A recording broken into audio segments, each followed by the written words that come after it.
school. The other day, students broke in on the university, like literally physically. They didn't allow them in, and students just broke in. And they were there the whole day, just chilling in the school, you know, demonstrating that like they can't do that shit. So like things are happening on a physical level, dude. Like people are physically resistant. It's not gonna end well, man. The blood is gonna be spilled, and that's what it looks like. It doesn't look good, man. But I think everybody needs to go out. Like in Europe, if it's happening in people's countries, like people need to go out, man. Like this government literally needs to be overthrown. There's no other way, because they're not gonna stop, dude. They're not gonna stop. Well, Now they're pushing. Now they're going for the children. In Europe, not here. Yeah. In America, there's good results, man. We're having great results in courts. I don't know if you heard of Peggy Hall. If you follow her, Yes, I've been watching. Yes, yeah, she has all the updates on court cases, and like in America, it's happening, bro. Like actual companies are winning to keep their workers, you know, like so they don't have to be mandated, for lack of a better word, right, or forced into this bullshit. So, like, I think it's like good things are happening in U.S., but in Europe, it doesn't look so good, man. It's like seems like more and more oppression and worse by the day. My cousin is a judge. She can't go to work. She hasn't been to work in months. You know, isn't like the country has stopped working because of this nonsense, dude. People are dying. People can't go to hospitals to have their surgeries. People are dying at home. that's not right, bro. That's not right. I mean, I've got the opinion that we can just carry on with society, all right. If they want to have these restrictions, they're going to take our abilities away from them.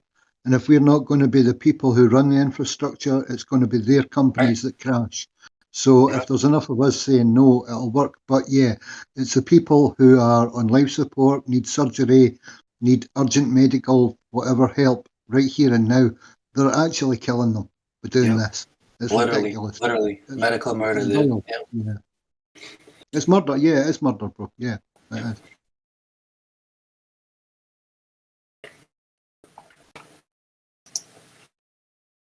Yeah, I almost have to, like, I gotta stop myself literally from talking about this, because it just raises my fucking blood pressure, dude, and there's nothing I can do about it, you know?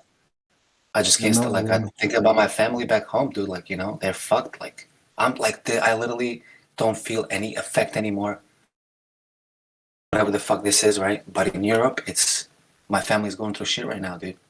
They're stuck at home, they can't go out, they can't go to work and school, you know? Totally different type of pressure, dude. I don't fucking know. I'm gonna start. Yeah, no more about this shit. Yeah, but I'll keep you posted about the referendum in 4 or 5 more days, and we'll know what's going on. Yeah, please do, because I mean, we were talking about stuff like the Dave Weiss app and the contact that we've got across the face of the earth now.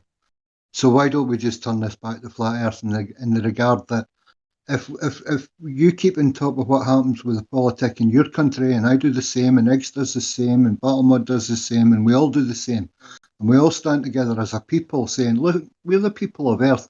We don't care about you live on an island, I live on an island. We have to work together to sort this, and we're not going to stand. So, you know, we're going to stand together. We're not going to stand for it on your individuality, little countries. We need to work, you know, better. If we're going to take the move of putting the restrictions on us, as I was saying, we take the resources of manpower away from them. If they're going to restrict us to work for them, then it's going to be their businesses and their companies, because we can run our own. We already do. You know, we can do this without them. They need us. That's right. Yeah, they do. I'm sorry to say it. Well, actually, I'm not. It's just the reality of it. That's right. But yeah, if anybody can't face the reality of it, then I'm sorry you have to hear it. We are the workforce. We are the industry. We are the people who make society happen. We are society, and there's no reason that we can't do it. We already do. So sorry, but that's it. That's life. Same as Earth. Just doesn't measure as a globe. Sorry, deal with it. Amen to that, old dude.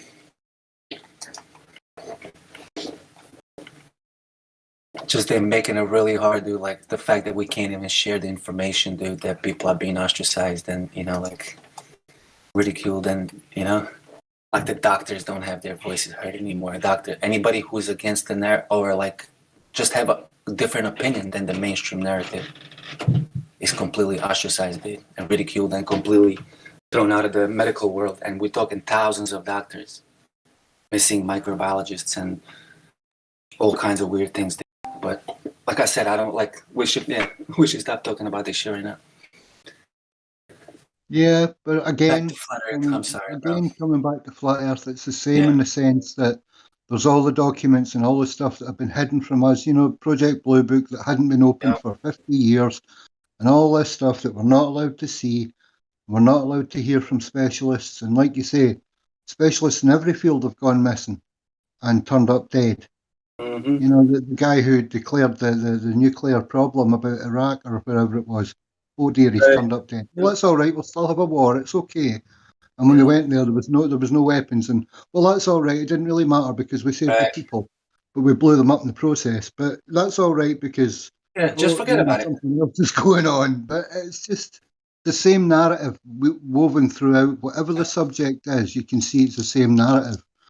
And they take it away from flat Earth, and they take it away from the problems of society and reality, and they distract you to their plan for it all. Get involved in the plan, get involved in the terrible thing that's killing millions of people across or around the globe. You can do your bit too. You can put on a mask. You can prevent yourself from getting. You can play your part. Yeah, you can play your part and do your thing in society, and that's fine, but why can't we play our part and do our thing in government too? Why can't we do our thing and play our part in all the rules and restrictions that you're putting on us? Why do we have to just sit back and say when and do when you say on this one subject? Hang on, mate. It just doesn't work, eh? Yeah, it just doesn't work. But they can try. They can try. You know about this, the new guy that discovered this graphene oxide? He got killed, or he mysteriously died. Let's say that. I'm not surprised. I think I heard Witsit saying something about it. Yeah, there was another scientist. He was a doctor. Yep. Who discovered this wicked shit. God bless him. God bless his family. Yeah. It's a terrible shame. It's a terrible loss, bro. It's a real shame. Like we're losing intelligent people in every field in medicine. Yep. How could we possibly hope to fight this terrible thing when we're losing people like that? It's ridiculous. Tesla died broke when he died, right? Yeah. He was broke. Yeah. And demonized and ostracized from scientific society and from everything, right? Plus as a lunatic, Mad scientist. Yeah, mad scientist. Yeah. That's it, exactly. Mad scientist. Yeah. Back the guy who discovered what's his name? The water car guy, Stan Myers. That guy from 1980s, he discovered that he made an engine that runs on water.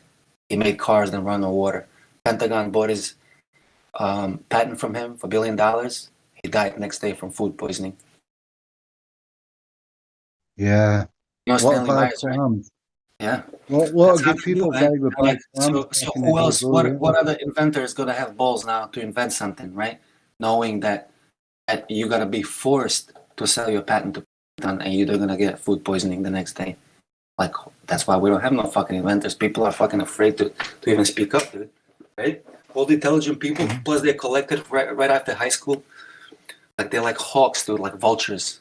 They take all the smart people and put them into their whatever the fucking military industrial complex industry, Yeah, they do. And that's actually part of the problem. I was saying this to a police officer the other day.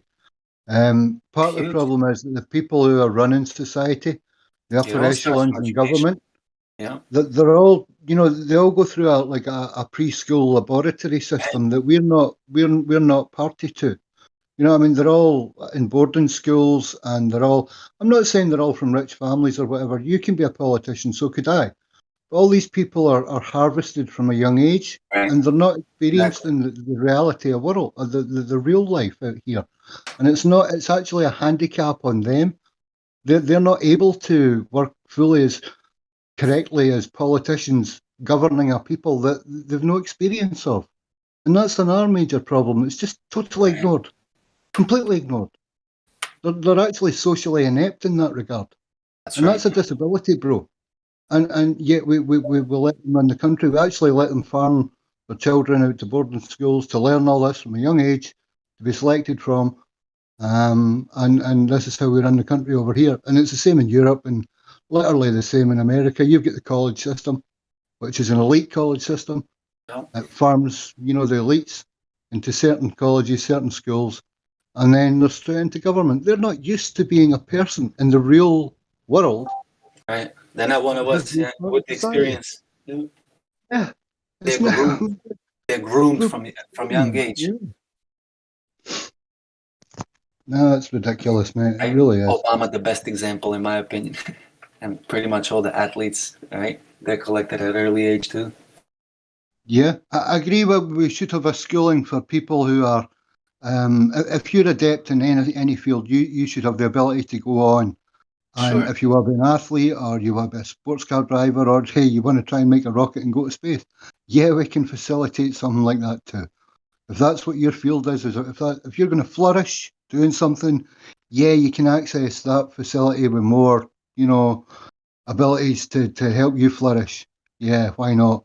But you should also still be immersed in everything else as well. Like, you don't just get to go to sports class because you can't do math. I know, You need dude. to That's learn why a bit of math. Yeah. Yeah, most of these athletes, when you listen to them, they're like as much skill as they have. They're as dumb as fuck, man. Like most of them. I'm not gonna say all of them. There are some intelligent dudes when you listen to them speak. Okay, like this guy has some life experience. They have an opinion about something different than basketball or whatever it is.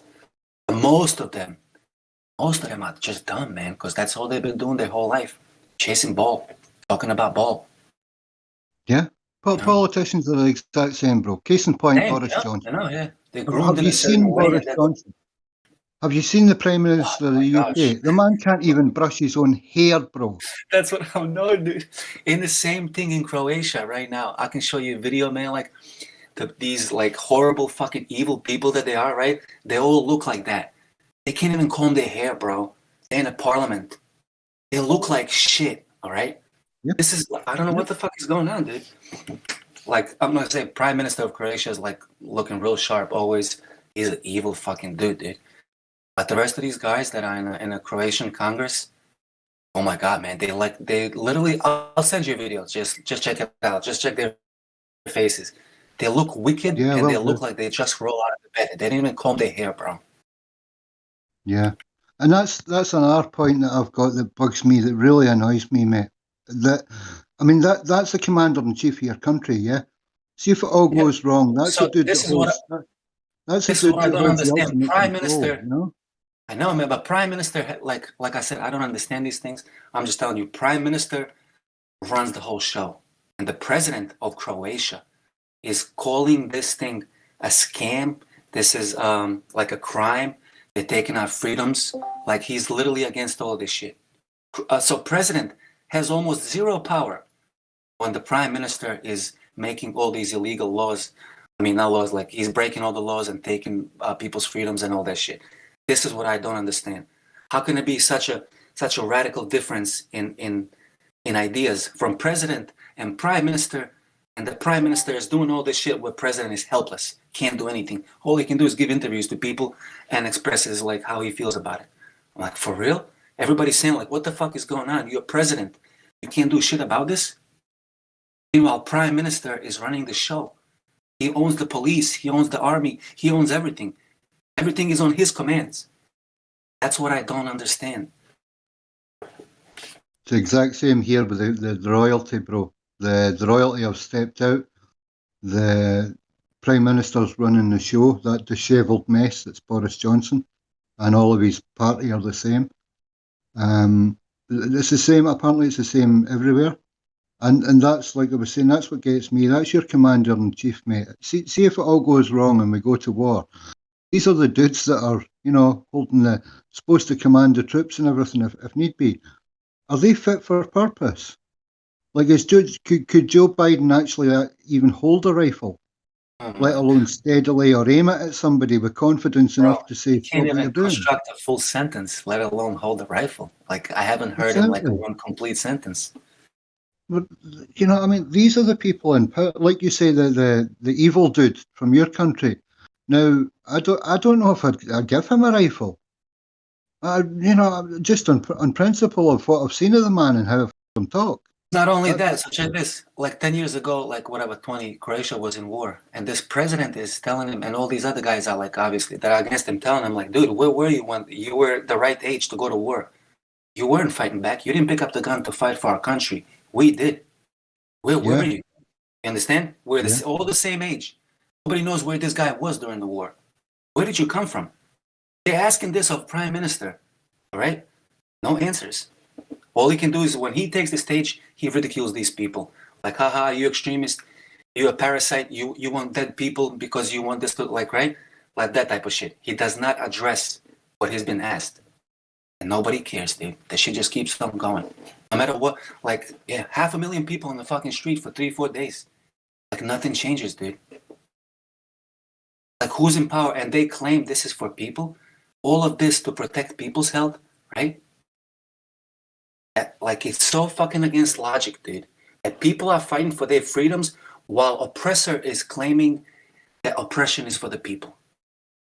And no one can fucking stop it, dude. It's just beyond me, bro.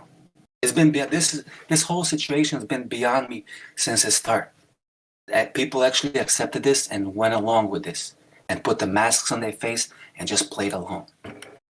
Since day one, dude, I'm in Twilight Zone, bro. Well, it's literally people responding to what they've been programmed to, that 100 years ago, this was normal. It was liable to happen again. And oh my, look, it's happened again. Because of the state of humanity and what we've done and what we've caused, it's happened again. And that's what people have been told. Even the ones that were born way, way before. It's because, you know what I mean, if we were all 4 years old and they told us it happened 100 years ago, we wouldn't know any different. And we've got old people saying, oh yeah, there was something happened back then, but we don't really trust it. But now all the 4-year-olds are like, yes, Mr. Government, we believe every syllable you say. We'll put a little bit of fluoride in your water, you know, to help with your memory. Can be nice and docile and obedient. Well, the fluoride in the water, I grew up in the UK hearing about how Americans were so lucky that their water was fluoridated. Right. And they had such good teeth and bones and they were so big and tall because of it. And I was jealous, bro. Shit. I was jealous. Yep. Why are all those Americans big and tall and strong with shiny smiles? Oh, they've got fluoride in their water. That's why the British smile is terrible and no one's got teeth in Britain. There you go, bro. Now you know. Yeah, like, fucking what? Aye. I could not believe that, bro. When there were so many cultural shocks, bro, like when I came here, but like when I found that they're putting something in the water, dude, like I just couldn't help but like the first question, why? Like, why? My whole life I grew up in a I'm not gonna say third world country, but like nothing as developed as here, dude. And like I always drank water from tap. Not just in my house, but anywhere I go. Like if there's tap water running somewhere, you can drink it. It's clean. When I found out what they put in here, dude, and then fluoride on top, and then when I watched the congressional hearing of 50 plus scientists giving a speech in Congress about what fluoride is, how it's a carcinogen, how bad it is for pineal gland, osteoporosis, bone cancer, all type of shit, and that still after that nothing happened, that they're putting the same amount in there, and this has been going on for 60 years already.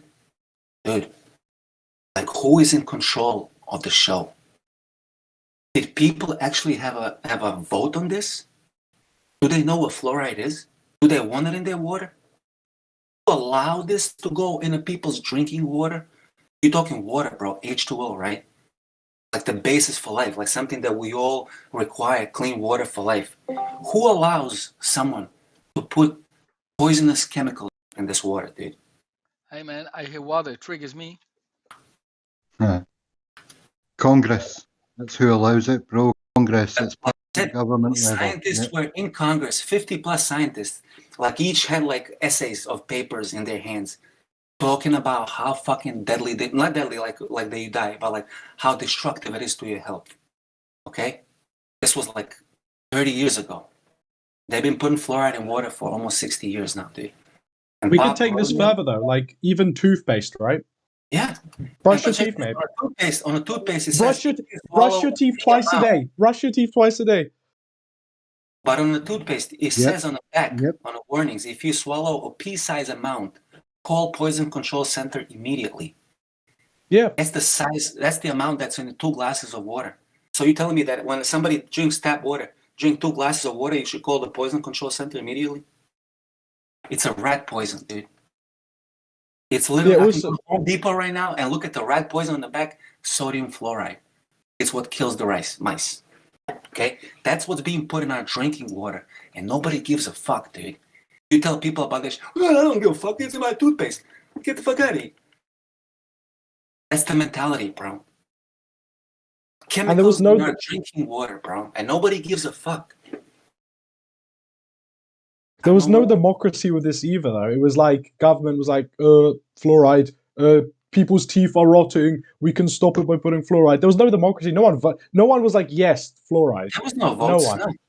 But guess what? Like one dude knew in Pennsylvania, the town right next to me, unfortunately in my town, the water's fluoridated, and I have massive filters in my basement and RO. But the town right next to me, Emmaus, is the only town in U.S. Maybe there's one more small town in Texas. I don't know, but I don't know about it. But Emmaus is the only town in the United States that doesn't get fluoride in their water, thanks to Bob Rodale.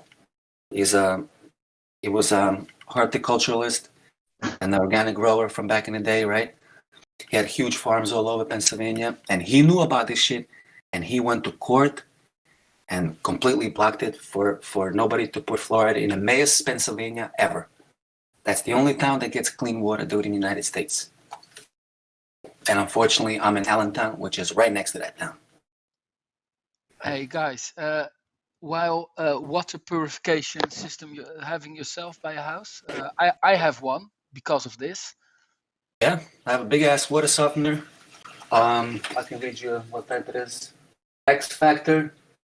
And for my drinking, I have a reverse osmosis. It goes under the sink. It's a 90-gallon-a-day RO, which is all you need for a small family. Yeah, I got a big twin clock 80-liter thing that's keeping every water in the house clean, everything. Good. The thing with the reverse osmosis thing, though, isn't like, aren't you missing out on other minerals and stuff like that as well, though? No? I don't want my minerals from water, bro. I just want pure water. I have my apples, I have my fruits and vegetables to get my minerals. I just want clean water, bro. You just don't want the fluorine. And RO is the only shit that takes the fluoride completely out. But also, like the water gets RO, it goes through the water softener, which takes chloramines and chlorine and all that shit out. It just breaks it down. So the RO gets pretty much clean water already. I have a clean shower. You know, there's not a lot of there's no scaling and chemicals are mostly broken down, but they're not eliminated with the water softener. Reverse osmosis eliminates it completely. It does waste a lot of water. I think it's like you waste like 2 gallons or 3 gallons to get 1 gallon of RO, but it is what it is, man. That's the price you gotta pay. Well, it's your life, your health, of course, mate. Like, it's not ridiculous at all. Bro. Exactly. And water is only most important. So. Yeah, every living thing needs water on this planet. So. And then for bread making, I have this I structurize water. It's a little connector with 6 magnets that you put between 2-liter soda bottles, right? And you put water in there. You spin it a few times. It's called structurizing the water. You spin a few times, the water, you can literally even taste it, like just disappears in your mouth, like it just becomes you. And it makes a huge difference. It makes huge difference in bread. Like I make a lot of bread, you know, so the bread comes out totally different tasting when you structurize the water. Yeah. There's another thing though. Some people will hear this and they'll be like, okay, cool, I'm going to buy bottled water. But then you have microplastic, which is another massive issue, isn't it? So Sure. You don't want your water sitting in a plastic somewhere, changing temperatures all the time. You know. no, Plastic and you is have microbits of the plastics diffusing in your water, whatever, BPA like, and ABA and all that and you're shit. consuming plastic. Bisphenol A. I don't think they use bisphenol A anymore in water bottles, because that was a huge court case that they lost. It was proven to be carcinogen and all that shit. So I believe they took it out. So now most bottles say BPA free. Yeah. Excuse me. But yeah, I used to get a water in 5-gallon jugs from the store when I lived in Jersey. I didn't have RO, so I was getting it from the store that had reverse osmosis, like 12-stage purification systems. And that was a fucking pain in the neck, dude. Like just getting like 5-gallon jugs once a week. Just a hassle, man. Reverse osmosis, $300, dude. You install it one time under the sink, and just once a year you change the filters. And that's that, bro. It's worth it, though. It is worth it in the long run. Yep. And this actually reminds me of something quite interesting. So I was born in the UK, but I have a Polish mother, and I've visited Poland plenty of times, and could not drink any of the bottled water. In Poland, everywhere I went, the bottled water, one of the minerals is fluorine. They add it. What the fuck? Yeah. Like, some bottled waters in Europe have fluorine. It's a different element. I don't think it's the same as fluoride, sodium fluoride. You know, fluorine is different. It's definitely a different element. That's not the same as fluoride. Oh, okay. But I don't think it's a natural element that you want in your body. Yeah. No, But is it like what? Is it like deionized or something like that? I don't know. I just remember hearing that. I don't even know what it is, dude. But I know it's not the same thing as fluoride. Okay.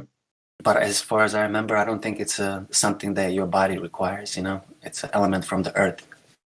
Yeah, no, fluorine. You can live without fluorine. Yeah, fluorine is not necessary for any health metrics at all. Yeah, I don't think you want anything in your water, bro. Like pure. But you mentioned Poland. When I go to Bosnia or Croatia, I drink tap water, dude. It's good. The water's still good. They don't put anything in the water. I'm not sure if old dude can confirm. I don't know if I should call you old dude. It's a very funny name.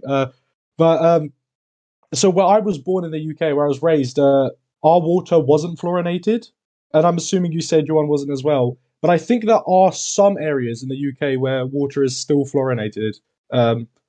Not where I was raised, but not sure if you can comment on this. If there's any places that have fluorinated water in the UK, because I think there is some.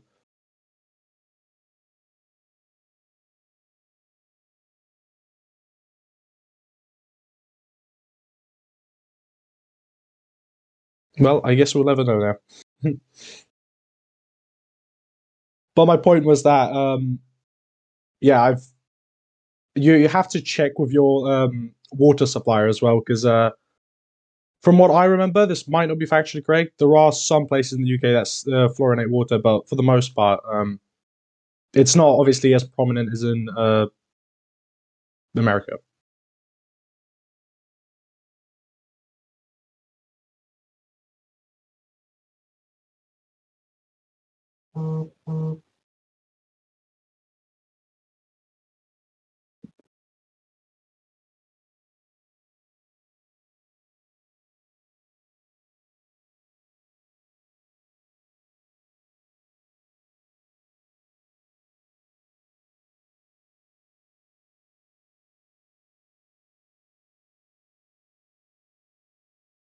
All UK tap water is fluorinated. Is that what you're saying, Cut?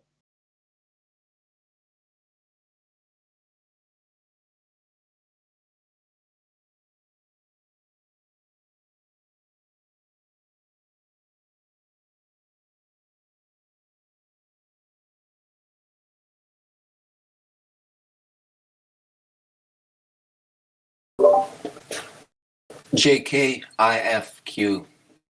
Welcome, buddy. Is this your first time here? I don't think I ever spoke with you. If you're there, JKIF. Going once, going twice.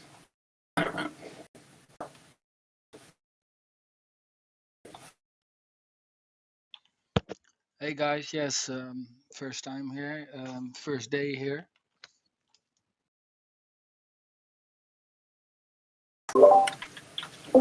Cool, bro. What brings you here?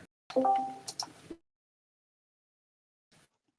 was on the flat Earth map with friends, and I saw somebody with the Discord link in it, and I thought I'd check it out, and well, it brings me here. So that's it. Nice, man. So what do you think about the Earth? How deep into the topic are you?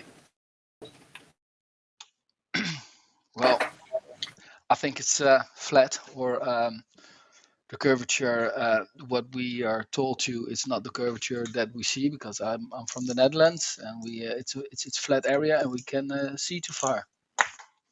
Exactly, bro.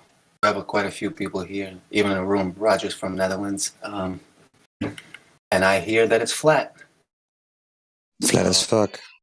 Flat as fuck. Well, Roger, you came really loud. Is it? Maybe I should lower you here. I think Roger is the one with the link in his name, and he brought me here.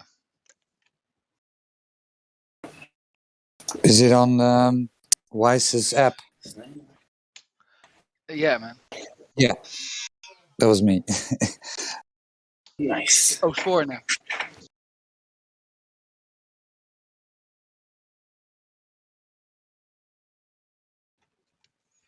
Yeah, that's why I'm now into Discord. Cool, man. So how long has it been since you found out Earth is flat? My awakening is, I think, almost a year now. Oh wow. Okay. It took you this long to come here, man? Yeah, just listening podcasts, looking YouTube, not have a lot of time on my hands to research All right. everything. So takes a while, but eventually it doesn't matter how long it takes. Exactly. How about family, bro? Have you been able to talk to family about it, or it's? Yeah, my kids are into it, but my wife not. That's interesting. Is she in denial? Is she in denial, or just don't want to talk about it? Well, I'm now at the point that she thinks 9/11 is a scam. So we're getting there. Okay. Those are Little small baby steps steps. at a time. Good. He's taking it the right way, bro. Little by little things first. I don't want to flat knock her out. All right. How about kids, man? Like, how old? I mean, if you don't mind, like, don't feel free not to share any information, bro. If I, No problem, man. 11 and 9, 2 girls. I have to pick them up about 10 minutes from school. So when I have to go in a bit, but so you know. No problem, bro. Cool, man. So they're on your page, right? They're on the same page with you. It makes sense, right? To kids, it makes sense.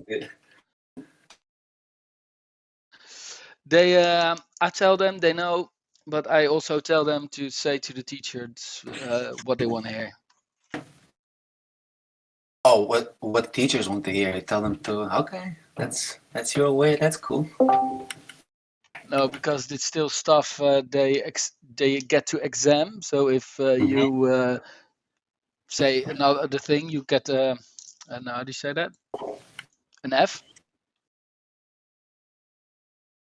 I'm sorry, what? Like if they get a hearing on paper and they answer the wrong question. Oh, right. You don't want them to. They get an F instead of an A. So because the learning system say it's right. if you can say it's flat, you will fail. So I say,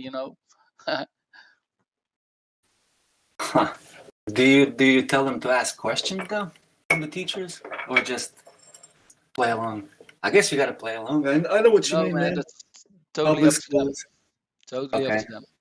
I think they not talk. Yeah, they sometimes they ask. Sometimes when there is a kid come over to play, they ask questions. But it's not a big of a deal for them that it is for me. Sure. That's true. You know, Well, it is what it is, man. As long there's long as they have you in the house, bro. I'm sorry, man. Oh, no, I said, the earth is flat. Can I have ice cream? That's the level more, you know. Exactly. I hear you, bro. And yo, where you it looks like you're standing on the beach in Croatia somewhere.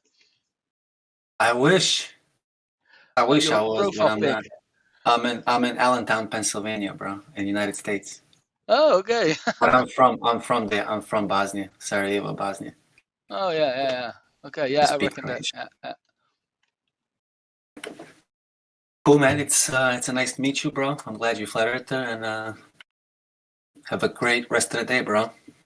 Yeah, I need to go to pick my kids up from school. See you later, guys. Take care, man. Take care.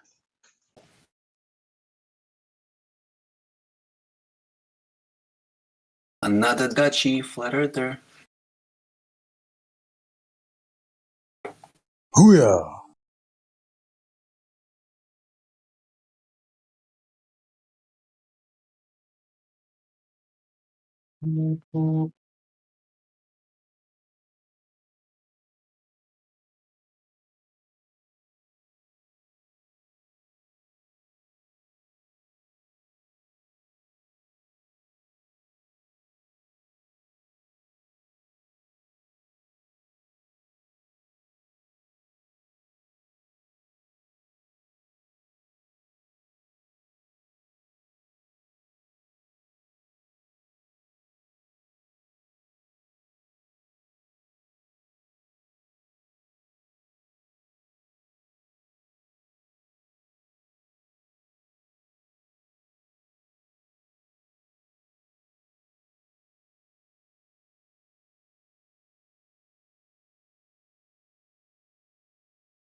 Hey Vlad, are you still around?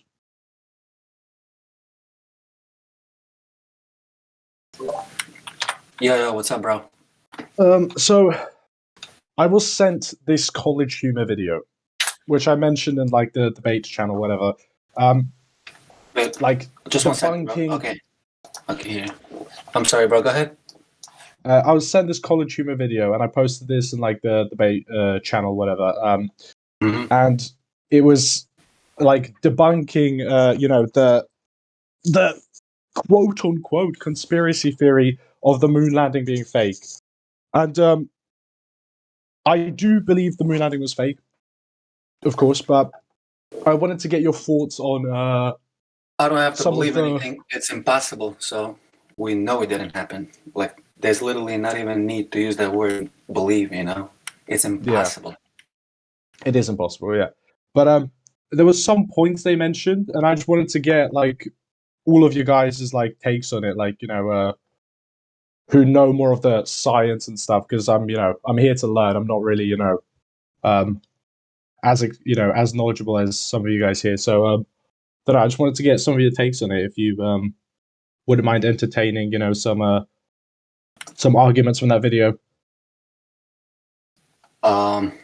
Well, if it requires me to watch a video, bro, I can't do it. I've written I wrote the points down.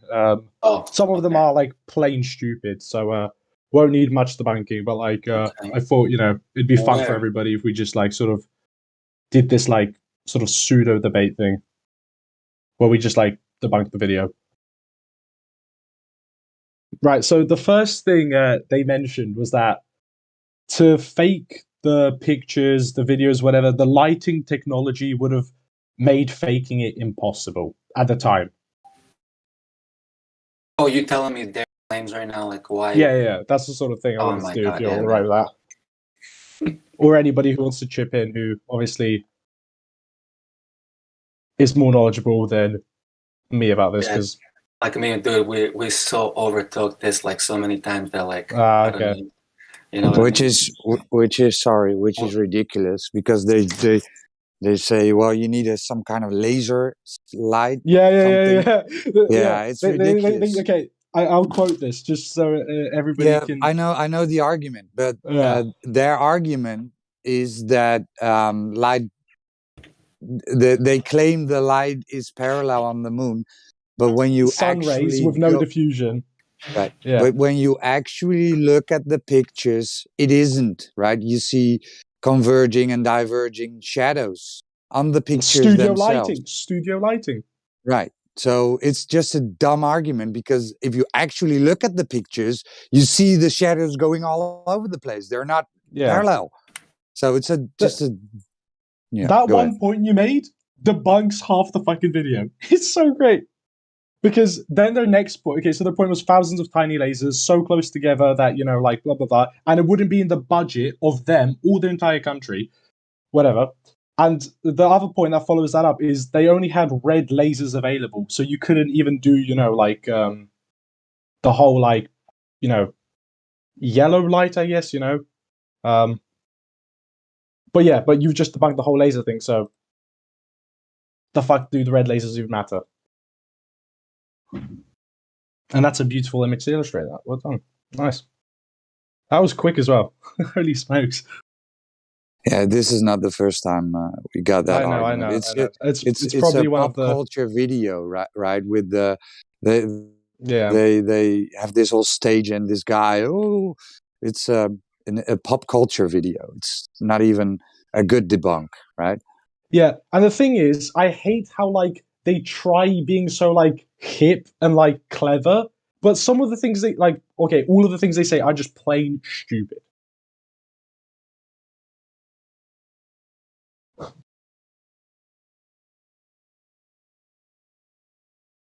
Yeah, a good documentary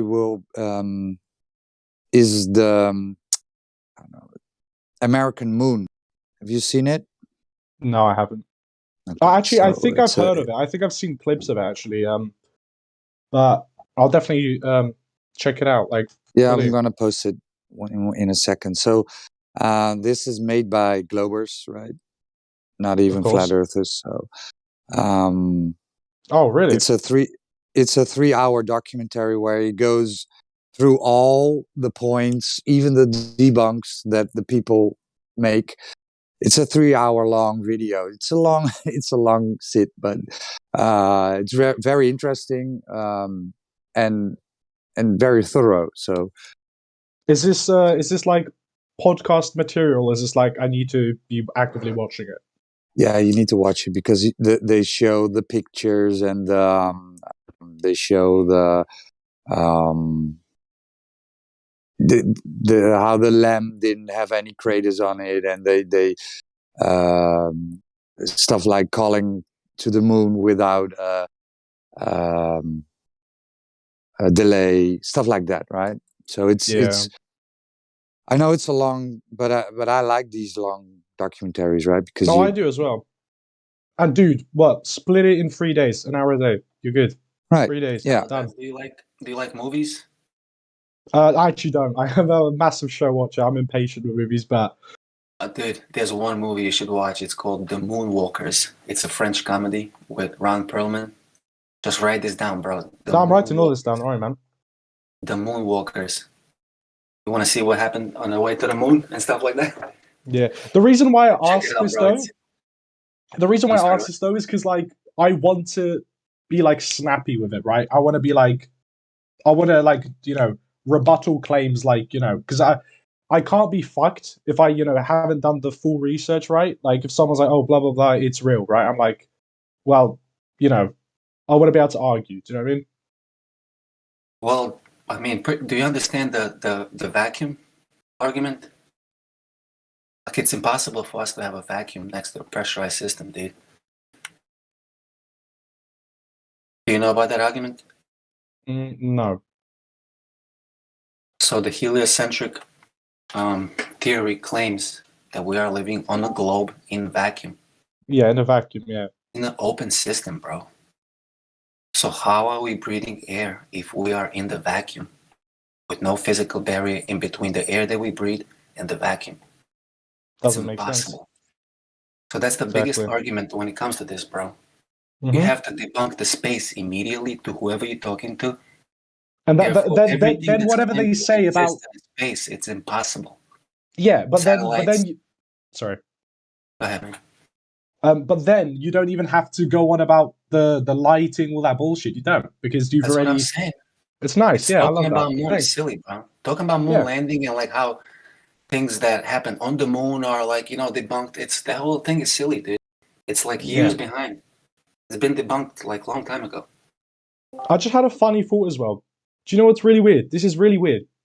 So, for some reason, like claiming that the moon landing was fake is like it's actually quite common. It's quite like normal. There's a lot of skeptics about it, but like claiming the Earth is flat is like suddenly crazy territory. Well, you don't have to claim that. You can always go by asking people simple questions like, did you ever feel the earth move? Did you ever see the curvature? And you can just leave it there, bro. If somebody gets like, yeah, I know what you're talking about. Like, most people get triggered when you tell them the truth at the most basic level. It scares the shit out of them, dude, because they don't want to hear it from you. Yeah.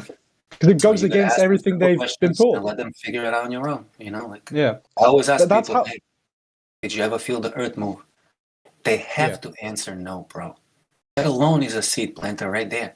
Like, oh shit. Like, now you can come up with reasons why you believe. That's what they're going to come up. We're always going to come up, oh, ever been in a car or a train, when you move in the same speed, blah, blah, blah. Those are just reasons why they believe. Those are just analogies, bro. They're not proofs. Yeah. Earth has never been proven to move, and we experience Earth is motionless. And experience is the ultimate experiment. You should tell that to everyone, dude. What you experience is the ultimate experiment. We are all breathing right now. You can ask them, hey, are you breathing right now? Do you need proof that you're breathing? Or just common sense, you're fucking breathing, right? Yeah. You don't need to prove That's also how I first came to this understanding. It was like, okay, you don't see a round earth. Everything like physically tells you I'm walking on a flat plane, right? and I'm clearly not moving in fucking space type thing, right? Like, so yeah, I completely agree with that. And when you ask people that, like, then you completely change the approach, right? Now you're not telling them anything. Now you're just asking them a question, and they have to go in their own minds and search for an answer. And even though they're probably going to give you some reasons why, like, you already planted a seed by asking this simple question, Denial. Well, they're going to be in denial when you tell them the information, not when you ask them a question. Yeah. That's the whole difference, bro. Now they, like, instead of, like, just listening to bullshit from you, and, like, they can just dismiss whatever the fuck you told them, because who are you, bro? Like, who cares what you said? But when you ask them a question, they have to give you an answer, right? Then they go like, and they think. It makes them think. Yeah, that's exactly the point, bro. Yeah. Makes them question their simple beliefs. Questions that they can't answer, that are logical questions, they're going to have to search for answers in their minds. And that's the only shit people can figure shit out, dude. I've come to see that nobody gives a fuck what you tell them, or like, very few people will take the information that you give them and actually look at the information. Holy shit, this guy just told me something that I didn't know. Holy shit, look at that. Very few people, dude. And also, people don't want to look at evidence, like all that bullshit. Like, so I think getting them to think is like a really good, it's a really good strategy. Exactly, bro. Nobody wants to read anything. Nobody wants to watch your fucking American movie. Do you know what I mean? It's like, maybe they would actually, But I don't know if people are like skeptical, they'll be like, I don't want to watch these like quote unquote conspiracy theory, like, videos, whatever. But if you get them to think, that's definitely it's more powerful than Yeah, I think so, bro. Yeah. Like, my sister and her husband were here last weekend, and like, dude, I couldn't believe how my sister has a control on this guy, dude. Like, 3 separate times, bro. Like, I was talking to him, and like, she would always come to like, what are you guys talking about? And she always gives him this look, like, like, watch what you're talking about, because there's no talking about real shit with me. So the third time, I bring him down to my den, right? And I'm showing him Discord and all that shit. He's asking questions. He has Discord. He wants to come on, But in the middle of everything, my sister comes down and like, come on, baby needs a diaper. And she literally just fucking takes this grown man and takes him from my conversation with him and just tell him to go fucking change diapers, dude. Yeah. And I'm like, what? Are you...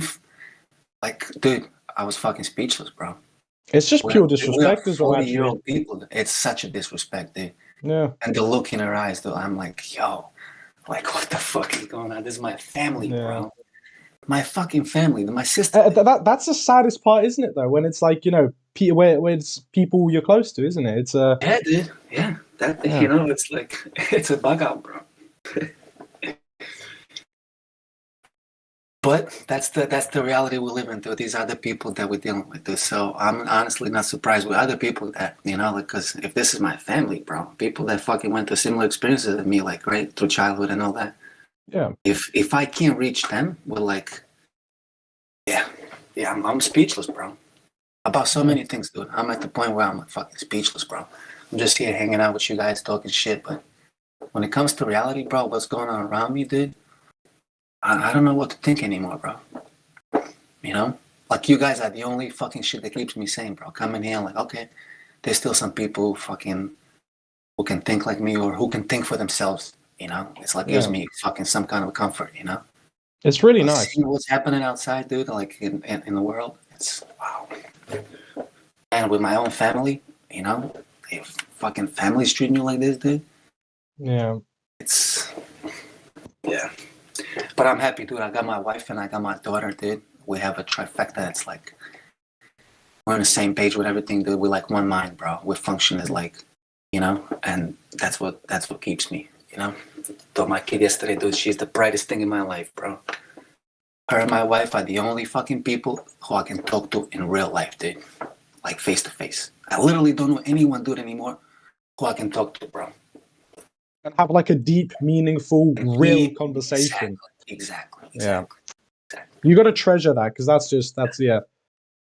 everybody needs that in their life. I have one actually that I don't see often, but like literally one person, dude, that like I still love and trust as a friend. That's it, dude. I had so many, bro. I had so many friends, dude. Like so many fucking people that I know. Like Yeah. I don't know what. But actually, do you know what? They just distance themselves just because I think the certain way, and people Yeah, can't but handle the way certain I'll people tell you this think. right now. They don't want to be around you, bro. Fake fucking friends. I know. The real ones stay. Real ones stay. Yeah, like I said, dude, it's the people who can't talk about reality. I don't need to be around them, dude. You know, they just like naturally distance themselves from me. You know, because they can't handle shit. You know. Yeah, but I think that's it. They can't handle it. It's like they choose to be oblivious. They choose to just conform. 100% choice. 100%, dude. It's easier. It's so much easier. Exposed. Yeah, it is. It is. Like, it's so easy to not think. Do not think. Just don't think. Just go with it. Go with it. So easy. Oh shit, I got messages from all the. Just 1 second, bro. It's alright.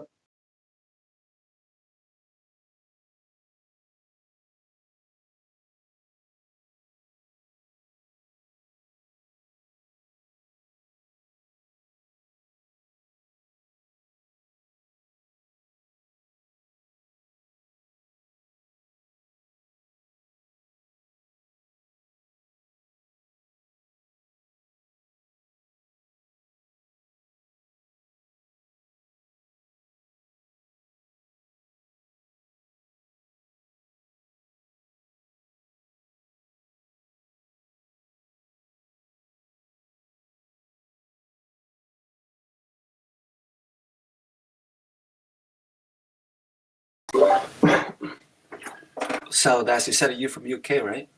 Yeah. Which part of UK, dude? Are you in a city somewhere or? Cardiff right now. Okay. Wales. Well, there's a lot of cool stuff happening over there, right? Oh yeah, a lot of clubbing, a lot of partying, a lot of vibing.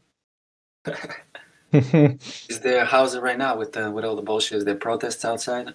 Or no, it's actually fine. But what's gonna happen in Wales is this is only in Wales because Wales, they make up their own fucking rules, even though technically they're still part of the same government, whatever. I'm not gonna argue over Wales as a country, but it's not a country. Just saying, spitting facts. Any Welsh people here want to bloody grill me? I don't know. Apparently on Boxing Day they're going to shut everything down. 2 meter rule again. This is only in Wales. 2 meter rule. There's going to be like cinemas closed. Everything closes in Wales. So we're only. What's that? What did you say? A Boxing Day? Yeah, Boxing Day. After Christmas, everything. Day after Christmas, 26th. Everything's gonna closed. Yeah, it's going to be closed. I think the only thing that's going to be open is like just the necessities. Like, is there something new, like some new measure, or like it is? Yeah, new measure. Yeah, in Wales only. In Wales only, though, not in the entirety of the UK, just Wales. And yeah, it's going to be 2 meter rule again. No nightclubs are going to close. Pubs probably going to close as well. That sort of thing. So it's a big crap. Oh, lovely. Yeah. The world we live in, eh? Yes, sir.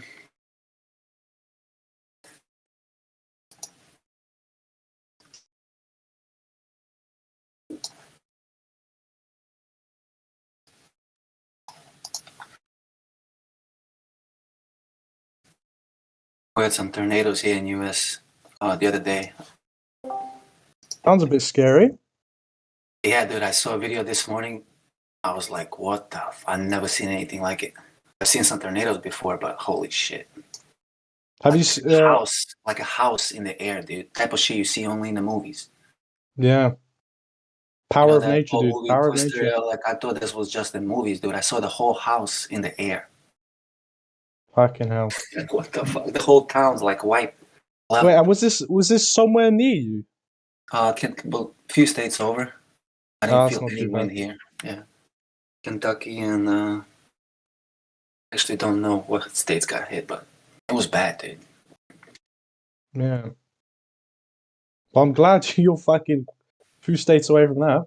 Yeah, well, me too.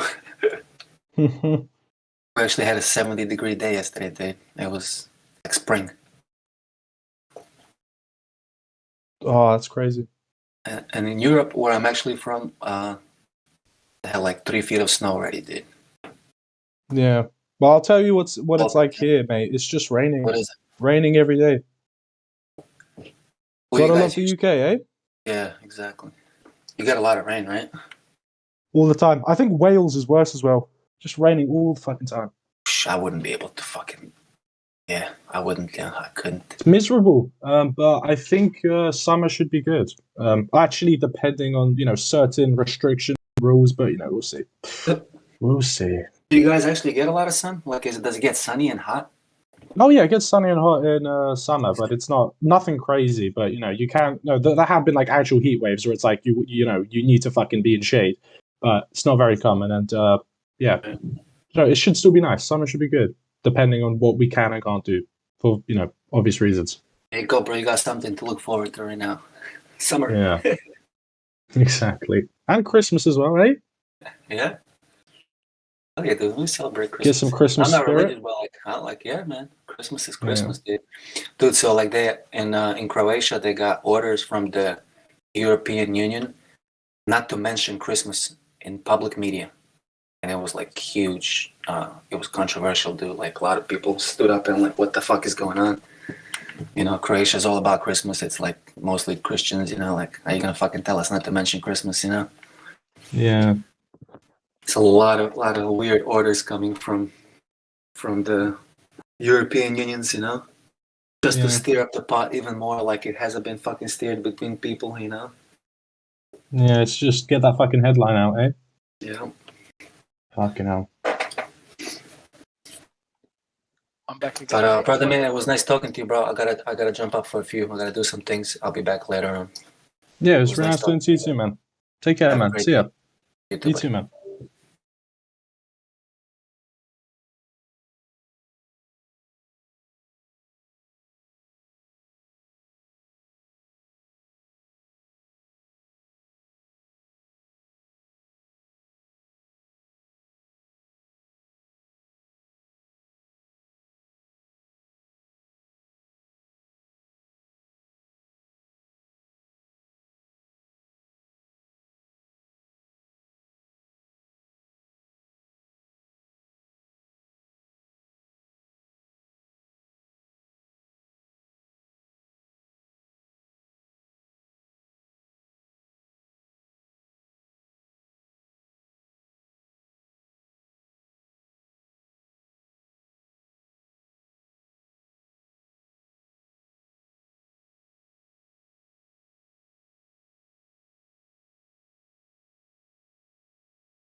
Have you ever looked away from Earth into the black void? Because you can see the stars. Oh yeah. You know, we were never able to see stars from the lunar surface or on the daylight side of the moon. It's not a black void. I mean, it's black, but there's all kinds of little polka dots. Space is fake AF. Mashed potatoes. Space is fake AF. There's more than stars. You can see planets. You can see moons. you see the gas. It don't matter. Say the sky was not the limit. We fly to the moon in another second. But we haven't been back since 1972. I gotta play the didgeridoo. Destroyed all the papers and blew up the Challenger crew. Except for the twinsies. It's not. Space is fake AF. Space is fake AF. Look out into deep space away from the sun. It's the darkest black you can imagine. Hey, space boy, you broke my rocket man heart. You can smell a little roast beef. Where are the stars? Is it bright or is it dark? The vacuum of space, oh the tomfoolery. I think Sandy's hair is pretty much a dead giveaway. What happens if you get a leak on that? You have a leak.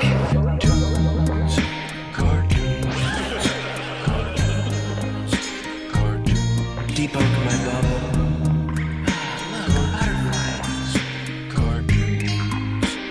It's hard to comprehend. Space is fake AF. Two little bitty O-rings. Space is fake AF. It's not what you think, homeboy. Space is fake AF.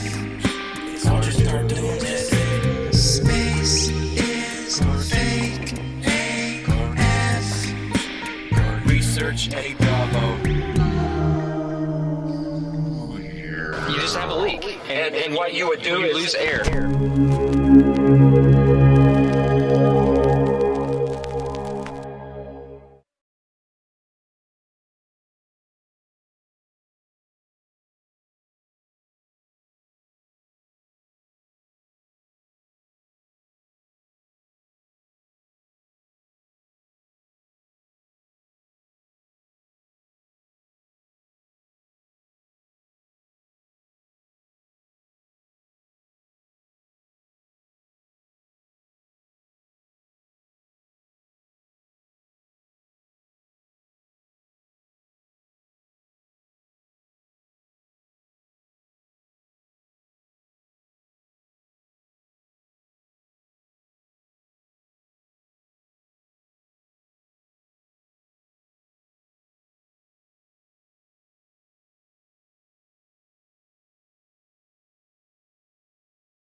Have you ever looked away from Earth into the black void?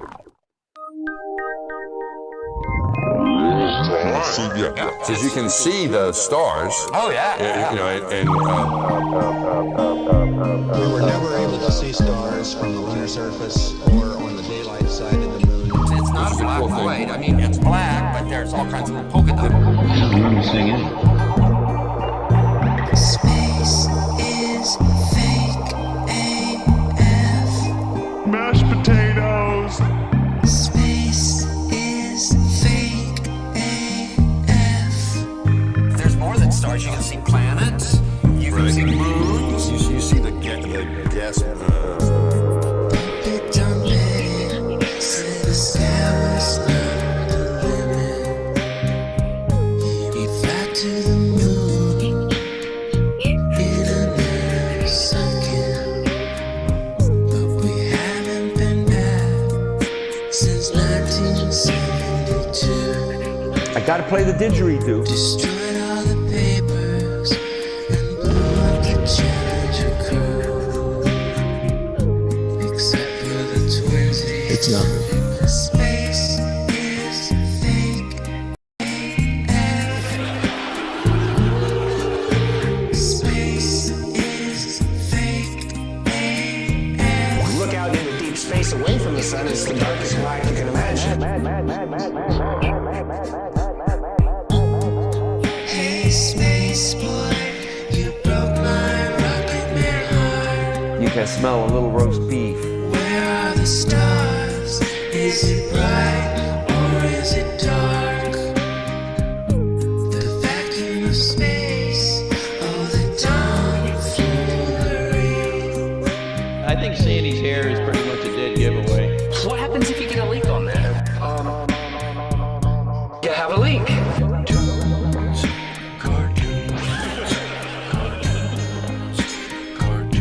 Deep under my bubble.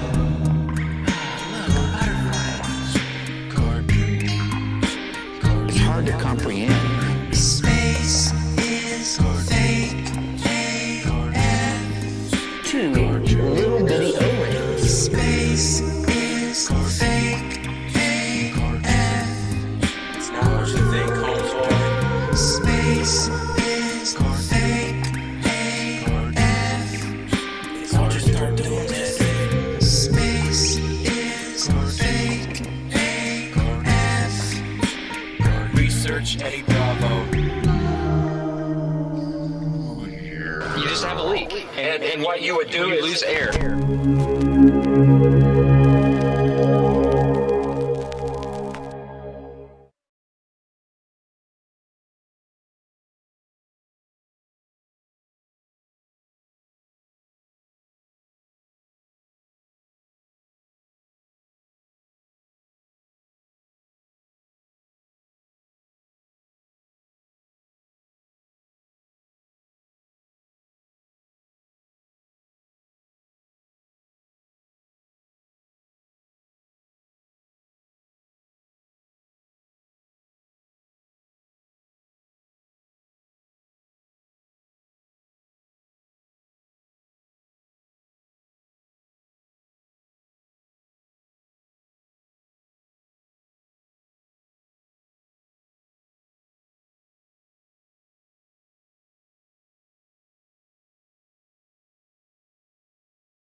Capture the international flavor of the Seattle World's Fair in the skies.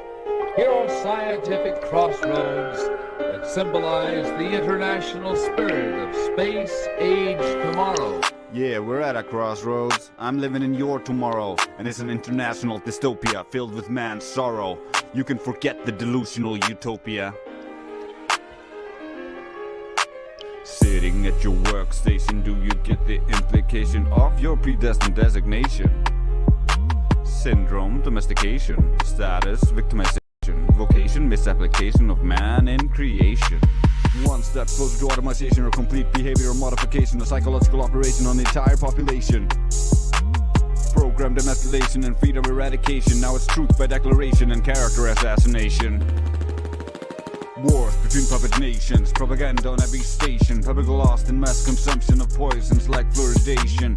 They fool you with the concentration, it's still rat poison by demonstration. Is Epstein's friendly relation the solution to overpopulation?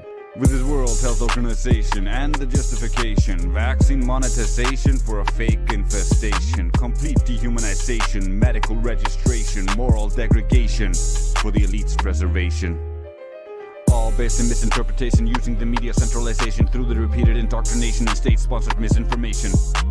It's human experimentation, trauma-based vaccination, isolation and deprivation is not medication.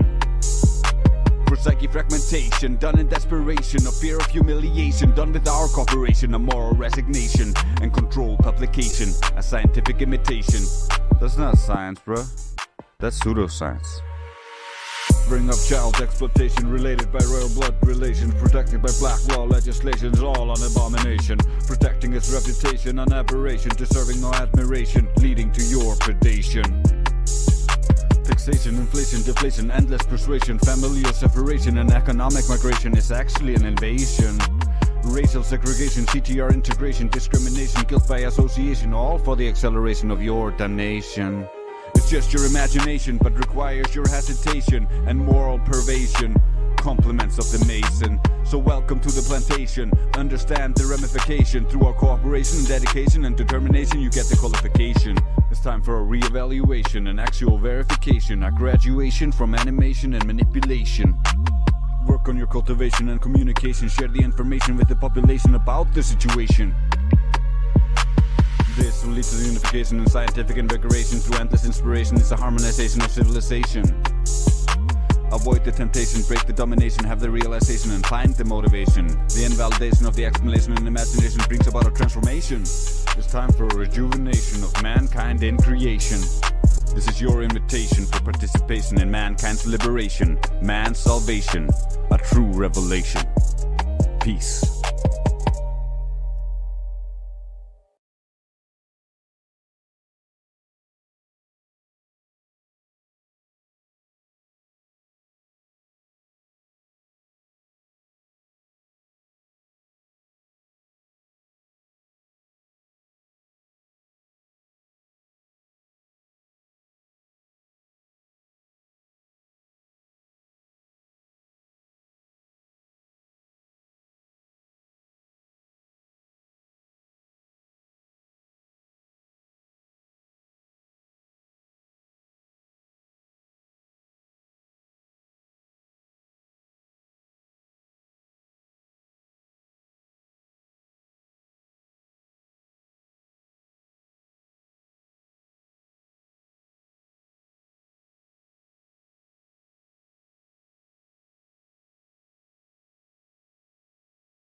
think the eye works and why it's correct to use the circular arc, because our eye is globular and the back of the retina is a curved surface, so that what's happening at the back of my eye in my retina can be represented by an arc in front of my eye, which is why I've set up these geometric diagrams that way.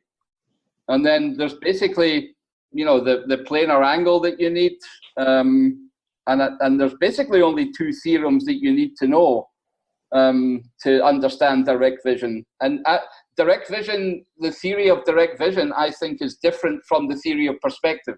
Perspective for me is representing 3D objects on a 2D planar surface by mathematical rules, whereas the theory of direct vision is applied to how your eye works. It's, you know, geometrical optics rather than paintings or drawings, yeah, or technical drawings.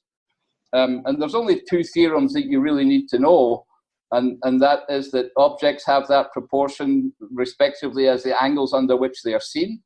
And I've got geometrical proofs in here, right?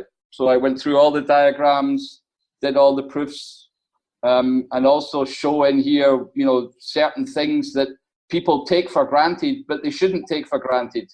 So things, it's not as simple as saying, if something's twice as far away, then it's going to be half the size. You know, that's what ballers tell us, right? Yeah. But it's actually a lot more complicated than that, depending on the situation of your eye and how the object is, yeah? But when I measure visibles, then I'm always doing it with respect to the eye in a particular situation. The same way I asked you, Zach, what shape the table is. That depends on exactly the relationship between your eye and the table. And we can never forget that that's relative to exactly where you are and how you're looking at it. Also the inclination and the rake of your head and the way you look at things. And that stuff is a completely different way of measuring objects than tangible stuff is. Because one of the differences is, and this is why the geometry of vision is spherical, is that it's two-dimensional. You cannot possibly determine the distance of an object from your eye using geometry alone. You sometimes have depth cues.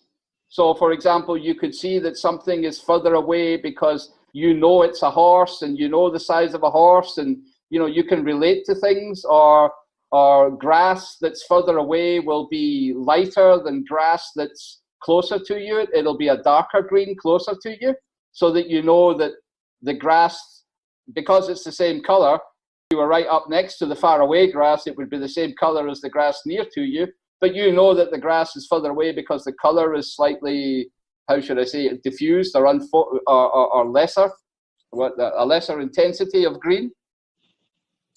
But from a purely geometric point of view, you cannot tell whether something is very close to you and very small, or very far away from you and very big.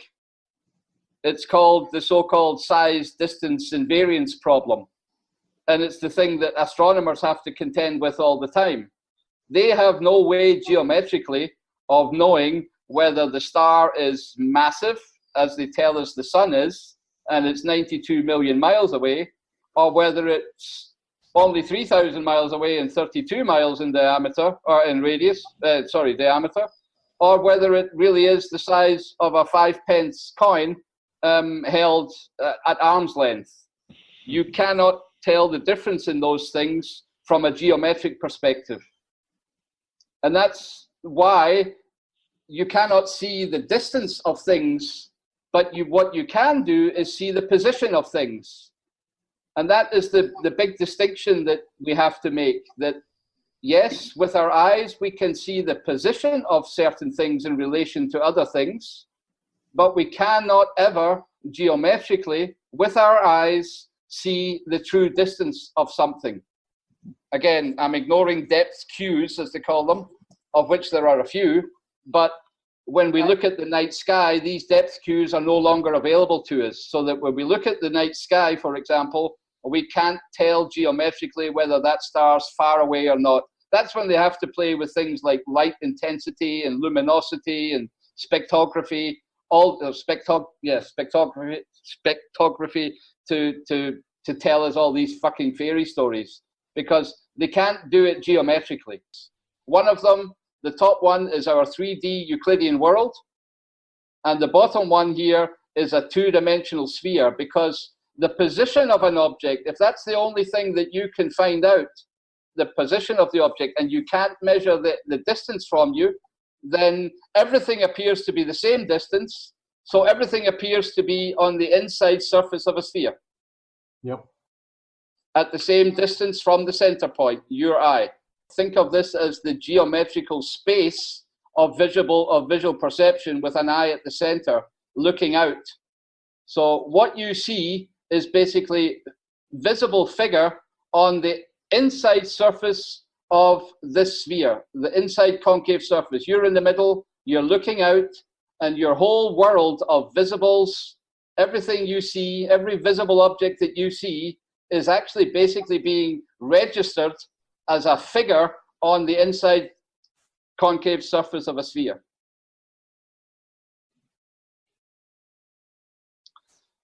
So I've talked about this before. The eye is very obviously globular. A few of these things are now in that document, so I'm kind of skipping forward a little bit. Yeah. So I hope that I've justified to you guys that when I'm looking at how the eye behaves in situations like railway lines or lampposts or things going into the distance, that it is valid for me because the retina is curved and because geometrically speaking, the center of the eye is the place where the rays cross over, they get inverted. So this is where the inversion happens. That's why the object looks to be upside down on your retina, or in fact it is upside down on your retina. There is a material impression. But these angles here, so this pink angle to the green angle, the proportion of that pink to that green is the same as the proportion of that green to that pink. Nothing is changed. Would you agree with that?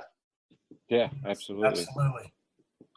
And that these arc segment lengths, because of what I said beforehand, this planar angle and the solid angle from the center of a sphere can be measured by the arc length of a great circle. If I was to continue this, it's a great circle of a sphere. Then we can basically, when we're looking at the phenomena of railway tracks, for example, then we are perfectly justified to use a circle of measure rather than a tangible straight. What a sphere looks like, but a visual aid does help. You can see that at the North Pole, these two lines converge, and at the so-called South Pole, they also converge. Right?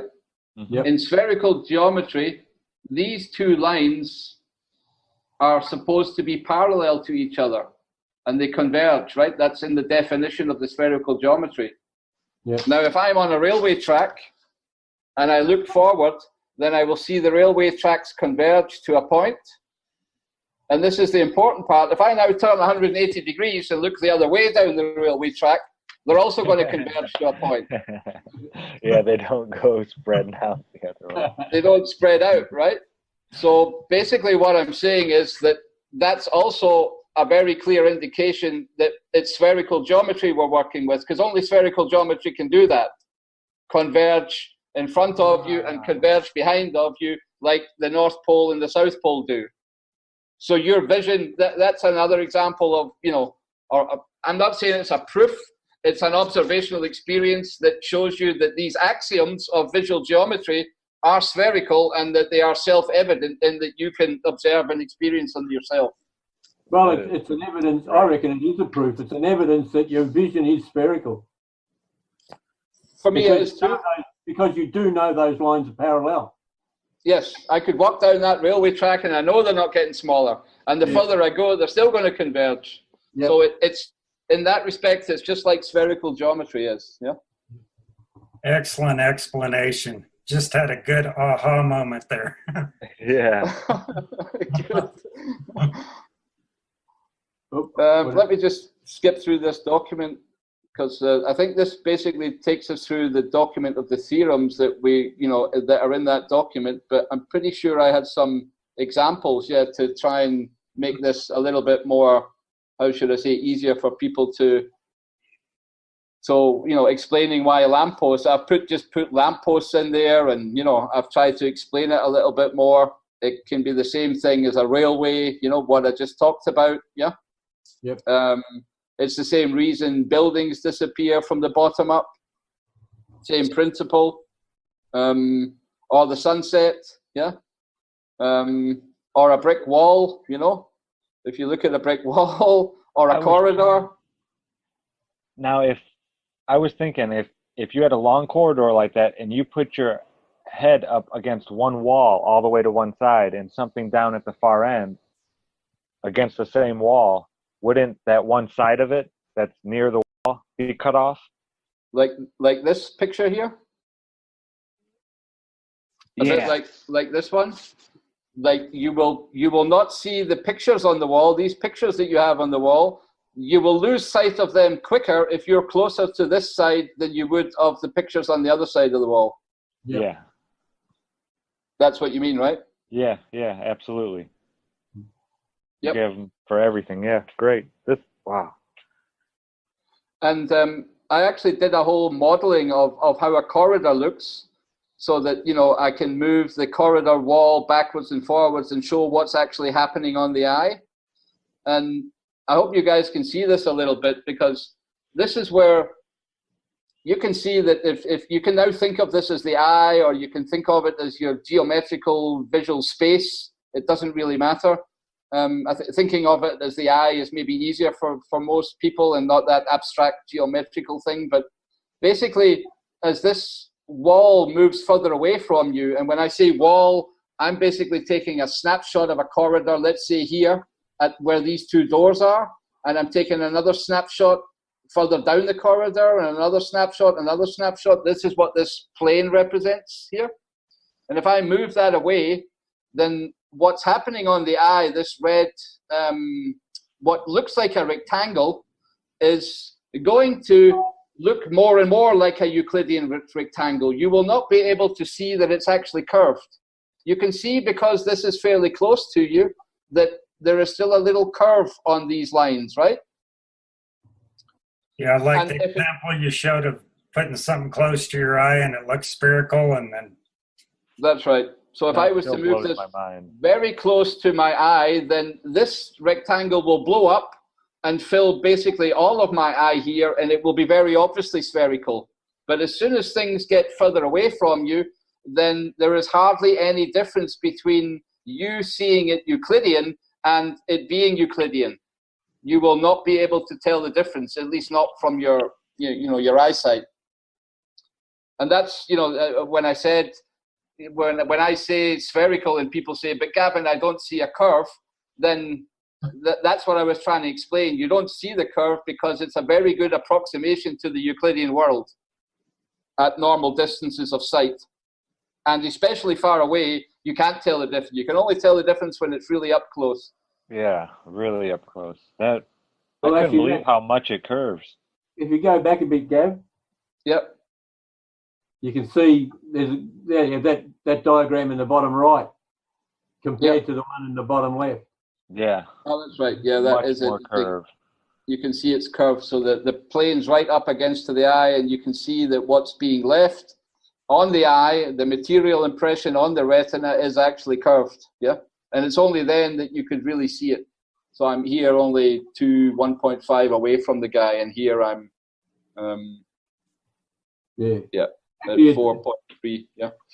It's good to see this one. I've been lucky enough to see this one in animation. I can do that right now. Hold on. I'll just open it up. So you can see I basically modeled a corridor here with roofs and stuff like that, I modeled a sphere for the eye. I modeled the horizon, the azimuthal, or what do we call them? The longitude circles and latitude circles. I made various lines and walls and planes and spheres. So, but basically, if I zoom out a little bit, hopefully you guys can see the overall picture. Yeah. So I can now move this closer to the eye, and if I now zoom in a little bit more, then you guys can see that the thing is curved. If I turn it around a bit, yeah, then that's the picture I was basically showing, yeah. And if I zoom out a little bit more again, oops, and move the wall or the plating plane away down the corridor, and now zoom into this part, then you can see that it's, you know, indistinguishable from a rectangle now. Yeah. Yeah.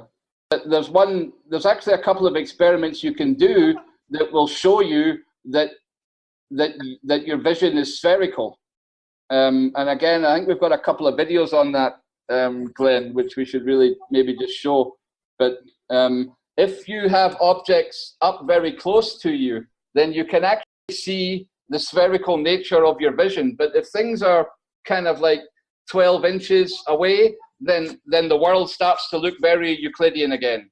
When it's up close, you can see things appearing to be spherical in certain circumstances.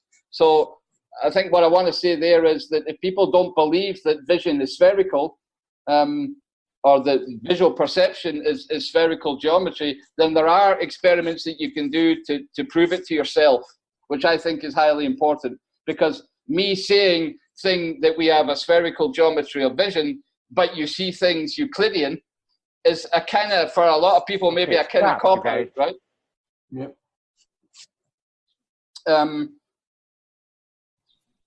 So if I was, for example, to draw a spherical triangle in here, then and bring this up very close to your eye, so these are three walls that are perpendicular to each other, yeah. But if I bring these things closer to my eye, then the thing will actually start to look spherical. These lines will start to look curved, yeah. Wow.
Buenos días.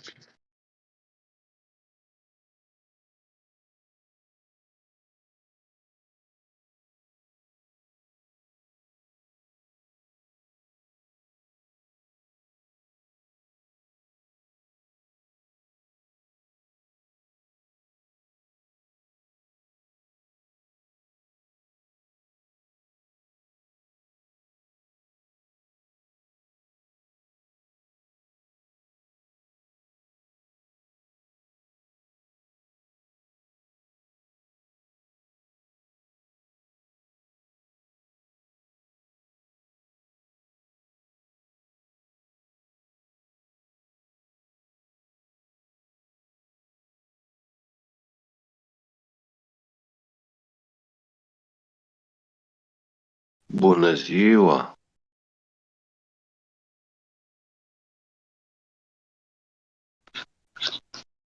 Yeah, that too.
Kind of lonely here.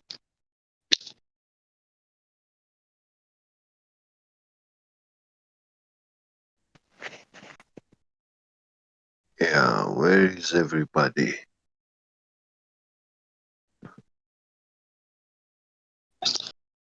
Guess they're all sleeping.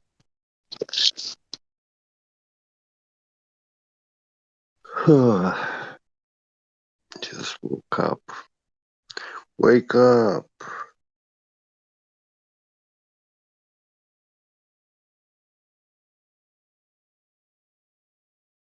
Who let the globy sleep?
Hello?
Hi.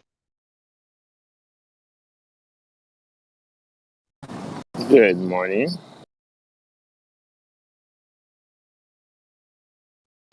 What's up, Jonesy? You're still flat in Los Angeles.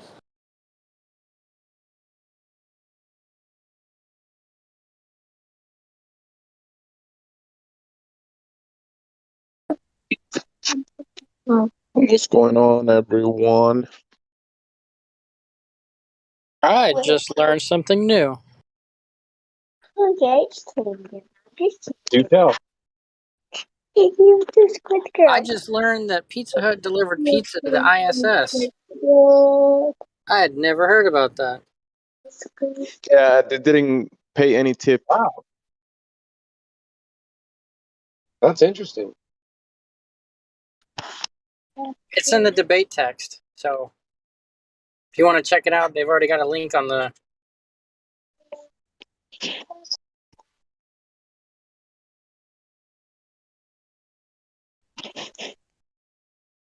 Was it like fresh pizza? I don't know. Probably not. Was it warm when it made it there? I don't know. Well, it was probably a little icy.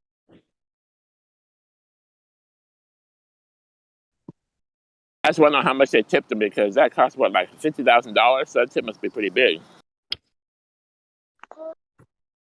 How would they warm it up? Would they stick it outside the cabin and let it just, radiate from the sun? Yeah, just put it on the window and the sun will make it warm. Just for a second. You don't want to overcook it. Yeah. That's like 2,000 degrees or something?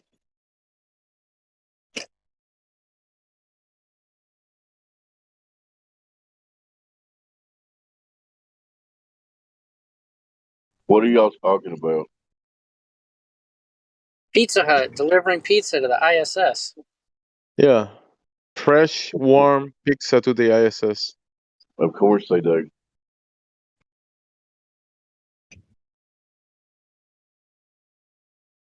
Dave, how much would you have tipped the delivery guy if he brought you pizza to the ISS? Well, if you give them like $5 a mile, it would be a pretty big tip, wouldn't it?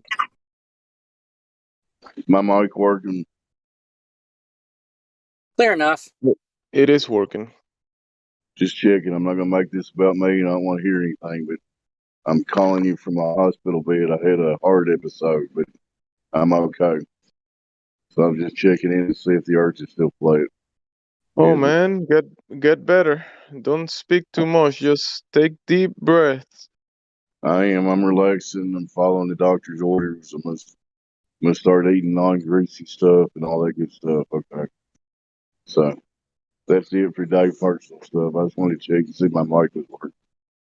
You guys continue to deliver pizza to the ISS or whatever you were doing. All right, no pizza for you. Maybe vegetarian pizza with no cheese. Right. Well, then it's not a pizza. It's just a salad. Exactly. Once you remove the cheese, you got to take the word pizza off of it if you're naming it, right? Anyway. Well, I mean, you could bake you a flat pita, right? And then throw the vegetables on it. Throw the tomato sauce on it. Or are you saying you can't have that either? Well, I don't know. I'm not in that bad. Skip the tomatoes, and if you can get raw cheese, raw milk, raw cream, good meats and good fats, that's good for the heart. Yeah, I'm 60 years old. I just start watching what I eat. My heart's not in the greatest shape. So, anyway, I didn't want to make this about me anyway. I appreciate everybody's concerns, but y'all go ahead with the main issue at hand. I think somebody has a direct measurement of Earth's curvature somewhere, right? Yeah, we'll keep looking and we'll let you know if we find it.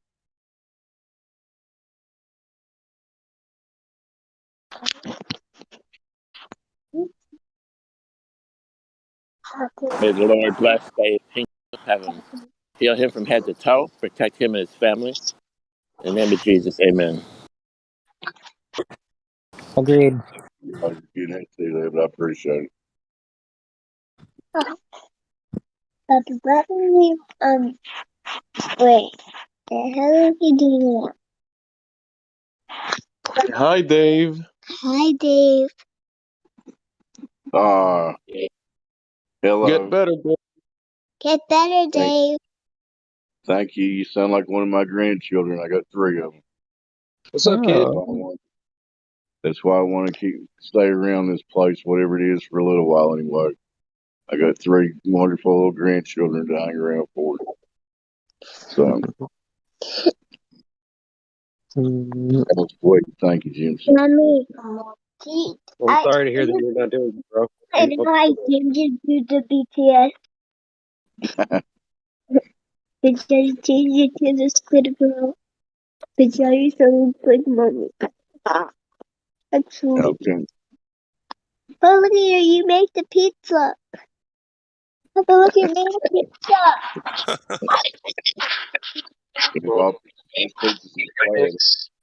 If you mix blue, yellow, and red, you get black. What do you mix orange and purple? Orange and purple. That's a good question. Let's Google it.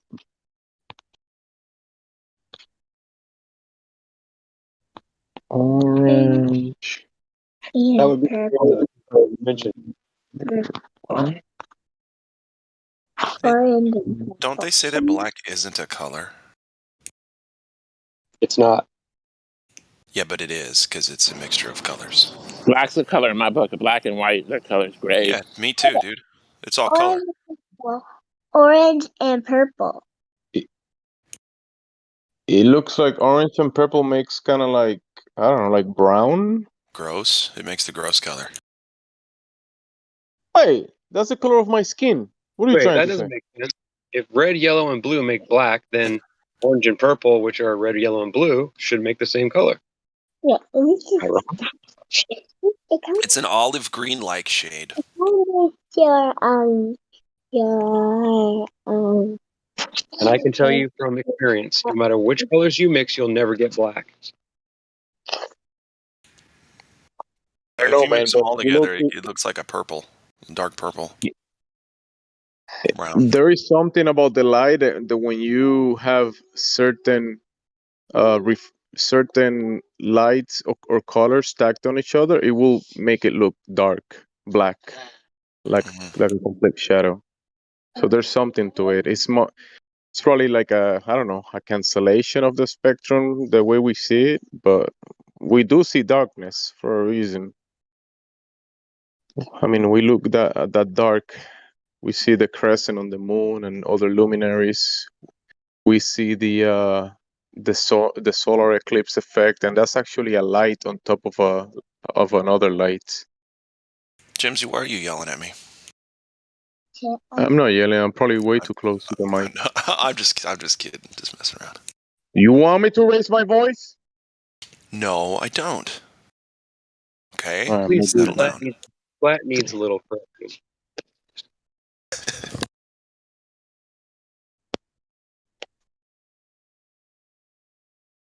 So you see the effect that we observe on the bubble, the light coming through, being refracted in different colors and having an effect, casting a crescent on a dark spot, a shadow, however we call it.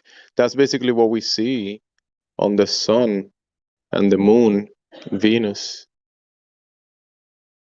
We see the same effect. And we know the light, how do you say, refracts in different colors in the spectrum, and a combination of those will cause the light to look black, some of it. So that might help to explain some of the phenomena that we observe, because we can kind of replicate it down here.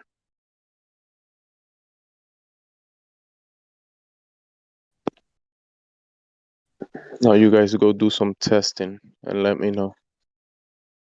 But anyways, we have Avian. Oh, Avian, you've been unmuted, and Glad Flow is here to speak to you. Avian, you can open your mic. Avian FS. Every time I did the other day, he joined and I unmuted him, did the same thing, and he dropped, and now he did the same thing. He's a silly boy. Poor girl.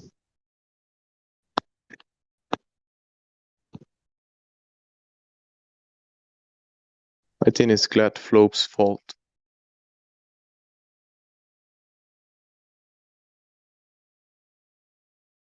I'm just trying to get my cat to shut up. Why are you talking? Just give him treats. I don't have any. That's why. Because you're being cheap with your cat. He knows I don't have any treats. That's why he's yelling at me. But I Wow. don't care. You pussy abuser. Yeah. I can neither confirm nor deny that that is a true statement. Depending on the context. Indeed. Dude, I'm excited to see that new Spider-Man movie. New Spider-Man movie? Yep. It's called No Way Home, and it features all three Spider-Men. So you know how we had Tobey Maguire and then that other skateboarding kid? And then we had the most current one, Tom Hiddleston or whatever the fuck his name is? Well, all three of them show up in the new Spider-Man. like a triangle of love between the Triangle of Spidey. love. It's like a timeline, future past. No, they all fight like they're individual enemies from the movies. So one guy fights the Electro guy, the other guy who is Jamie Foxx, right? So one guy fights Jamie Foxx, the other guy fights the guy who was just like sand in the second or third one. Then you got the big lizard monster from one of them, and then the octopus guy, octopus arms. Well, if you have Jamie Foxx on any movie, that movie definitely drops a few points on the rating. No way, dude. Jamie Foxx is amazing. I need you to take that back. Listen, he sang better than Ray Charles. No, did I say that? No, he didn't sing better, but he sang almost as good. How dare you? How dare you? That's fine.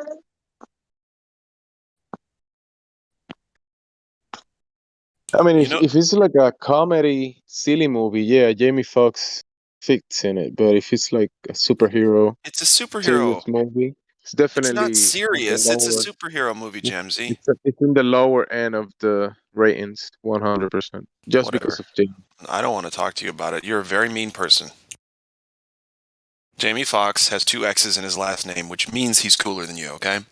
And I think his refracted color on his skin, it has to do something with it. But I don't know. Jamie Foxx. Hey, you know, there's a live stream that I do trust, guys, that I think is real, and they are where they say they are. You want me to show you? No. Too bad. And Fox means 666, so there you go. Well, what does it mean with 2 X's at the end? 6668 That's why he gets a number 6 maximum. Yeah. Maximum? Okay.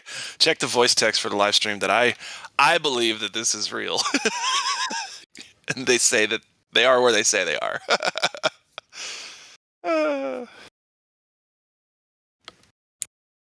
Where are they saying they are? Underwater in the ocean. I believe them. Good for you. And a spitodiadema is what they say they just saw. Urchins, sea urchins. But are you gonna unconnect it? Sure. Daddy press the on button down here. Right. Right. Yes. Okay. Down.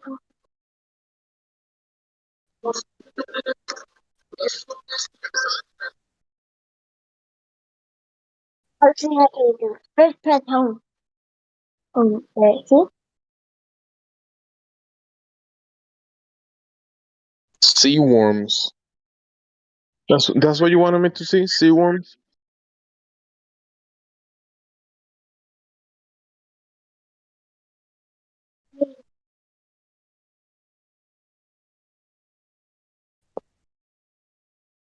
The fish has a parasite, guys. We have to save the fish from parasites.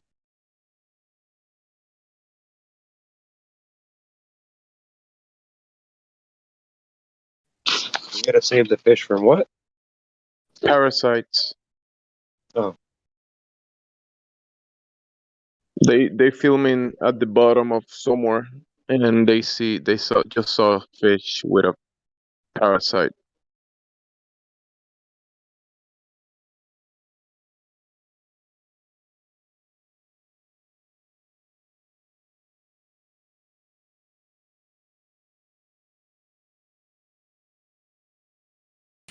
And look, you see how they're filming the floor of the somewhere under the ocean? Yeah, to know that that the world, the whole thing is a globe, they had to measure every inch of what we're seeing.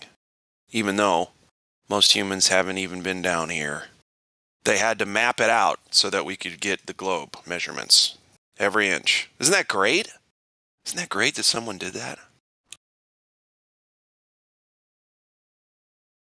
So cool. Even though they're discovering new species, that they call them species, they're discovering quote unquote new living things down there. But that's only because the people who mapped the globe beforehand didn't yet find them, didn't stumble upon them when they were down there mapping the whole thing as a globe.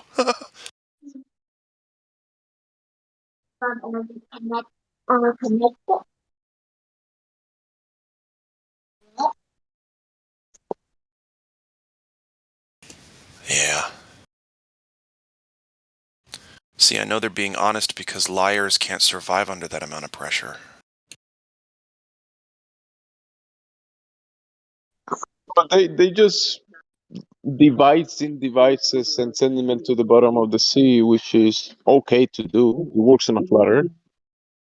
Density and buoyancy, technology. Yeah. So yeah, discoveries do happen on a flat Earth.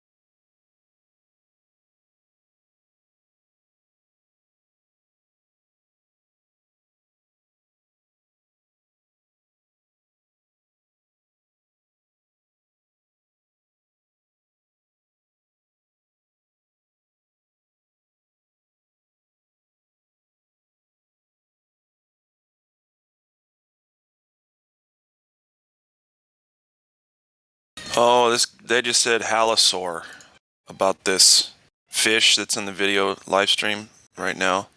The Nautilus live thing. There's a fish in the end. She called it some kind of dinosaur. What an idiot.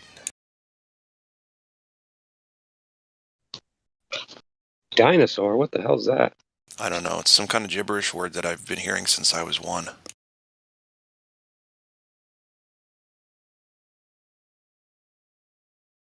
Sounds like BS to me, just saying. Well, yeah. It is mainstream science.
Space Force. It's flat. It's a rectangle. It's a flat rectangle. Space Force.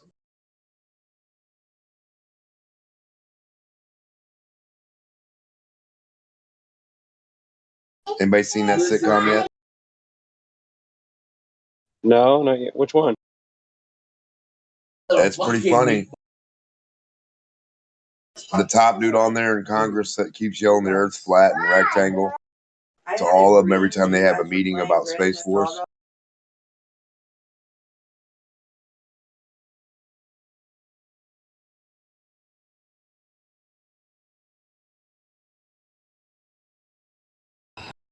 Oh, the Space Force sitcom with the guy from The Office who also played on the 40-Year-Old Virgin.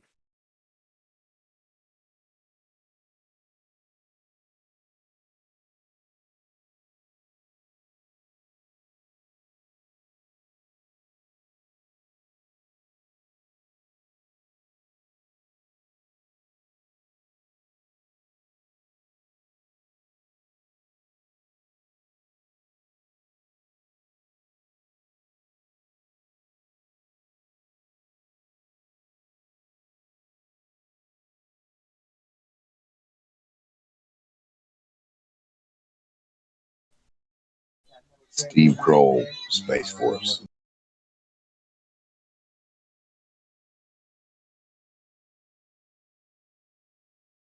I don't even think the Space Force is about space. I think it's about cyberspace. And the TV show is just there to set it in the mind that it is about outer space. The TV show's showing you how ridiculous it is. They tell you that the Earth's flat.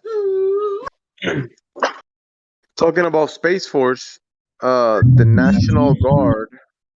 The main Congress tells them their shit, and the people that give them they say it's flat. So on the show, it's flat. The National Guard in Puerto Rico, they give classes to the young ones. And look at the images of the class inside the classroom and what they promote. See. Look at this. It's called Starbase. Starbase by Puerto Rico National Guard.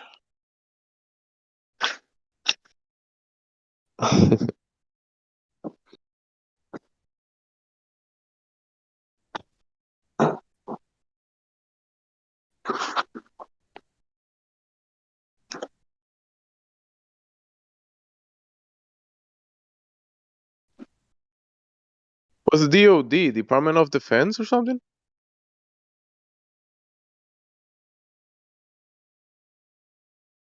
At DoD Starbase, students participate in challenging hands-on, mind-on activities in science, technology, engineering, and math. STEM. STEM. What's STEM? STEM?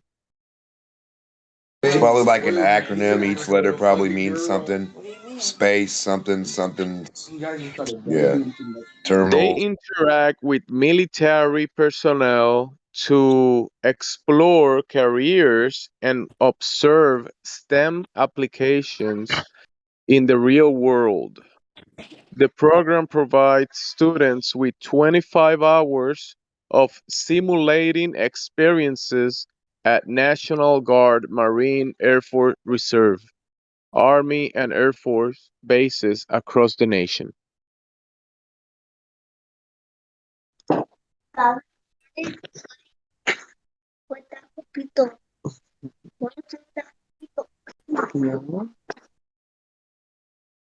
pretty sure somewhere in the article it'll talk about what STEM is. Because the Army loves their acronyms and they'll throw the meaning of it somewhere in the beginning.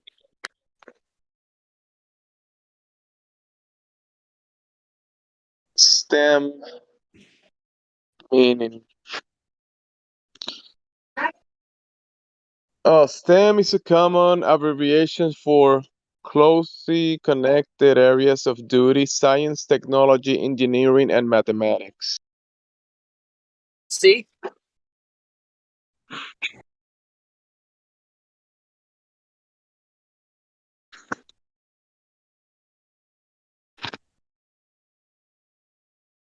But why? You see the class inside the classroom? They have these globes and space imagery, globe Earth stuff. The child at the end, he's dressed up like an astronaut.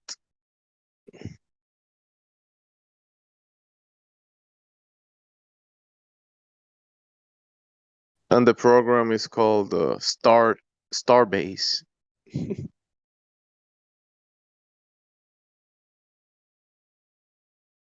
Yeah, can so when I imagine what. was 10, my dad took me to a STEM program and we learned all about space with the military, and the military aren't dumb. That's what that's going to bring.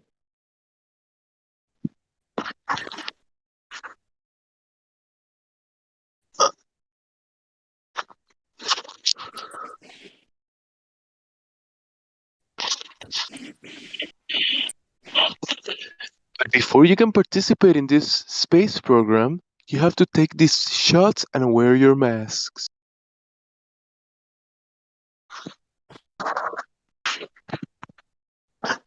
You're welcome.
Hey, buddy. Hey, buddy.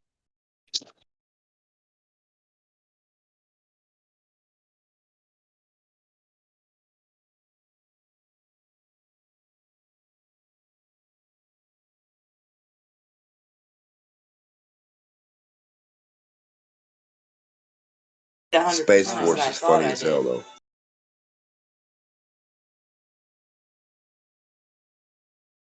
How can you come out with a comedy movie on something that's supposed to be like a serious thing for the government to do Space Force?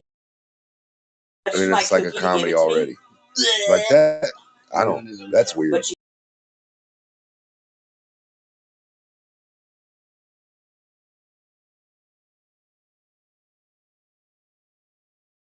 Boots on the Moon by 2024.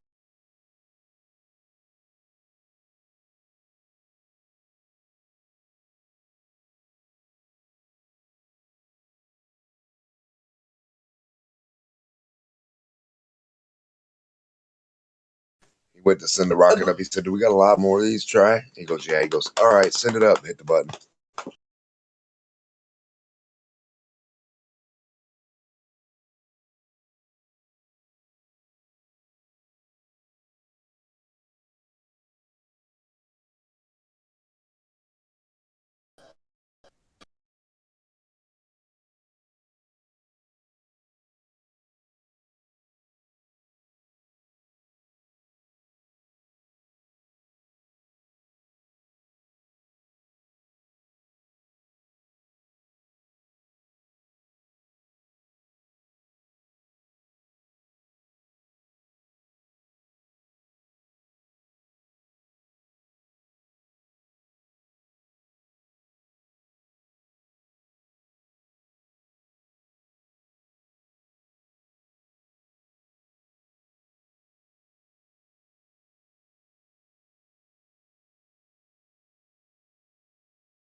So, are we supposed to have Boots on the Moon by 2024?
Testing, testing. 1, 2, 3. The earth is flat. Come have fun with me. You damn right.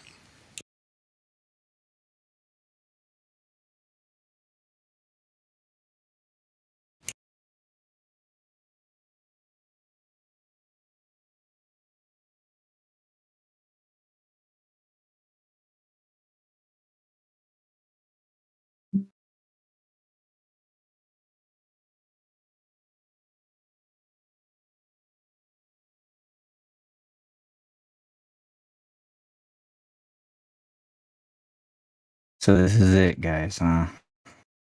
Weekday, midday,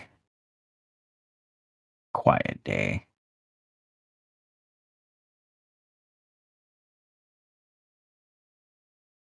Yeah, it's 11:28 here. I expect the YouTube trolls for lunchtime to be piling in within the next half hour and sticking around for 2 or 3 hours during lunch. Yeah. Stick around for 2 or 3 hours during lunch, they will, and then they'll take a break and then come back for some dinner Boots stuff. on the moon by 2022. There we go. There everybody is.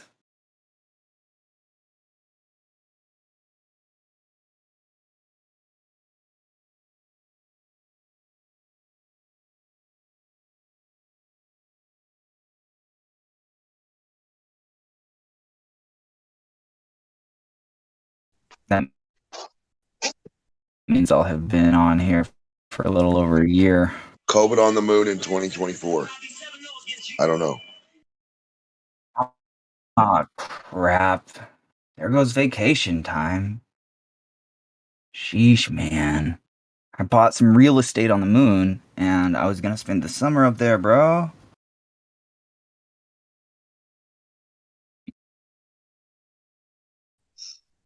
Which building company is going to be the first one up there? That would have to be the first thing, the construction companies. After, the whatever gets established. Like if a rocket really went there, then we'd need tractors, equipment, other shit. We'd have to build it up there.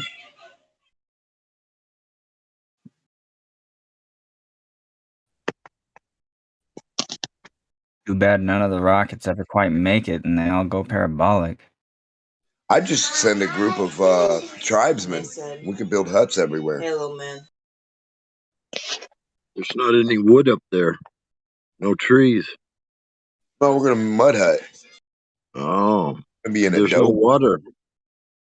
We have saliva and piss, my friend. Piss huts. I will piss on the moon. It will glow. It will glow yellow. Like Swiss cheese? No, brighter than Swiss cheese. Swiss cheese is white. It will grow day glow. More like radiation yellow, right? Yes, radiate yellow. Like antifreeze yellow? Yeah, lightning bug Antifreeze yellow. kinda. Yeah, oh, there we go, buddy. That's what I want my huts made That's out what of. we're gonna have for lights. We're gonna send lightning bugs up by the ton. In theory, that sounds spectacular. If you could catch enough lightning bugs. And get them to all actually light up at the same You carry the lightning bugs on a big time, fishing because they're pretty string. fickle with it. You carry the lightning bugs on the outside of your thing. Like a big pile of them on the outside. The moon is You know what I mean? atmosphere, of course. Where'd you get those headlights? Oh, it's just a big ass pile of lightning bugs.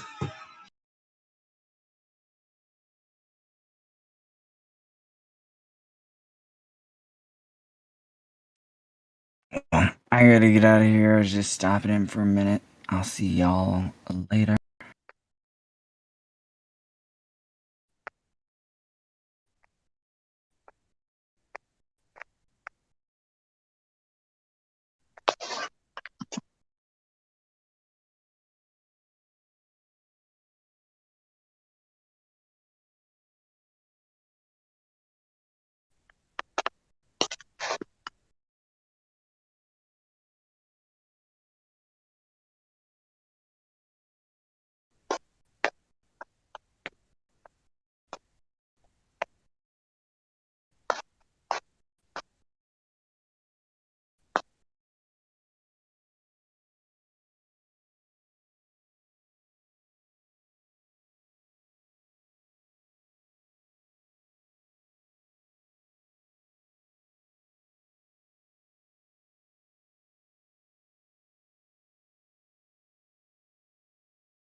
Oh my God, cut.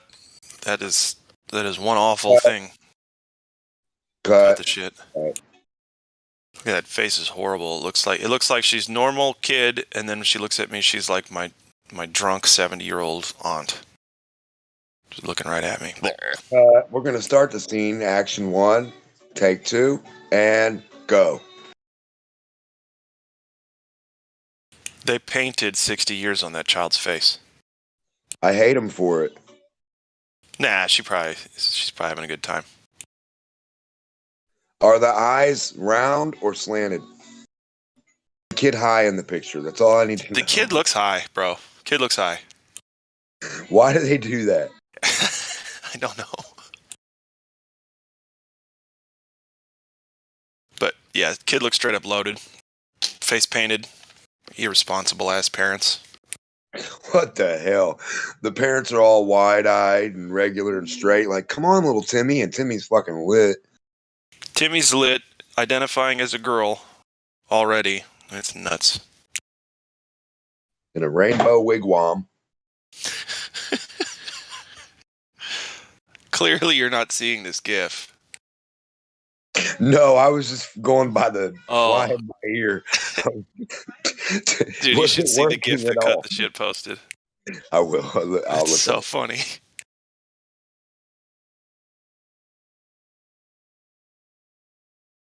Cute kid, and then all of a sudden, Glober face. Oh, I thought we were talking about an abstract painting. No. Holy shit, okay. See that? It's like, kids, Yeah, oh, that's a cute kid playing in the... Oh, my God! Batman face. Batman Joker.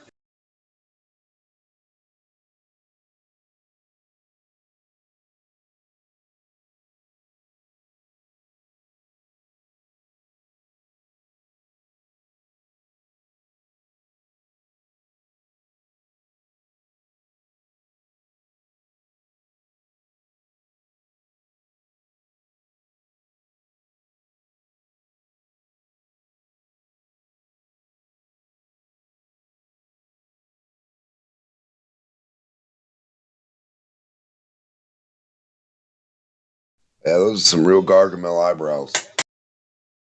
Yeah. It's a very well done ugly face. Very well done. And, you know, I think that she's probably trying to wash it off because it looks like... Yeah, it looks like they're like, okay, honey, wash it off. And she's like, one last glimpse. Not before I stare into your soul. Right.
Texas. Oh, okay. There we go. Just dropping by to say hi. Hope you guys have had a wonderful, wonderful weekend. So, I'm currently in Florida, but just dropping by to say hi. How is everyone?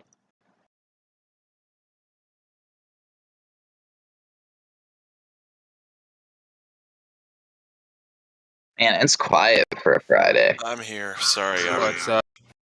Yeah. Hi. Hey, what's up? Hi. I just graduated today. Nice. Congratulations. College, right? Hey, Chris. Well done. Yeah. Yeah, that's actually why I'm in Florida. Believe it or not. Are you celebrating? Yeah. Awesome. I think you told us that last time on Precious Metals that you were going to do this, right? Yep. I've already been to 3 out of the 4 parks in Disney. Epcot's definitely my favorite, actually. I know it has like space crap and everything, but I don't know. It just holds a special spot in my childhood.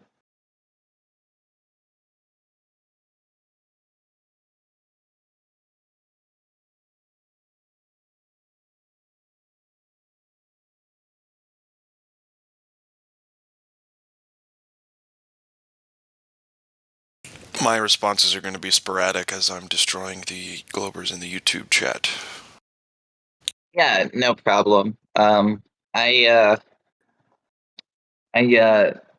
just really, I don't know. But that's awesome, man. What's your favorite thing that you've done so far on your celebration? Well, honestly, okay, so this is kind of funny. There's a new restaurant called Space 220. Now, it's cool because like you ride in an elevator. Obviously, like everything's fake, right? Like everything looks so fake, and I don't know if people think it's real. But the food there is actually really good. Like they have like dry ice in a drink. They give you like SpaceX trading cards. But that's cool though. I really like the salad though. They had like this apple cider dressing that was delicious, dude. Yeah, apple cider vinegar dressing, bro. That's the Oh stuff. yeah. I've never had it before, and it was like, oh my gosh, this is delicious. It's almost like the salad's better than the rest of the dinner when I have a salad like that. Oh, not almost. That was the highlight. Yeah. Cool. And that was in what city? Orlando. Orlando. Cool. I've been Space there too. 220. Did you go to Epcot Center? Is that in Orlando? I think that's in Orlando. Yeah. Yeah, cool. yeah. I've been there too, Epcot, just once. Epcot's like my favorite park. Like, especially like Test Track is such a cool ride. Like, you get to go like 65 miles an oh, I'm sorry, 64.9 miles an hour. Like at the end, and you get to design a car or whatever. See, I haven't seen it since I was probably 10 years old, and I'm 39, so it's almost. They've definitely changed a lot. Like, I don't know if you remember the ride Horizons. It was like this futuristic play show. They got rid of Horizons and replaced it with something called Mission Space, which What, is like, yeah, which is dude, like I said, this was like almost 30 years ago, so I bet almost nothing is the same. Well, the best part about Epcot though is the World Pavilion Showcase, because you get to try different foods, and like eating and drinking are like the best parts of Epcot, honestly. The food and the drinks, huh? Oh, that makes sense.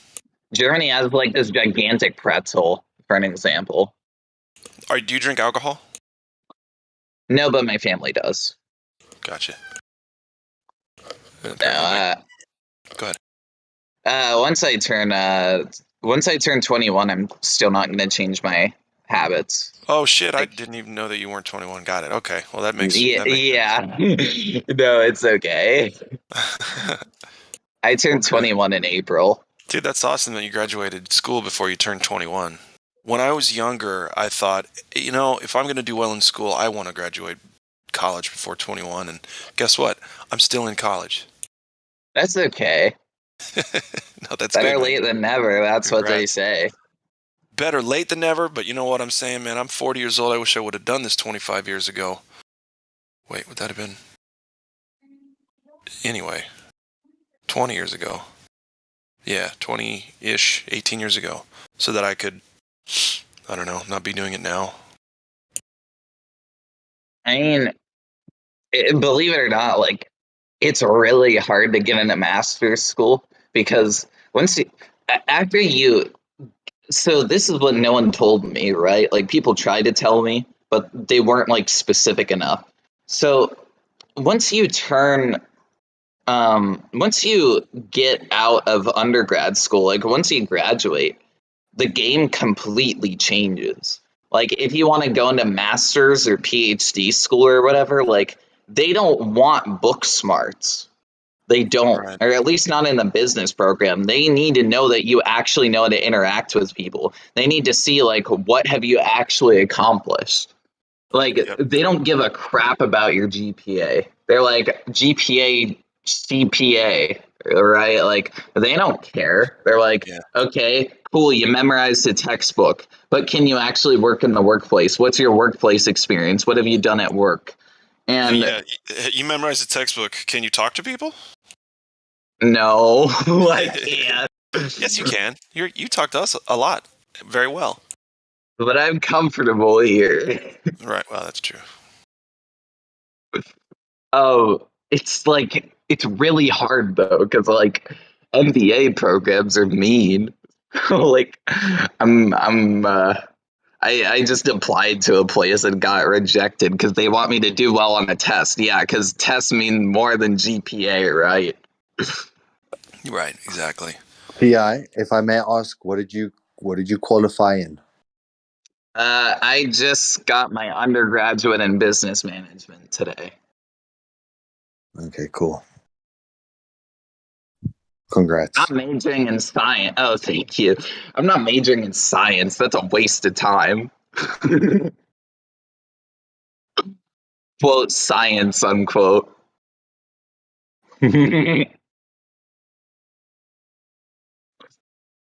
I know someone who's majoring in. I know someone who's majoring in environmental science, and they said that exfoliation was caused by gravity. I can't. I can't. Exfoliation. This is a PhD who told them this.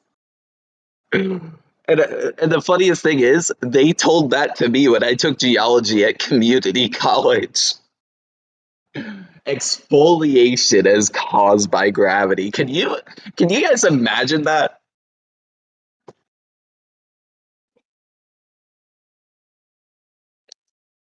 You guys know what exfoliation is, right?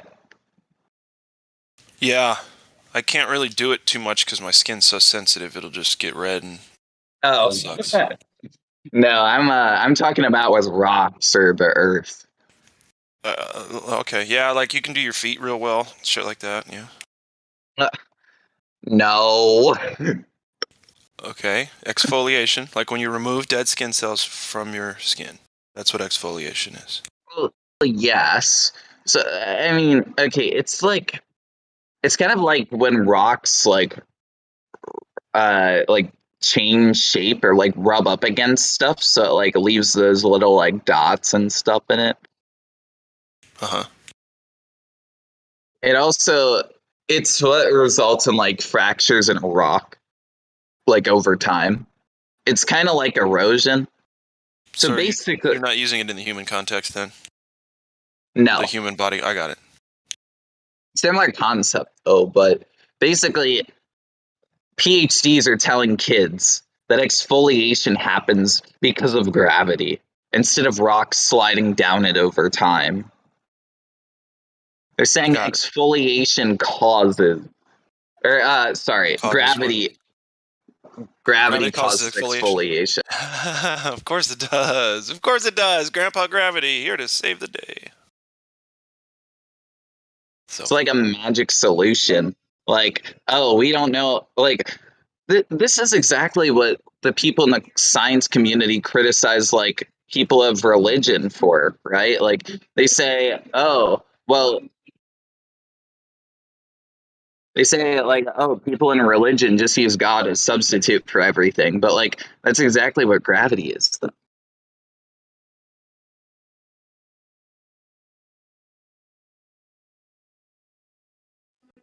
Sorry, I gotta go. Background noise, but it was nice seeing you guys again.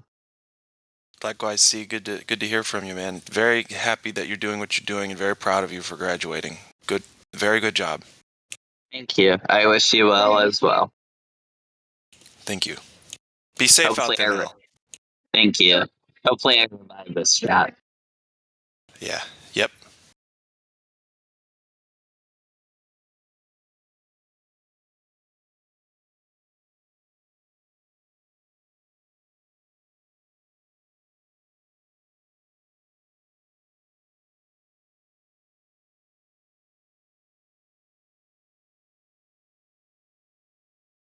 I'm going to answer Glober in the YouTube chat. Question from the Glober is nuclear power real, since none of you have built it yourselves? That is a lovely question. Let me tell you how it works. Two celestial poles. That's the person's name, by the way. They haven't been to both quote-unquote celestial poles to prove that they exist. Nevertheless, they're using that as their globe evidence. I digress. So the question again is nuclear power real, since none of you have built it yourselves? Two celestial poles. Hey, I can neither confirm nor deny that nuclear power exists, especially the way that they describe it. Right? And neither can you. Now, you can believe stories, you can believe pictures, you can believe governments, you can believe newscasts, you can believe all of that stuff, right? But you can't call it fact. You can't. Right? Unless you go and experience the whole thing yourself, nuclear power. And that would take quite some time, I would say, for you to really figure it out and then be able to say, yep, that's empirical, that is objective, and I've now found that out for myself. So I hope you understand that's how it works. I would be stupid in saying, I know for a fact that nuclear power, especially as they describe it, exists. Because I don't truly know. And I'm not going to just believe pictures and stories. Oh, but we rely on nuclear power for that, blah, blah, blah. Well, they could just be telling you that, couldn't they? Kind of like they did with fossil fuels. Ooh, that's a hard one to swallow. Anyway, if I can't confirm it, I'm not going to talk about it. That's the bottom line.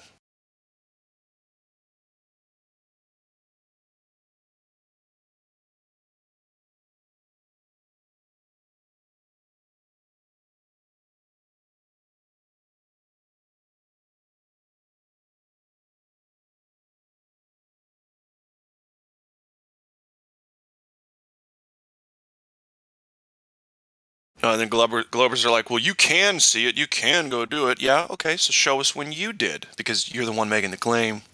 Cutie pie. Absolutely adorable. Adorable, as they say in Hispanic languages. Adorable.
Glat, what are you studying?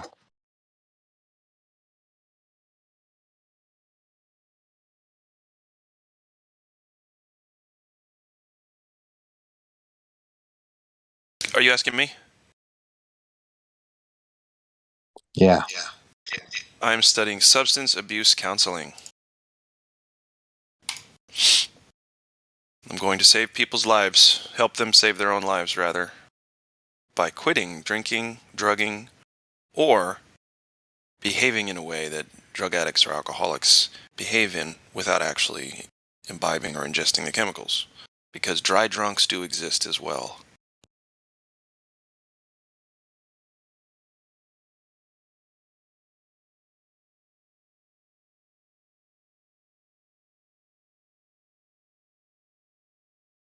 What do you mean by dry drunk?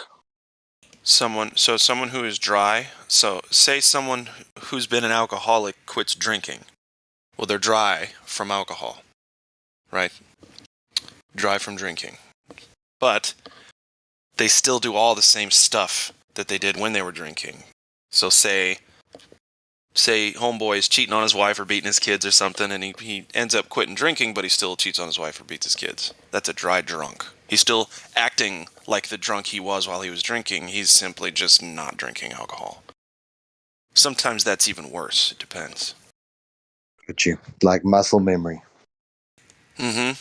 Yeah. Well, and the thing is, drinking, abusing people, whatever, is a symptom of the real problem deep down inside. So if you're not willing to do the necessary work, stay in the deep end of the pool for a while and get some shit fixed and learn how to tread water for once, those emotional issues and behaviors are going to translate over to when you're sober. You can be sober of chemicals but still be very drunk in behavior.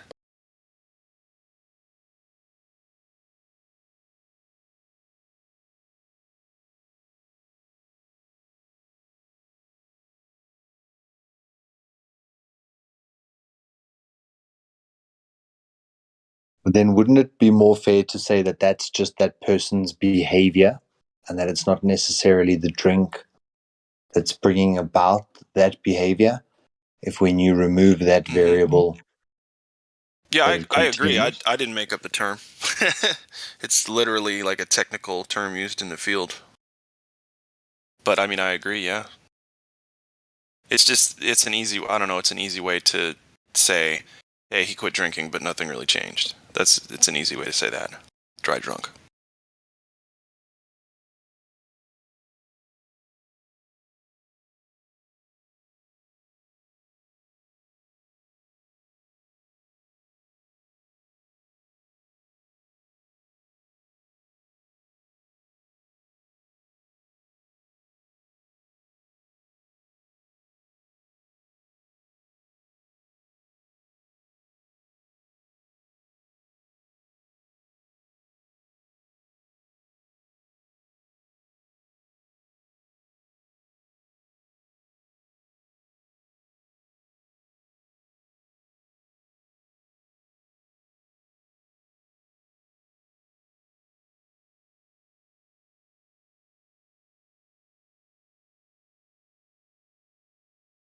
You guys, did you see that they're banking on that people will believe, and the dummies will believe, that NASA's Parker solar probe touched the sun?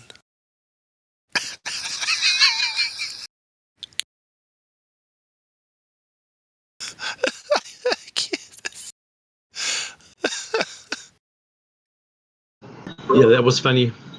I saw. Oh my god, I'm watching a video of it right now, of an official video. That's so funny, yeah. They're trying to break down the sun's structure now in this video. It's a giant ball of hot plasma that's held together by its own gravity.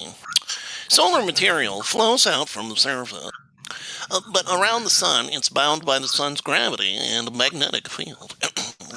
This material forms the sun's atmosphere. The corona. I'm just going to stop there. God bless. People are so fucking stupid. It wouldn't get burnt up into a million pieces. It's just crazy. No. Oh, and not only did it not touch the actual surface of the sun, but it touched some kind of boundary around the sun that is basically like our Van Allen radiation belts. So it's touching, hold on, it's touching solar material bound for the sun. It's not actually touching the sun. Anyway, go ahead. So, a fun fact, you can't have a virus without a container. So, that's a fun fact. Nice.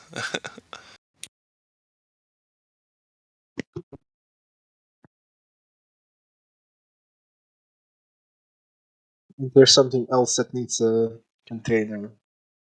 I wonder what it is. Everything. You can't have what in a container? You can't have a virus without a container.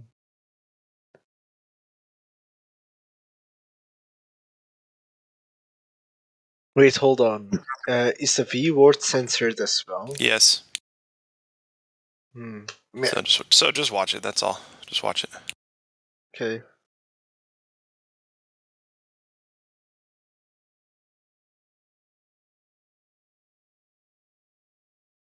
Yo, Flat Earth Solar. Long time no see. It's good to see you again, dude.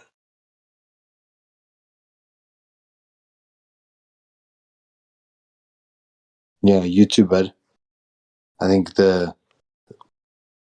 point there is also that you can't have that thing, the word that we cannot say, unless it's living in some other tissue. Because it, or not even living, because it's not living in the first place. So you have to have some kind of tissue for it to now present in. And yeah, it's craziness. Yeah.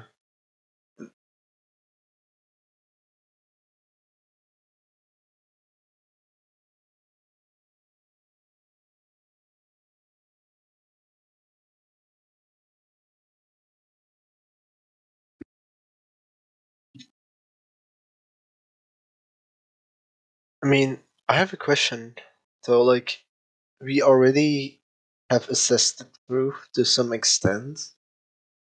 So, what are we gonna do with it? Like, because in my mind, like, if we just sit on this Discord, like, it's not gonna change the system, is it? Or do we have like a plan, like a master plan? Because I can imagine like there are people on this server who go around and herald to flat Earth tenets, but it's not gonna overturn the whole country, will it? Wait, what are you asking? If what's gonna overturn a country? So the thing is, like, we know the truth, but what are we gonna do with it? Like, Oh man, I don't know. I mean, I'm kind of just waiting for, the other shoe to drop, so we can have the fight that we're gonna have against the evil powers, right? That's basically how it is. And then get that the fuck over with, so we can have a decent life. I get that, you know what I'm saying? Like, I'm not sure what else we can do with the information, because unless a great number, I won't say the vast majority or even half or even a third, but a great number of people amongst the population do need to stand up, and we need to do something at some point. Yes. I don't know what that is, but based on the information that we already have, let alone the nitty gritty, real down raw truth, we need to do something. And I figure it's not going to be hard to figure out where the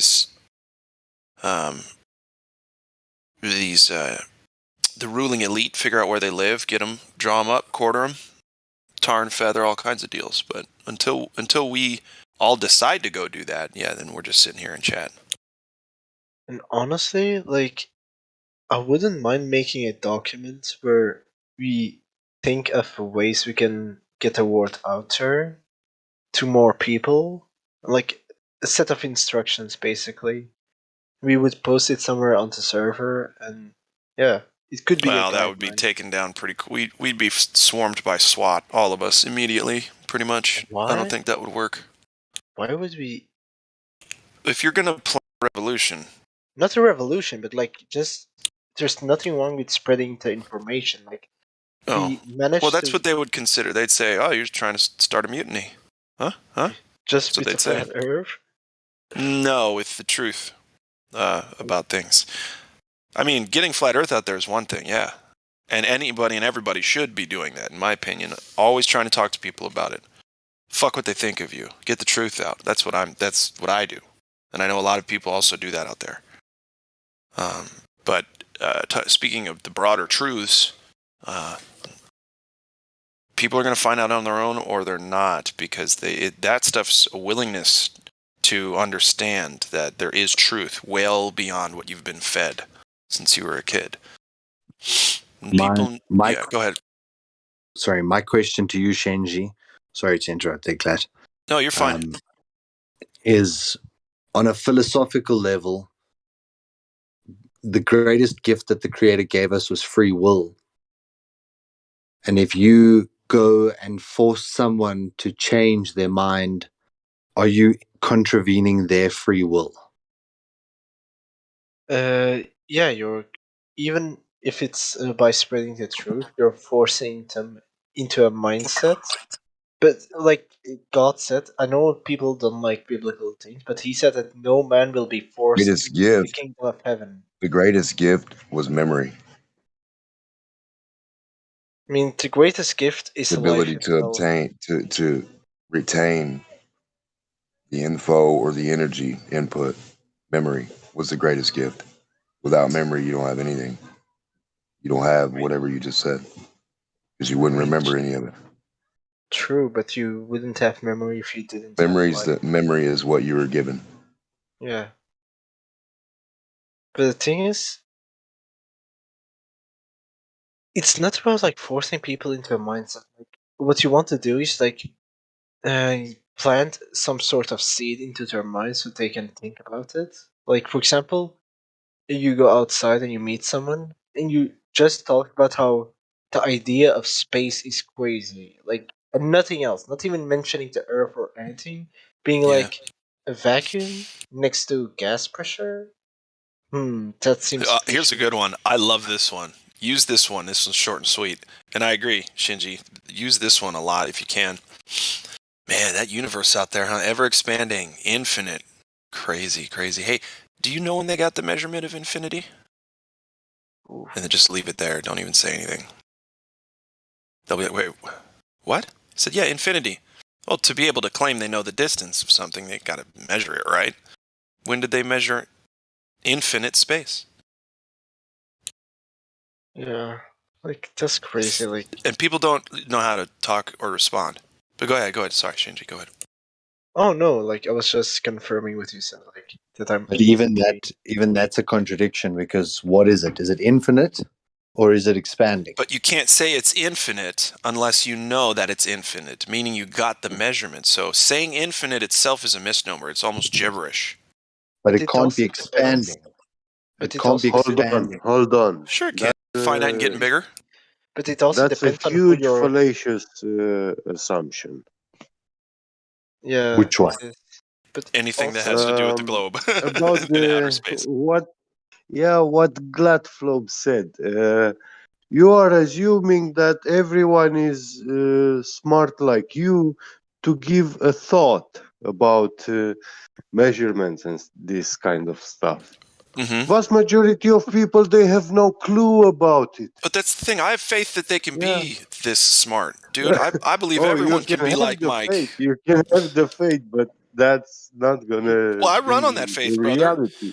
Listen, I have to run on the faith. That's my career. I have to be able Yeah. to. I have to be able to convince people that they are worth being convinced to do something to save their life. So that's what I'm doing. Glad is exactly right, because in my opinion, being smart or not hasn't anything to do with what you believe. It's about how honest you are to yourself. Like, Yep. Like if you're able to like get in new information and Oh, make sure this that is about logical thinking.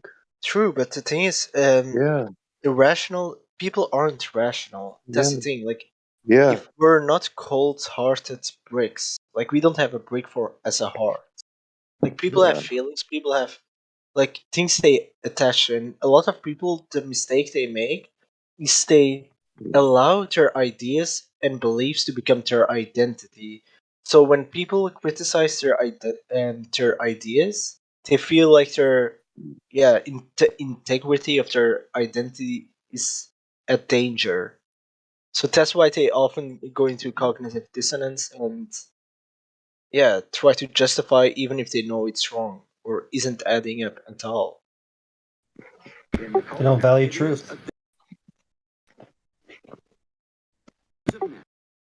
It's not necessarily like because it's a bit of relativity in They regards to value you their can value beliefs. proof, but if you really attach yourself to a certain idea, the two sides could conflict, and it's depending on which side you value more than the other.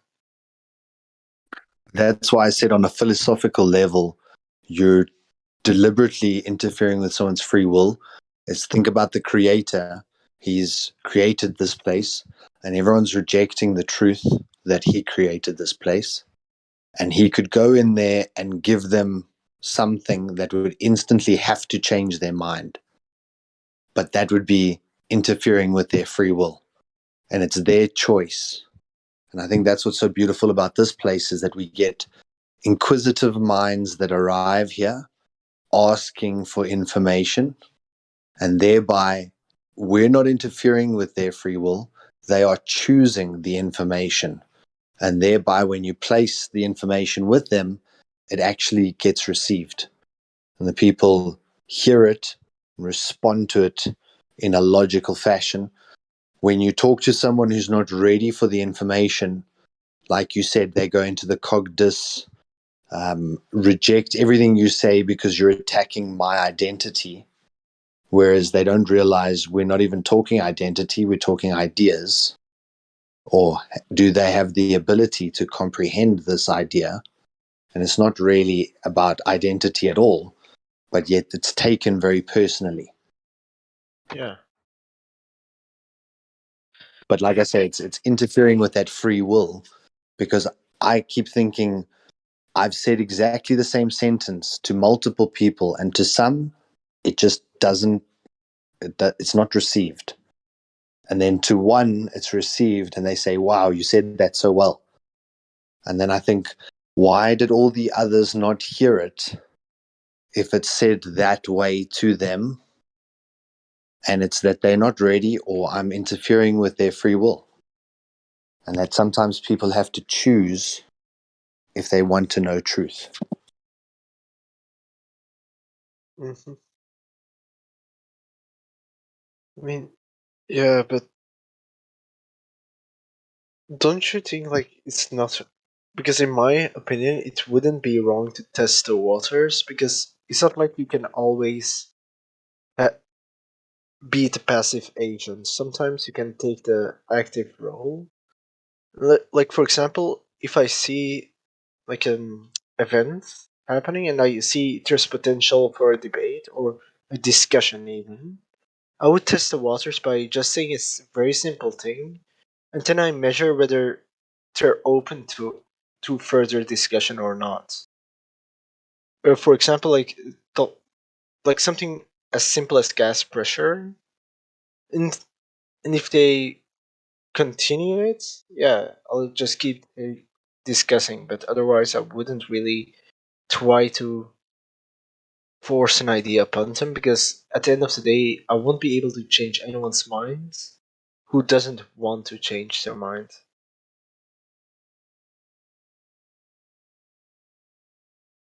So I think you can still respect other people's free will while taking the active role.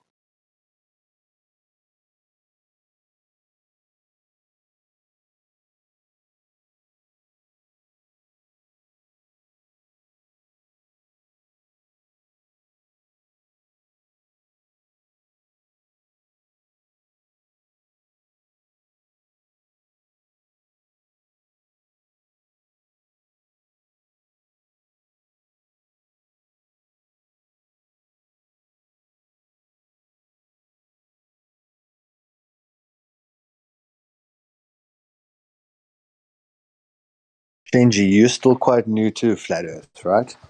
Yeah, I joined, I think around June, if I'm not mistaken. Have you watched the documentary called There's No Trees on Flat Earth? I haven't. I don't think so. Put it on your watch list.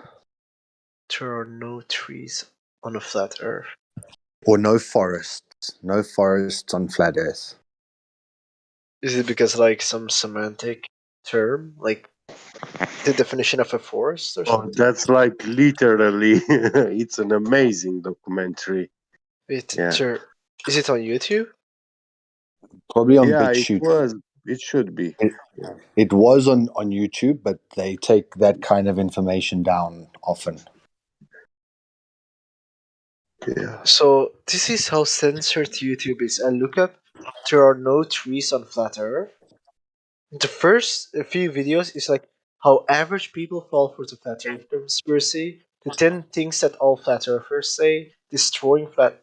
Like, YouTube is so They're all biased, straw men. crazy. The algorithm is broken. Yeah. And it couldn't be coincidence because to me it seems they're selecting the videos that would show up. Like the moment you search anything with flat Earth. Yeah. One option is you search with DuckDuckGo. That seems to avoid some of the Google algorithms. So you can then find the video link routed back to YouTube. Because if you search in YouTube or you search in Google, they deliberately create these smoke screens that make it difficult to locate the content. But like I say, if you go to BitChute, you'll probably find it first search. Have you been to BitChute? I think I found it on YouTube. I'm gonna put It's it on in the YouTube. I live just did the stream. Is DuckDuckGo it and this found one? it right away. Is it this one?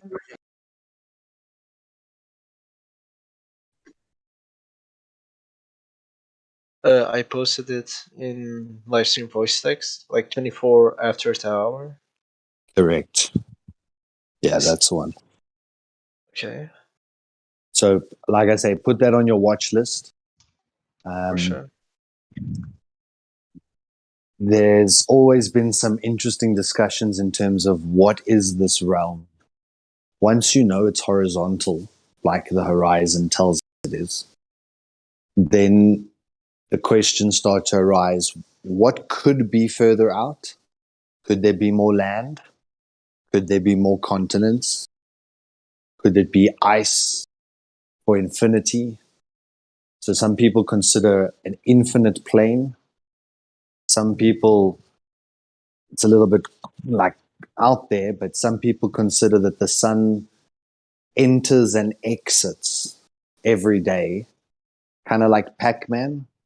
If you drive Pac-Man off the side of the right-hand side of the screen, Pac-Man appears on the left-hand side of the screen. And we sometimes call them Pac-Man Earthers because of that, because we can't really prove that. They just have to believe it to fit their model. So even in this space, there's various people all trying to promote certain ideas. And in a room like this, we like to go on precisely what can be measured or demonstrated. But I don't know if you watch a guy called Jeranism. He also produces really good content.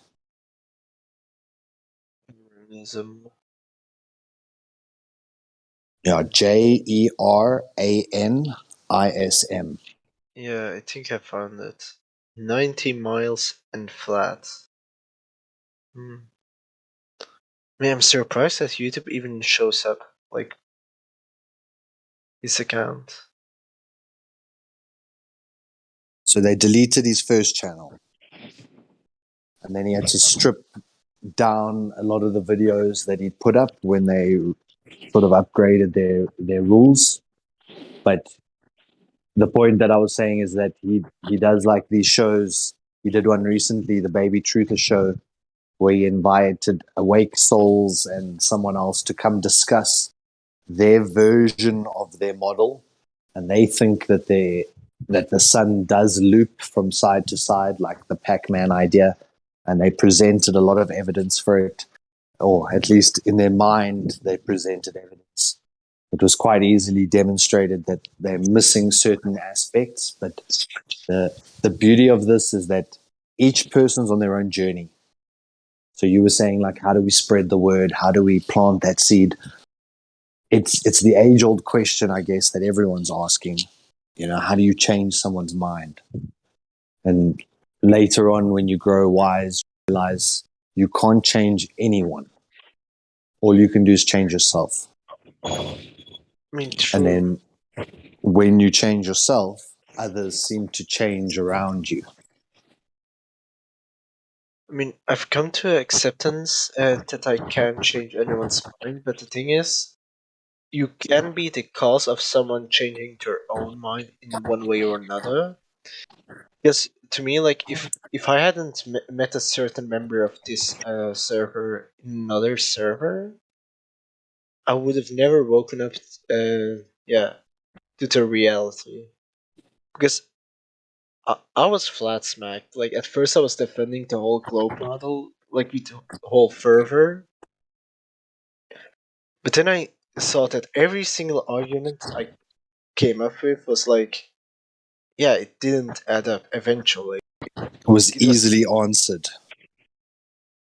yeah. So the thing is, with planting a seed, I would mean that, not mean that it would eventually go into, Jimmy, you're hot micing. I'm sorry.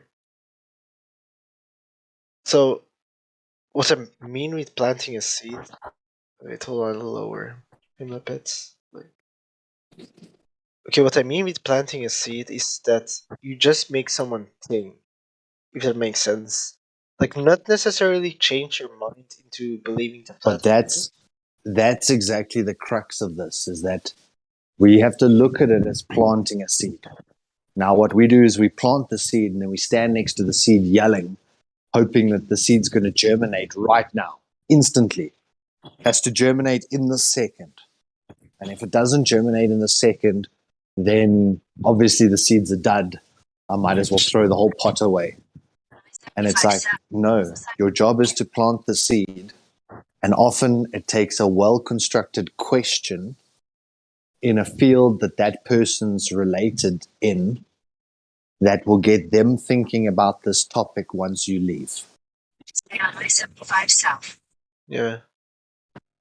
And yet what we often do is that we turn the entire conversation into a statement basis where we're trying to teach. We've got almost like a unwilling or sort of like a coerced student, someone who's been forced to now learn. They didn't come and sign up to learn from you, but suddenly they find themselves in a situation where you're trying to assume a teacher role, and then they must take a learner role. And then they go, no, I'm not the learner. I'll teach you. I'm the teacher. And then it becomes about the egos of two teachers battling. Mm-hmm.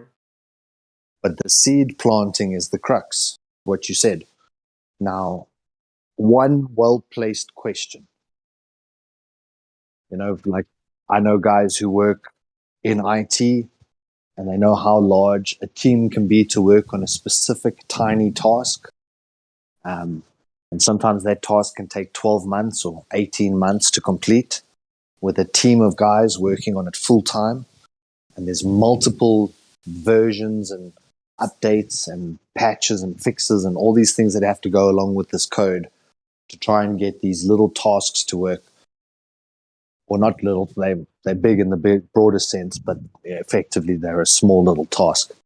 But then you say to someone like that, how is it that we never have to reset a satellite, and that their communications, effectively they coded this in the 80s and sent that satellite up? Now, the actual motherboard that they coded it on wasn't capable of the latest iPhone iOS 15 update, 5 gig update. That little motherboard can't take that update. So you ask them, how is it that these satellites can stay up there for 20 years? No one needed to update or patch or fix any problems, and they can just keep updating it to the latest software. And then you watch them scratch their head because they work in IT. You've now implanted a little bit of doubt in satellites, and then that's seed's done. Move on. But yet we often go and hammer this and try and get the seed to germinate immediately. And I think that's where you're interfering with the free will, is when you're I trying to agree. force germination.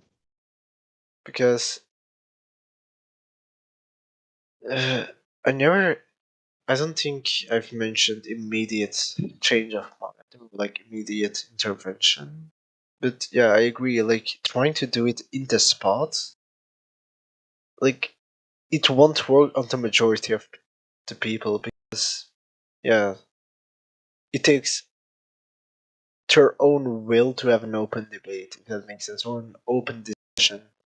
If that's not there in the first place, it's a dead end, basically.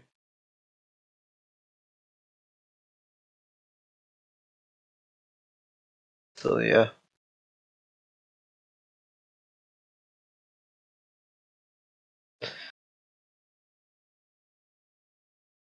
Because if I'm not mistaken, like Socrates or Socrates, however you say his name, if I'm not mistaken, he also mentioned something like that, like the amnesty theory, where he would go around and try to debate people and try to like birth a certain insight through a certain debate or top discussion, and that's also why like half the people started hating him in the first place because people thought he was a sophist.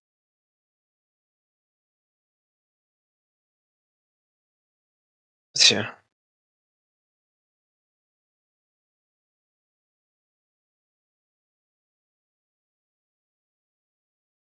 Yeah, the wise are always hated by the ignorant. They fight you to defend their program.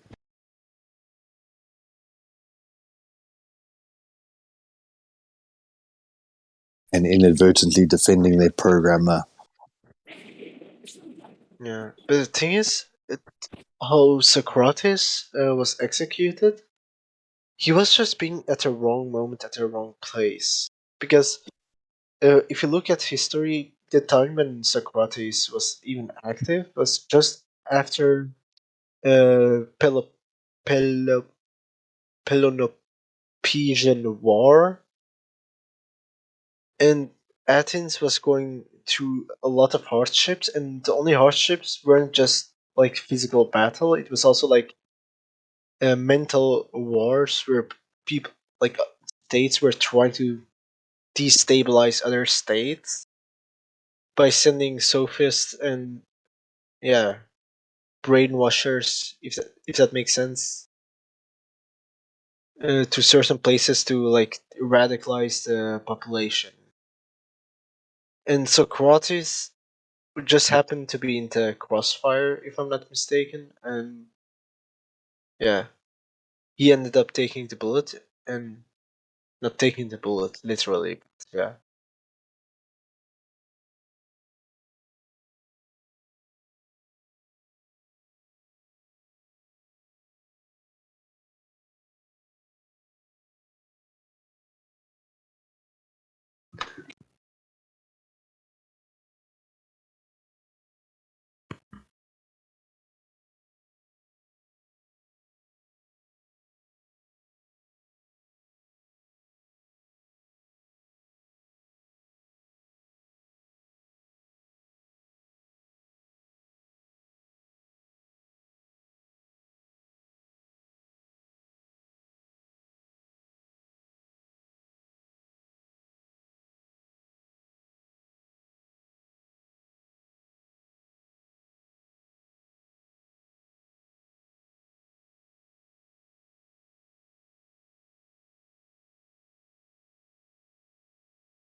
And what did you take from reading that about Socrates? That the truth is often way more nuanced, and it's not like one or the other. Like in some cases it is, don't get me wrong, but when it gets to a complex situation, often the answer to that question is the answer is just as complex as the question. So yeah, like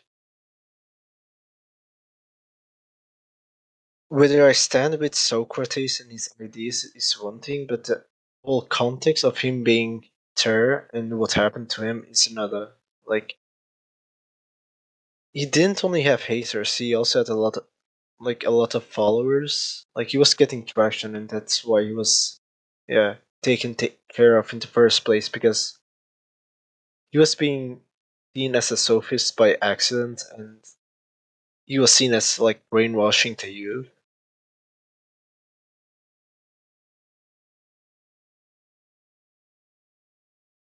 So then why do you think the powers that be allowed us to learn so much from the man? Because it's the same thing as Galileo Galilei. He was said to have proposed that the earth was spherical when everyone knew that it was flat, and it was such an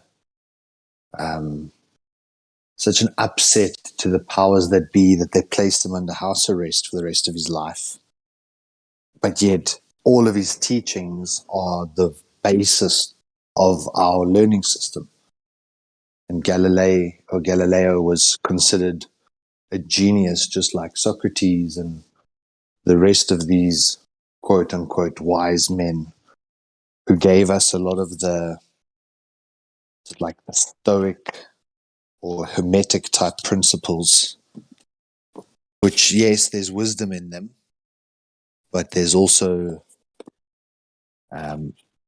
an ignorance to the creator or to your spiritual link to something higher than yourself. True. Because I can also say that, as I said, I don't really stand with Socrates and his stuff, but I do have stuff I agree with, like small tenets, because even if someone is lying, right, he will always have like little bits of truth within their lie, and it's up to your and critical Discernment. thinking and discernment, where you can pick out what's right and what's wrong. Like you can even get like information from NASA if you know how to look at certain things, because even NASA themselves admit like a flat, non-rotating Earth, like in so many documents of theirs. So if you already have a basis, like a foundation to stand on, where you can always go back to, like if that foundation is strong enough, you can always, not always, but like with a good success rate, always discern truth from a lie, the information you perceive. Yes and no. Yes, in that I agree with pretty much everything that you said, except that you also can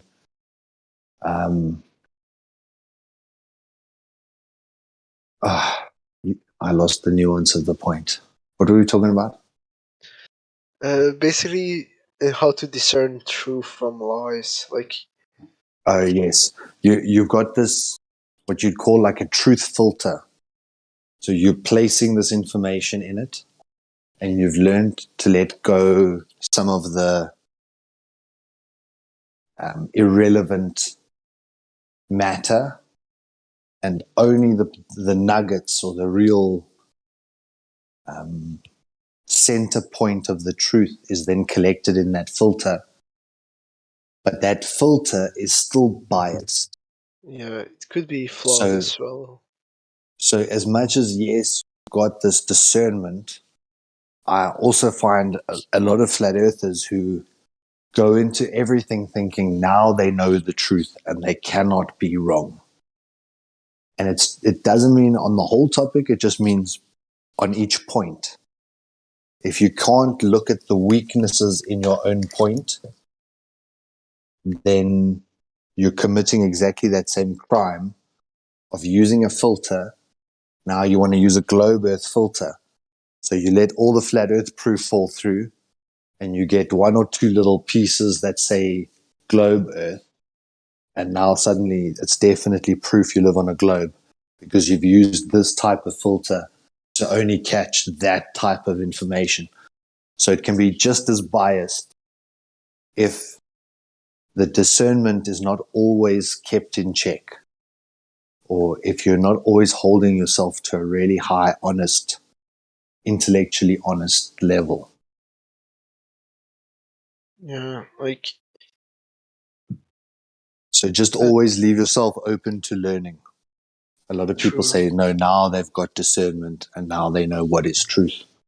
Like, well, I will try and discern in the moment the truth, but I will also be aware that I can still learn. I mean, I agree, but like, wouldn't the filter be strong if the filter you're using is like, how do I call it? Don't want to call it simple, but like, yeah, I'll just call it simple. Like keeping it to simple axioms you know to be true definitely. For example, like an apple is red. Yeah, you can see it, perceive it as red. It fits the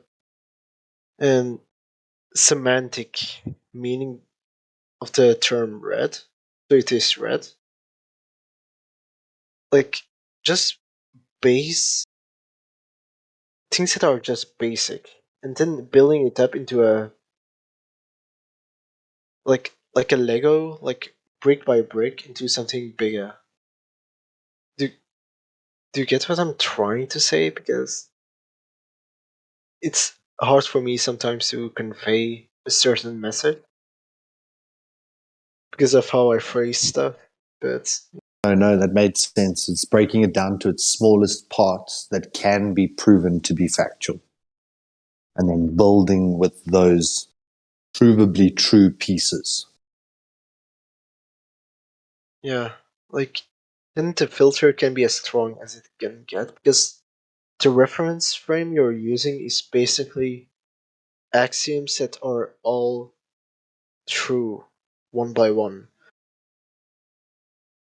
Look, that's a very time-consuming method, and it basically means you've got to discard everything all prior knowledge. You've almost got to approach the subject as though it's the very first time, and you collect all the information you possibly can on it. A lot of us don't do that, and we start building on preconceived assumptions just on the basis that they must be right.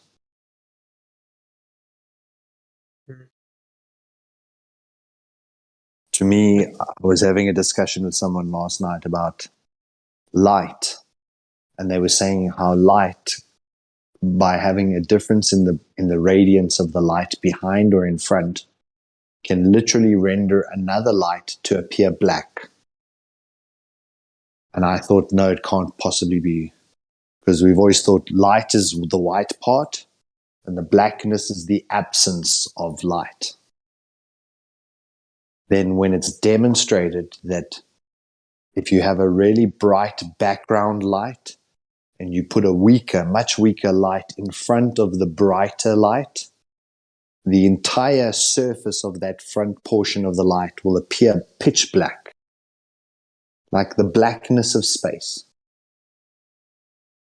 So you mean like relatively, even if the smaller light is still glowing? The smaller light is bright. Yeah, The smaller light is still bright. And if you turn between turning the background light on and off, you'll instantly see that the torch always remains on. But when the brighter light is lit from behind, that torch turns black. Now, when you mix colors, RGB, red, green, and blue, Mhm. When you mix light, red light, green light, and blue light, and you overlap them, the center white? becomes white. White light, Yeah. yes, correct. But when I take paint, if I mix red paint and green paint and blue paint, I get black paint. Isn't it because it's subtractive and not additive? Like paint is That's precisely right. Well, that's the label that they give it. But if you understand how light reaches your eye, it means that white light is bouncing off of a black surface, and the white light is still coming back to your eye, but your brain is seeing it as black. Have So you ever that mixed means, colors together before? Like paint color? yes, yeah, You've gotten black before, huh? correct. Good luck That's with pretty that. crazy. Except, of course, it's not actually bouncing. I mean, you can get No, black so with this, Experimental filters. colors does not make black, dude. I'm sorry, it makes brown. Yeah, it's like a very dark brown. But brown if is I'm not basically just a mistaken, dark orange. But when you mix RGB in paints, you get black. I mean, And that basically means that the wavelength that's reaching your eye, that black and white are almost like these two, I don't even know how to describe this, but they're almost like two sides of the same coin. Black is just is white light in a lower intensity, whereas white is white light with a higher intensity.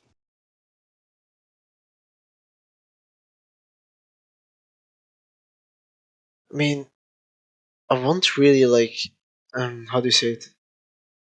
Just defy what you just said, because it could be true depending on the type of paint and like the material used. Because the thing is, like with filters, I know for sure. Like if you use filters, the way they work is like different than like lights themselves. Like what filters do. For example, if you have a red filter, and you hold it in front of a light, it'll be red because it's not letting the blue and green light through. So it's a subtractive process, not an additive. And if you hold like a red, green, and blue filter in front of each other, everything turns, yeah, basically black.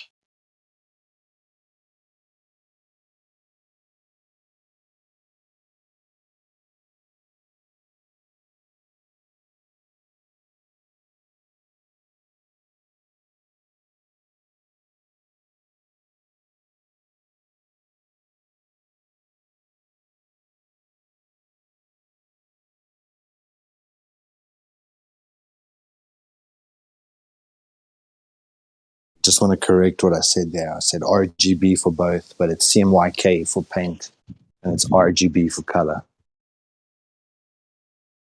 Yeah, cyan. Magenta, yellow, and then K is black. Wait, where does the K come from? Like, I see no M in it. You said CYK, right? C is cyan, Yeah, M I is know. magenta, Y is yellow.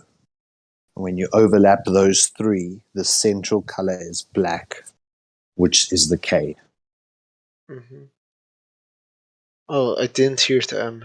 Yeah, my bad. So, All right, so then I take my question back.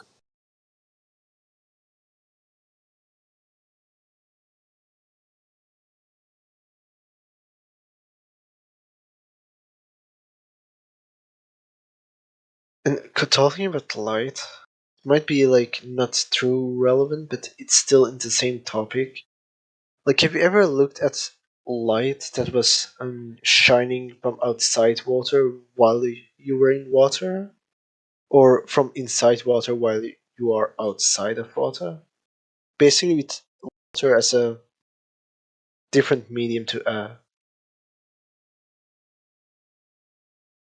Like, for example, if you're in a swimming pool and someone shines a light from outside into the water, or someone who's inside the water shines light outside the water from the water, Like, have you ever looked at such a light source before?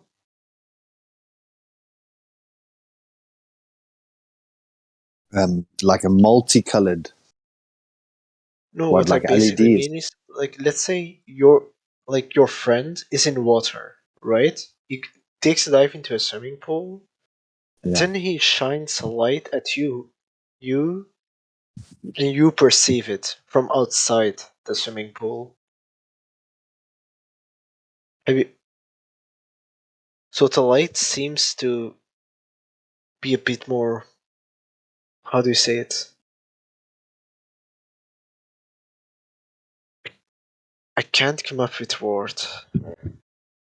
Like fuzzy, like Yeah, undefined. yeah. Then I want to bring the argument. Have you? If you look at certain stars in the sky through a telescope, the or like the Hale, Halley's comets, quote unquote.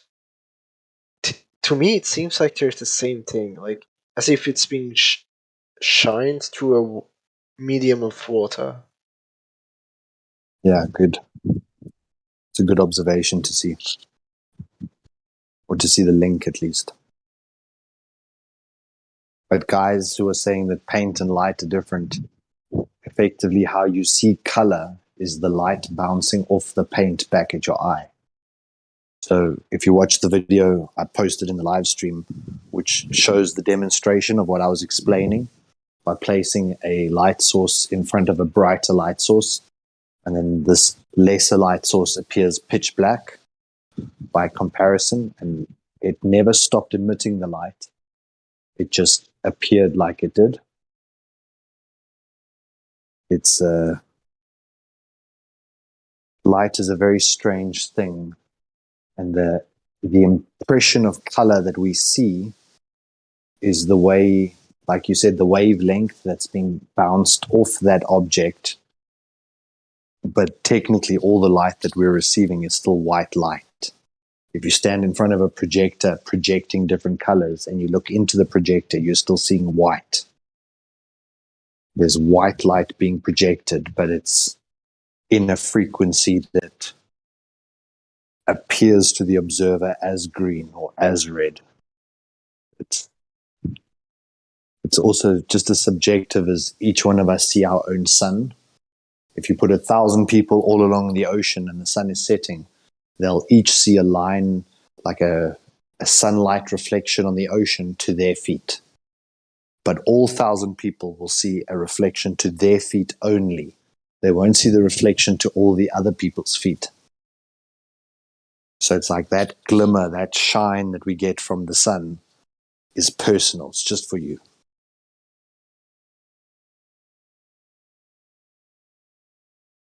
And thereby colors are also something subjective. And we all see different shades or different frequencies. And that's why people can argue between, is that green or blue? Because we're seeing a frequency and we're trying to decide, where do we cut that frequency? Where do we call it blue and where do we call it green?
What's that? Anybody in here want to talk, or are we going to listen to music? Bro, I am right here. What's up, dude? What's the Hello. YouTube channel play? I don't know. I'm gonna dive in here in a second, but I'm just giving myself a little time, a little more time. I hear that. You have no idea how many calories it burns. You really don't. Oh, I know. It makes gray hair grow too. I have more gray hairs in my beard now because of these people. That's for sure. Maybe not because of Aaron, but directly What? because. Maybe not on a personal level, but yeah, I know.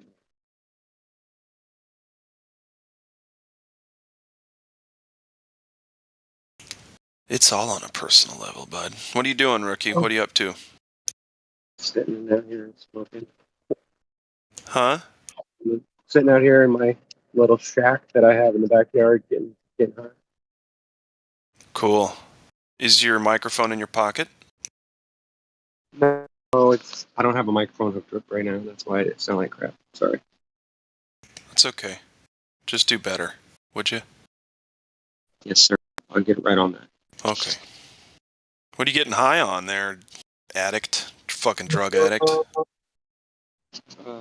Jane, Mary. I'm just kidding. It's all good. I wouldn't have brought it up if I didn't want it hurt. Well, there you go.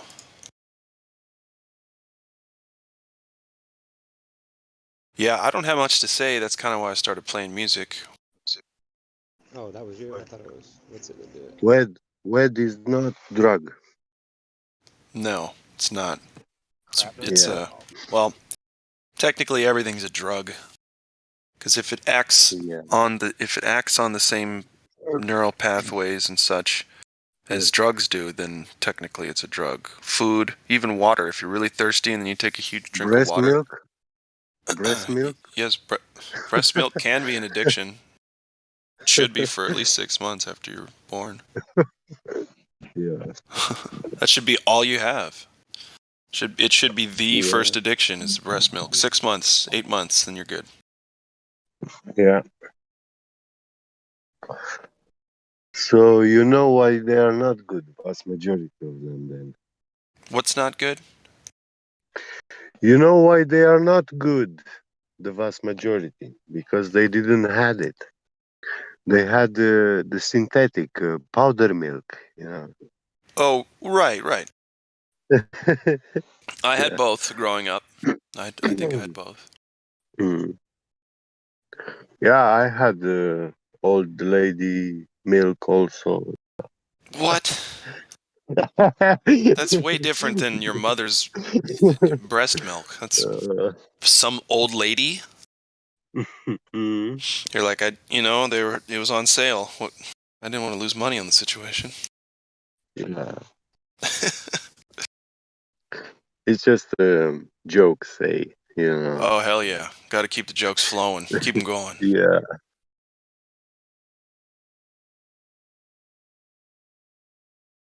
So I screwed up. I've been doing good in life lately, so I'm rewarding myself with the worst coffee in the world, Burger King coffee. Yep. And Burger King food.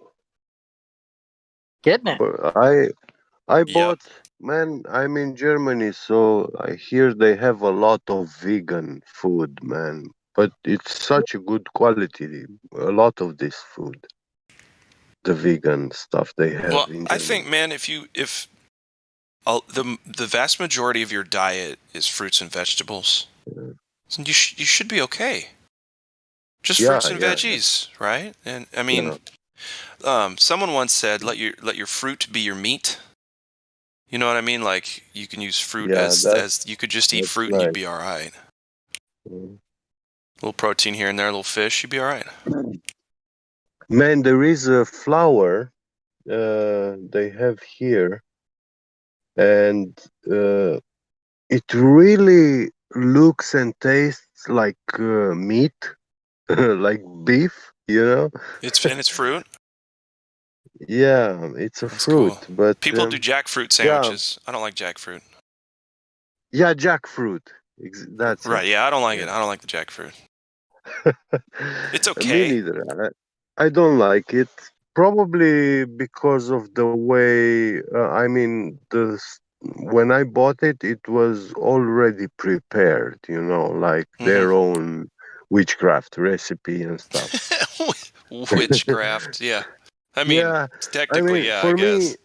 boiling stuff, it's witchcraft for me. You know, Oh, in got it, Romania got we it. have these stories that witches they always have a big pot and Witch's they brew. boil all the stuff. Yeah, Eye of yeah. newt. So, They always put eye of yeah. newt in their broths.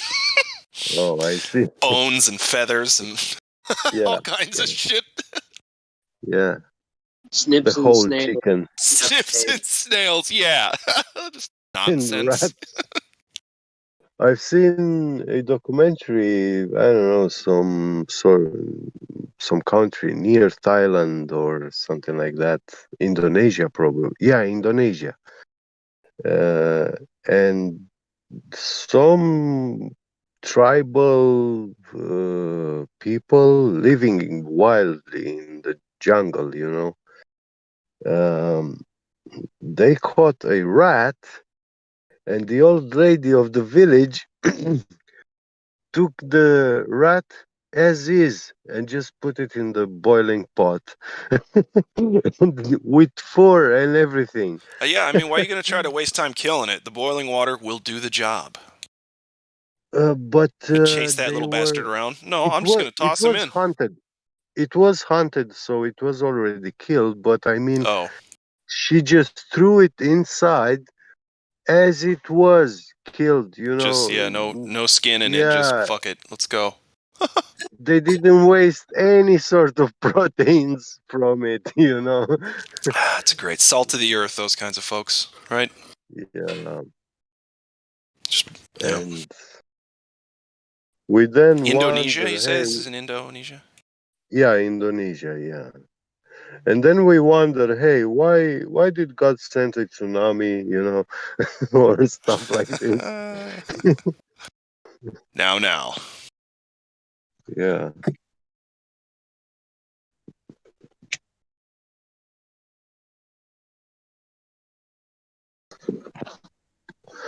Yeah, don't go getting all quiet Yeah, on me now, dude.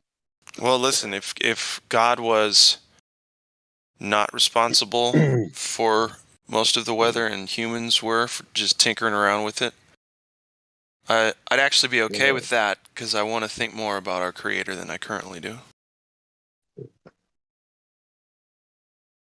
Well, But that's then just you're me. going to push yourself into the which God is God search. Because if you're going to sit and acknowledge God, then you'd have to think, well, he's got to be objective some way. I'm not going to go there. I apologize for bringing it up. I usually try not to. No, it's okay. Tsunamis, though. Still never know who's making the tsunamis, God or humans. That's all I'm trying to with say. with my grandfather, when I was like 4 or 5 years old, he teach me to stab the pig to sacrifice for Christmas, you know, and also to cut it. He was showing me like where you first have to cut the skin, his belly to the chest, you know, all the way, and then once you made this cut line in the skin, you have to take like it's a cutting tool but bigger, like an axe, you know, and so you crush the bones, crack them open, you know, the ribs, the rib cage, and it's quite a lot of techniques, you know, in the way how you do all Yes, this removing process. the skin from an animal is very difficult. Yeah, and It's generally why I try not then to do it. yeah, then when we got to the belly, there were all the guts and stuff, you know, and he told me, look, now you have to open the abdomen. Careful for the guts not to go out, and when you cut the abdomen, don't make deep incisions. You don't want to cut the guts, because then all that poo is gonna infest everything, you know. Yeah, so you That have makes to sense. do it in That a tracks. certain manner. Yeah, Hmm.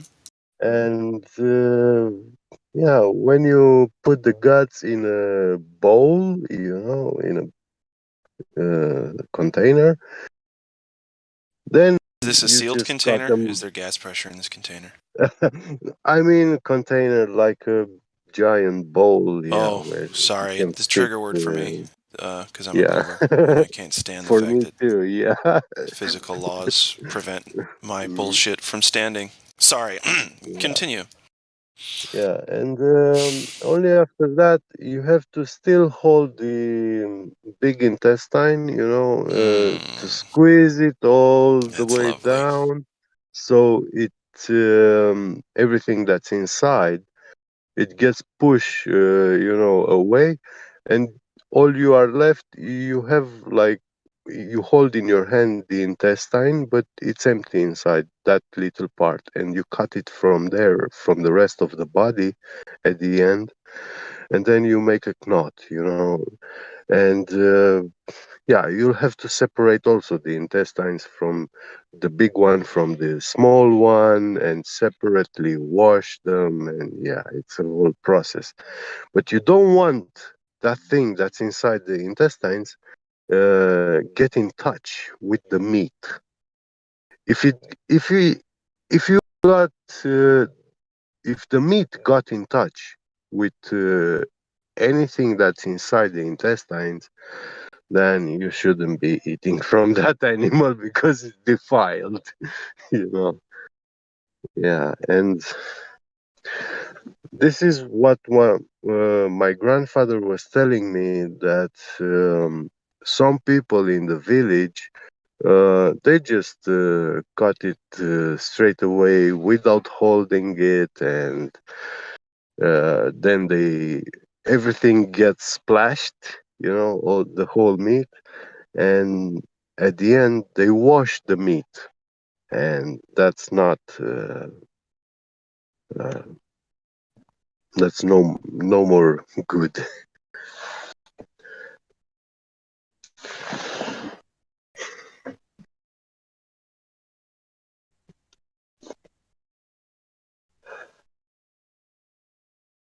And the funny thing, after he was cutting the intestine, um, right after that, all those knives used to cut the intestines, they were specially placed away and washed thoroughly, boiled.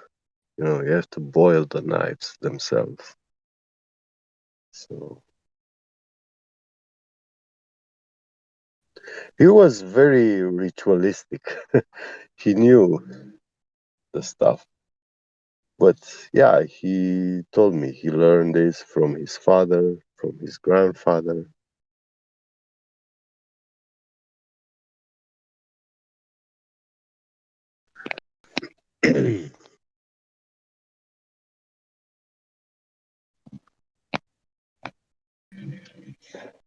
A decade later, I registered in the Hunters Club, and I went on I hunting. can't believe that we still have flat earthers that are into fucking sports.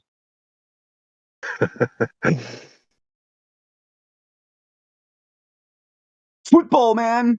Coliseum. Circus Maximus. Soccer. Give them bread Soccer. and give them circus, and they will not revolt. 22 people, 22 stupid people running for a ball, and 22,000 watching them. Yeah, who's stupid? Are the ones playing the game or the ones cheering them on, thinking that they I own a mean, piece of it? the ones cheering are more stupid than the ones playing. They're paying for that bullshit, you know. They're paying Yeah, for that fucking yeah. people that have no life skills whatsoever. Mm, But think about it. yeah. You got You're really telling me that LeBron every high James can school. do anything besides playing basketball? The dude is a fucking retard. Yeah. They've got it to where everyone plays a sport in high school. Only some people didn't. get a scholarship into college. Only some of those people actually get into major sports industry after college. I What didn't. they're looking for is people who can play kind of like actors. Yeah, yeah. See, when Because I was going through school, like we had one of those. The high school I was going to was one of those like 4A schools, one of the top upper end schools for football and stuff. And I'm like, whatever, whatever. And we're going up for varsity, and it's a state challenge. And the varsity guy during my second year in high school wanted to be a little asshole, so I broke his arm, and our team lost because the quarterback couldn't play because I broke his arm because he's a little shithead. Yeah, they have no life skills.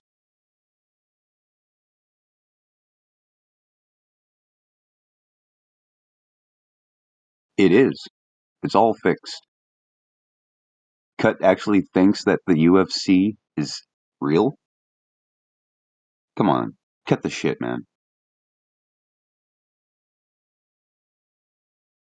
Hey, I like watching Marvel movies, but I know that shit is fake.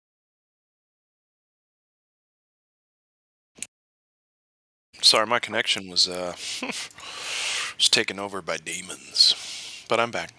Uh-oh.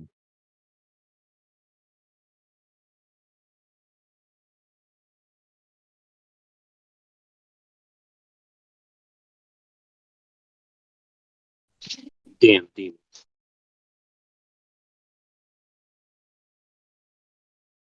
Yeah, No, man, boxing is real hits too, CGI. but we already know that those fights are fixed. You don't think that the UFC is fixed? Sorry, go ahead, Josh. I'm done. No, I was quite aware of that. I'm quite aware that pretty much every sport is fixed, except maybe golf. I mean, I don't know. I guess they could fix it, but it didn't seem like they waste their time. Well, the person that's supposed to lose can hit an extra stroke going from an eagle to a bogey, right? And then the other person would win. So there's Yeah, I get always it. opportunity I'm for saying, cheating and everything. yeah, I agree.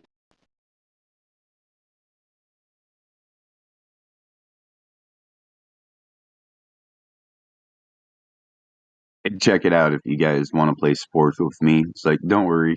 Yeah, you guys get all like suited up and ready, and I'll get out there and I'll be like, yeah, I'm not playing. You guys win. Congratulations. But then they'd still play because they're like, man, our balls are hurting. We need to play with our balls. Throw the football. Throw it. Come on, throw the football. Kick it. Something.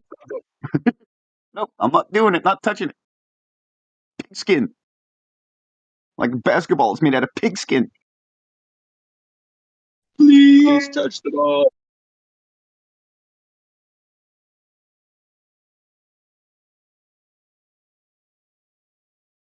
I wouldn't touch that with a leper's hand.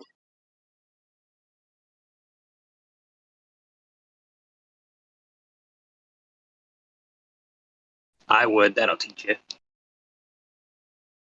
Okay, here's the other thing. Even the gladiator sports were fixed and rigged, which is where all sports come from.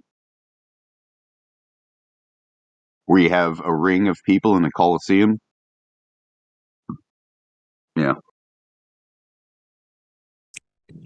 NASCAR's rigged too. Yeah, okay, like NASCAR's racist, okay? All they do is talk about races.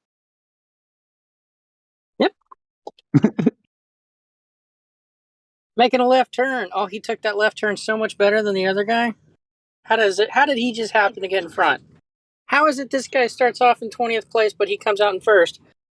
A It's bunch all of governed to go competitive the same testosterone speed. guys behind a gas pedal. It's all And this governed to go the guy's same speed. Yeah. It's like, what?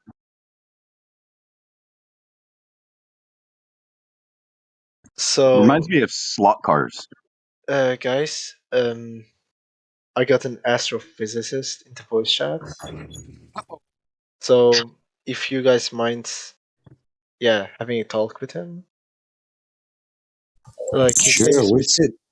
Who is it? Does he have a degree in Narnia? Mr. Is that what you said? His name is Mr. Ball. His name is Mr. Ball. Hi, Mr. Bob. Hello, welcome to 24/7 Flat Earth. Oh, he was verified before, and he got circumstantially banned and unbanned by the same mod. So So I've unmuted him. Okay. All right, here we go. So I was told you guys think density is a force. Is there not any a way I force. can show? Draw It's man. not a No, force.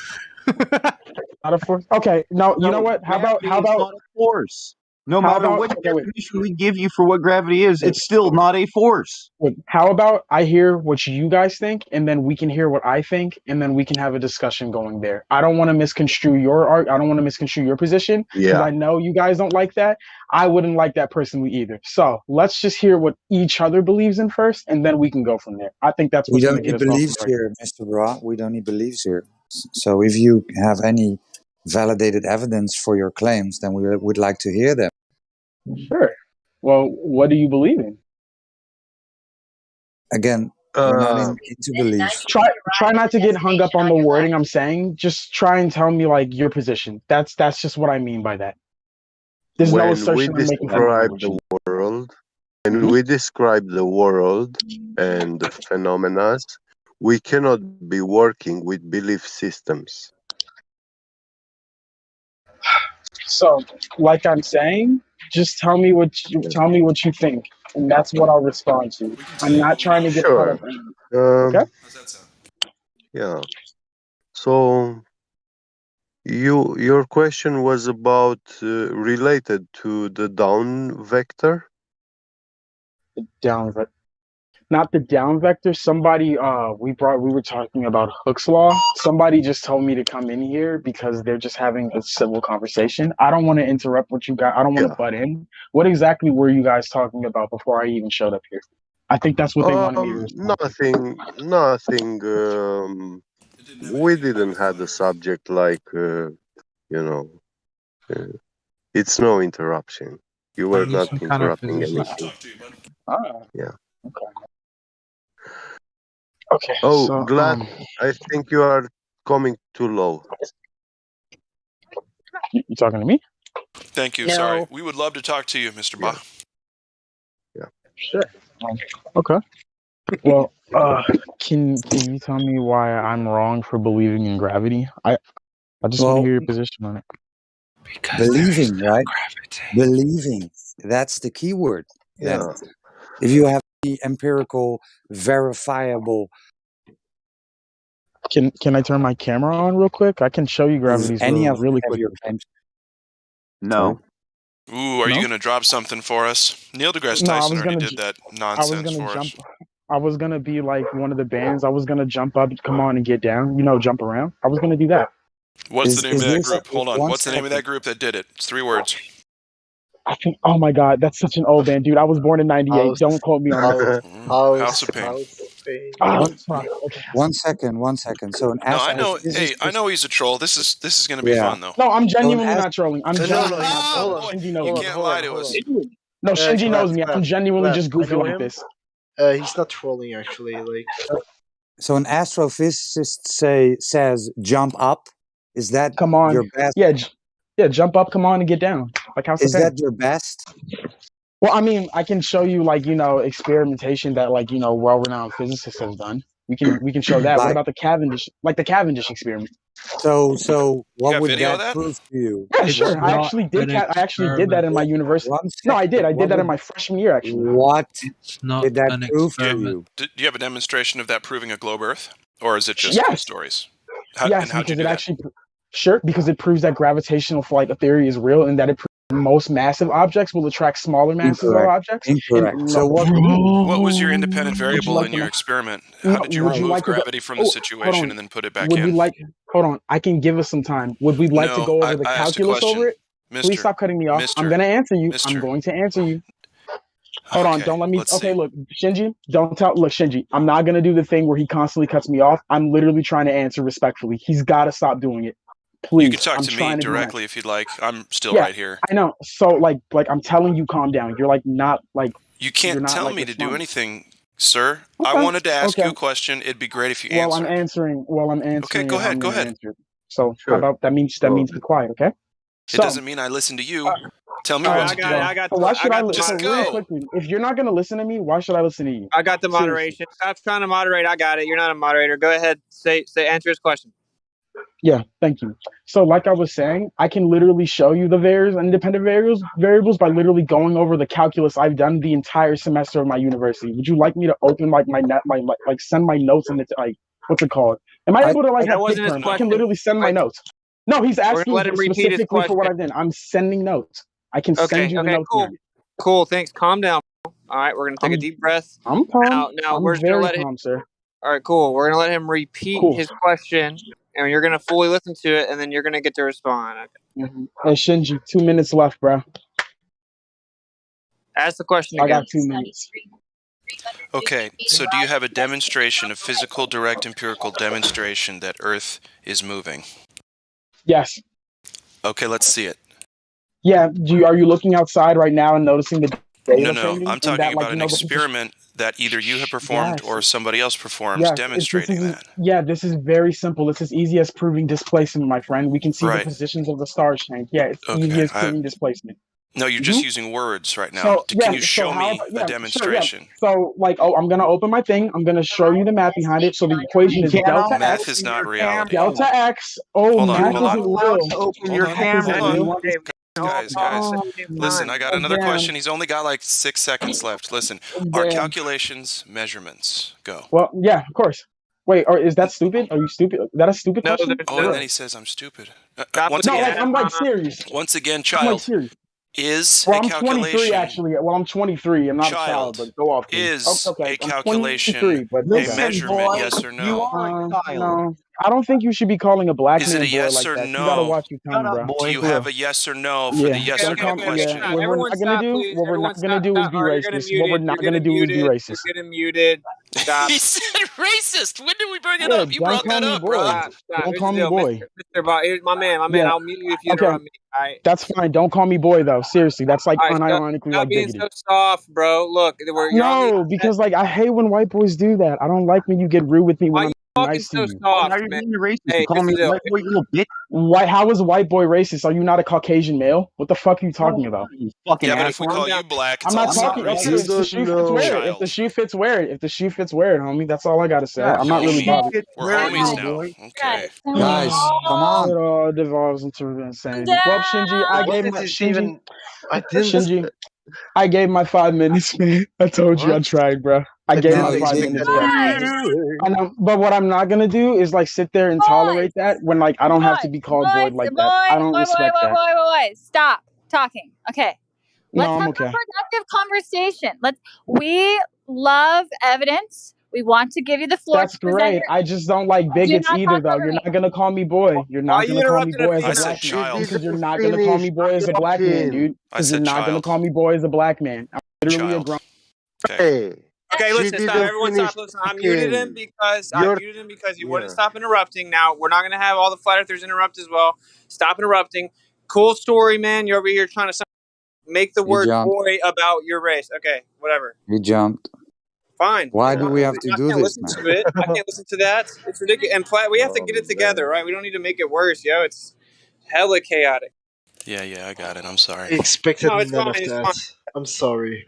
It's brutal, bro. It's like hard to listen to. It was.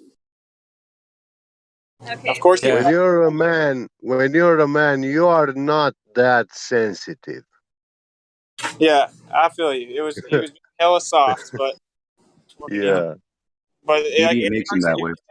I think the thing is, the unspoken thing is, no one wants to really mute him because they're like, dang, if you mute the new guy, he'll leave, like he did. But the answer is definitely not to like try to over talk him. So you have to mute people that just have to be muted. You give them a little bit of rope, and then if they hang themselves, you mute them. We don't like fight. I don't know. That's it was brutal. He's talking over everyone moderating or something. It's not how it works. This is how this is how they always start. They come in like a hot ping pong ball, bouncing all over the walls quick, until they create some sort of confusion, and they think that if they can speak very fast, they are actually literate people. And once they created this mindset, then they start giving us their story, explaining how math can do this and that, or yeah, I'm the going to do my story, best to just guys. shut the fuck up next time someone like that comes in. Shinji, don't give us a shortage of those kinds of individuals because they are our bread and butter. I just need to calm down. Thanks. Okay, hold on. Let me explain. The thing is, I know him for a few years now, and he's very high energy. He's hard to have a conversation with sometimes. But the thing is,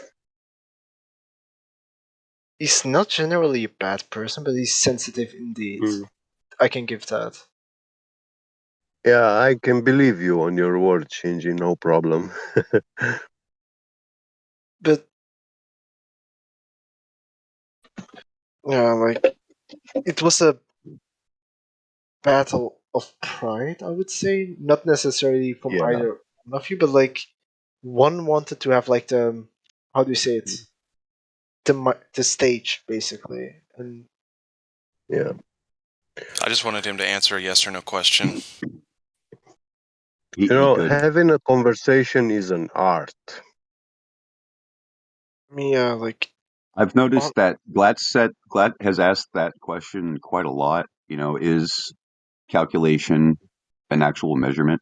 When is calculation a measurement? And every time they just spiral out of control. It's like his kryptonite. That's his golden sword right there. Keep it up, bud. Yeah.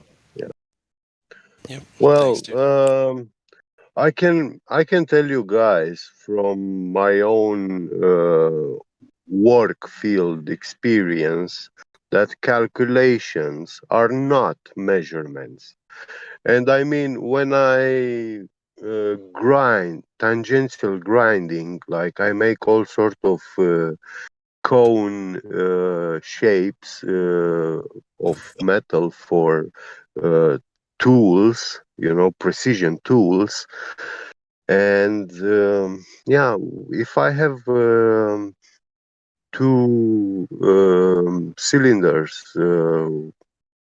inner and outer, with a 1.04 degrees inclination, I have to grind them at that inclination and length so that they join perfectly together. If they don't join perfectly, then you do not have surface contact, and because of that, the tool will be vibrating because your surface contact will be a point instead of a whole surface, or that cone shape. So, also yeah. also I might want to say something in regards of his whole statement about calculations. Yeah. I think it's two sets of the same book. How am I gonna approach this? How do I? You're correct. Calculations isn't a measurement, and that's a dead end. Yeah. That's the whole point. Yeah.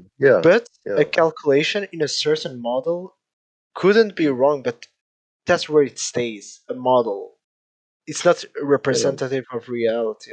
He could come up with a whole calculus explanation with using calculus.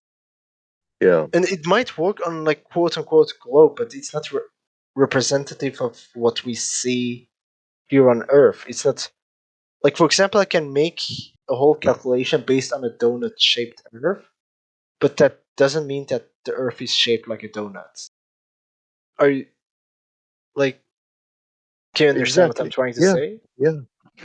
Yeah, it's I can show you on paper as calculus, Superman's powers, I can mathematically represent them, but it doesn't mean that out there in the world it actually exists a man with such powers.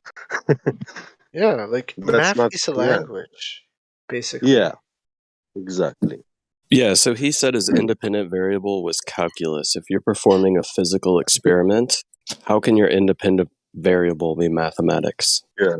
So if you don't calculate, then yeah, it's like you control the independent variable. Perhaps he doesn't know any better. Perhaps that's how his controllers and his handlers have like programmed him to view everything. Yeah, everything must be mathematical. If it's not math, it's wrong. The thing is, as I said, I know him. Like he has a very low, short temper. It's not like he ran out of knowledge. That could be, but it's more because of his short temper. Like It was a lack yes of or no patience. question. That's all. If Yeah. a dude I hears tell the word you, boy and thinks it's like time for him to like cry like a female talking about racism, he has more problems than yeah, calculations and yeah. measurements.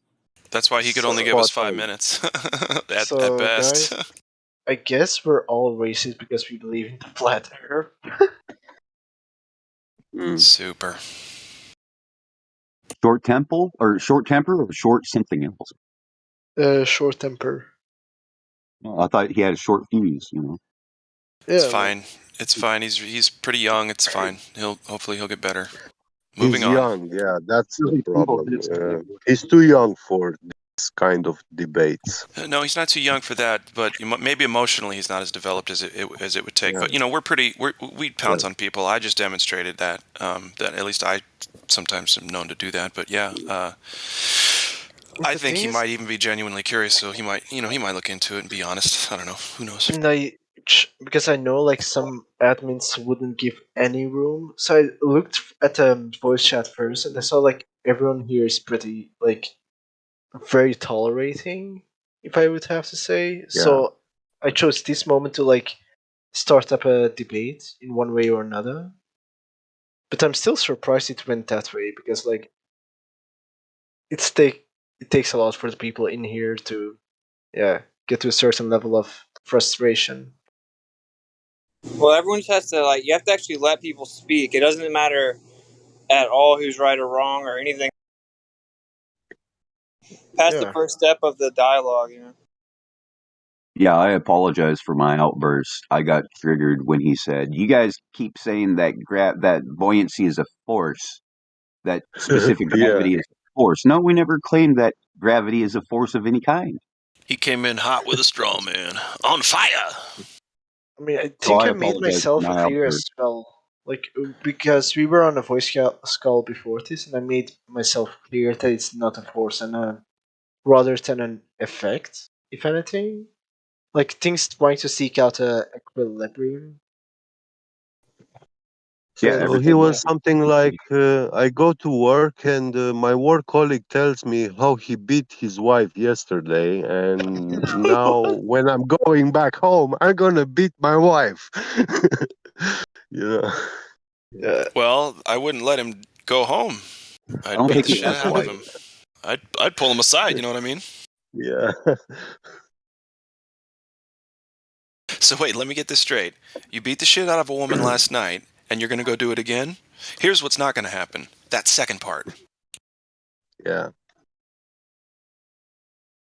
I just meant it like the way he said, "Oh, we are saying." He had a talk with someone, and that Oh someone yeah. made the claim that buoyancy is a force, and now he's coming to us with this argument, claiming that we are saying that buoyancy is a force. But the That's person just he was like, talking, the yeah, person he was talking to was me, and I never claimed it to be a force either. Like, I was very clear yeah. about it. He He definitely Trojan horsed you, misunderstood man. you.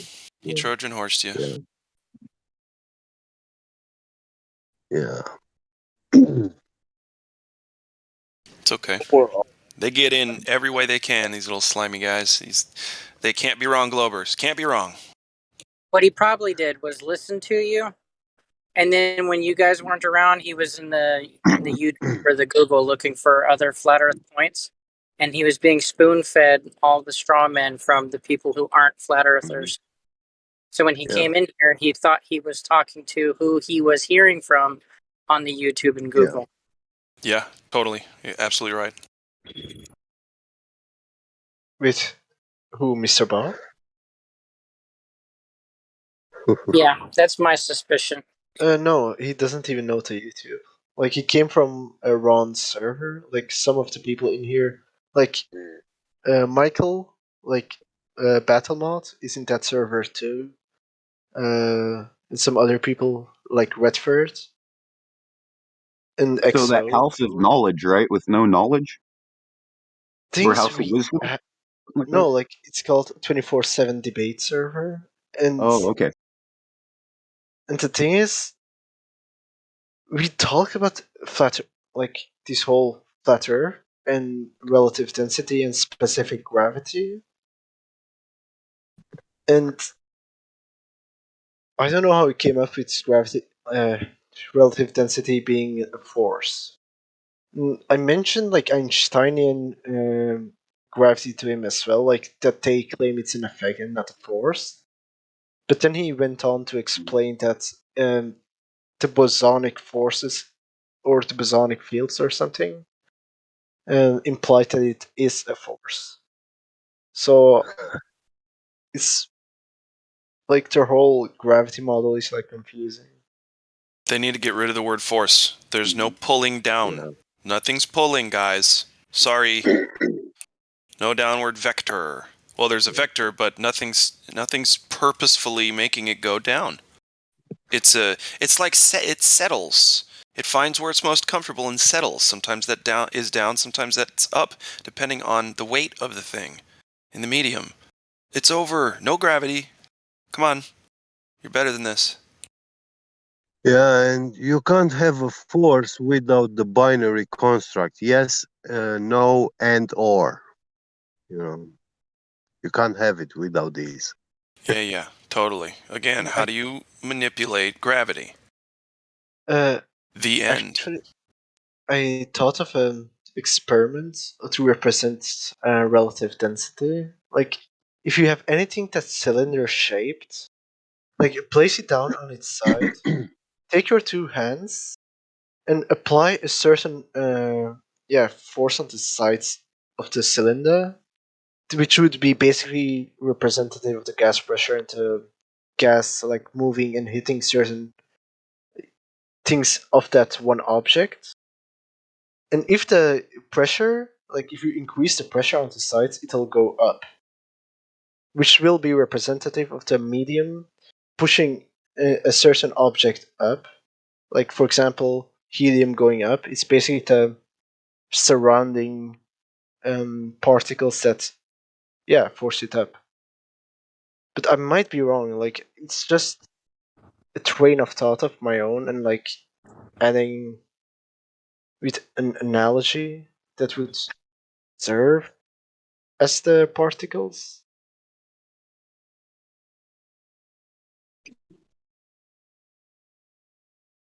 But do you get what I'm trying to say? Because I might have phrased it a bit weird.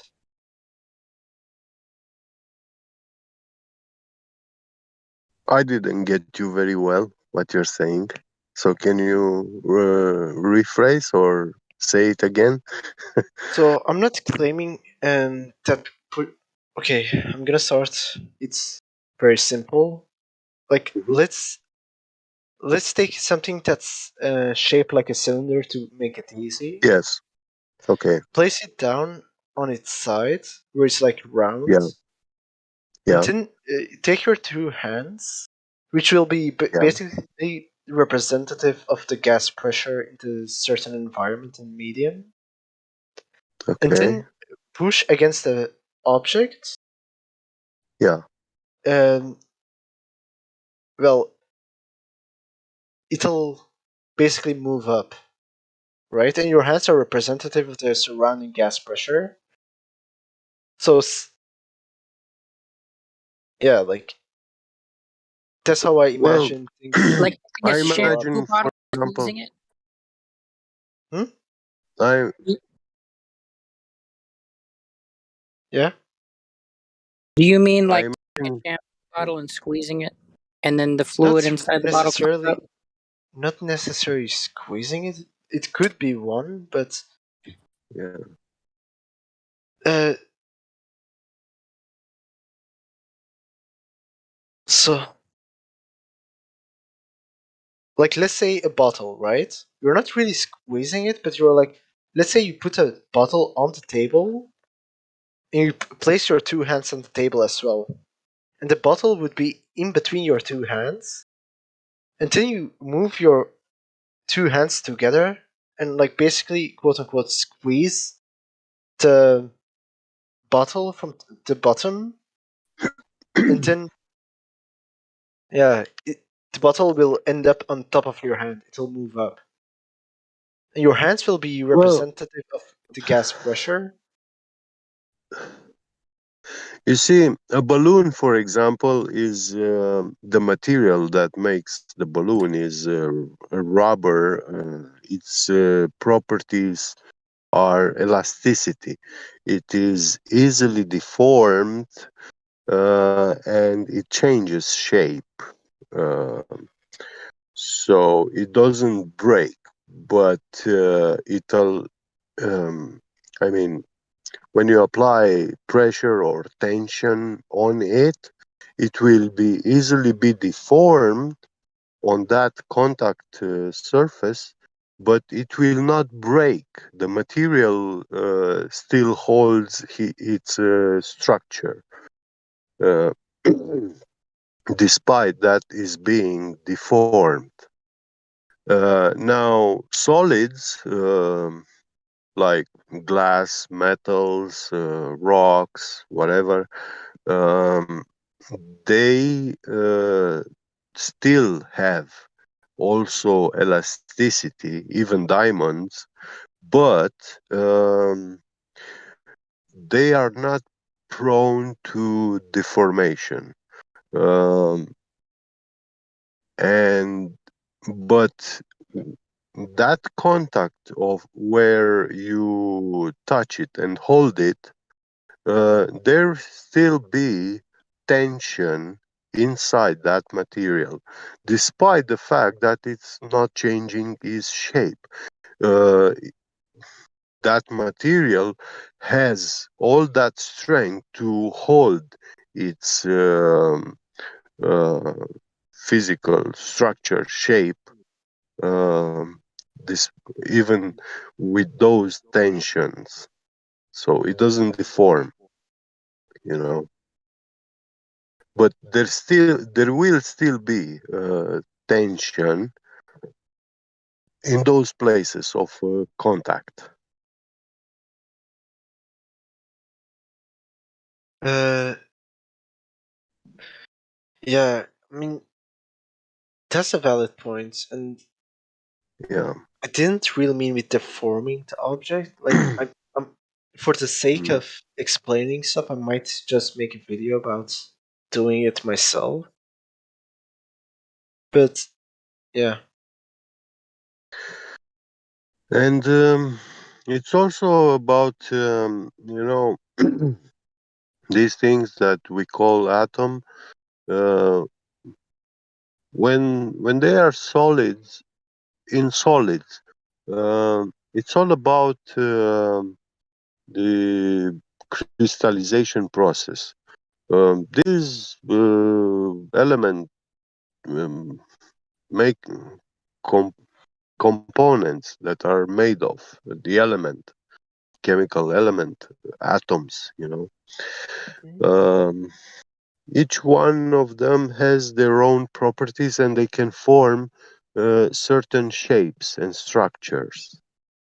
And according to that, you have their special, unique qualities and behavior. So, Mhm.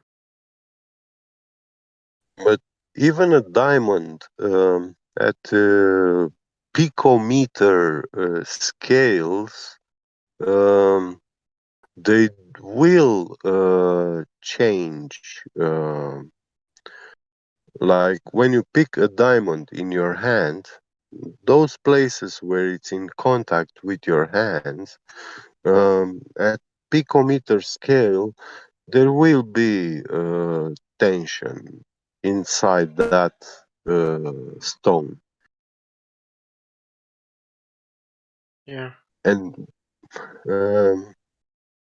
we cannot perceive like 1 picometer deformation, you know. And even with precision measuring instruments, at 1 picometer, we are very deep into like the smallest thing that we can measure.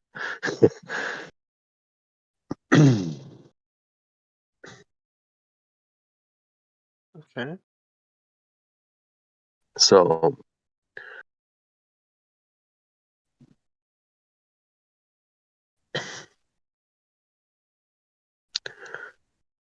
if you squeeze harder than that diamond, the material, those carbon atoms, they will lose their crystallization symmetry, and it will produce cracks through all its structures. So it will break, shatter like glass. You know, they diamonds, when you break them, they usually turn into dust. You know. Yeah, but that will be very difficult to do. Wait, what? Yeah. Mr. Paul said this server is just.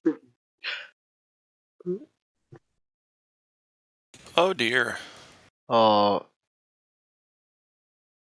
To understand this, they make in Germany blades with synthetic diamonds, synthetic diamond grown on the cutting edge of a blade, and they achieve with this the sharpest blade in the world, which has its cutting edge is 1 atom. That's how sharp that blade is. So it's 1 atom uh, on the edge of that blade, and yeah, it can cut very smoothly and precisely.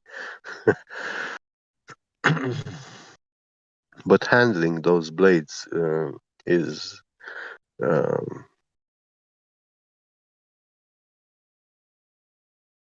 if you bend it a little bit, then the diamond on that edge, it will break. It will just crash, you know, shatter into pieces.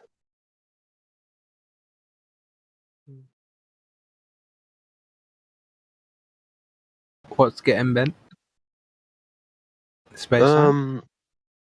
No, the blades which have synthetic diamond sintered grown on the cutting edge, so they make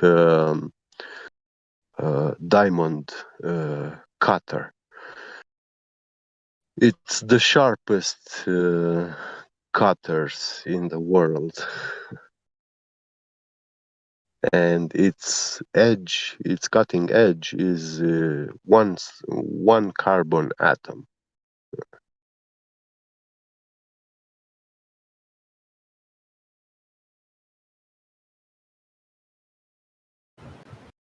Interesting. Yeah.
What is it?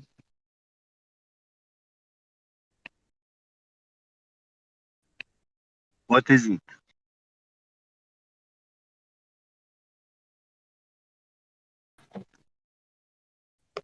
What's What it is? Just got quiet. I was just checking.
Hey, flat friends.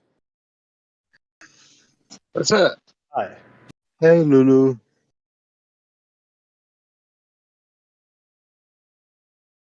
That's definitely not Lulu. Not Lulu. How dare Oh you? my god. Hi, How Sky. dare you? Hi. Hello, Kai. How are you? Good. How are you? Very well, thanks. Very cold over here. I don't suppose it's so cold where you are. It's pretty warm over here. Actually, it's uncomfortably warm. So. Do you want to swap for uncomfortably cold? At the moment, yes. Let's do it. Uncomfortably warm. What's the degree over there? Oh, trust the Arab to pitch in about. Oh, my country's hot. No. It's actually cold right now because it's only 20 degrees over here. Sorry, go on. And that to me is cold. 20 degrees over here in UAE right now. It's 82 Fahrenheit. Damn it. Of course, I have to go do the Celsius thing, right? It's 28 Yeah, but Fahrenheit. Okay. Or 28 Not bad. Celsius. Yep. if it's always that hot in the UAE, why do you guys wear the bed sheets? You know? The air gets to go. Do you not know airflow? It's a good source of airflow. Everything goes go in and everywhere, right? Oh, I see. I see. It's literally like wearing, yeah. When I see those popular costumes, you know, they look like they are very warm, keeps you very warm, you know, like. Yeah, you're not wrong over here. I mean, it's supposed to Yeah. be something where ventilation is supposed to be a thing with it, but most of the people they Yeah. do wear like thick quality material just for pride and so on. So yeah. Oh, yeah.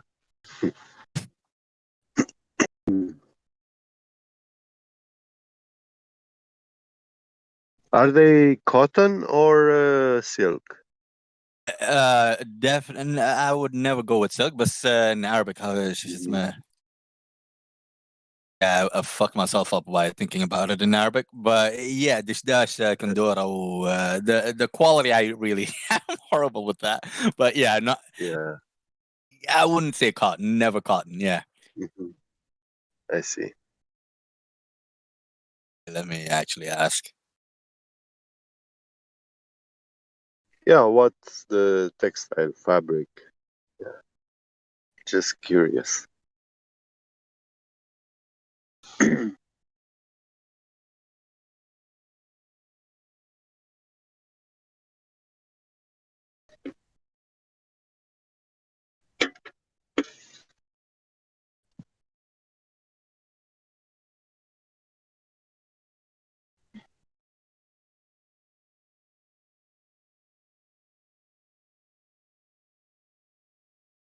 Oh yeah, Crypto, you've been running.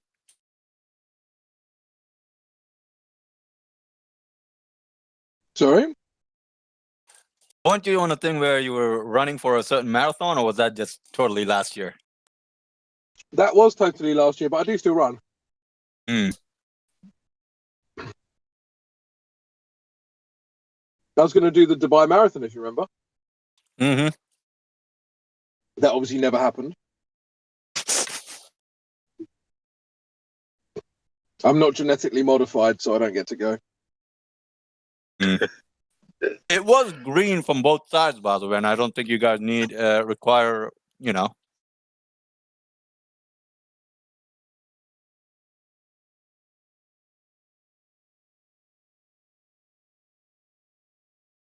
Speaking of which, let me double check.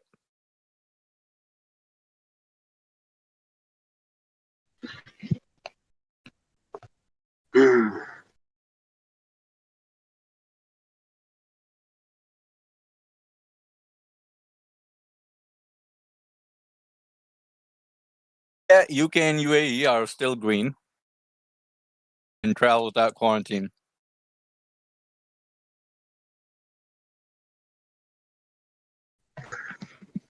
I won't be too long though.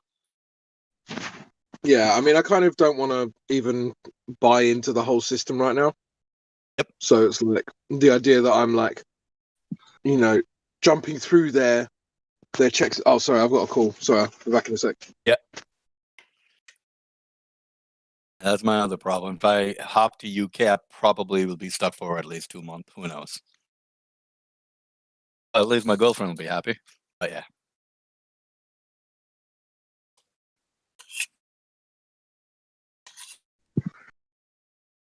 So funny thing happened at my workplace this week. I told a work colleague that the earth is flat. And when he heard this, he started like laughing, you know, and then he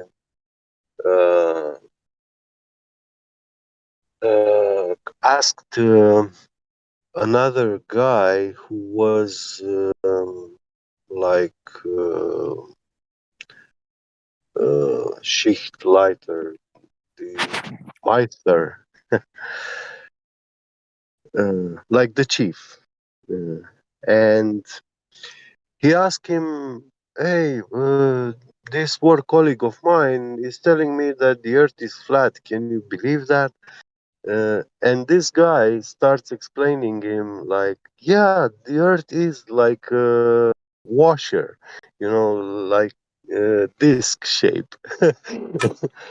And he starts explaining to him how it's impossible to be a globe.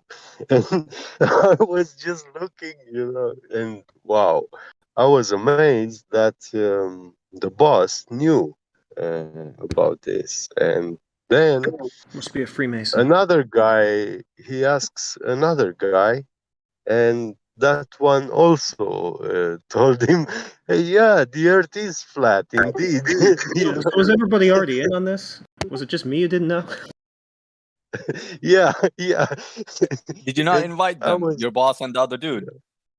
yeah, I went to and showed them a azimuthal equidistant map, and then they just said, yeah, that's it.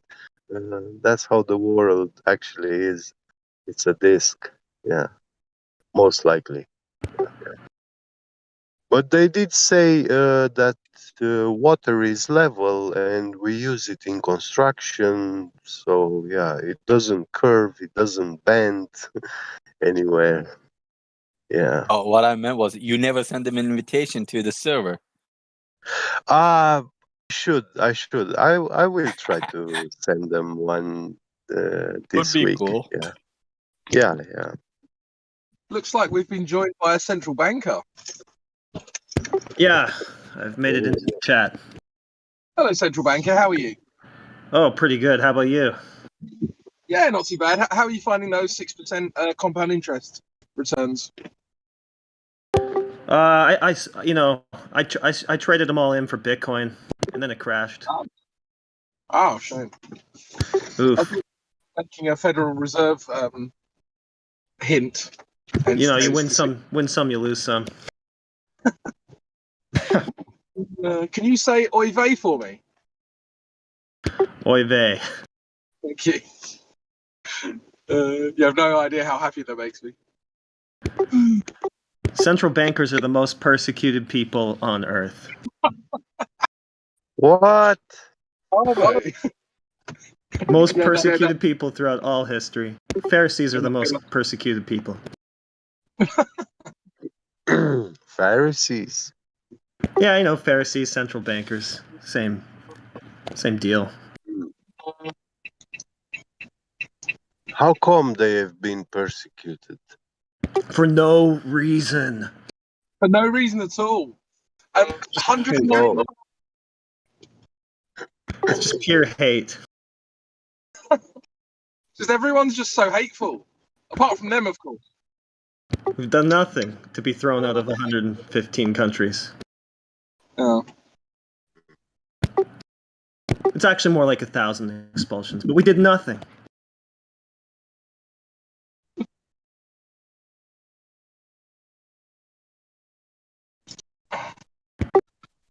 So, central banker, are you?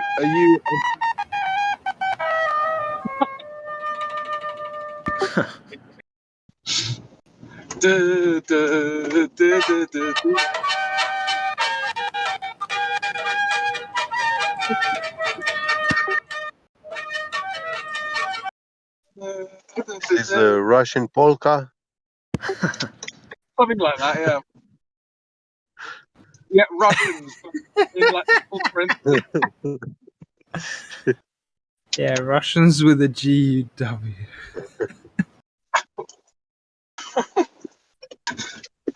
Oy vey.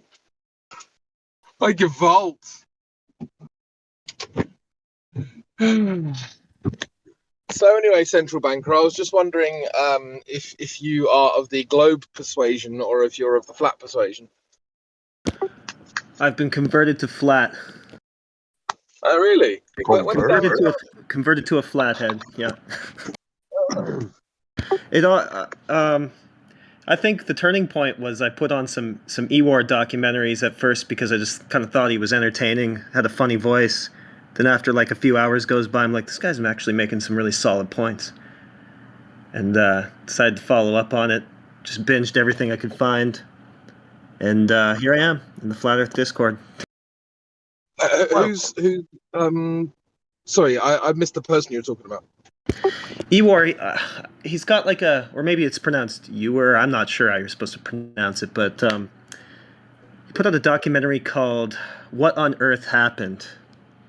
And yeah, he's this interesting British guy, really kind of strange accent. You would recognize him right away if you ever heard him.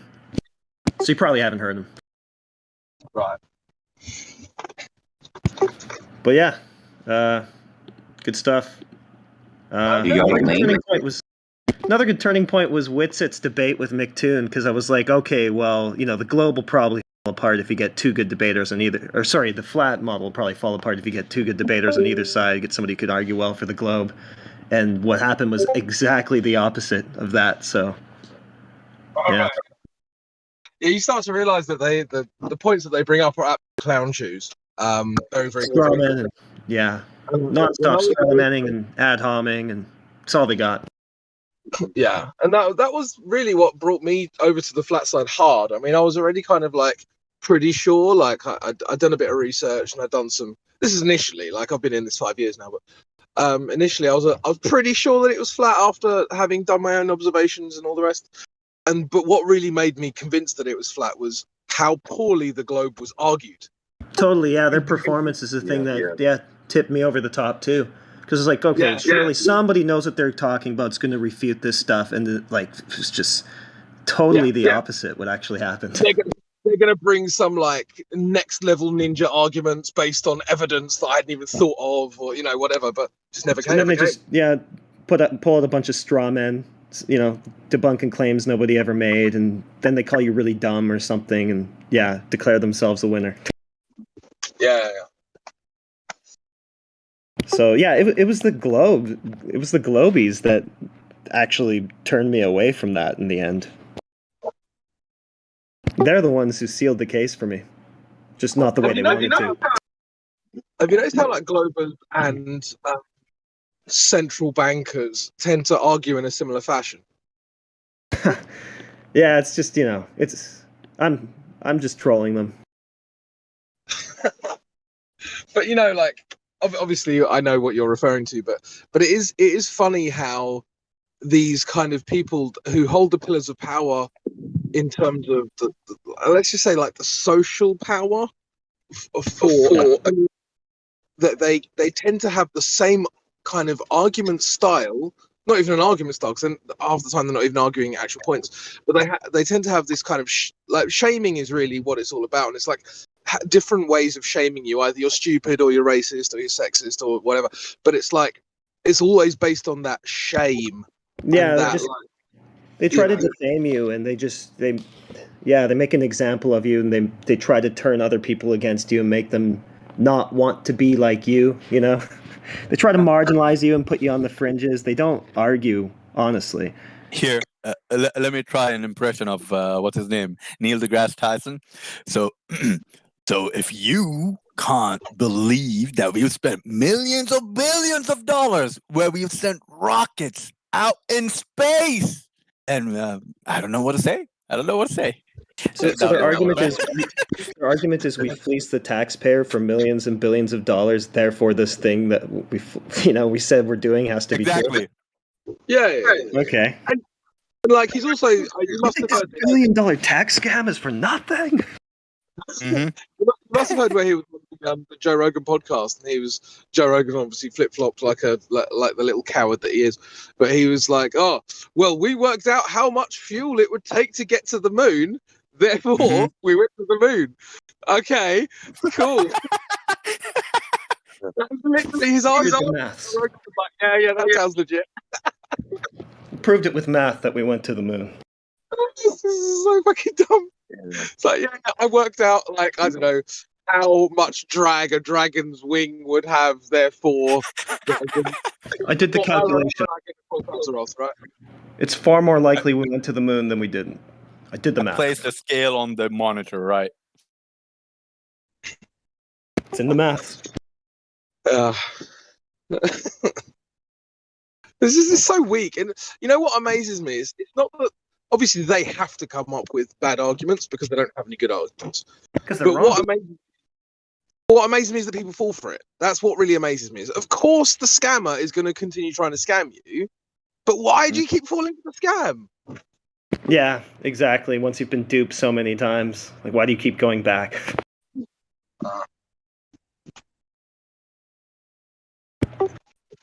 And they talk about vetting sources and stuff, and then they hold up sources like NASA. Like, that has any credibility. The government. NASA, what's funny is that NASA is the source under investigation in the first place. You can't use exactly. NASA. Yeah, the argument is circular.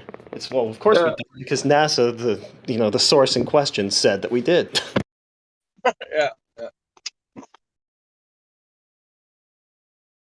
Oh, well, I spent a little bit time on NASA website today learning how to make paper rockets. That's how they did it. Yeah. I mean, they went to the moon with they also teach children. They also teach children to make paper lunar landing modules. And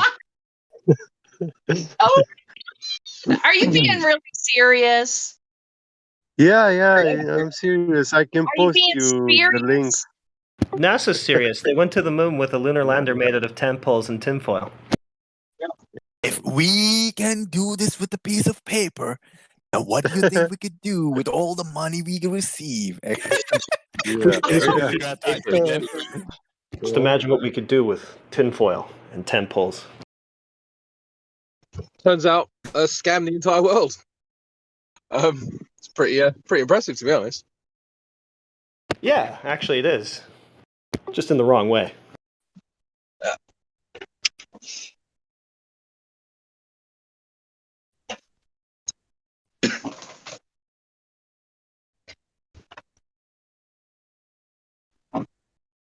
Hey, what do you guys think about? I don't know if I'm the first one to come up with it, but the term "spurious." Don't you think that's hilarious? Anyone? Are you? Yeah, you can't be spurious right now. I can't be spurious right now. Okay, all right. Maybe later. I came up with the term a while ago. Instead of circular logic, spherical logic. Oh. Mm-hmm. Okay. I'm digging it. So yeah, One of my favorite channels, Don't Sphere the Truth. Yeah. Okay.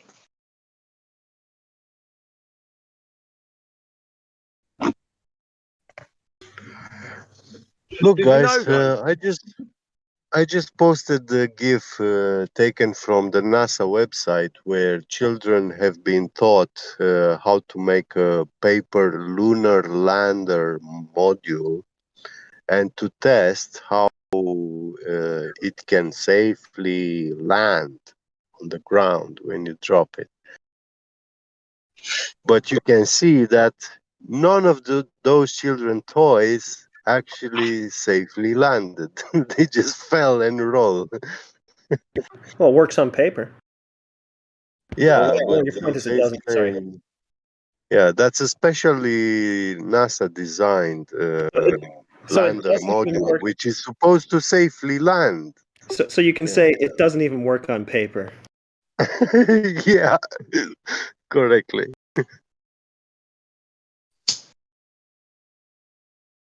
No. You see, there is gonna be millions and millions of dollars worth of rocket on these papers. I mean, Yeah. tinfoils later on. We spent millions of dollars. It's real. No one's ever scammed anybody for millions of dollars.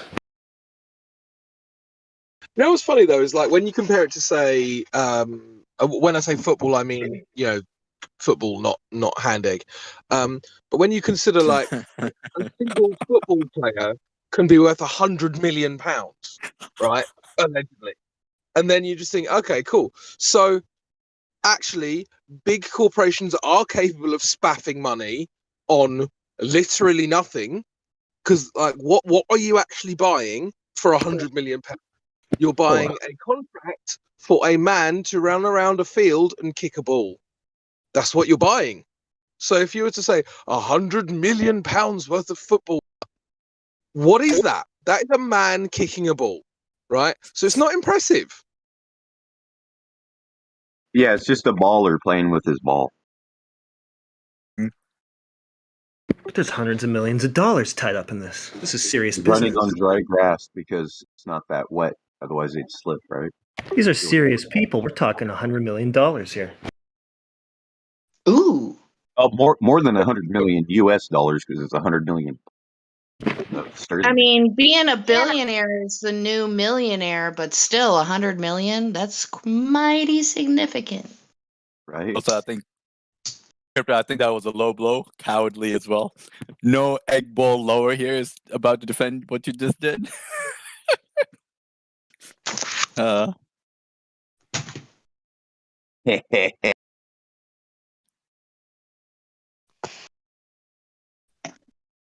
Wait till Lou gets in. Right. Power on. Bluetooth pairing. Bluetooth connected. Sorry, people.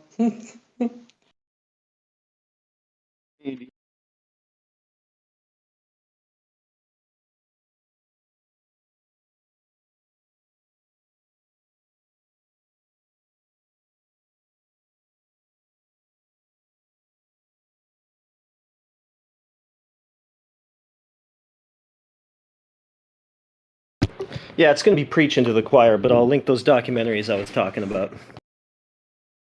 So since it's a full moon out tonight, try to find the moon in the sky with the sun in the sky at the same time. And then notice how the moon's lit up. And then as it supposedly goes down beyond the horizon, it should be blocked by the Earth's shadow, yet you see no shadow on the moon. How?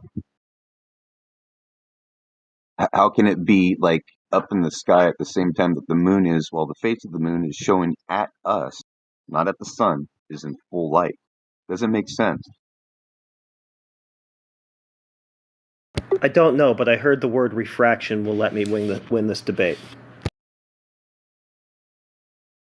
Yeah, but refraction usually bends light down, not up. It doesn't matter. Refraction. No, I'm just saying, that's all Glovers do when you bring that up to them. They just say refraction. They usually don't expand on that, and then that's the end of the conversation. So yeah, point taken. I don't know. Wait, are you guys talking about the modern day debate? I've never heard that answer though. I'm curious myself. What would the Glober say over here? To answer Kai, no, I don't think they are. I think they're just talking in a more general sense about how poorly Globers argue aerial phenomena.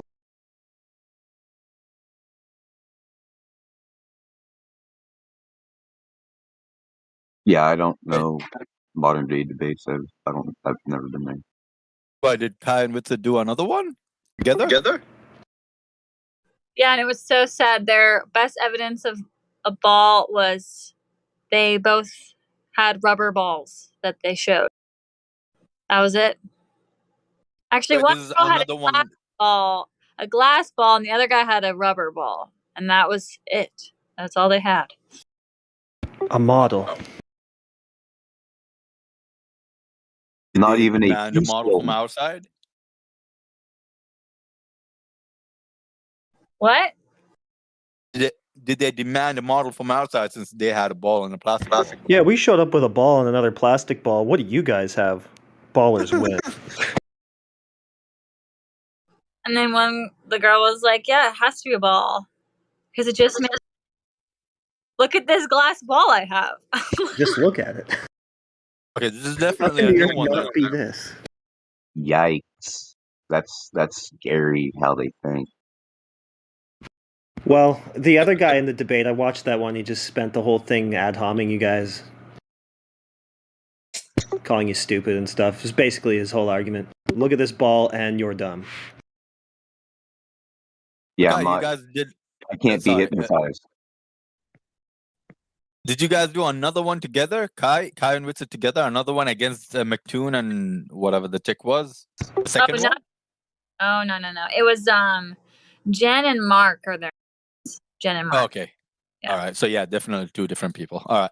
Well, I'll look into it. I mean, you guys did not advertise it over here in the server. I've not seen anything about it, but I've definitely watched it.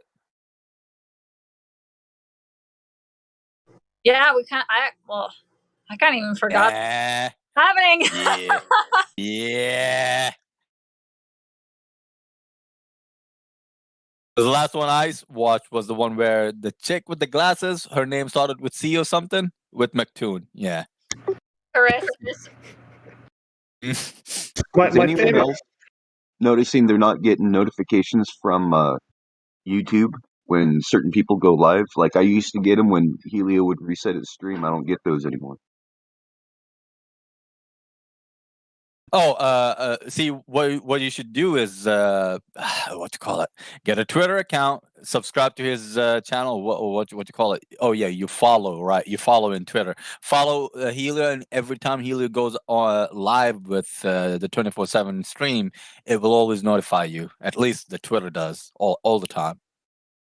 Yeah. Yeah, I I tend to. don't really Yeah. use Twitter, but I only use I Twitter use for D Live. what you call it. But I mean, it's not just him. It's also like Witsit. Like whenever he puts something new out, I'll get a notification. But when he goes live, I won't. Mm. Like when he puts a new video out, I'll get a notification on that, but not when he goes live, which is strange. Like I don't even get like notifications of anyone going live anymore. I was just wondering if that's like the new policy for YouTube. They'll probably give you a notification if they think that they're going to represent Flat Earth really badly.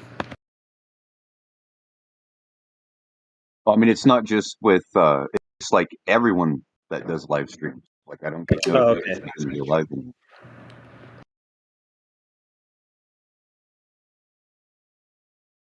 Like it can be somebody that does like radar watch, right? Or like Yeah, like anything. somebody that does like the La Palma volcano, like, hey, this bushcraft bear going live from La Palma, stuff like that. I don't get the live notifications anymore. It's really irritating. It's really gone downhill the last couple of years.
Oh, I see it. All right, let me post that on live stream as well.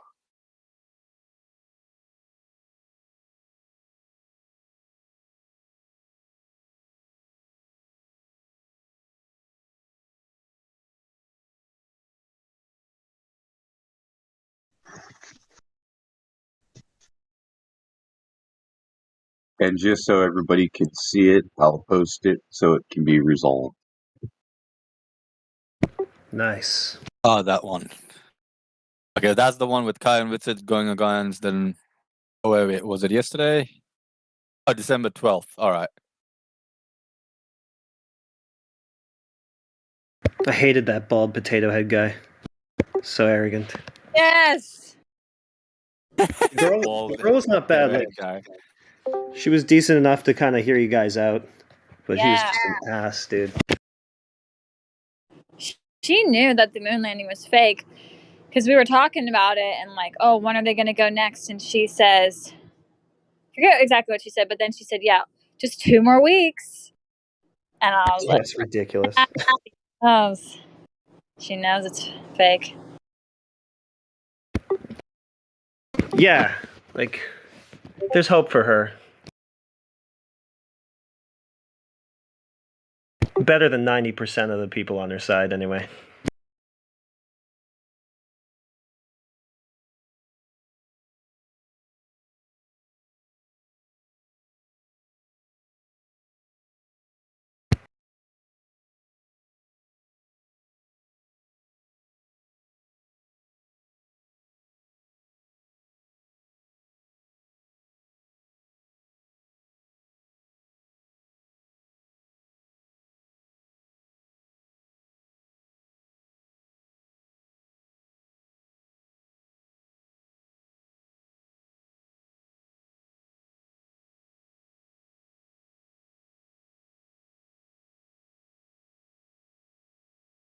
My favorite are the McToon debates. Got another one of those coming.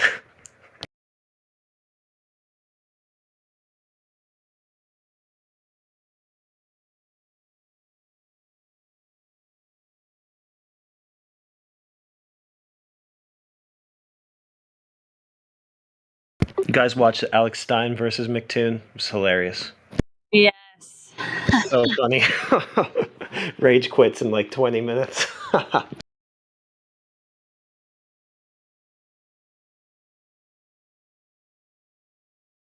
McToon just talks like he's constipated. I feel really bad for him. He's fighting a losing battle. So it can't be easy.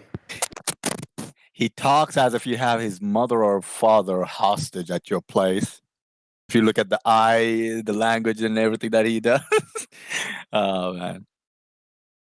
He's pent up. He was pissed off last. Yeah, he was very pissed off last time. I don't know what was happening. Did Winston steal something from him? Oh, what the hell? He's just spiraling. Did you see the Alex Stein one with McToon? No. Oh man, it's his worst spiral yet. He rage quit in like 20 minutes. Got super angry and just peaced out. What was the topic about? Moon landing. Oh. It's great.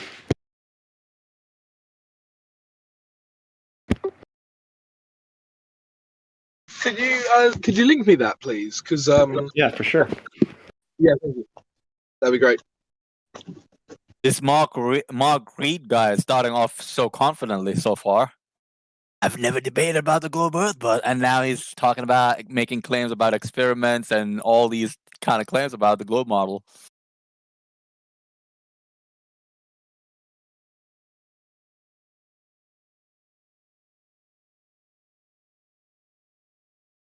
So I feel like a guy like him has just gotten by on the fact that he can speak with confidence and has a snazzy little accent, so people believe anything he's saying because he speaks with kind of an authoritative tone. Mm. That doesn't really cut it in a debate. And if he says he's just a student and not put everything else on the table, he's gonna slide by. Like, the guy's trying to be as smooth as he can. I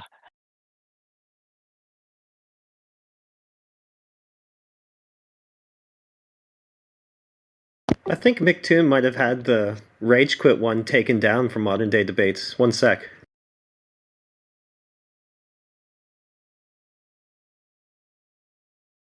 Okay, got it. They usually have the flat disk going on. Yeah, okay.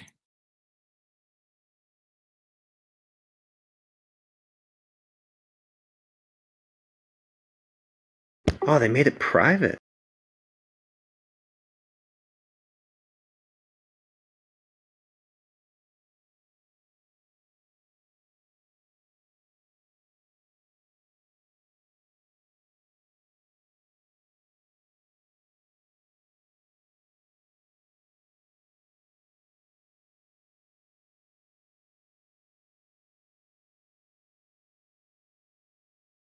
I've noticed many times in debates, the person that is losing a debate is the one that tends to bring up things like word salad. Oh, everything you're saying is just a word salad. But then out of the other side of their mouth, they'll say something like, it's not my fault you don't understand. Yeah, you didn't prove anything. It's just words.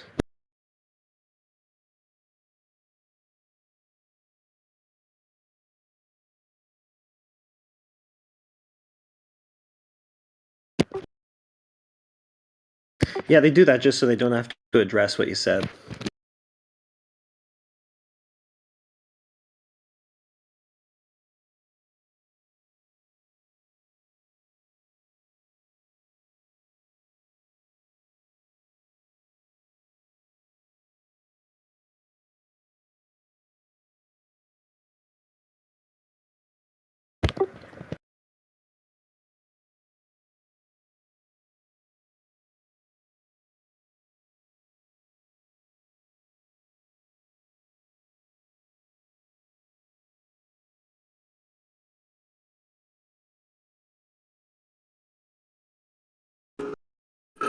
You say word salad, but word salad is when I explain to you the laws of the universe.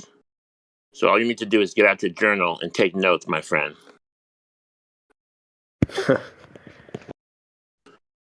With me, I noticed it's the ad homs. When they lose the debate, when they have nothing left, they have to add the ad homs. That's what I get. Yeah, it's the whatever tool of the loser, slander, the Socrates quote.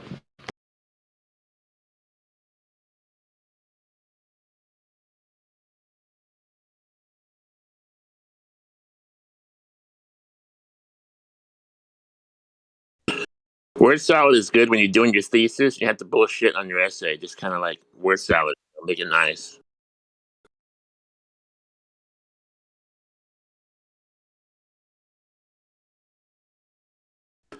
Stretch it out to 1,500 words.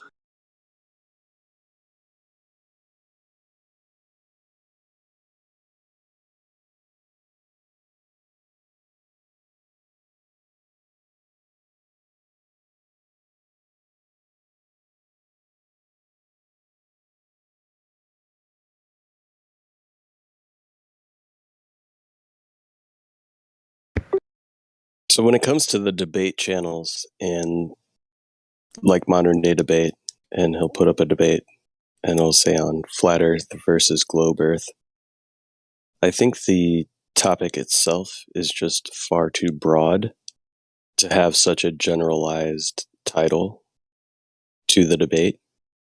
I feel like much more would be accomplished if there were certain aspects of the debate between flat earth and globe earth that were only debated on a very specific topic, because there's just not enough time to really unpack much more than one specific topic within the whole general topic of flat earth versus globe earth.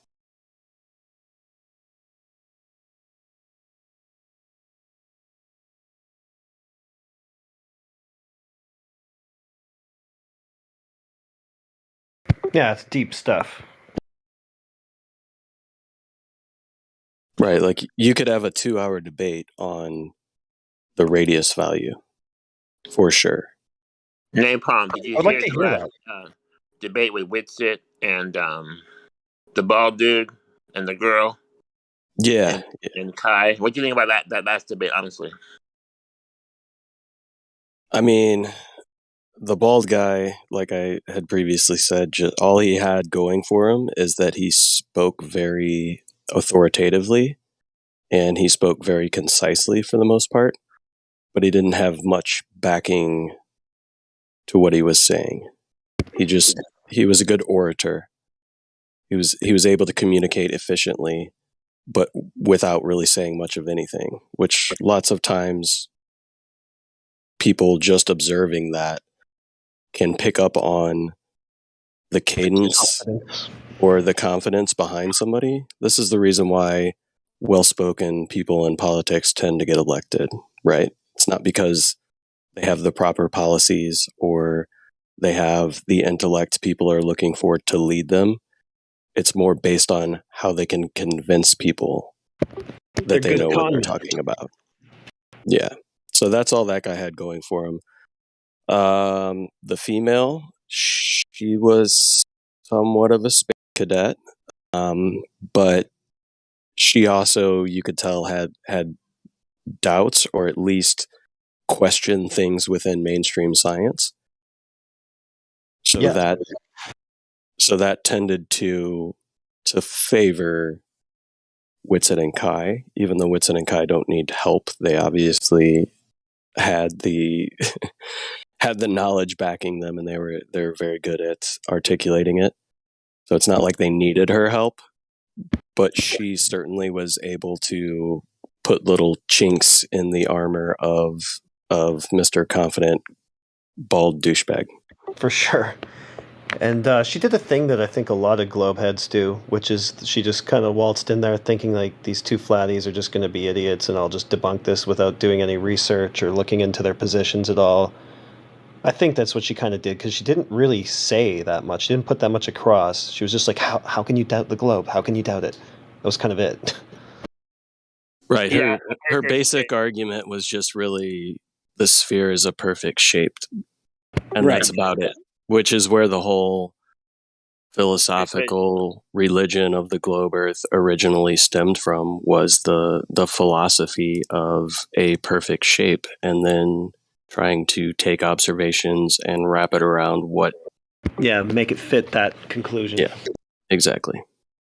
Her evidence or her proof is that there's 39 elements, I guess, on the table that form spheres. So that therefore Earth a sphere.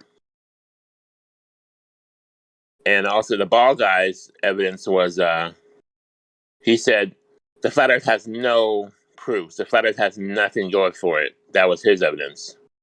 I never heard him say that. Yeah, that's another one of their main arguments. McToon uses it every single time. You show him something. Okay, so no evidence. And that's his. That's his rebuttal. Yeah, and Jen, the girl said we can concede that it's energetically flat. So it's like interesting. She's halfway there. She's halfway to flat Earth. Yeah, she has potential. The other guy's just too far gone, though. Forget about him.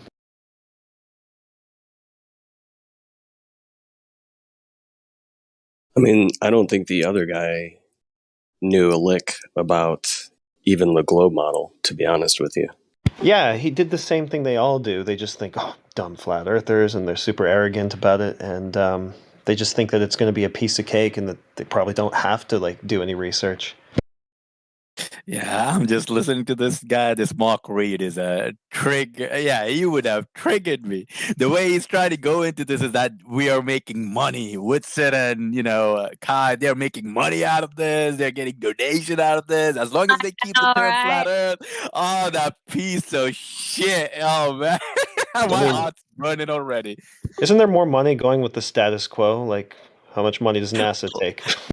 Yeah, exactly. Our side makes a few bucks. Oh my God, they're doing it for the money, folks. Yeah, they're doing it the wrong them, way. Killed them. Oh my God. Yo, flat Earth's been pretty expensive for me, bro. Sign me up. Let me know how I do this. Wait a minute, what money? Man.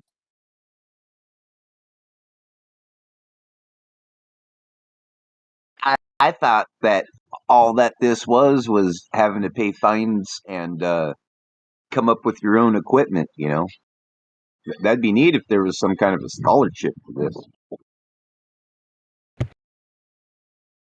Yeah, Globies are doing it just for the money. They get scholarships, taxpayer handouts, space exploration funding. It's all for the money, man.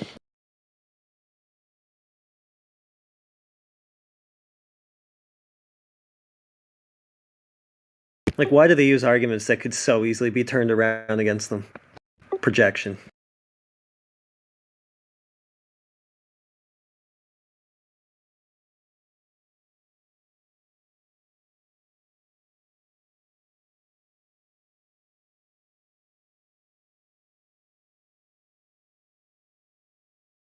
Yeah, I'm pretty sure if you took the top 5 anti-flat earthers and you took the top 5 flat earthers as far as what people would vote are people within that realm that are recognizable, right?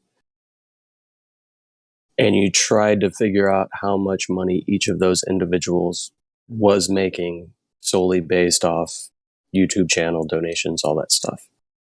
Flat earthers are not making more than the anti-flat earthers. They get demonetized and suppressed in the search. Dude, I was kicked off PayPal.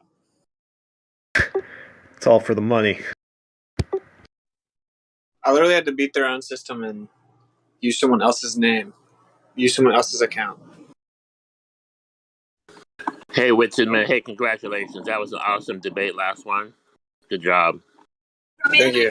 It was pretty pathetic. And I appreciate how you're literally flat smacking all of America with your tours. That's awesome, bro. Thank you, man. Trying. Where do we donate to your cause? I have PayPal and Cash App, bro. Witsit gets it on Cash App, and Witsit at protonmail.com on PayPal. Can you link that in the live stream for us? Just so I can donate to your cause, or DM me, Godric. Do I hear bubbling water? I'm just curious. I'm sorry, that's my coffee machine. It's percolating. Okay. I thought somebody was hitting a bong really hard. Sorry, bro. And you got a Braun or one of those old percolators where it like cow coffee thing. Yeah. I was using my hair curly anyway. Wow. If you brush it out. wow. I don't even have a like a PayPal /me link because it's not actually mine PayPal. So you have to I don't know. I don't know. I have to find it. But you can put something there, right? It doesn't. I don't care who it is. Just take that Well, bill. that's Put it his there. email. That's your email associated to your PayPal, though, right? Yeah. Yeah. If you So you can go to your PayPal account and then send funds to that email address, and it should send it to his account. correct. Yeah, it's a ordeal. I thought about calling them again. I mean, I tried to figure out right whenever I couldn't use it, but who cares? So you're saying Cash App better? Cash App's never given me any problems. Yeah, I mean, I don't know. I'm a big fan of Cash App. Yeah, even though it also is owned by the Beast. Well, anything on the computer or World Wide Web. I don't Bug have bag, Cash right? App. Do you have PayPal or Venmo? Actually, Venmo takes too long. PayPal or Zelle? Yeah, PayPal and Zelle. Funny enough, Venmo actually kicked me off too, but that's of course owned by PayPal. So. Send me a DM or put it in the live stream. And who started PayPal? Don't know. Elon stole it from him. Yeah, but Venmo. Peter Thiel. Elon did PayPal, and then Elon No, left. he PayPal bought stole Venmo. PayPal. So PayPal and Venmo are together now. He snaked it out of his partners. Yeah, that is true. But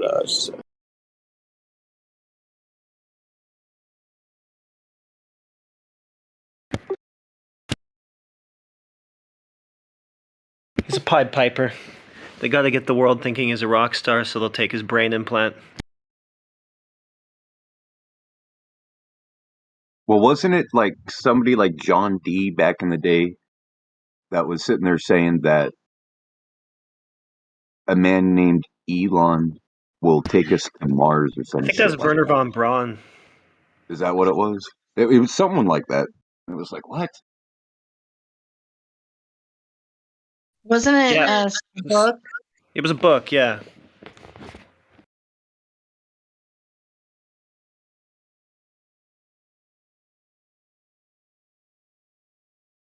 I don't know that one. I haven't read it yet, but I'm familiar with the one about Baron Trump. Coincidence. It was a story by Werner von Braun.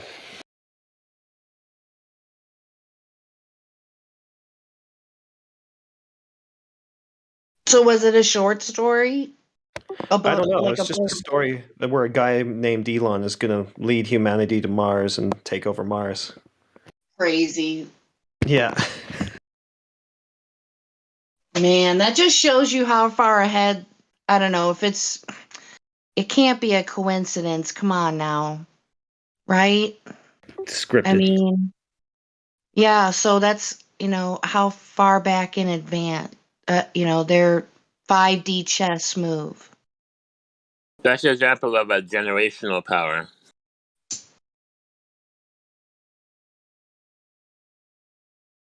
So yeah, who is Elon related to? The 7 whatever to Kevin Bacon. What was that, you guys? 7 degrees of Kevin Bacon. Yeah. So the 7 degrees of whoever's pulling the strings, or greater families in power. Who is he related to? Like a couple generations back, type of thing. I'd be curious to know about that. Yeah, same. Let's do the genealogy. That's a lot of time, right?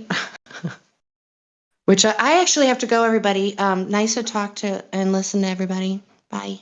Thanks. Bye-bye. Oh, you're gonna miss ladies' night.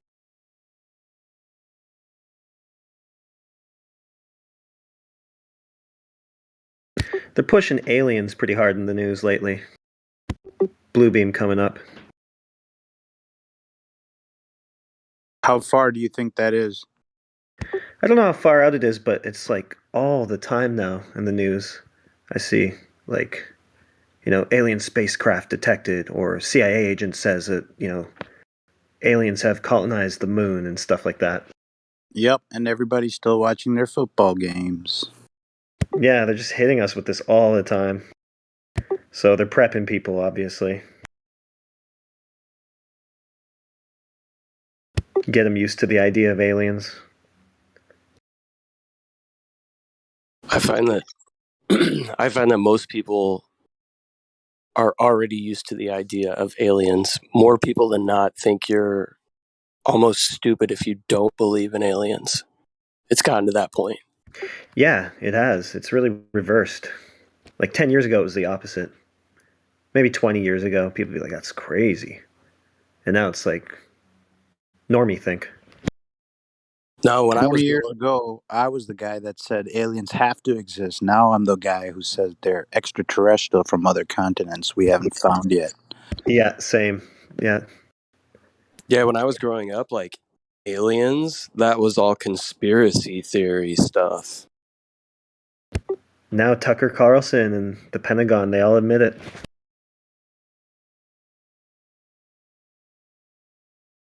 And that Mexican beer germ bill had a bunch of literature in it about revealing, UAP, UFO activity. I don't know why it was in that bill, but it was in there. Not that they ever did anything about it, really. Distract people, more distractions. Yeah, I know there was that one relief bill that gave a lot of Americans like a stimulus check for like $600, which is where a lot of that was worded in. And that was like a 600-page like thing. So what? What else was in it? Know that the government doesn't just create agencies if they don't have some sort of ability to find justification for that agency or create justification for that agency. And they recently created the Space Force. So they're going to need an alien threat.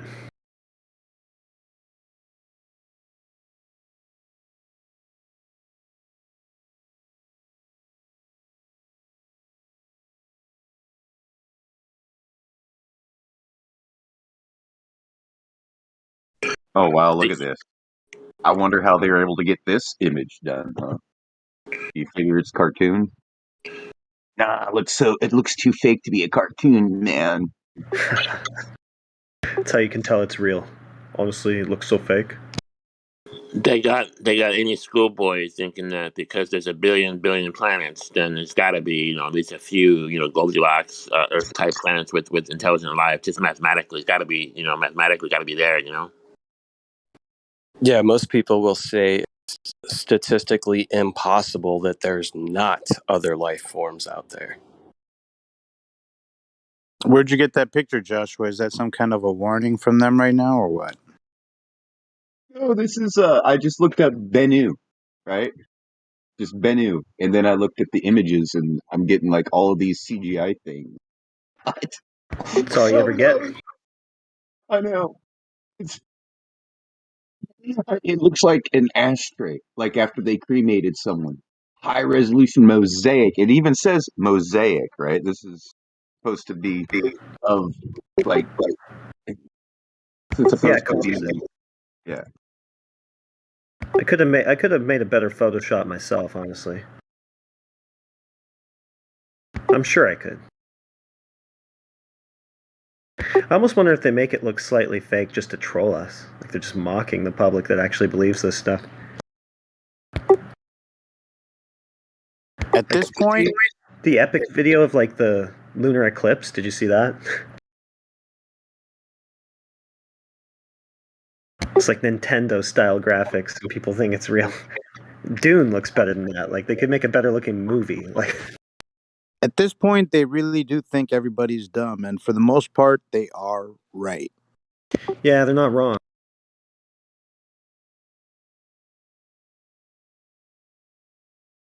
I mean, what a trick to pull over the whole world, huh? Yeah, deceive them about the very nature of where they are. That's the first trick they're going to use. Because if you don't know where you are, you don't know who you are. Yeah, just fundamentally confused.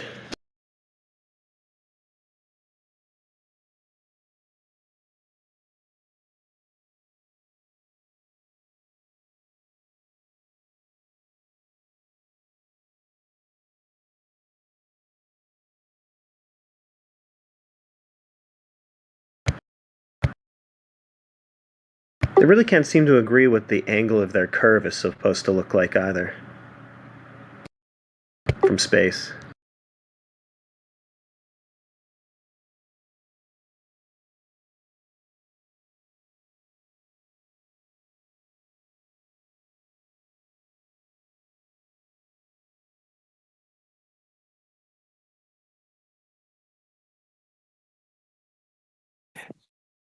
Kai, are you there?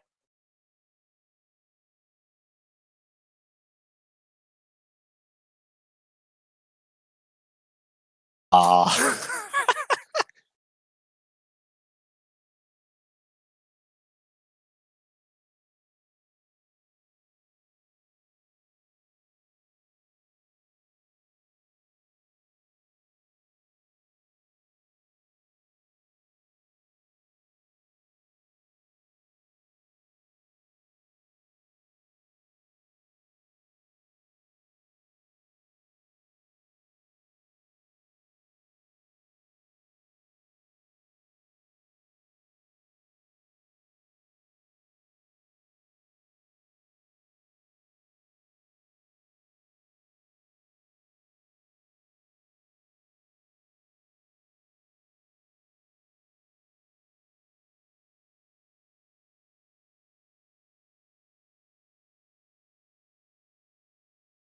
Central banker, are you a flat earther? You sound like one. I see you're VC verified. Yep, I am. Would you tell us your story? If you haven't already? Yeah, so have you seen Eeyore's documentary? Which documentary? Sorry, you cut. Yeah, I have some weird echo going on here. Eeyore, like he did a documentary called "What on Earth Happened" and another one called "Lost History of Plain Earth" or something like that. Have you seen either of those? Nope. Well, he's kind of this eccentric character. He's like this British guy with this really odd accent, and I mean, I put him on. It's kind of a ridiculous story. I was getting kind of tired of my usual topics like COVID and just whatever other stuff is going on. And I put him on kind of to troll my girlfriend because he's just this weird sounding guy and he's kind of entertaining. And he puts out these really long documentaries. And I had him going for like 4 hours. And after a few hours in, I was like, this guy's actually making some really good points. And that was kind of the turning point for me after 5 years from the first time of being introduced to this stuff. Like 5 years ago, like I just was not able to entertain it at all, just because like the programming is too thick, the indoctrination. It just seems like no, that couldn't be. But yeah, I don't know. I put on a flat Earth documentary to troll myself, and I got converted. Long story short. So you came to some other truths before you came to this? What other truths did you find? I think the rabbit hole descent for me begun with like Graham Hancock and stuff like that, just kind of tearing apart mainstream archaeology. And so it went from that to like everything else because it was like, well, if they have to lie about, ancient history, what is actually going on the earth? Like, who are its controllers? Why would they need to do that? Like, how is it even relevant to today's politics? Why do they care still? So that kind of set it all off, binged everything from like David Icke to just everything else and ended up here, I guess. He still loves space, Graham Hancock, doesn't he? What's that? Graham Hancock, he's still obsessed with space. Yeah, he is. Yeah, I'm way past that now. But I mean, I don't know, the work on the pyramids and I don't know, the ancient remnants and stuff like that. That's all good. It's useful information. Right. They seem to all have some kind of truth mixed in with the lies. You know what I'm saying? So Yeah, you they have to do. extrapolate the truth, right? Is that what you're saying? Yeah, absolutely. Yeah, just take the good bits and throw the rest away. Like, I mean, he's still preaching like the heliocentric model and everything. Obviously, he says that the precession of the equinoxes is the Earth's wobble and all this stuff. And I mean, from what I know now, that's clearly not true. But I mean, he does good work on the pyramids. So Jump in and say, you watched that Ewar documentaries? yeah, Yeah, yeah, it was great, dude. Look again. Look again. Yeah, I know he's funny. He's a character. So good, dude. They got a new one, a new part 2 of the Flat Earth, and they got. I think he has four of the new part 2 of the Flat Earth one. I think. Yeah, each video is getting better. And he's still going, man. He's absolutely covers everything, man. I love it. What did you think of his moon map theory? That was from that other Cosmos channel, right? Right. Yeah. I had been following Cosmos. He had another channel. He changed his channel name. I forget what it was before, but anyway. Studios or something. So there you go. That was it. Yeah, I was following him from the beginning because I kind of had the same theory at one point, and I was trying to line up the continents with the dark spots on the moon, right? Yeah. But if he took it to a completely different PhD level, man. I mean, he had mapped out islands and all this hidden mountains, and just incredible, man. And tying it together with the precession of the equinoxes too just blew me away. Yeah, that one snapped in my head. That was a red pill, wasn't it? Yeah, like, I don't know if it's true or not, but it's a great theory. Exactly. Yeah, it made me sit back and go, I got to relook at this again. And it's a fascinating. It was one of the best Flat Earth documentaries ever, no doubt. And he's getting into Tartarian and mud floods and everything, right? He's covering everything. Yeah, just everything. So, good stuff, man. Really, I just had to jump in and go, look again. This whole time. They just can't help themselves. Yeah, he's how they lie. But yeah, I watched it. My wife likes it too as well. I put it on for her. She's like, wow. Yeah, that's what I did. I put it on just to troll my GF. I don't know. I just thought he was funny and kind of a character, and then you know, as the hours are going by, I'm like, this guy is actually spitting some facts here. Yeah, he backs it up. His graphics and his videos. I mean, the pictures, everything he's doing is really good. Yeah, just opened my eyes to all sorts of things I hadn't even thought From of. what I was already pretty red pilled too before I looked into any of this. So, but that kind of set you up for the Flat Earth. Just kind of the last nail in the coffin. There is that what you were saying? Yeah, totally. Yeah. Oh, that's awesome. And then after that, I I was like, well, I've got to listen to debates so I can hear both sides like represented. You know, try to get the full picture here. And I listened to like a lot of Witsit stuff, and he just crushes the other side every single time. So I was like, okay, it's game over for the club. It's been game over for a while, but there's so few coming in here give any arguments for the globe anymore. And the ones that do, man, they don't know the first thing about the globe model or whatever, man. And it's kind of funny, actually, at this point. They think that like flat Earth is stupid and that they're just going to be arguing with some dumb people or something, and that they don't Right. actually have to educate themselves about the argument beforehand. They just think what the media has told them about it, that it's just, you know, some backwards kind of religious based thing, and it doesn't make Exactly. any. Yeah. So yeah, they come in here with silly arguments at this point, but it's they keep coming, but not as many as they used to. We've They're fun. I have a we've lot of done a fun good- swatting them off on Facebook. Well, we do a pretty good job of verifying everybody that comes in here nowadays. Right. They're not going to just troll us, but there's still a few trolls that get let in, and They're fun. But yeah, they kind of get let in just for a little laugh at this point. It's awesome, but yeah, I just wanted to jump in and look again. But yeah, anybody who hasn't seen that documentary, man, I only watched the first one of the new one, the new Flat Earth one. He's got 3 more out there now, I guess. The one about the antediluvian times. Oh yes. Oh, that was super good as always. I need to rewatch the whole thing again. Yeah, those documentaries are like that. Like every time I go back, I pull something else out of it. One of my favorite parts, and it's actually a pretty simple part, was what he showed us with the comet time lapses, because it shows that the comets just stay in their relative position in the sky, as the sky is the thing that appears to be turning, right? So Right. there's no whirling, rushing space No. ball of ice, traveling around at 100,000 miles per hour. It's just there in its position on the sky.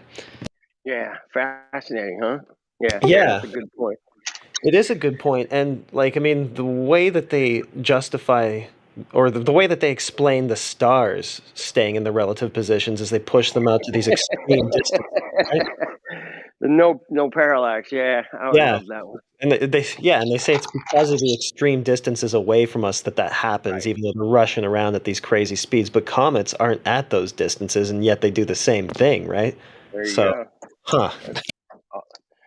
Kind of make you go, Yeah, I never had anybody show me that before that documentary. And even in those time lapses, like, he got most of them just from like amateur astronomers who believe heliocentrism, right? And they don't even seem to notice that it's like that. So it's weird.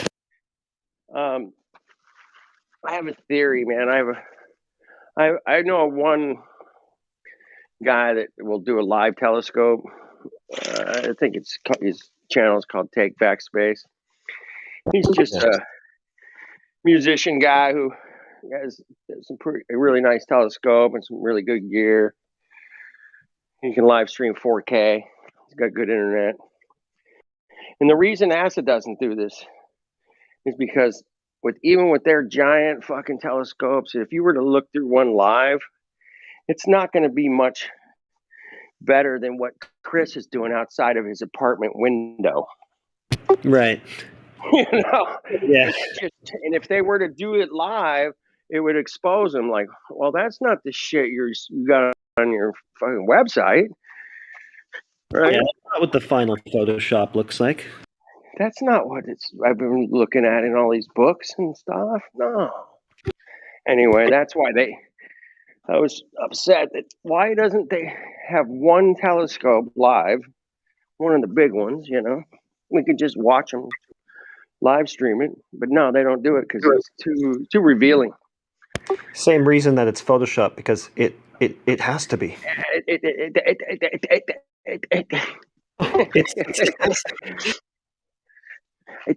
do you mean?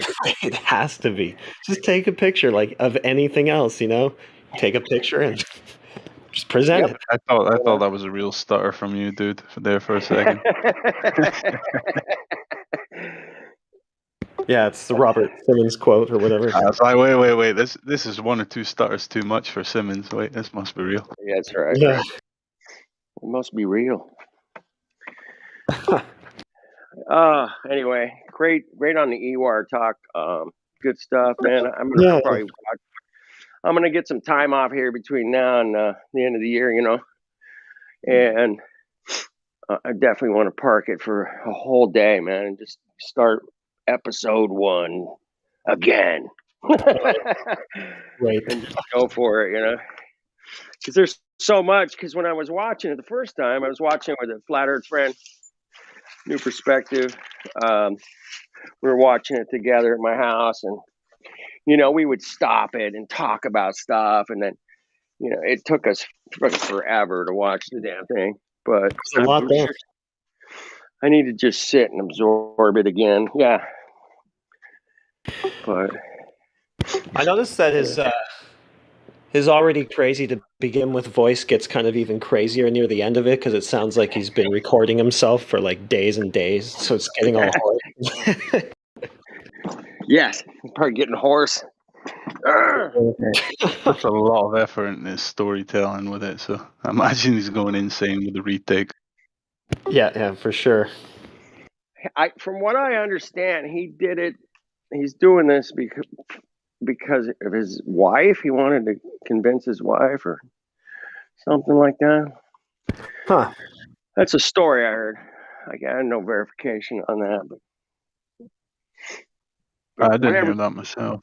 whatever he's doing it right, man. By far, just the best I've ever seen. We had so many flat Earth hit pieces on us, Hey, that was the documentary that turned me around. So. And I know, and that's why I wanted to jump in. I find that awesome. That made my week, dude. Hearing that. Can you guys link it in the text box? Yeah, I can do it when I get home. But if you can do it now, that would be great. I'm just on my phone. I'll add it again. I'm just on my phone right now today. Yeah, he keeps having his channels deleted, so it's hard to keep up with links. Yeah, there's a few people that posted. I think it's on BitChute as well. Somebody's reposted it there. I should put it on brand new tube. I have an account over there. I should probably upload it to that thing. It's just too good. It's just an absolute gold mine for information. Anyway, how is this place? And all right, so we got ladies' night coming up, man. Is that going to be going off here shortly? Is that right? In like an hour? Does it start in an hour or 2 hours? I'm not sure.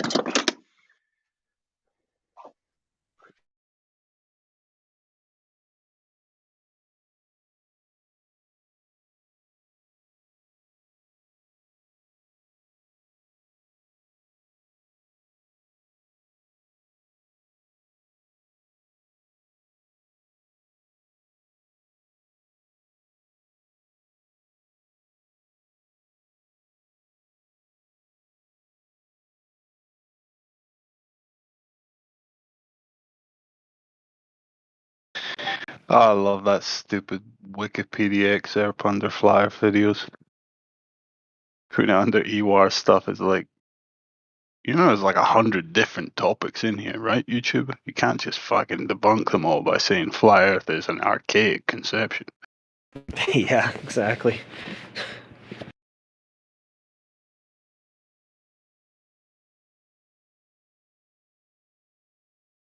That's about the best they got usually, though.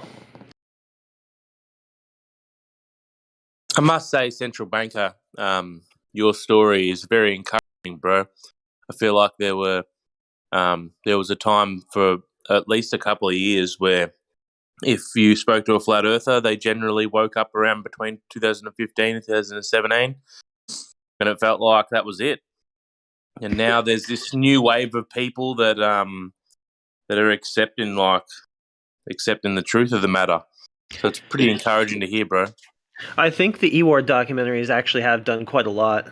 And that combined with all the other scams that have been going on the last couple of years, and more people like just kind of asking the question, "What is going on?" You know. So, yeah, That's it's actually one of the reasons that I asked is because there are a lot of trolls coming in here. Apparently, there's an epidemic of people trying to pretend they're flat earthers like it's something cool. They don't know what we go through in our real lives. Number two, I try to find out what kind of people are the ones who are more open to this thing, and it's mostly people who have researched other kinds of truths before it. Like a person that comes in here that's never researched any truth won't get it. I Yeah, mean, it's nothing's very gonna. rare that they do. So It's very difficult to fake being a flat earther for more than like 10 seconds. So it's easy to sniff them guys up. Yeah, they think they're on a spinning disc or whatever in space. Yeah, they always say something stupid like that. Yeah. Yeah. You know, because like they're just the average Globers that would come in here and ask all their dumb questions, like the same shit we've heard 10,000 times. Why don't you fall off? So the only difference is they come in and say they're a flat earther, and you ask them a basic question, and they don't know anything, just like they would if they came in as a Glober. literally, I've seen people try to spin some story about they got into like food and stuff, but they never got to the point. A flat earther gets to the point quickly, you know. Yeah, you can think about flat earthers is they have a minimum level of passion about this topic, and the easiest way to find out if someone's a real flat earther or not, besides asking them obviously the main arguments and the main points, ask them what their story is regarding family and friends. They all don't have one, you know, if they're a fake flat earther. But like a real flat earther will tell you, he'll be like, "Oh yeah, I found out, and yes, went straight to speak to my family and friend, yeah, and then they disowned me, and fuck, man, I feel shit, you know. They just don't want to listen, you know." You'll always get something like that from a genuine flat earther. So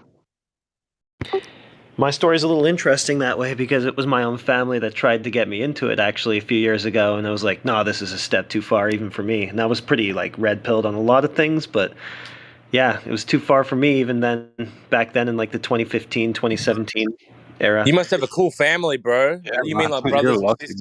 bro. Yeah, it was my sister and her husband that started getting me on it, and I was like, "Oh, I don't know, it's just too much." And yeah, now we're all on the same page.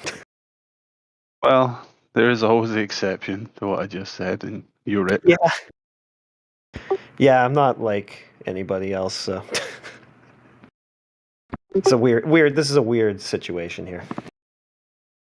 At the same time, say what I just said. I've seen a couple of like genuine flat earthers come in here and they get banned because they're overly passionate, you know, and they come off trollish. But you know, they usually get unbanned and then come back in. But sometimes they're just so eager to talk, they just spout like a bunch of nonsense, you know. Well, because like they mean well, but like they make no sense, you know, because they don't really understand it properly yet, how to formulate it and articulate it. Right. And they probably don't have many people to talk to in their actual lives about it.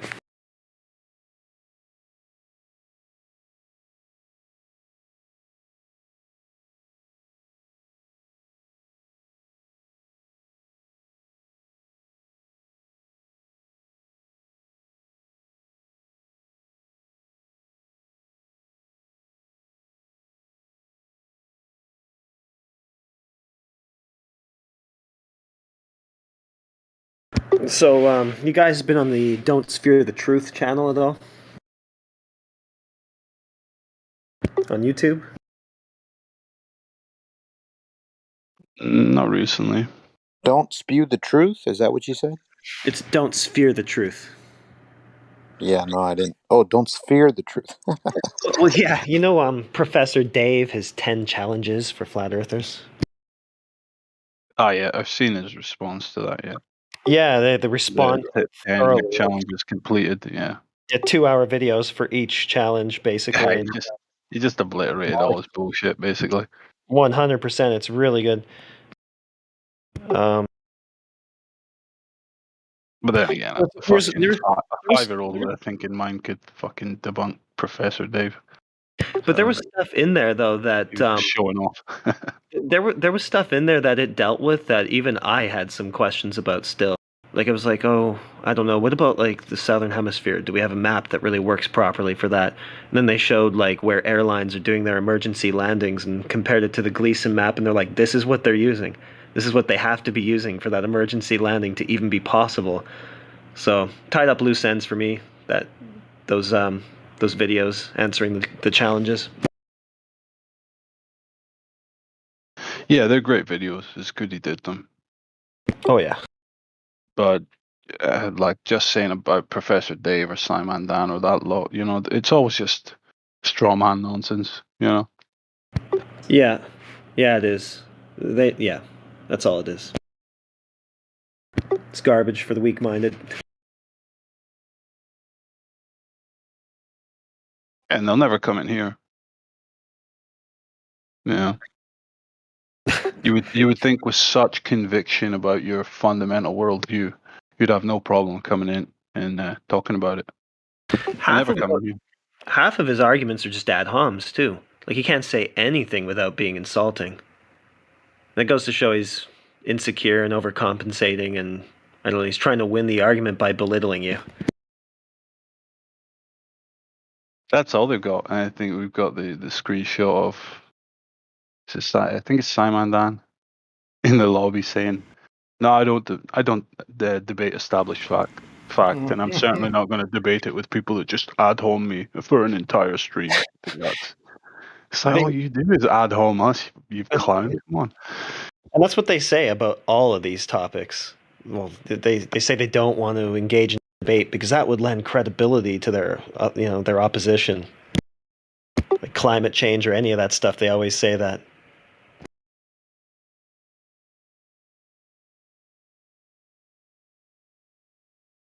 See, I mean, I don't even want to say what I'm going to say. Okay. Because I don't think it's a valid excuse.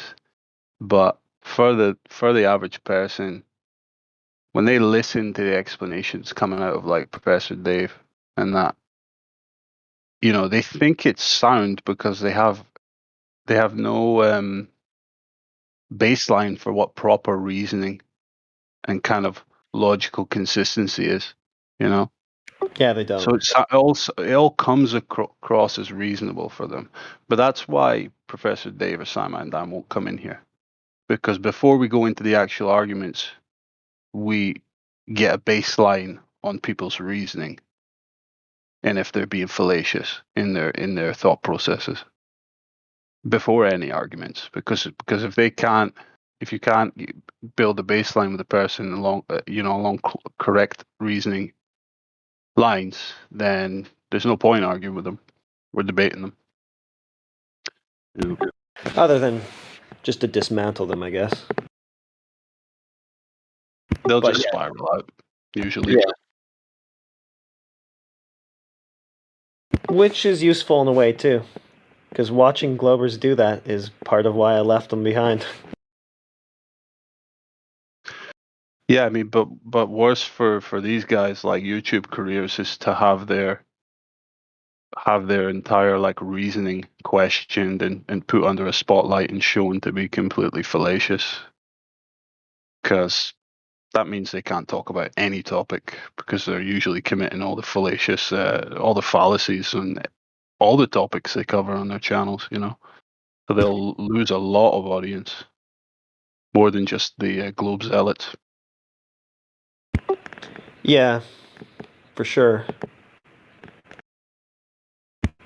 Well, I guess they know their craft well enough not to get caught up in that, then. Yeah, just be a scoffer from the stands, basically. Don't actually enter the debate arena. So it's fake conviction. They're obviously con men who know what they're doing, then. Or else they would just debate it. Why not? They obviously know they won't win. 100%. These people know the earth is flat. 100%. So smarmy.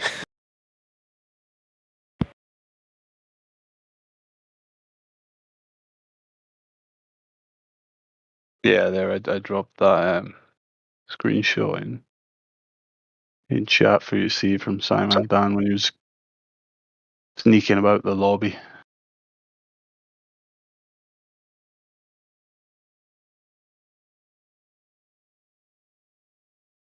Professor Phil wants back in. Fuck him. He only wants in because it's about to be ladies' night. He's a misogynist piece of shit. Why would I debate established fact? That's all he says. Just asserts it to be an established fact. I don't have to defend this It's fact. not established because there's no facts behind it. Oh, that's kind of funny, right? Fact is just opinion. Does he know that? Established opinion is what he's standing on? Because fact does not mean truth, you numpty piece of shit. Higher learned. More like higher dumbed. Lower learning Getting all centers. fallacies at once. Lower learned, yeah, that's it. Son. Lower learning centers to knock everybody down to the lowest common denominator. Good job, Phil.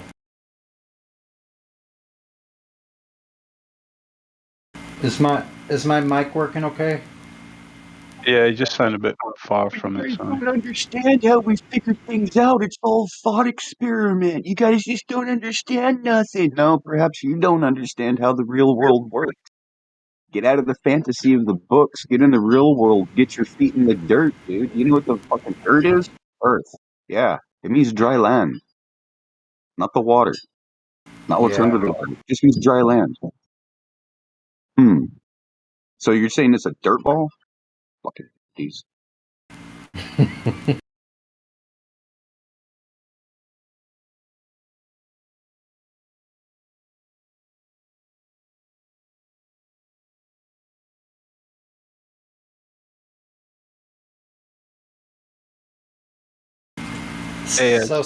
So Simon Dan doesn't debate established fact. Well, how come he's on his channel all the time?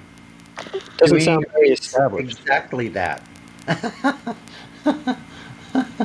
See, that's all he does is just regurgitate opinion. Yeah, It's because if he had to defend his established facts, they wouldn't be established anymore. They wouldn't be facts. They would be laws, right? Yeah, they're not facts. Otherwise, they'd bring us a measurement of curvature. Yeah, the definition of fact and the definition of truth are not the same. Sorry, bud. Well, he's got a point. Like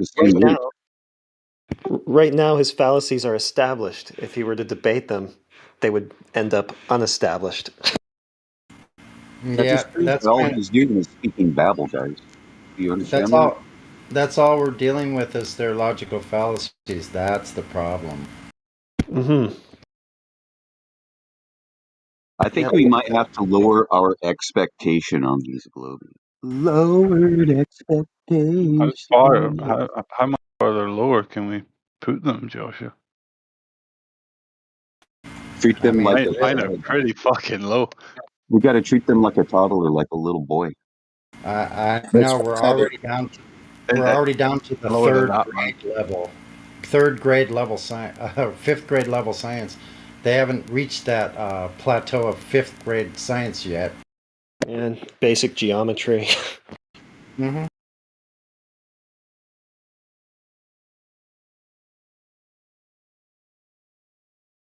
His lies are all established. Why would he want to go into a debate where they're all going to get knocked down? That's why he uses that excuse. Oh, they won't unban me. Is he banned? Yeah, he's permabanned. Phil is permabanned. Oh, Phil. Yeah. Yeah, he just, as Joshua said, he just wants to come in because it's ladies' night. That's what he did last time. Yeah, I heard it last time I was here. And he got destroyed. He's like, yeah, I'll come in ladies' night, man. Just be, as you said, misogynist piece of shit. And I'll destroy all the ladies with my superior intellect and arguments. And he just gets wrecked every time. But the thing is he's an asshole to the women, right? He's just an asshole to the ladies. But whenever a man speaks, he's like, oh yeah, all prim and proper and polite. It's like, dude, you're a piece of shit. Yeah, isn't that incredible?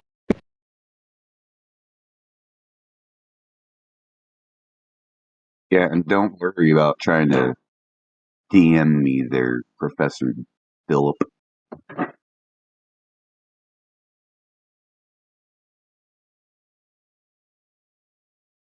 Don't want you, don't need to read more of you. You've got a fan. He's obsessed. Oh, I know. I think he wants a hug. It's getting kind of stalkerish. Phil, or whatever the fuck, Dr. Phil, whatever fake fucking title he's got, he's in some serious cognitive dissonance pain, so he's always dying to come back in because it gives him some temporary relief. He thinks this time he's got you.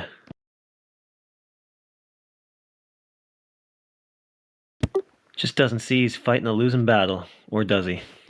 Does he have a measurement of curvature? Demonstration of different gas pressure Okay, yes, systems next and to then each other? provide trigonometry with a curve adjacent, which is improper. Because it's not even a measurement.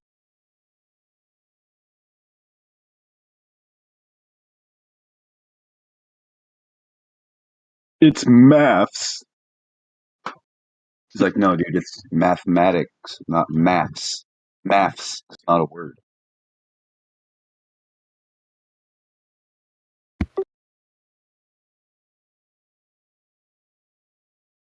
Think maths might be, but not maths with no E. Well, he did draw a picture of some light waves matching the shape of the alleged curvature of the Earth, so case closed. More pictures, now. I don't know. He has this video called something stupid like Black Swan Cooked or something like that. And just draws some pictures of the Earth. I think he just broke. Yeah, always drawn in fucking dumbass Muppet vision. Yeah, he just Orthographic draws views, man. It's draws like his ball Earth. where are you accounting for perspective? You know, the geometry vision. He just drew some Nowhere. ball Earth pics and then drew some light waves bending in the same shape of it and said, "That's it. Your Black Swan is cooked. You can't use this now. It's cooked."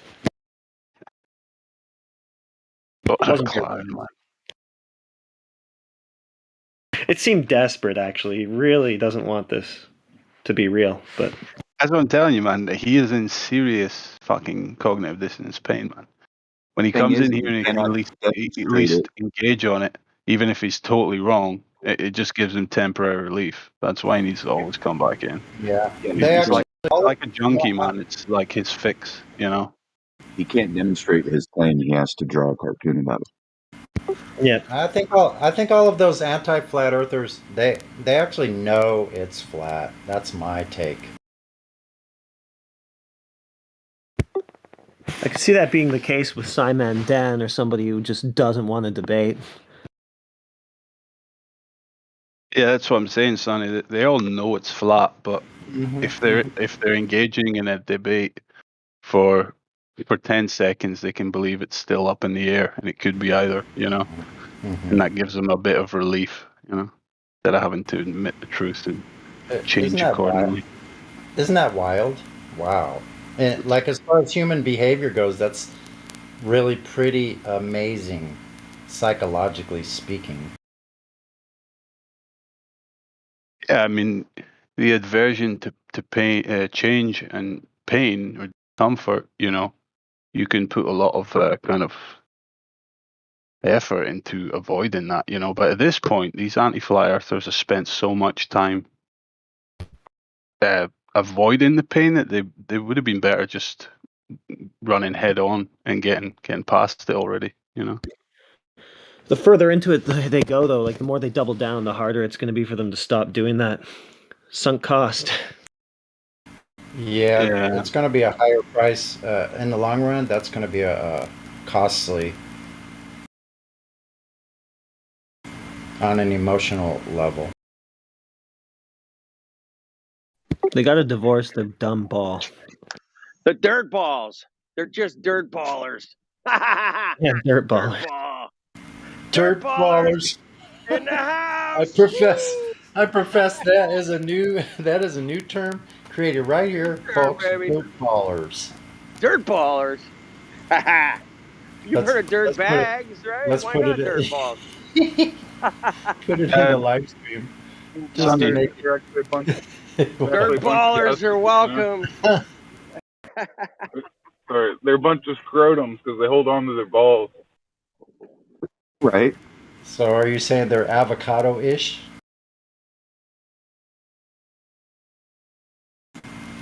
avocados are useful, man.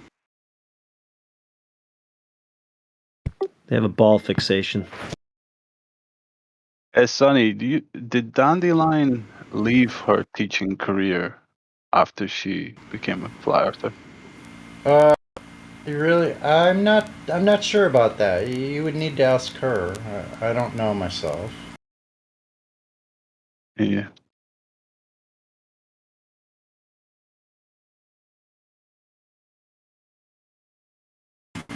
So are we talking ladies' night in like a minute? Is that what's going on? Am I off in the timing or? I think that. Isn't that right? It's 5 Eastern. 2 o'clock would be 5 Eastern. Yeah, I think so. Yeah. Is there even a lady in here? I don't think Anybody? there is. No, what the fuck? Well, who's volunteering? KJ's in here. She's. KJ doesn't speak much. She's a great DJ though. I have to say. Silent DJ. Go on, Alright, KJ. no You can take the whole ladies' night, man. It's all yours. She's busy. Okay, we're expecting ladies any time now. Yeah, we'll hold it down till they round them up. I told Jenny not to go anywhere, and then she goes, "Oh, I gotta go." She's like, "Ah." She's probably at work. Yeah. Hey guys. There we go. Hey. What's up? We're doing some handyman stuff, so Play some intro music or something. Exactly. Somebody get this place bumping. Let's do it.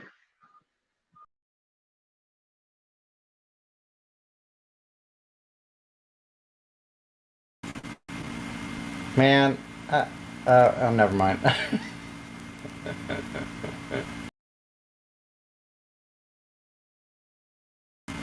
I'll just go ahead and say it.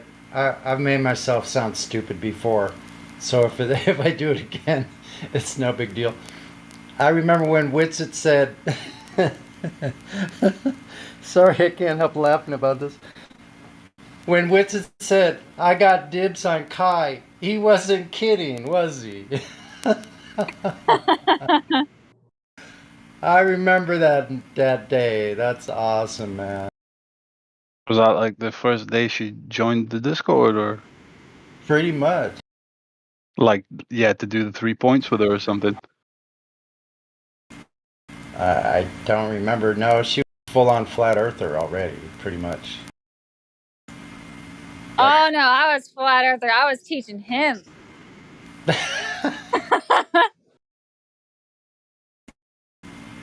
What say Witsit that? What say Witsit about that? Cool story, bro.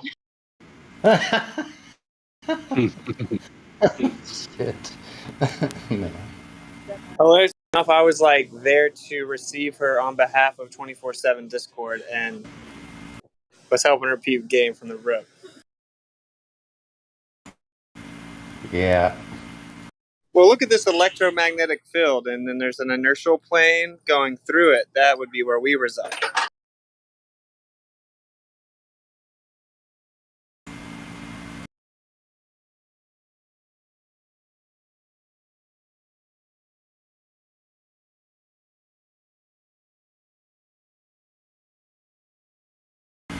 I have to say, you guys are an awesome team, though.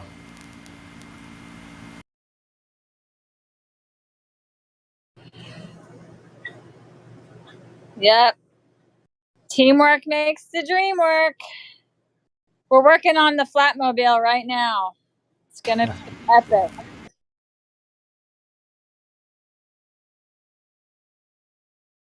We just removed. Oh, sorry. Go ahead.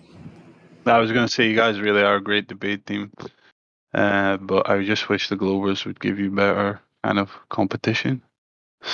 The last debate was a bit poor. Hey, from I their want side. to pay for the Flat Earth Discord 24/7 sticker on the old Flatmobile,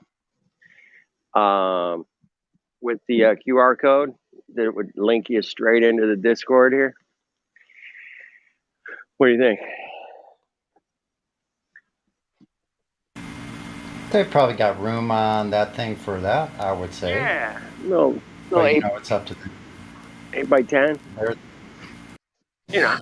Yeah, that'd be great. We're still trying to figure out like if we're gonna get it wrapped or painted. Mm-hmm. But Okay. but either way, we'll let you know. And then Cool. Yeah, let me know. I got some money I want to throw down on that. it's What's up, man? Like I work in a mall. Yeah.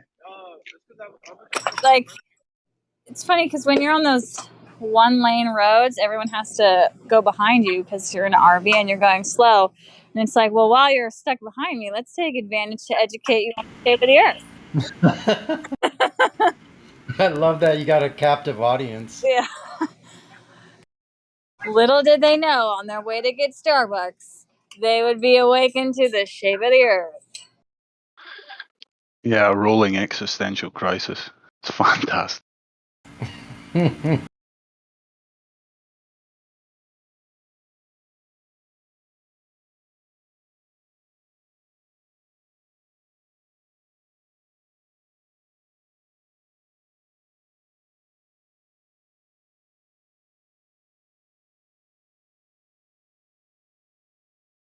She just put the 3 points on the tail end of the RV.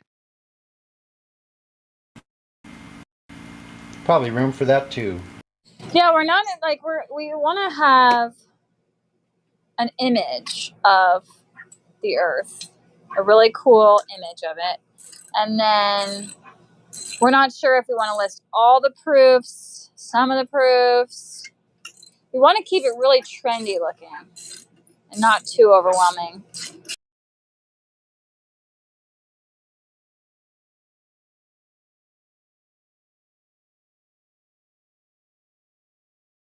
Yeah, keep it simple but effective, you know? Question like, think you can prove me wrong? Go here. Yeah, I kind of like the idea. I don't know, just spitballing yesterday, like research flat earth, but in parentheses you say the right way and then have a scan code at the bottom. So it's like intriguing, like, oh, like, wait, there's a right way to research flat earth? So it kind of prevents people from just Googling flat earth, right? Because Yeah. that rabbit hole you don't want to go down. Yeah, that's a good idea. Should do that. That is a good idea. And it's inviting. It's like research flat earth the right way. Should also put like a pull over and debate me, bro. Do that. Honk if you know it's flat.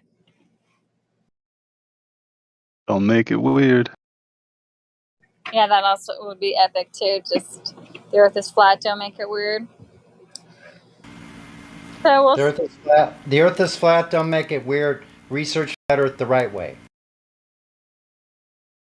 yeah, the good part I guess is we have a lot of space on this thing, so we can definitely say several things.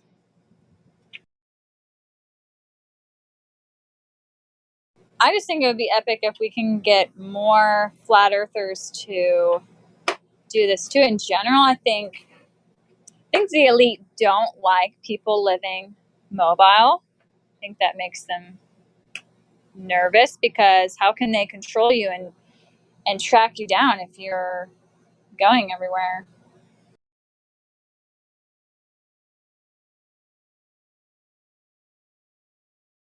I think we really need to get a lot more women into flat earth. Right, they'd have to, get more. That's just more drones to follow you. It'd be harder for them. Exactly, and then you can just all kind of hang together, or if you want to do your own thing, you can. But what I like about it is you're not stuck in a state, and you can literally show a state like, oh, you want to be douchebags and have mask mandates? Okay, see you later. And you just leave and you never go back.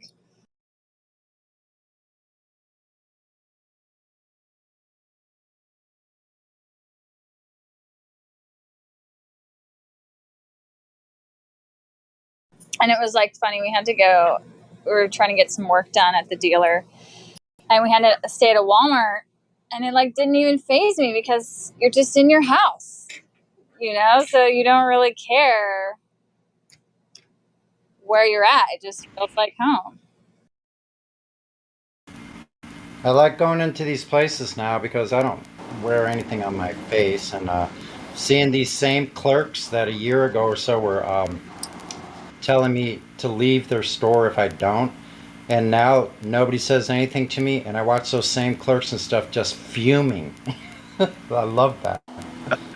Florida governor's against mandates, and Texas also has some people there that are against the mandates too. Those are two big states that are against that, masks and mandates. I feel like it's a lot. I don't know. Obviously, Texas and Florida are like famous for that, but I feel like some other southern states, they might not be as like in the news, but the people just do not care. Like when we were in Gatlinburg, it was actually better than it is here. Here in the stores, lots of masks. It's pretty sad. Where you guys at right now? We're in central Florida on the East Coast, on the eastern side of it. Okay. So what there is a lot of masking going on there. Yeah. All I ever heard was Florida was like really not giving a shit and not doing it. I mean, yeah, no one's gonna tell you to put it on, but when you go in the grocery store, there's a lot of people, a lot of slaves. Yeah. Which is really sad. It's probably Yeah, where there's cities, there's slaves. You can be sure, Yeah. It's probably similar to the way it is here in California, I'm guessing. Well, and like when we were in Tennessee, that was way more chill. And we were in a touristy part. Gatlinburg is like very touristy. Way better mask ratio. Like 1%. Versus here, I would say when we go in the store, it can be up to like 30%. Like here in the Bay Area, I would say that most people wear it, but they don't make you wear it if you go in without one, except like sometimes in like the pharmacy they'll ask me, but I usually just carry my little, I have a mask that's made out of a screen that I wear whenever they ask me to wear one. But I noticed that when you go up north from here, you go up in Northern California, about half the people wear them, about half the people don't. And it seems like the farther north you go or the further outside of town you go, the less people really care about it. But that's just what I've seen. Yeah, Los Angeles, like central LA, there's about 95% masks, and there's probably more than 5% Karens if you don't have it. What percent of Karen? Yeah. Probably a 5% solid. Oh, cool. Yeah. What do you say about Karens? You mean like everybody's a Karen, that everybody gets on your case about it?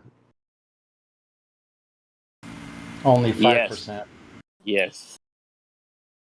There's 95% masks in LA, like shopping and stuff. Yeah, no offense to anyone in LA, but that's like brainwash central of America.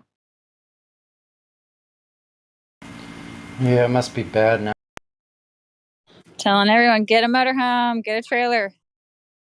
They're not bad. Get out. I think the worst thing with the masks is a lot of people are just, they're using them to cover up spots, or, you got people with social anxiety that are using them, so they're getting lumped in. Hey, so I'm sure a lot of people are using them for other reasons than just. I'm sorry for cutting you off, bro. I'm gonna say a little something and then leave. Good, man. So, sorry about this. I was in a debate about the moon landing, and some guy said, "Oh, It's impossible. It's sad that there's 20% of people in America are don't believe in the moon landing. And I was like, I don't believe in the moon landing. I'm not American. And he was saying, oh, why would they lie? And I'm like, I don't care about intention. And then I wrote a bunch of like 6 reasons. And then on the 6th reason, I just came up with something and just thought of.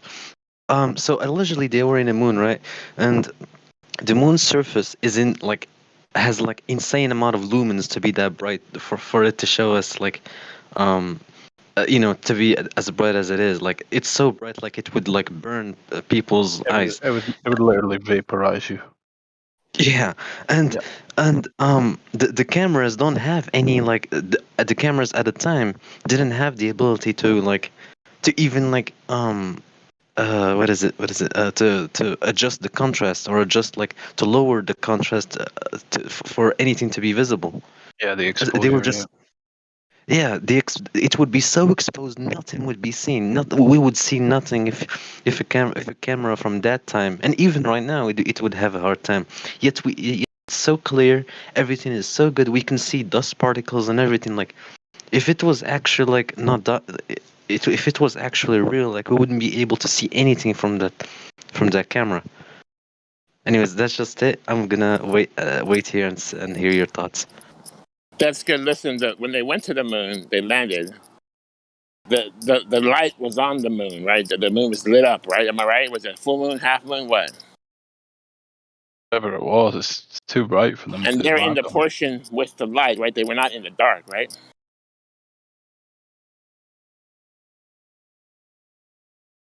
Does anybody know that? Can you say that again? I'm sorry. When they landed there, they were in the portion with the lights, right? Not with the dark. Yeah. They were in the light, right? They were not in the dark side of the moon. They were the light, supposed light shining down.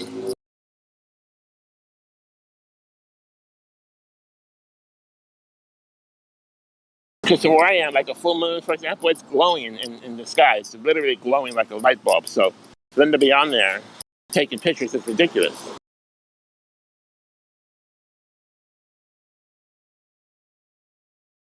Yeah, absolutely is. There's no way. No way.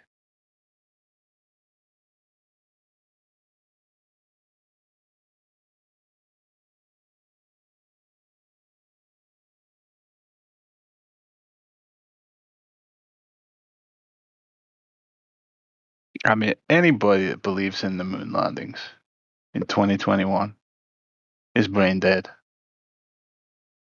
You've either never looked at one single piece of anything to do with it, or you're totally fucking brain dead.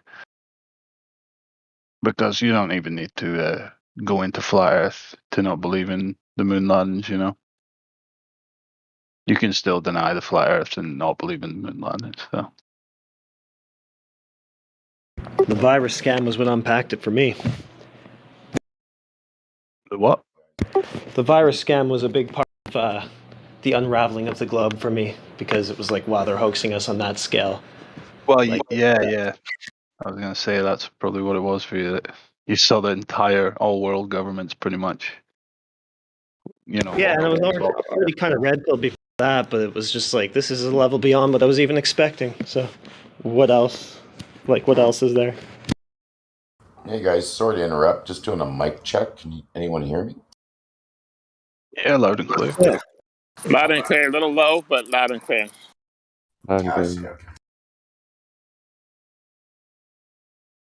Yeah, I grew up in the 70s and 80s, and I heard many times the moon landing was fake. I didn't give a shit. That was the last thing I cared about. Later on, when I found about the flat Earth, they never connected. Holy shit! All of a sudden, I cared. Yeah. Sundials did it for me. And water.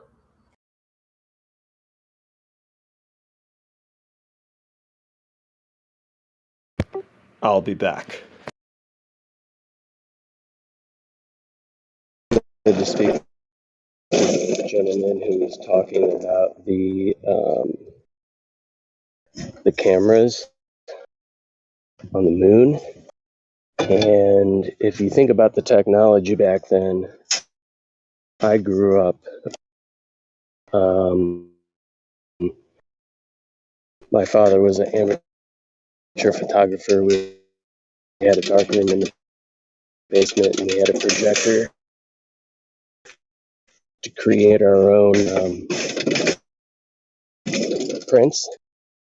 So we did amateur photography at the house. I don't know if your mic's breaking up. Sorry. Well, buddy. Exposing for your Lars, you didn't light. come back. My question would be, how would they know the proper exposure prior to actually being able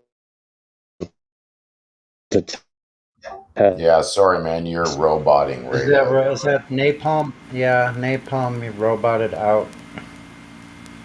So. Yeah, they provided us about 500 pictures of perfect photography on the moon, and I didn't see one that was blemished or screwed up. I have a question. Sure. So like why do you guys think the Earth is flat? Well, for one, we don't think it is. Oh, let's not bring up the curve, please. We've gone out and measured it ourselves. You measured it yourself? Yeah, there's no curvature anywhere in sight from any of the measurements or observations. What about the moon? We're talking about the surface of Earth, aren't we? Well, yeah, but like, is the moon like flat too? Hold on, We're can I talking answer about the this? surface of the Earth, not the lights in the sky. Can I answer that real quick? Like, Go ahead. Let's look at perspective, like an ant on a kitchen floor looking at the light bulb on the ceiling. The light bulb on the ceiling looks round. Doesn't mean that he's standing on something that's round. That's valid. Right? Like, look at water, for instance. Water doesn't have a shape. It's hard for the brain to comprehend that because that's all we look at every day is shapes. Water only only has a shape of whatever its container. Whatever your container water in, it's the shape. If you have a drop of water, it's round. If you put a water in a glass, it's cylinder. You can make water in any type of shape you like, whichever it is. Right? It's a water droplet. Yeah, droplet Any of water. mass amounts of water wouldn't be able to curve. A droplet of water has nothing to do with a spinning rock ball in the vacuum of space. A drop of water is flat on the bottom still. Yep. Like Droplet of water in motion, right? Water at rest is flat. Water in motion is not flat. Right, like we call it sea level, not sea bulge. Look, you take a cup of water, you pour it on the ground. What shape is it? Well, water will go to the lowest point, then eventually it will level out, right? And that's all waters on the earth. They're just at different elevations. All waters of the earth are the same level. They're just on different elevations. When that wraps around your noodle, you'll get it. That was it? Then he split? Wow. Well, like when someone asks about it, I just can't talk about the curvature anymore. I've been talking about the curve for like 5 years now. I can't deal with it anymore. I like to start off with other elements that alarms our senses of that we're not living on a spinning, wobbling ball hurling through space. Yeah, water drops are round and snowflakes are flat. So what does that have to do with the shape of the earth? Make a water drop big as a bowling ball. Try that. And see if you can get it to float, by the way, in the air. How big can you make your water drop? Start there. Yeah, then put a rock in there and just make sure all the water stays on the outside of the rock while you're spinning it in a vacuum. It's just like, oh my God. And then they'll say, oh, because Earth will pull it down so it can't form a ball. So the question becomes, how far do you have to leave Earth so you can have your water ball? And if you don't know that, well, I guess you don't know science. Well, here's the funny thing is that how far do you think you need to be off the surface of something 25,000 miles around to even see the curve? How many miles do you think? You know, if you do the math, it's like almost 800 to 1,000 miles above its surface. Do we have anything? Do you realize that no one has provided an answer for that? Not Neil deGrasse Tyson, not any of them have. Right. No one has been able to tell us how far you need to be in order to see that. Right. Well, it's simple math. Something that's 25,000 miles around, right? You would have to have an elevation from the 0 point of the sphere, which you can choose any one. It's a sphere. And then you would have to rise that micrometer. You could do it like when you're measuring ball bearings for machinery, right? They're perfect spheres, right? So you can add on or take off. So you would want to take off like a thou or whatever, right? So, for something that's 25,000 miles, how far do you need to be to actually start seeing curvature? Like, it's got to be at least 800 to 1,000 miles. That's my best estimate. Yeah. But I can't get out there to really say. And we got 76 miles or something was like a record for a high altitude balloon. You still wouldn't see it. Yeah, they don't know how It's a lot far. less than that, Ollie. Well, even the International Space Station, what is that? 100 miles, 200 miles above the Earth's surface? 250. You still wouldn't be able to see curve. I If think it is 25,000 miles around, you just wouldn't see curve at 250 miles, man. You just wouldn't see it. If it was 25,000 miles around, you would not see curve. I think Indio had a slide that had all the calculations for how far away you had to be to get the entire Earth in view.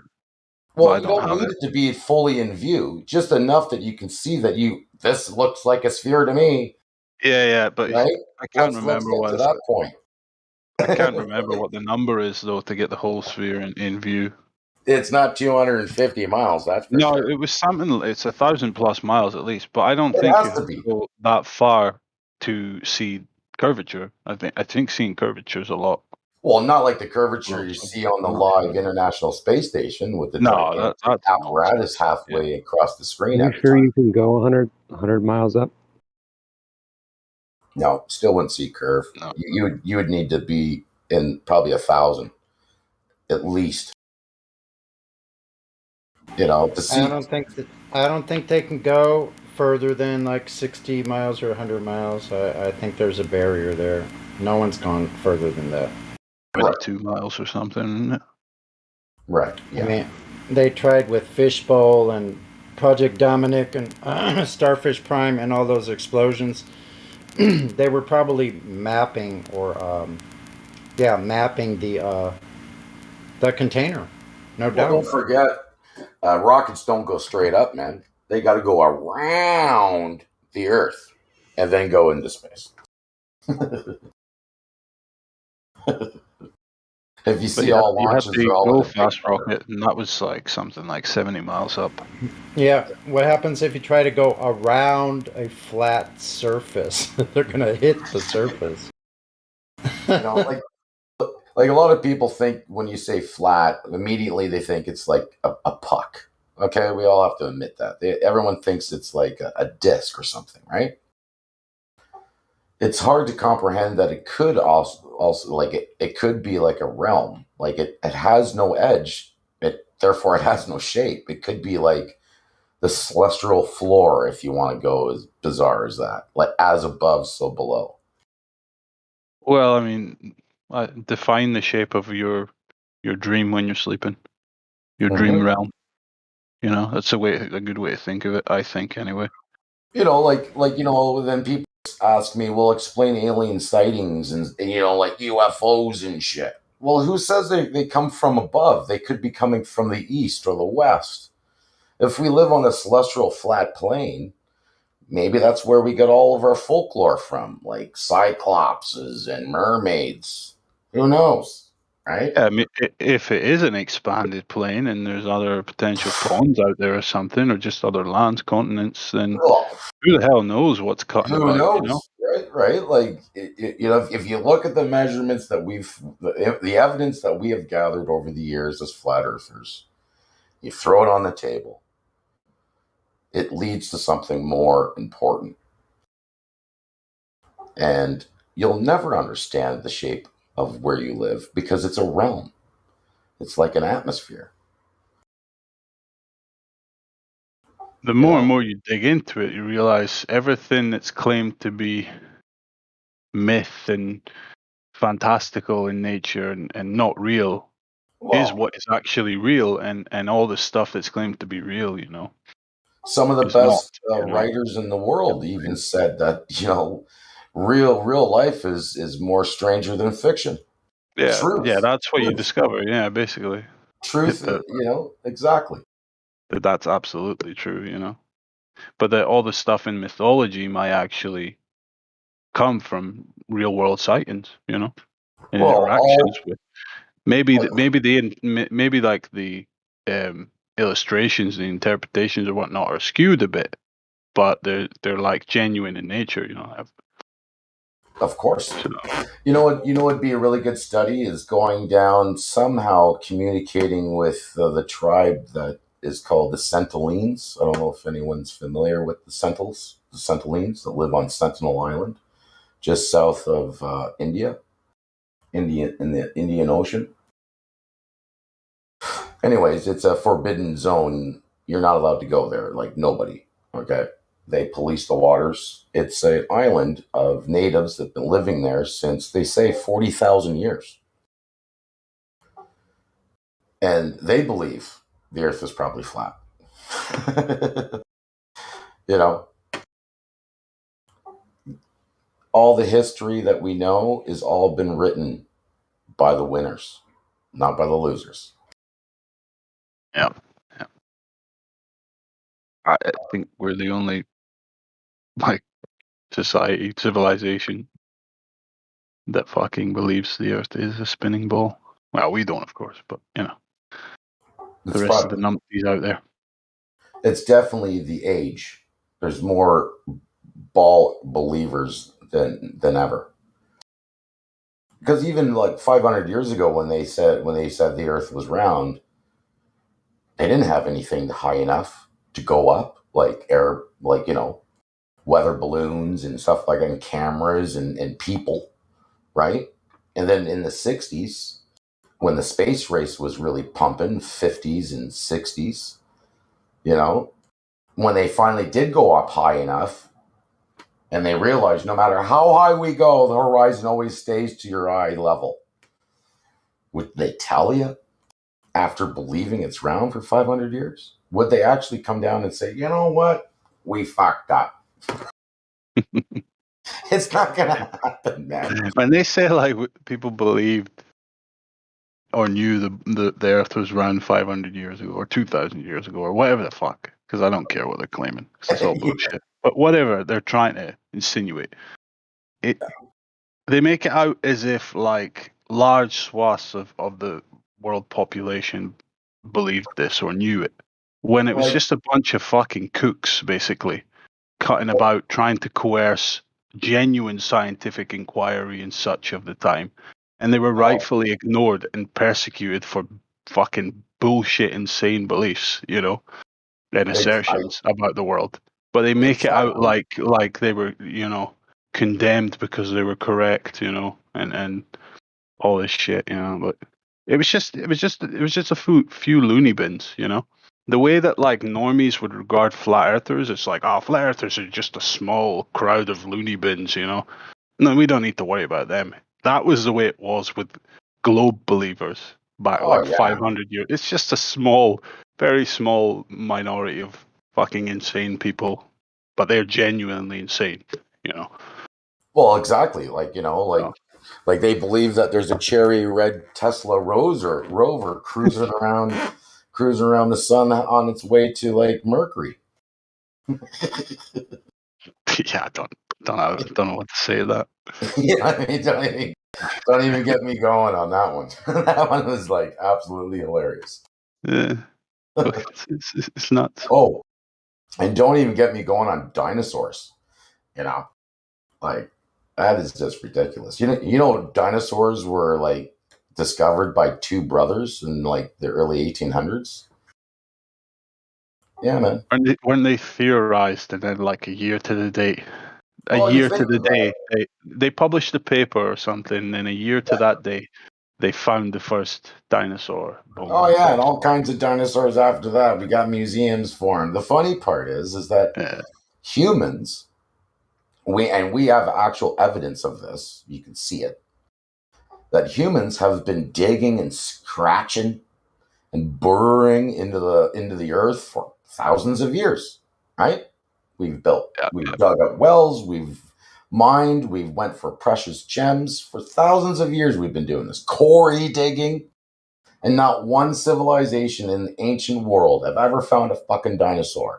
If think about it, wouldn't you use it as like a headdress or something? I would.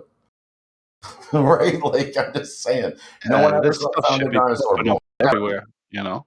Everywhere. No one's ever found a dinosaur bone before. What's the average depth dinosaur fossils found at? It's claimed to be found at. Oh, there's all kinds, man. Like, there's all kinds. Like, look at the T-Rex. Like, imagine you found a T-Rex skull, you know, like back in like the 1400s and shit. You're telling me you wouldn't use that as like a banner of war or some shit? Come on. Fuck yeah. You know what I mean? Fuck Like, yeah. fuck off. But I'm just saying, like, this stuff should be popping up everywhere, man. Because as you're saying, we've been digging and scratching at the ground for all of our Fucking history. thousands. And then the best thing ever, the best thing ever is the pyramids. Okay? It's a pile of stones, bro. I don't care how you describe it to me. It's a pile of rocks, and we've been studying it for 250 years, and you can't reverse engineer how a pile of rocks are put together? Then shove your ball right up your ass. I kind of went with the cement theory for the construction of the pyramids. That was pretty compelling. Well, sure. You know, a lot of people just don't give human credit. Like humans put their mind together and do something together. Yeah, exactly. Like people don't understand how immensely capable humanity is if we're not all fucking dicking about on Facebook, you know, Right. or whatever. It's Like, like that we was could a achieve joint effort, immense right? things, you know. Yeah, like something like beautiful like that, With like very things like practical that. means. Yeah, it was an honor to probably be a part of building that. It wouldn't be, you couldn't build something like that under a tyrant whip. It just wouldn't happen. You wouldn't get perfection. You know, it would be like an honor. Probably people thought their lives were over if they couldn't work on it. You know, Wonder if they were using curved levels for that construction. Let's ask the Globers. well, it's just like people today that build amazing things, furniture, bricklayers, Yeah, skilled look at them trades. They're pictures not that going to tell you their secrets. Look at them pictures DCO just linked in chat. It's just the complexity. It's a tribute. These constructions are like homage to creation itself. You know. Exactly. There's nothing practical about that level of detail and structure. It's unnecessary. You know. Well, humans have always loved that, right? That's why where we get the arts from. You know, like like when someone builds you a table, and you look at this table and you're like, how did you build this? It looks sick. And it kind of boggles your mind on how well it's made. And you're like, how did you make this? Of course the carpenter's going to spin you a note. He's not going to tell you his secrets. So you can make a table just as good as he can. And it's the same thing to the pyramids. Yeah, I know, but all this stuff is supposed to come from civilizations that, you know, they didn't have industry, they didn't have mechanization, they're fucking, you know, barely no, I'm not going to say barely feeding their people, but can't imagine they have abundance of food. You know what I mean? Well, They're we living don't know harvest this. to harvest That's and all the that. thing, right? Well, I'm just going by like the conventional mainstream history. You know, Right. that And if you think about it, it would be impossible for this thing to even exist if they lived like that. well, what I'm trying to say in the conventional interpretation of history, you know, it's coming from civilizations that are living harvest to harvest, basically, and they're wasting their time, their manpower and resources, putting all this immense detail into their constructions. Nah, not at all. You know what I mean? It's not. It's unreasonable. It's completely unreasonable to Well, think there's that. no bodies ever were found in the Great Pyramids, right? They for some reason people think it's a tomb. I don't think it's a tomb at all. I think it's like a gigantic Tesla coil, like Bluetooth wireless energy. That's what I think Yeah, it is. I have no opinion, honestly. It's a total rabbit hole in You know, itself, trying to figure out what they are. it's something. It's obviously something, and they It's put a lot of something, pride into it. So, like, it's lasted for as long as we've been documenting. Alexander the Great wrote about the Great Pyramids, so like they've been around for a long time, and they're astrologically aligned. and we have no idea how they were built, and they're just made of stone or poured concrete, whatever the way you want. It was made by man. And we're still at awe of the wonder of how they did it. That should be impressive. Maybe we had a really good life, and now we live in hell. You know. Yeah, I think something like that has happened. Yeah, maybe it's the ages. You know, Yeah. golden ages and then bronze ages. You know, the astrological ages. So yeah, we're living in a kind of fucking hell on earth age right now. How can we be in hell when there's fries? Hmm? What was that, Truck? We can't be in hell because fries exist. Because fries exist. Yeah.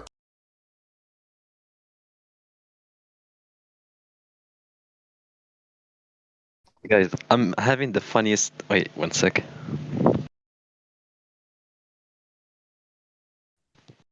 Um, I'm having the funniest debate on the moon landing. These guys are trying to discredit Don Pettit, and like they're contradicting themselves every second. They're like, "Oh, he's not qualified to say that." We lost the How dare technology. they? How dare they try Yeah. and throw Don Pettit under the bus? He is a genius. And at the This kid is same a time, they said, marvel of fucking human intellect, man. How dare they? Let's buy and him a at the flat same Earth time, asshole shirt. yeah, at the same time, they're saying his qualifications include being on a team that's planning on getting back on the moon. So he's not qualified to say something. He's not an expert with on something that we disagree with, but with something we agree with. Oh, he's an expert. Like, how He's can I an relate to these astronaut. people? Oh, sorry. Don Pettit, he's an actornaut. So he's more than qualified, more qualified than the people making this statement. So tell him to shut up. Right? Are they astronauts or actronauts? No, they're not. Don Pettit is. He's an astronaut, right? Or actronaut. Yeah. I always get it mixed up. Yeah, he's an astronaut. Right. So I think the people that are making this statement, they don't have a leg to stand on. They're not actronauts. So, if this is like, if you're talking to Chris Hadfield right now and he's like, bro, you're like whatever, then okay. He's got something to say, but What's crazy is that's what NASA I just still say. NASA still wants him in the next moon landing, the next alleged moon landing, and they still want to discredit him. Yeah. The data got destroyed, man. It was the best feat that humanity has ever accomplished in the whole history of humans, gazing at the moon for centuries, and we destroyed all the data. We destroyed it, bro. We destroyed it all. What I like to see, I like It to was see pretty the boring when they got videos. there, you know. You know, I like to see the videos of when they put the International Space Station together. I want to see that. Like, come on. You know, all of a sudden, you know, did anybody see the fucking thing get built? No. I love that the Chinese one just fucking popped up overnight. Oh, check It's like, out the I hadn't Jade heard a Rocket. thing about it, and then suddenly China has an international space station. Well, you know, China Wait, landed on the what? moon, right? They Yeah, landed on the moon like 2020, I think it was. Yeah, they're drones. Yeah, the Jade And then, Rabbit. and then fucking produced the worst CGI looking Earthrise footage ever. Oh, and the Dark Side of the Moon. Did you see that? That was brilliant. If I haven't, I don't think I want to. The best was when the eclipse, when they measured the shadow of the moon on Earth. It was like, I think 60 miles or 80 miles in like Yeah, it was circular shadow. 70 miles, yeah. Have you ever seen an object casting a shadow smaller than the object? Bruh. Like, can you make your shadow smaller than you are? Literally impossible. Have you ever seen shadows of objects smaller? The shadow is smaller than the object. Of course, when it's on when the light source is on a different angle, that's how sundials work. You know what I'm saying, right? You count the slices. But when those, yeah, I mean, we're like talking, you know, like, what is it? What's the size of the moon again? Something like 2,000 miles. 2,500 miles around or some shit. Like 2,500 down to 70 miles. Right, like it's like fucking 90 laser beam of shadow, 98% or shit or something, man. Smaller. Oh my fuck. And of course, it just totally fucking scuffs Aristophanes completely. And how does that make sense? You are going under the bus, Aristophanes. You know, like, because the eclipse, that means the light source is fucking directly behind the fucking object. That's why you get the eclipse, right? So technically, if a light source is directly behind any object, the shadow would cast almost a mirror image of the object, correct? That's why you can do finger puppets, shadow puppets, right? Yeah. Right. And some shadow puppets are crisp. You can see good detail. Oh my god. So how would the shadow be smaller? You know, there's no way the shadow would be smaller. And nature actually proves it for us right there. Globers don't fucking like nature, man. They tend to avoid that a little bit. You know, you might have noticed. Well, we got 9 phases of the moon. It's right directly above your head, day and night. Look at it for a while. They don't look at reality, man. They just look at screens and fucking NASA CGI shit. Yeah, like, did you know that the moon actually is not in the night sky for like 3 days at the end of each month before the new moon? The new moon, though. Yeah.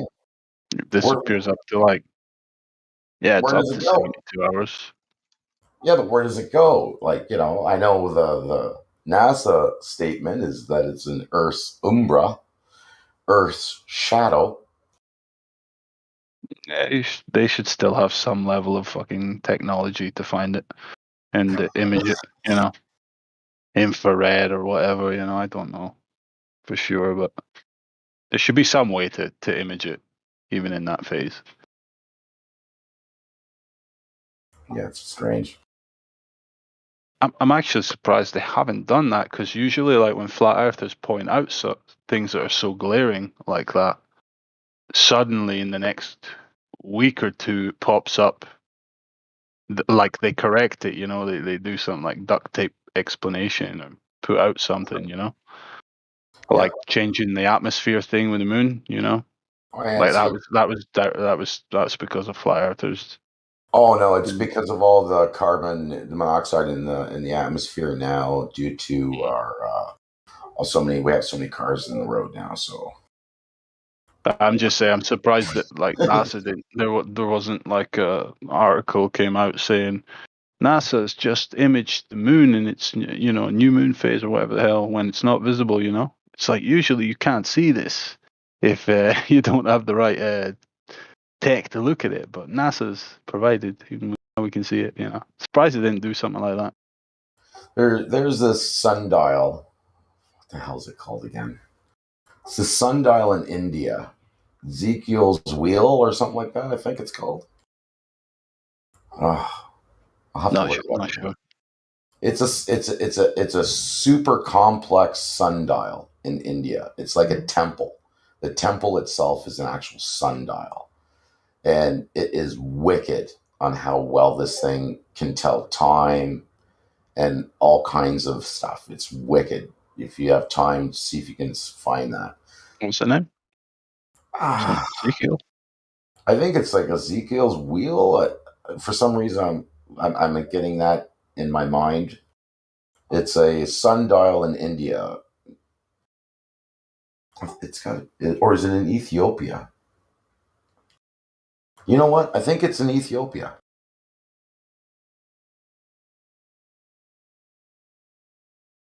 And it's like, I don't know, 1,000, 2,000 years old, maybe?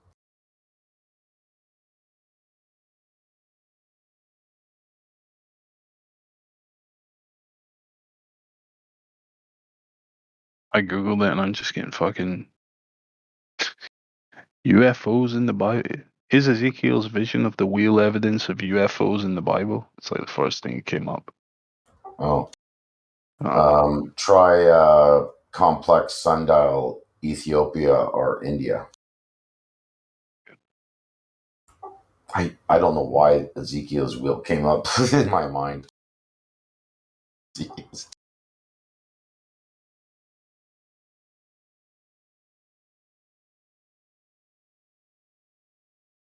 Let's see if I can find I think there's even a YouTube video of it. Probably find it and put a link.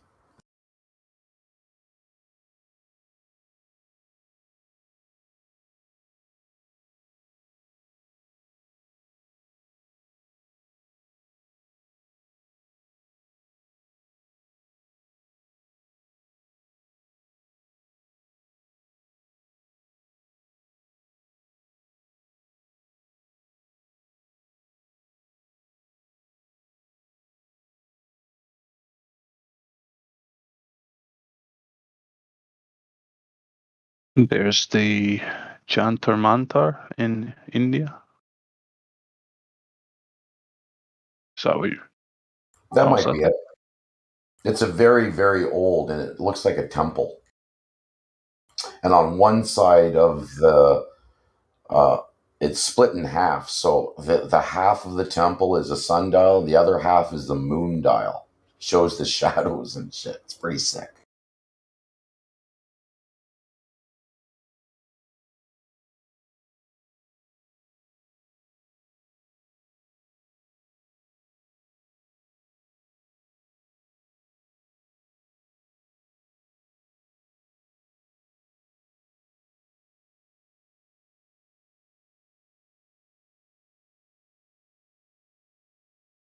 Oh, I found it. It's only 750 years old. What's it called? Cornock. Yeah. This one in India I was looking at, so it's not that impressive. Yeah, the one's called Cornock. How do you spell that? Konark. Okay.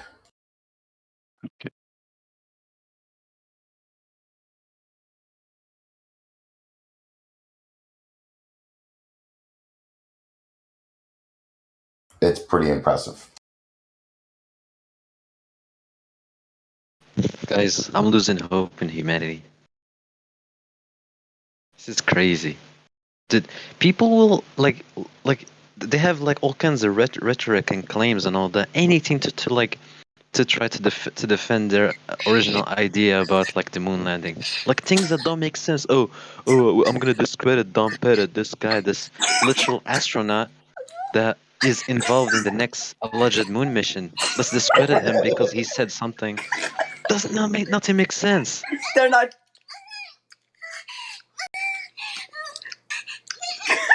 Fuck. Let me mute this guy. What is that like? What the Anime fuck? porn? Who's that? Yeah, probably. It's fish, man. Is he No, banned? But this sundial, it's so complex. And like, how would that work on a spinning, rotating, wobbling ball? Some weirdo cryptos. What's going on? Hey, what's going on? Simple, it wouldn't.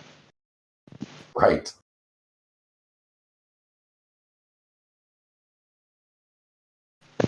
Why are humans like this, man? Just anything to keep a narrative, like literally like lie to keep your narrative like alive. I don't know. Like it's emotional.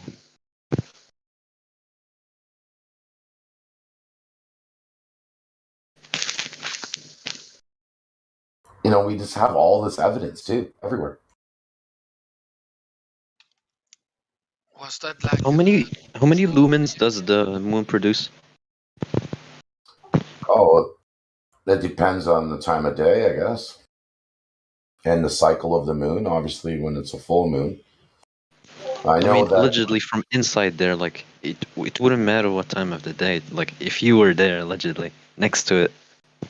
Oh, it would be probably billions. Yeah. Trillions. It'd probably roast you, maybe, if all these, all this pseudoscience is real. You know?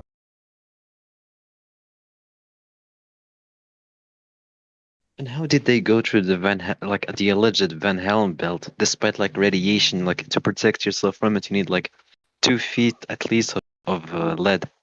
Curtain rods, duct tape, and aluminum foil. There you go. That's how they made it. tie wraps?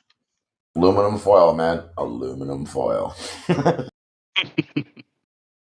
Fucking wrap themselves up in that shit, man. I'm kind of happy that since like this whole argument started because a person said, "Oh, it's so sad. 20% of Americans don't believe in the moon landing." I'm like, hell yeah, we need let's make it go up. It's way more than 20%. Really? You believe Oh that? yeah. Oh yeah, man. It must be around 60% of Americans. Oh, you know what's the best is Whatever when, comes out of the mainstream is always low ball if it doesn't benefit them and high ball if it does. You know. Did you guys ever watch the debunking of the not landing on the moon with what are these guys? These guys are like, I think it was NVIDIA was doing a shadow test and stuff like that. Have you ever seen that? I think Trying to tell everyone a that while back, yeah. the landing of the moon was actually real because they're explaining how light works. I think didn't they do like a recreation animation? Mm-hmm. Yeah. They It's did. like They're here, like, this see is the why light? you have intersecting shadows. No, And you it's see like yeah, the you have yeah. it's like you have intersecting shadows because you put 2 light sources in your fucking render, you assholes. I saw something similar at Mythbusters once, where they tried to debunk it. Sorry, your mic's a little low. If you want to say that again. Yeah, Mythbusters was a total farce as well. Yeah, it was totally. They tried to debunk the fake moon landing, and it was really disaster. I like the one when he put his hand in a vacuum chamber in a glove. I wish they turned the pressure up more. It would have crushed his fucking hand. It would have boiled his blood. Yeah, what? Yeah. Oh my fuck. Yeah, man, that's hilarious.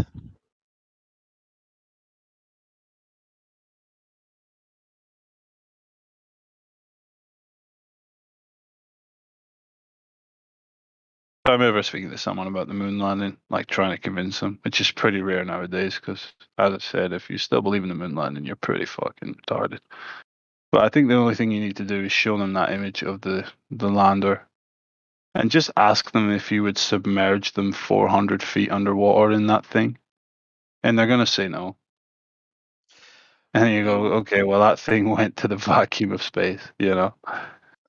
Reckon the moonlander with the moonlander buggy on it.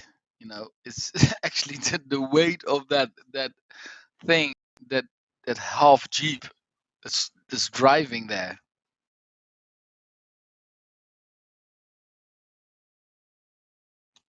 It was attached on the moonlander. It was folded up and put inside the moonlander, yeah. So it was not heavier at one side. By Who fucking knows, man? Keeping track of their pseudoscientific How about bullshit. this? You see the picture of the moonlander? You see that? The picture of the moonlander, and you see the pictures of that sundial he posted. You know, yeah. If you look at that sundial and you see how well it works, where would you begin to start building that sundial from scratch? Isn't that sundial a little bit more complex than what they landed on the moon? Right? Ridiculous. Like, where would you begin to start creating that sundial temple? How would you know it would work that good? How would you create something like that from scratch? You don't? I don't know. I honestly cannot answer you, man. Right. So, That's some of pretty the stuff complex. some of the stuff seems like there's much more complex things than we currently understand going on, you know. So, Simple as a sundial. but at the same time, usually someone a lot more pragmatic than myself comes along and gives a decent explanation for how these things could, and then it's kind of like, oh well, I don't know, maybe, yeah, maybe it's feasible, maybe it's not. I never know with this stuff, you know. But it's. I'm always in awe at the architecture. Plausible. You know, if you can't reverse engineer the pyramids, then you wouldn't be able to land on the moon. The Van Allen belt is still an obstacle. Yes, right. Oh yeah, if it even exists. Yeah, it must be the top of the dome or something like that. Well, maybe not necessarily a dome. You know, if we live on a celestial plane that perhaps could have no edge, therefore has no shape, it might be just maybe another level or another realm. Maybe we don't know. No one can get up high enough. Why are people giving the Van Allen belt such credence when it's just pseudoscience in the globe model? Right. You know, it's just something they came up with so they could buy themselves time with manned missions past low Earth orbit or whatever. In the You know. 60s, yeah. No, it wasn't a problem in the 60s. They didn't know about the Van Allen belts. They just fucking bolted past them, wrapped up in aluminum foil. You know, as we said. If you think about the temperature, oh man, like the temperature of a pure vacuum in space would be absolute. Well, how cold would space be if space was real? Space would be as cold as it gets. That would be the answer. As cold as it gets. Colder than any other place on the planet. Colder than you could probably create. Imagine the heat system that is needed in that piece of junk of the moonlander. Oh my god. It's like a fucking Game Boy. You know, like no atmosphere, like as cold as it gets. Like how cold would space be if it did exist? 300 minus? It would be hard to measure it because the measuring tools itself would create heat. So you probably wouldn't get a proper measurement ever. That's how cold it is. But they always say because no, never mind. I was about to say something. No, go ahead. No, it's not actually connected or related. The Moonlander is supposed to have life systems in it to prevent the astronauts freezing to death in that piece of junk with what is it, foil and tape and come on, man. Wouldn't like, I don't know, all their valves and pipes and stuff, like we can't even keep our pipes from breaking in a cold winter storm here. Come on. You know what I mean? Come on. And then the heat, the radiational heat would be a pressure cooker. You would have to release and take on, you know what I mean? Like you'd have, it'd be a pressure cooker, right? So like, how would they release the heat? How would they keep it from the astronauts from dying, literally? Like, and they were there for 3 days? Something like that. I forget the actual how long it took for them. Yeah, that sounds plausible, man, for NASA.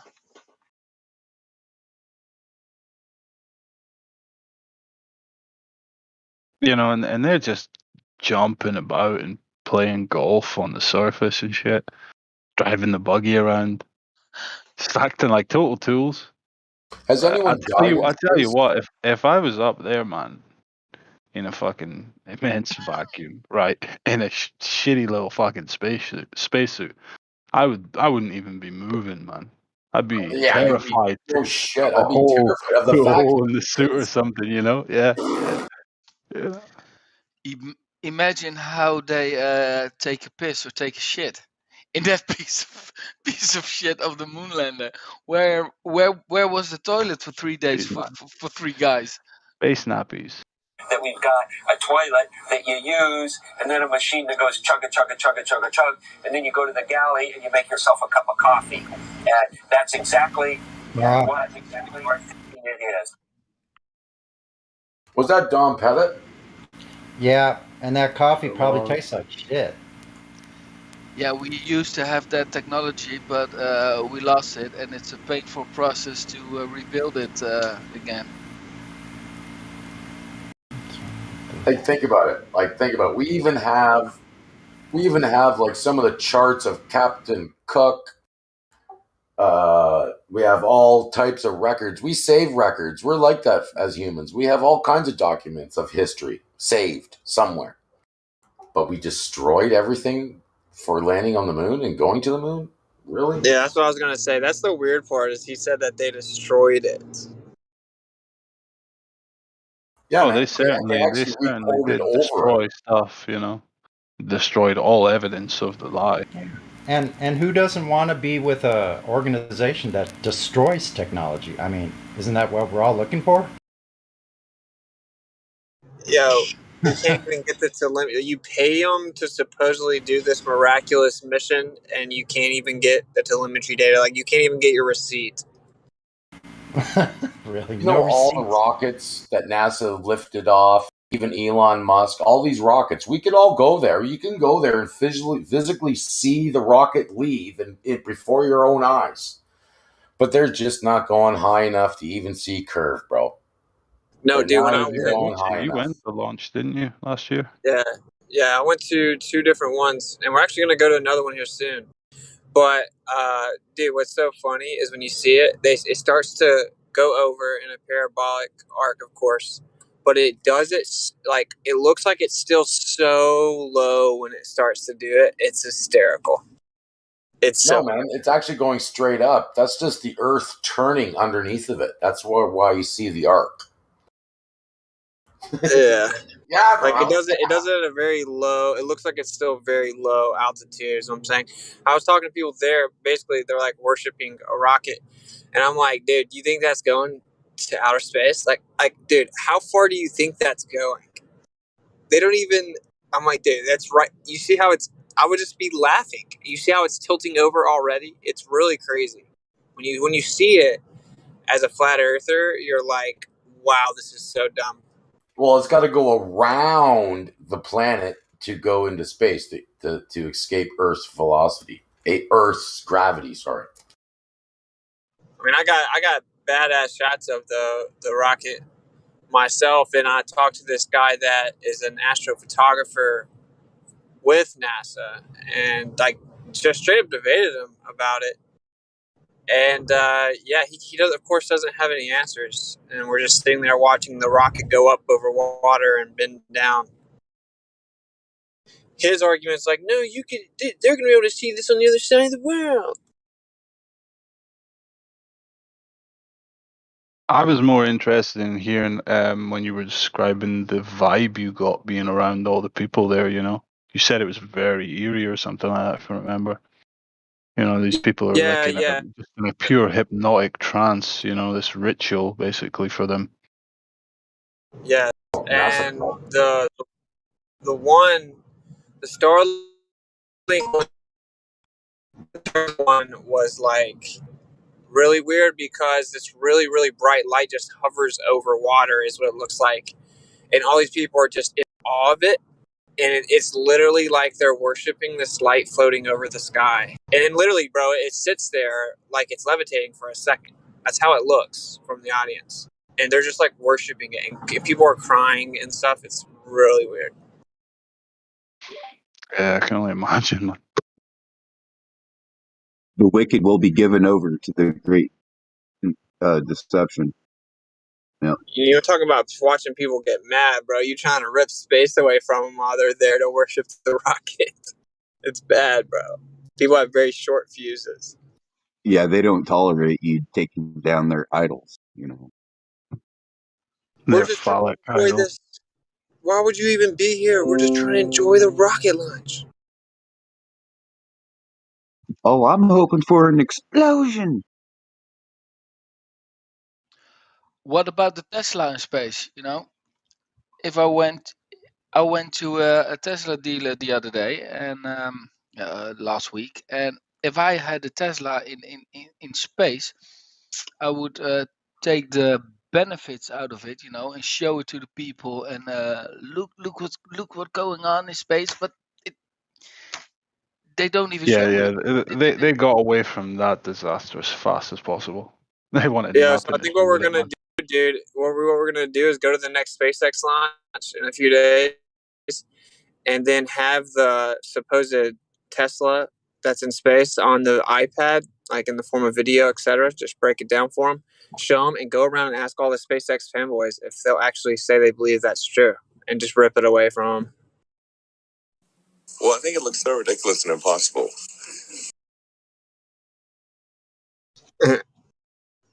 That would be awesome.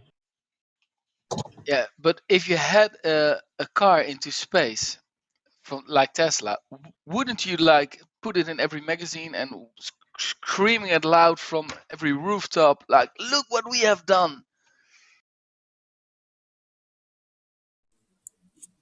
Oh yeah, it didn't work. It didn't work. It looked terrible. You can tell it's real because it looks so fake. Yeah, that's classic, man. That's Like, classic.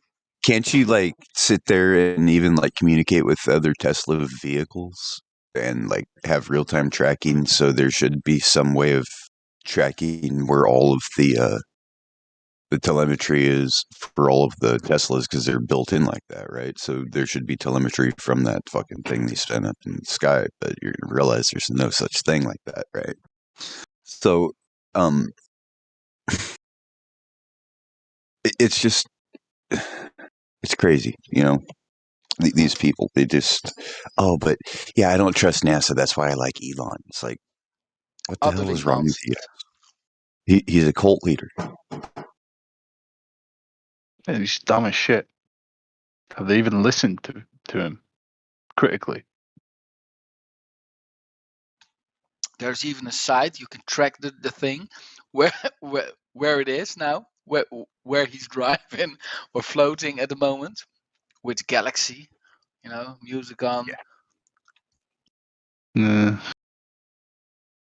So I'm uploading a video where some of his people that he knows have like spilled beans on him. The fact that he has 6 children and Elon. one of them had died mysteriously. Yeah. And that's with his first wife, and he left his first wife because she didn't like the way things were going, and he became a cult leader. Grimes basically says he's a cult leader and I'm a member of his cult. Any creative ideas of what to do with the rocket launcher? I think that maybe they're trying to go to the other lands beyond the death barrier of the frozen land, you know. That's why they have the ability for it to land. I think that's what they're trying to do. They're not going to Mars. Interesting. Makes sense it's to super me. creepy.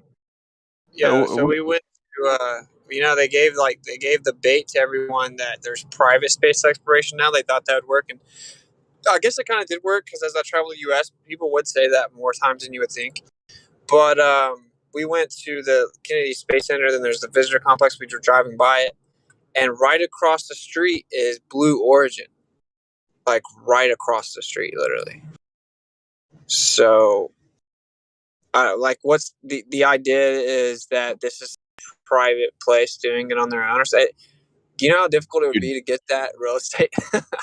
It would be interesting to get the utility mapping for that area, you know, like the power lines, the power conduits that's going into the building and out of the building, see what kind of geometric pattern it's providing. You know, because they're getting more clever with that gematria stuff. We want to go. We want to go to the visitor center. Of course, it's saying mask required indoors, so that's obviously not going to happen. But if we can manage to get in, I want to think about exactly what is it that I want to try to look for. But the visitor complex is garbage anyway, right? So it's just what they set up to show people. Yo, what about They like do if you have an had area of land. Buzz Aldrin mask?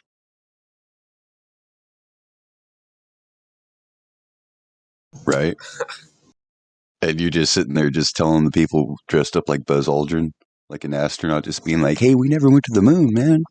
You guys are on a fantasy. We fooled you all. That'd be great. Yeah, don't try me, bro.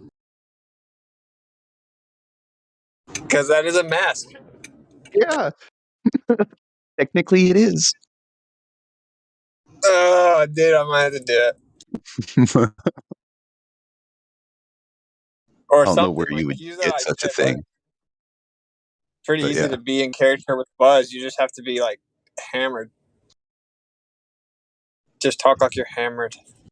Yo, what's it? Is there anything you could do at these launches to actually verify any aspect about them, like velocity? You know how fast they're ascending, whatnot. Is there anything No. you can think of? Nah. Well, Nothing. closest I can get is 7 miles, so it's like, Yeah. I mean, you could maybe try to figure something out. I mean, I do have a shot of the rocket. I Thinking don't. of thinking about drones, man, but you can't actually put them up high at all. You know. I think they might actually shoot like a rocket in the air that could leave behind a fleet of drones, high altitude drones. I mean, all I know is when I watched it, I was like, that's not going very high at all, like laughably low. Yeah, that's what I want to ask you. Like, if you had to guess how fast it was ascending and what height it got to, what would you say? Well, there are two different ones. So, like with the one that supposedly was putting Starlinks up, damn, I don't know. It's hard to tell. It's hard to tell because it's so far away. You know, it's like,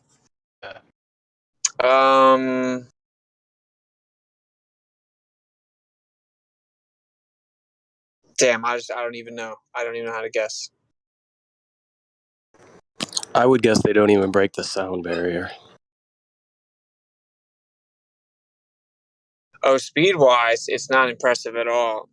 But I will say the other one that I watched was really crazy. I taped it, and it was like, supposedly giving off this exhaust periodically, and it looked like it was bursting through water in the sky, and it looked like it went decently high. So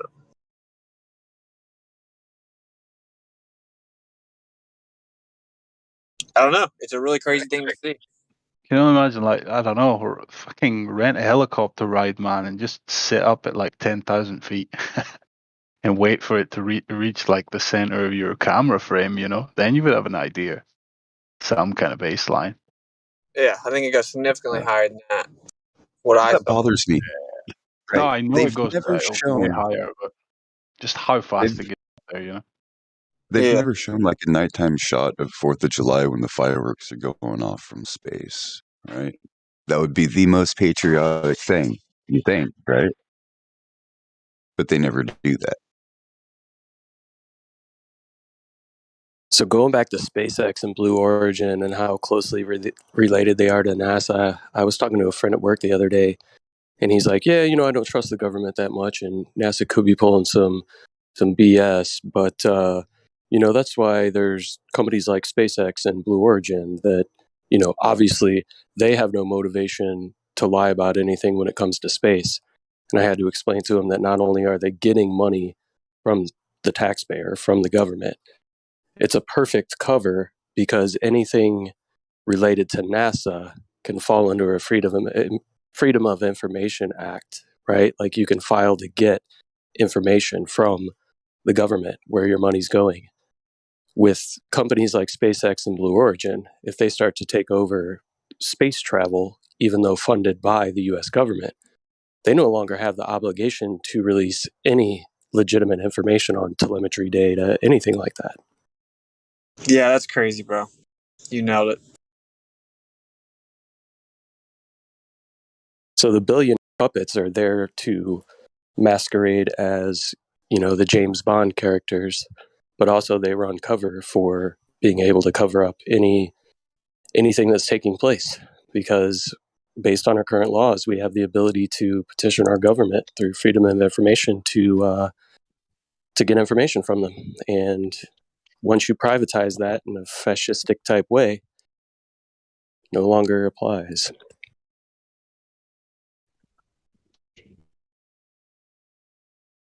Yeah, they're probably setting NASA up for a fall, because people are simple-minded like that, It's like they'll point the finger at NASA, blame them for whatever, as people wake up a bit more to NASA's nonsense. And then they'll go, well, NASA was the bad guys and it was just them and they were just, kind of, what's the word? Just rogue in themselves, So we're going to get rid of NASA. But SpaceX and Blue Origin and all that, they're the real deal. Think of it this way: if you polled a large group of Americans and you ask them if they trust their government, a very high percentage of them would say no. A very high percentage would say no, they don't trust their government in some form or fashion. Yeah. NASA is a portion of the government. Now, if you ask them if they trust Elon Musk, they have no reason to distrust him, and actually they worship him. Yeah, but I kind of find that meaningless because you ask anybody if they trust their government, as you said, they'll say no, but at the same time they do, They say one thing and live another, So most people, doesn't matter if they do or don't trust the government, like intellectually. Passively, subconsciously, they live and die by the government. We know that. Yeah, no, you're right on that statement. I won't disagree with that. Most people are hypocrites. Yeah. I was saying that earlier, how there's like that trope, you could just be joking about politicians, and the trope that you always hear is can't trust a politician, You'd never trust a politician. But then when it comes time to fucking trust or not trust a politician, everybody blindly trusts, It doesn't even come into question. So,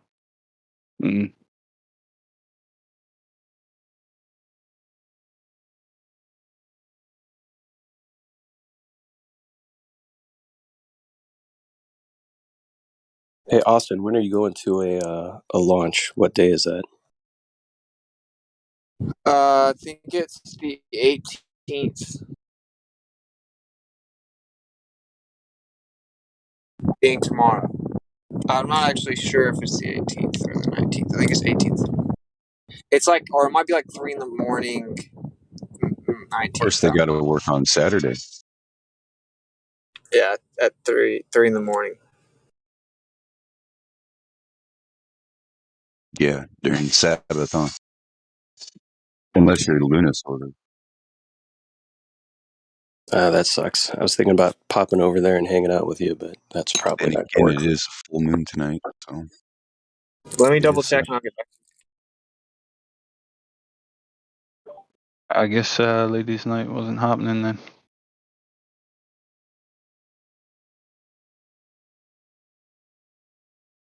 Probably not until after New Year's. Yeah, Because the hectic times, you know. yeah.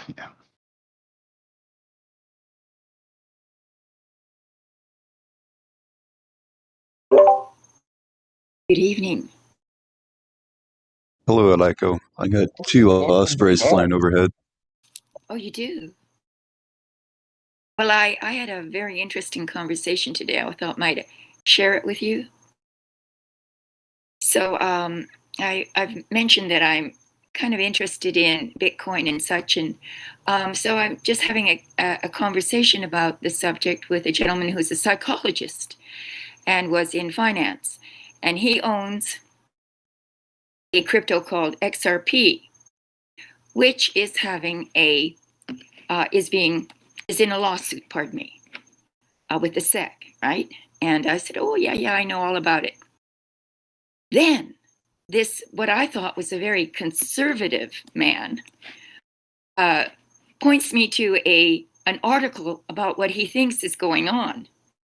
Seriously, and the title is Cabal Leaders Go to Antarctica to Surrender to Extraterrestrials and Earth Alliance.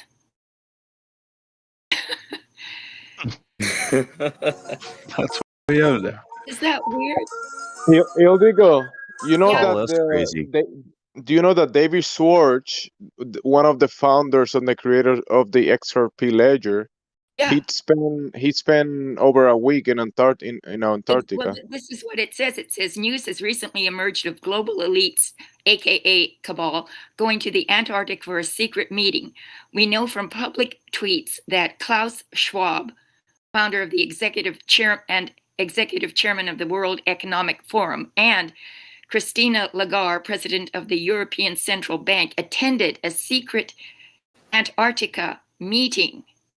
2 others present were Brad Garlinghouse and David Schwartz, representatively the president and chief technical officer of Ripple Labs, a computer software company specializing in online payment systems.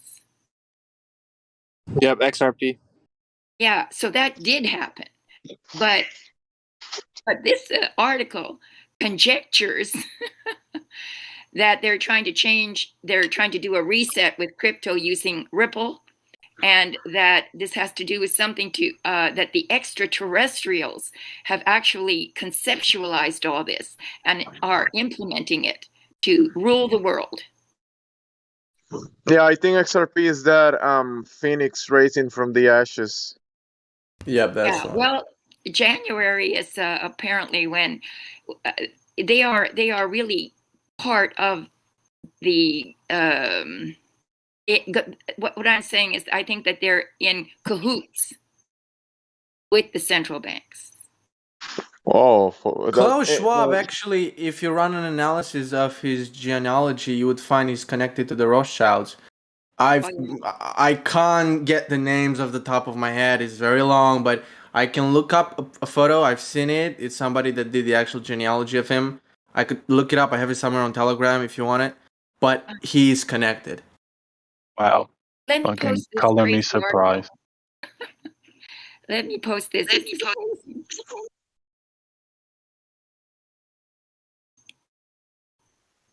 And so David, he used to work for the NSA as well, and he was sharing photographs that he was taking on his way to Antarctica, and he shared the horizon. he shared a picture of the eclipse, but it was cloudy. He said, "Oh, the eclipse is happening," but he wasn't able to see it. So he was paying attention to this kind of stuff. Yeah. Shout out. Interesting that somebody from the legacy system itself would entertain these ideas so casually. But I don't know if there's a coincidence that they went at around the same time, but the solar eclipse was happening in Antarctica around that time. Well, I mean, look at the picture in the article. That's the programming right there, Yeah, if you would want a secret place to meet, it would be Antarctica. Nobody else can go there. I've been saying for a long time that when you look at the vessels, they were drinking wine on their way there, and you look at the vessel, they have this very fancy place that they're traveling in, and then the VIPs go down to Antarctica, and the vice president, the Pope, now these huge economic influencers that have been building the economic system and are connected, and they are in positions of high positions on the economic systems. Mm-hmm. So there is no coincidence. It's not like, oh, we're going to Antarctica for vacation. Yes, it's very suspicious, and since they've decreed that XRP, Ethereum, are not securities, I don't know why, but that was their conclusion. It's pretty certain that they're going to win this SEC. Well, Ildiko, the problem is that all of crypto is based on trying to liquidate your money into these things on a blockchain or whatever it might be, or decentralized blockchain, whatever. The problem is because you're starting with fiat money, which is by default having no intrinsic value, then crypto doesn't have any intrinsic value either. Fundamentally, it's the same thing, really. No, it isn't at all. I would argue with that tremendously, but I don't want to do it here because it's not the platform to do it. But I absolutely disagree. So did the SEC actually come down with a judgment regarding XRP? Not yet. The guesswork is that, or at least the rumor right now is that the judgment is going to come in January. So in their favor. Well, shout out to all the XRP holders that were million and trillionaires the other day for an hour. Yeah, but not me. I'm only hold Bitcoin. Oh, well, you weren't a trillionaire 423 times over like I was the other day? I was a single trillionaire. That was all. Mm-hmm. Just a trillion.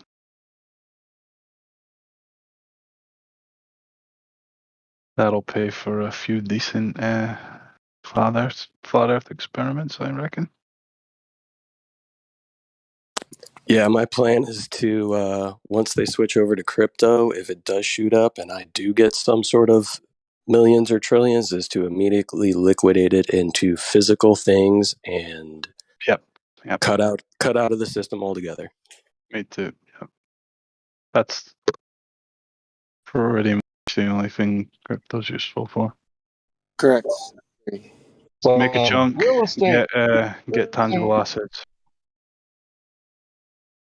No, this is not the forum to debate it. But you see, it represents a completely different system of finance, more akin to the Austrian school of economics as opposed to the Keynesian. So it allows for total free market, and they don't central banks and don't like it because the ledger is visible to everyone. So they could never use it to hide all their criminal activities. Yeah, but once they set a standard, if they set a standard globally through crypto, what you're missing is the fact that there is a ledger and every single transaction is trackable. There's no longer a black market. Everything is visible. That's why they sold print it. You see, it's hyperinflation. They can't print it. Right. They have no control over it. They have no. I'm not saying that they don't. They can certainly adjust decimal places. That's something they can very easily do. but it's an authoritarian's wet dream because every single transaction will be every single transaction will be it's on the totally blockchain. transparent. That's Holy right. crap! Hold up. That's Just not let him finish. Let him finish the Yeah, sentence. yeah. I'm not able to speak, but think of it this way: if everything is only acceptable via cryptocurrency, what transactions can you do in any type of legitimate currency that is outside the purview of a government?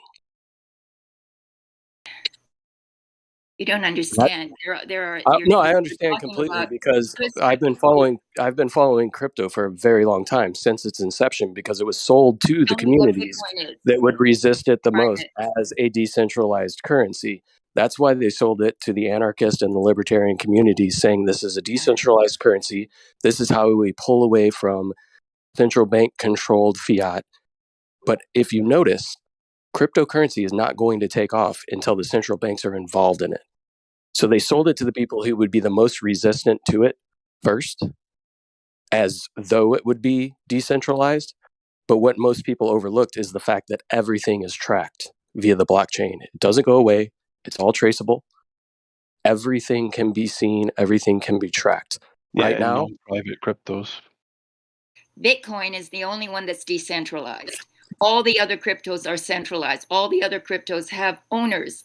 They can be manipulated, and they can print or not print as many digital coins as they want. Bitcoin, you cannot do that. There is no owner of it. There is no authority. There's no But government. Bitcoin is, he's saying Bitcoin isn't private though. It's not private. Like every transaction is openly accessible on the blockchain and it stays there forever. Yes, all of money has to be Yeah, ledger. it sounds good on paper, but No, to ledger your transactions. If I go to the store and I get a receipt for what I bought, it's ledgered. That's what it is. This is a ledger that exists in that's verified by computers that are not owned by any governmental force or any bank. Right, but if I go give you $20 to help me grab something out of my car, like there isn't a publicly accessible permanent note or receipt of that. It removes privacy of transaction. Bitcoin it's known its biggest flaw is its lack of privacy. It isn't a privacy coin. No, it isn't a privacy coin. It's not meant to be. It's meant to be. It's meant to be a coin that allows you to freely transact without a third party intermediary. And that's why it's so free. Well, I can go on and trade goods with other folks around my place.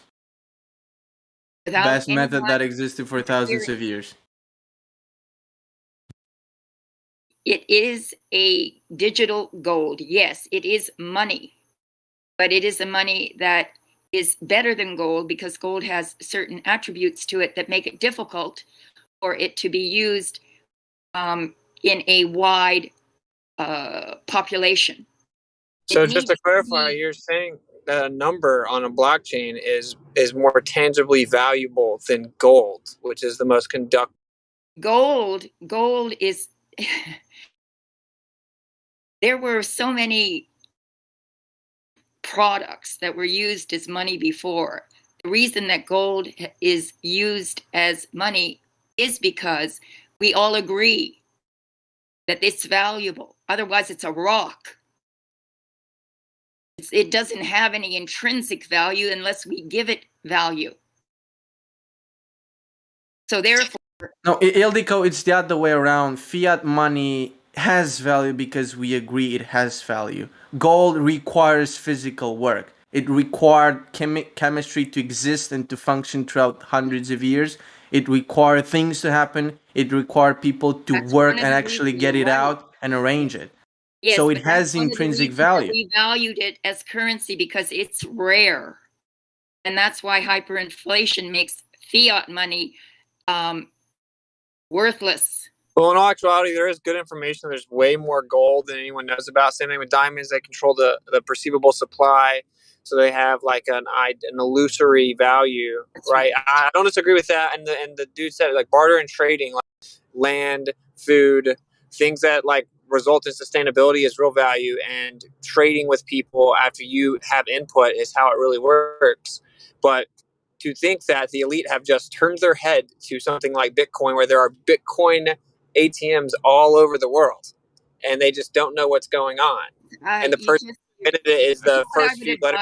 I would advise you. There are so many videos on the history of Bitcoin and what it actually. It's a very deep subject, which is why it's difficult to, in a very cursory way, approach it. It has many layers of information. Yeah, I think the part it's maybe you have a presumption maybe that we haven't looked into it, but many of us have. You know, we're just saying we it's okay. Like we can agree, disagree. I think we're saying that it's good to make money on it. It's clearly the biggest transfer of wealth. Not just that; it represents so much more. Decentralization is the most important aspect of it. It's going to be internationally centralized. Something that's decentralized. When you call it going to be internationally centralized. His argument is though, if it's only thing that exists, then it is internationally centralized intrinsically because everything is public knowledge. Whoever has access to it can track every single transaction. It's a good thing, my friend. Who created I don't want them to track every transaction. All their criminal activities and where they spend their money. That is the problem. Their secrecy is the problem. Yeah, it sounds good on paper, but it won't work out that way. What it'll be is the average person won't be able to hide any wealth, and it will be taken from them. From who? By whom? Well, what I'm saying is, the thing is, the average citizenry needs to be using privacy tokens. Politicians as such need to be using an open ledger that is transparent and can be analyzed to know where money is going into whose pocket and whatnot. It sounds good on paper that all of society works with an open ledger, but what will happen is it will be used against the average person. No, I don't think That's so. the problem. No. Well, it will. There's nobody to use. There's nobody in head of it. There is no one that owns it that says that you can or cannot. I don't even think Bitcoin will be utilized anyway. Bitcoin's nothing more than a honeypot to get people familiarized with cryptocurrency for when actual government regulated Fed coins basically come in, and then they just the same way they got people to put on masks for 2 years. They will say you're using this money now, and people will do it. That's it. No, in my opinion, all the cryptocurrencies, the shit coins are all basically trying to imitate what Bitcoin is. Bitcoin is so far ahead of the game that those will disappear. All of them will disappear. And Bitcoin is slow. I wasn't talking about meme coins and shit like that. I have some Bitcoin. I was mining in the beginning, and at the end of the day, you don't have anything. When the power is going down, when the shit hits the fan, what do you have on the Bitcoin? I have it doesn't matter because if the power goes down, you're not worrying about any type of money anyway. It's your tangible assets, so you either have them or don't at that point. Power goes down, then we have dystopia. Even gold is too heavy to take with you, man. Nobody not going to give a shit about gold when the power goes down either. Again, you're either prepared for when the power goes down or you're not. And if you're not, you're fucked. And that's that. Bitcoin, gold, it doesn't matter. Do you know who created Bitcoin? In fact, what would matter when power goes down? The biggest wealth is community. Who is claimed to have created Bitcoin? There's a name attached to it, but that name it's some bloody Satoshi Nakamoto, fucking CIA agent, whatever. Yeah, exactly. Satoshi Nakamoto, translated in Japanese, is intelligence centrally located. It's all governments, anybody that thinks this just came out of someone's fucking garage is I got a bridge to sell you, basically, It's the first thing to everybody get known with crypto, to centralize it, for governments to take over and say, well, here it is, the crypto. Yeah, and as soon as the government start pushing their coins, people will use that, because it's going to be against the law to use Bitcoin and such, and nobody's ready to break the law, and that's that simple. So people will use what they're told to use. Yeah, and Does anybody knows about when some people say, the markets? Some people say that it's bots controlling the prices, selling and buying. It's like I've been day trading for 3 months now.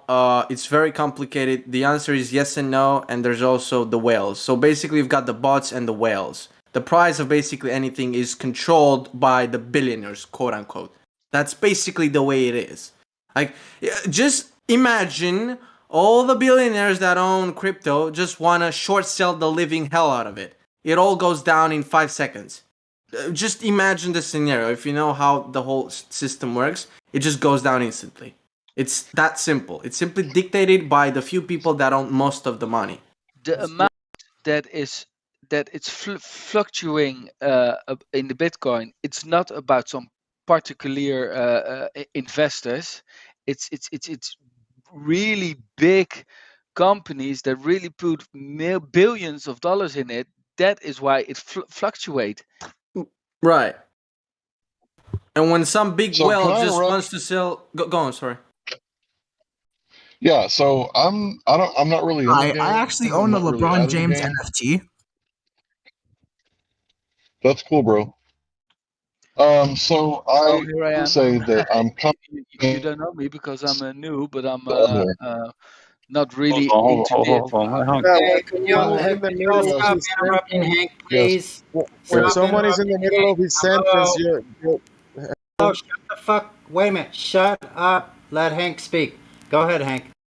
that was my point. I don't know if I can be heard now. Yeah, give it a shot. Robot? Yes, no, am I good? It's Am I good coming in now. clear? Pretty good.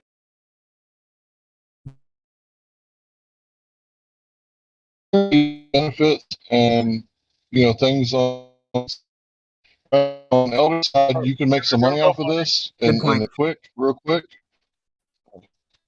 Well, Let him speak. Try it again, Hank. Okay, dropped out. Sorry, I get irate when everybody's interrupting Hank. Sorry about that.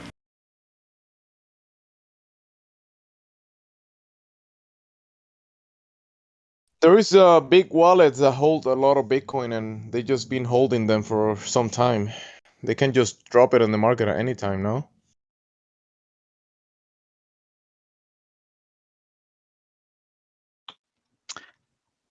Isn't it the flat Earth server? Yeah, finances work are dependent on a flat Earth. You're correct. Yeah. It is, but sometimes the conversation goes Sorry, off topic. sorry. Do you guys think that?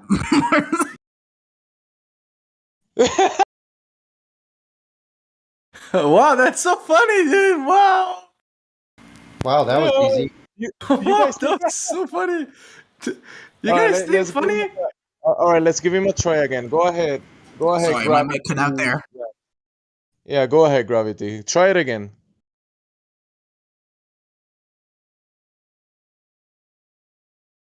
Don't be shy now, bro. Come on. Mars is flat. We didn't hear the whole sentence, but you gotta speak or like hold the push to talk down all the way. Is Mars flat? Do you guys think? No. What? Hey, I got a question back with the Bitcoin thing. If the U.S. dollar, say, was to be subject to like massive inflation, what would happen to the price of Bitcoin? They're linked. It's all linked. Again, all the money comes from the fiat currency that's backing it up. They're implicitly connected. I agree. I just want to know what would happen to the price of Bitcoin? Would it go up or go down? You can go on and look at graphs, but you're gonna die looking at them. I can't even get it either. It's just that there's a clear connection between the two. Now, if you gotta understand the actual formulas behind, whatever, I guess you need a PhD in that kind of stuff. But what about the extra layer of that? Because the USDT, the stable coin USDT, every time they print USDT or they make more available into the market, people start buying and buying and buying. The prices go up, and then a correction comes after that. So the USDT, which is not the US dollar, is a digital stable coin. USDT is like a ticking time that bomb. has to stay on the markets. So the thing about crypto, right, is anytime you're trying to transact with it, it's how much of that crypto is somebody willing to take for the product that you're trying to buy from them. So if I'm wanting to sell my vehicle for $25,000, or I'll accept Bitcoin as well, what is the transaction going to be based upon? Am I going to accept more or less than $25,000 of the market value of Bitcoin? That's when the rubber hits the road, is when you actually go to purchase physical goods. How much of that crypto are you giving for the equivalent good in a USDT, US dollar form, right?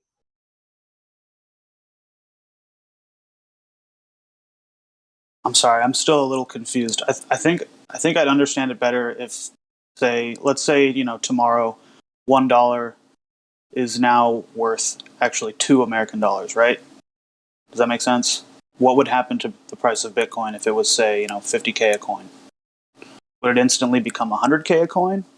I'm confused. It depends. The market fluctuates, not necessarily directly related to inflation for crypto.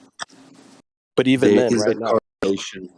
There is a correlation between the depreciation of the US dollar and the rise in the Bitcoin price. If you overlay the US dollar chart, it basically, as it dips, you'll see Bitcoin spike in price. So there isn't a directly inversely correlational relationship there. You are right. To an extent, but here's the thing.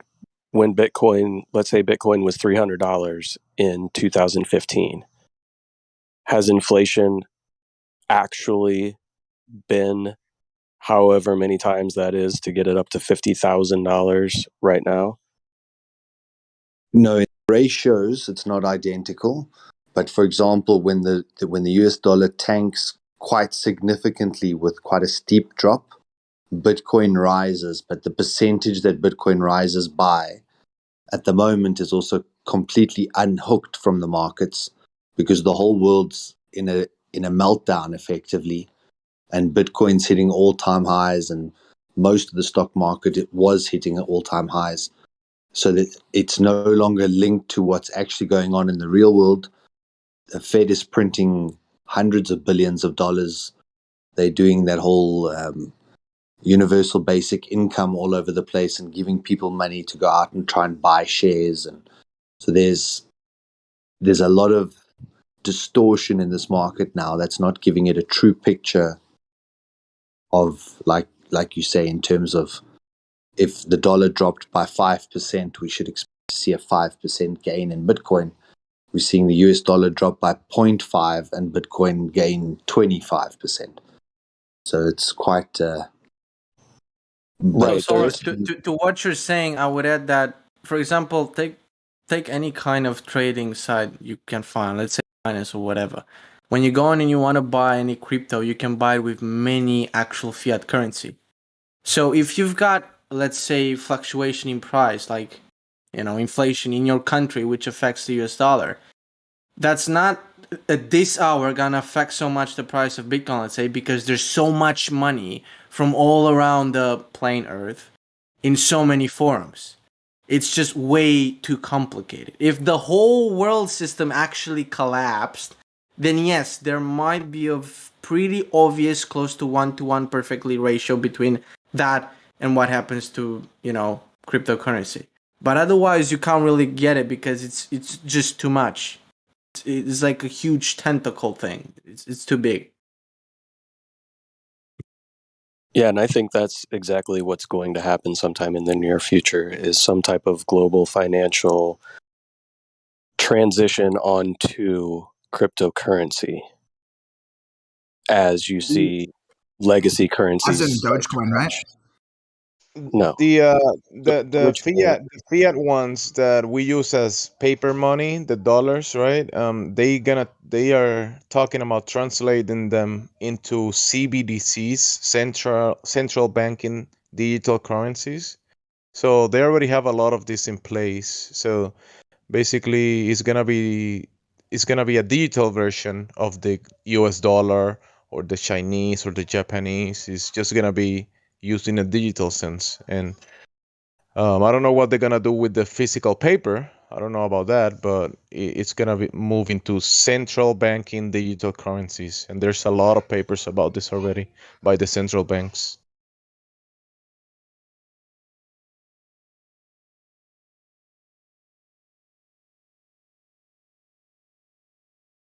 So the dollar is gonna be a dollar, but just in a digital wallet. Right. Under the cover of the global pandemic, the global financial system is being rearranged and established, in my opinion. They just had a simulation the other day. In Israel, and over 10 countries participated, and they were simulating a cyber attack in the financial systems, affecting the banks, the transfer of money, the settlements. Yeah. That's probably what they're going to do next then if they're if they're testing for it. And what's the digital currency that's the replacement for the back-end settlement transactions, especially cross-country? The XRP ledger is going to be one of the biggest ones. Correct. It's not going to be the only thing. We're going to have bridges that will connect the other currencies, and XRP ledger is going to be one of those big ones. And but obviously they call it interoperability. So they're gonna have multiple systems working all together for the settlement of movement of wealth, currencies, settlements between countries, settlement between the consumer and the service provider, and that kind of stuff in the front end, the back end, because the front end is me going to Walmart and buying something, right, and making sure that settlement goes through instantly, and Walmart gets their money whenever I receive the goods or the service. That's the front end settlements. And then there is the back end settlements that is between the central banks and transfer of money between the big financial institutions. That includes credit services and all that kind of stuff. Yeah, you're 100% correct, and that's why the woman that was in here earlier was completely incorrect about Bitcoin, because the authentication process within Bitcoin is so slow that there's no way that Bitcoin is ever going to be used as a daily, day-to-day transactional ledger. No. And here's the thing: even if, let's say, just for the sake of the conversation, let's presume the whole kind of cryptocurrency kind of stuff was completely free, you would still have it under regulation, and the apps that regulate this could be controlled heavily. The way they function, the way they allow you to buy, sell stuff, the caps per day for you to sell things. I mean, these things are not science fiction. They actually exist, and they're actually getting stronger and stronger. It's getting banned all around China. Apps are getting banned all around the US. There's all kinds of things simply regulating the living hell out of everything when it comes to crypto. Like, whatever, the thing might be free, but if nobody's gonna accept your kind of stuff and nobody's gonna let you withdraw it, what are you gonna do? Good job, you got a wallet that's like $1 million worth of value, but nobody actually wants you to withdraw it. Well done. It's like it doesn't exist anymore. You think it is there, but it's actually not because nobody lets you to withdraw it. Yeah, and a lot of this can be seen as well. I know somebody was talking about earlier about how the billionaires, the whales, are the ones that control the stock market and even the crypto market. And if the thing that took place earlier with AMC and how people were really trying to pump the stock, and what did this system do? It shut down the ability for people to trade it, even though that's what the billionaires and the whales do on a daily basis. Do you guys by Yeah, chance but know who Kyrie Irving is?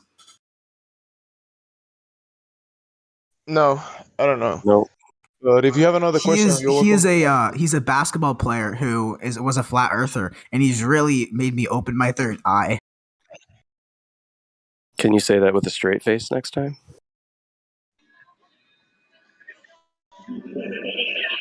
Kyrie Irving. Back to Yeah. crypto. Did you Hey, guys real hear quick, about? remember, guys. One Did you second. guys hear I'm about sorry. Craig Wright's victory? Yeah, this is flat Earth.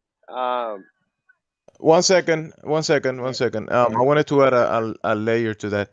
Remember, have you noticed? Do you guys have noticed that a lot of these companies are moving toward the service providing side of things, and you're gonna pay like a monthly fee or something to get a service provided to you, right?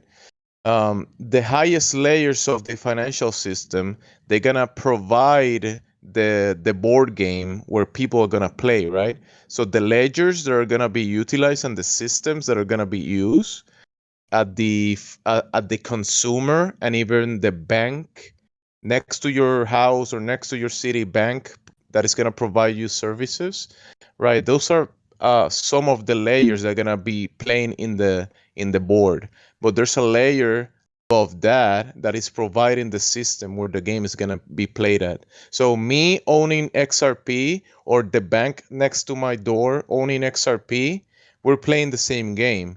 So if that bank has more XRP than me and he manipulates the price because he sell it or whatever, right? That's one of the layers to it, but there's a higher layer to that, and that's where the really big guys have the real control of the financial system, because this new system is being provided to make it very convenient for the new system to work and people to utilize it and look at it like, yeah, it's convenient, it's easy. Like it's easier for the banks to manage the money and they can make profits and all that kind of stuff. And the Bitcoin thing is that the Bitcoin is not gonna be solving that issue that has the instant settlement of transactions, because it takes too long and it's too expensive. The system that these people are bringing and putting in place is that everything is gonna be very fast and very cheap, like decimals of a cent to complete a transaction of a lot of money. So yeah, there's layers to the thing and to the financial system. Bitcoin as the electronic payment currency for all methods of payment around the world was always designed effectively to become free to the actual population due to the blocks increasing. I don't know if you guys heard about Craig Wright's victory in court. He's been proven to be the founder of Bitcoin and the owner of the original Genesis block, all the way up to about $50 billion worth of crypto. He's got more than 1 million Bitcoins, 1 million BCH, and more than 1 million BSVs on top of what they've been mining through Enchain.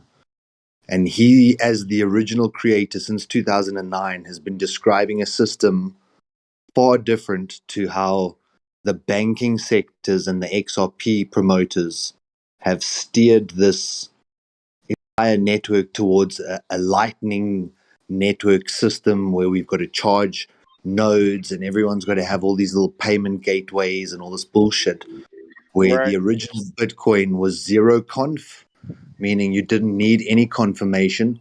the moment the Bitcoin was sent, it was safe. It was already designed into the original code, which the core team deliberately eroded and took the opcodes out of Bitcoin, making it less functional, almost sabotaging it and making it break down. That the way that people are talking about how to repair the damage that's been done to the actual code is creating all these little sideline businesses and layers upon layers upon layers.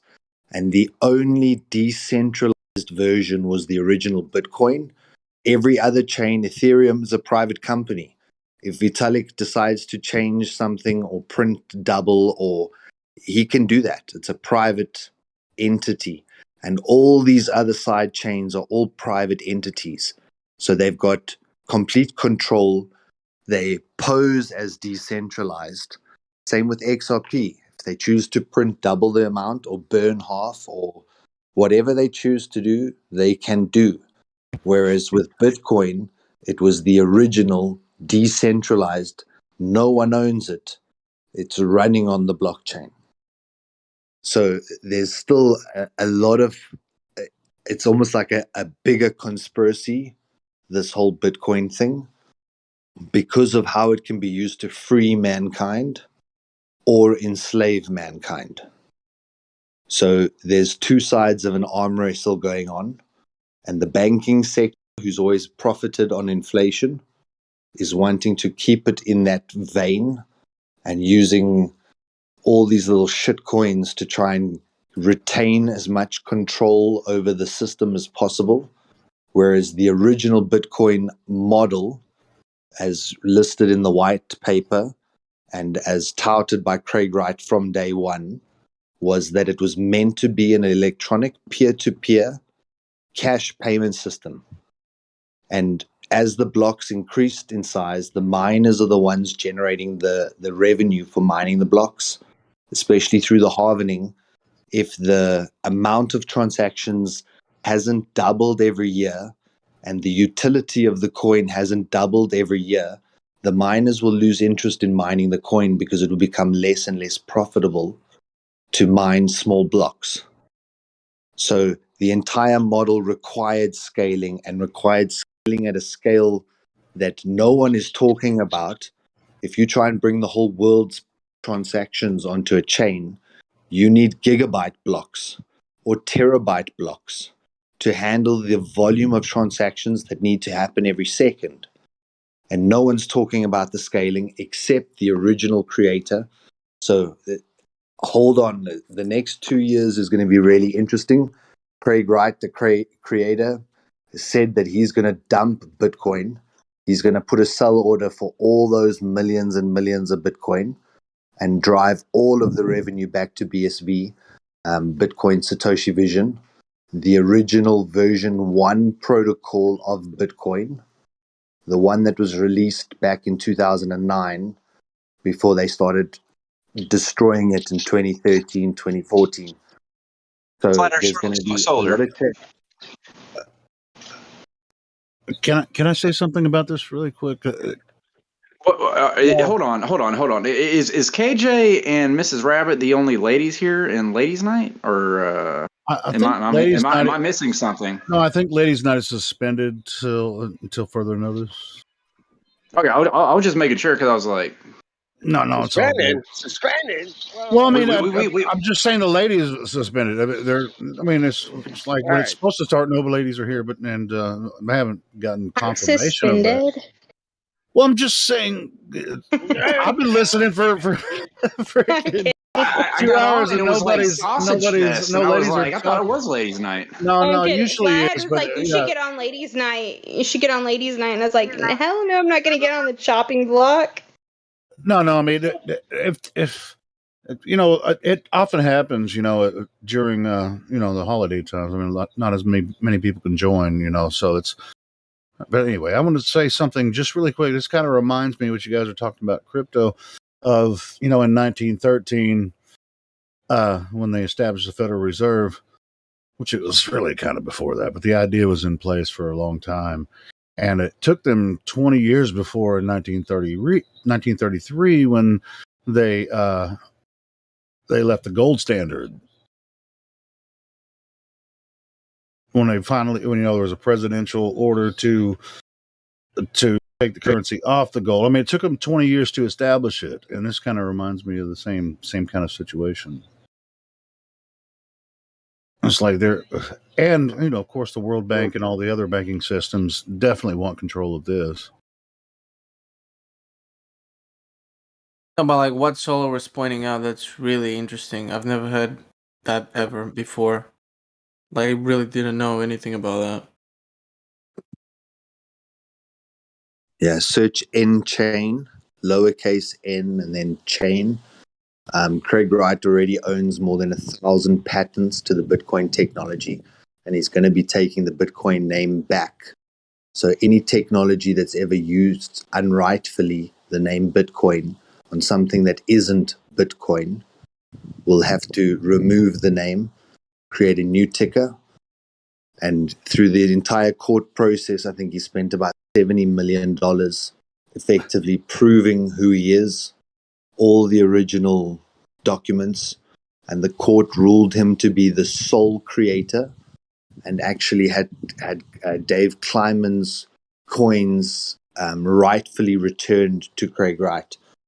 The media obviously is spinning it, saying the man who claims to be is still, the court has proven him to be the person he says he is, but he's still a shady person, so you can't trust even the court system.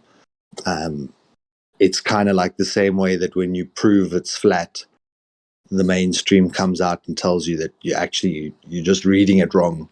You're not quite understanding a pretty simple story. And listen to what the original creation was designed for, was giving people back their own security, that if you can use crypto and earn crypto, he called it the metanet, the next layer of the internet that's coming, where presently all data is free, but in the future all data is going to be paid for. So every like, share, subscribe, every second of consuming of a video, you will either be paid to watch it or you'll be paying to watch it.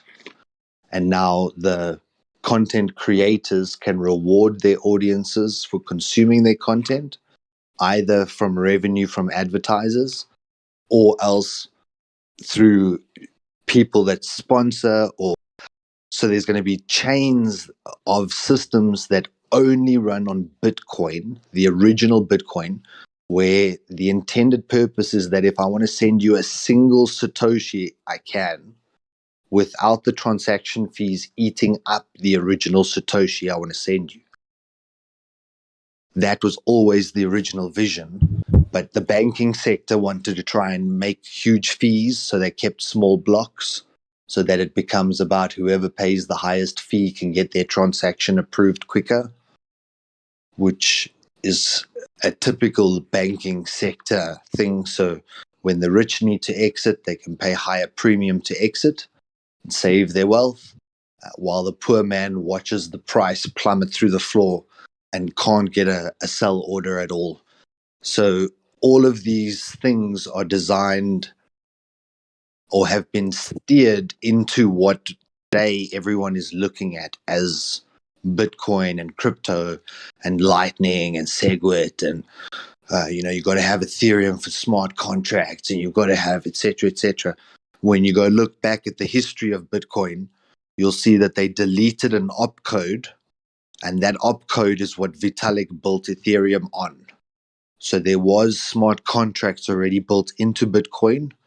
It was ripped out of Bitcoin, and then a sideline private company was built on a single piece of operational code, removed from this original vision of what Bitcoin is supposed to be, which Craig Wright's been trying to get people to realize what it can be, and then went to court to prove his validity because of how the media has painted him, but also the vision for how remarkable this technology is.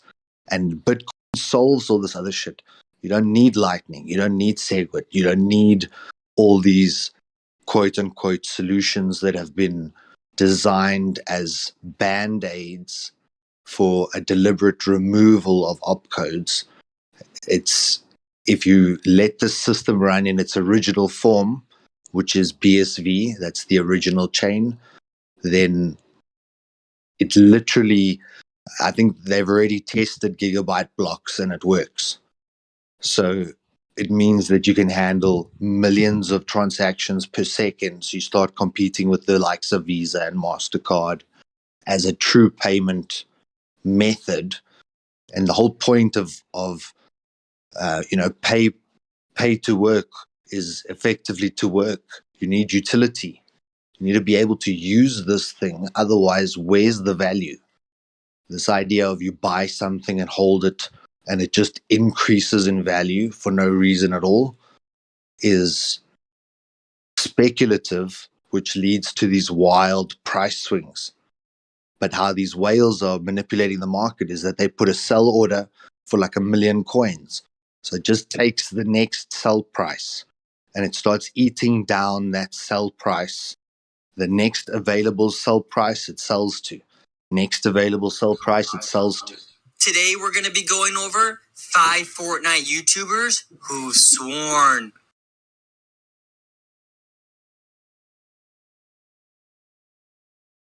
The YouTubers swore.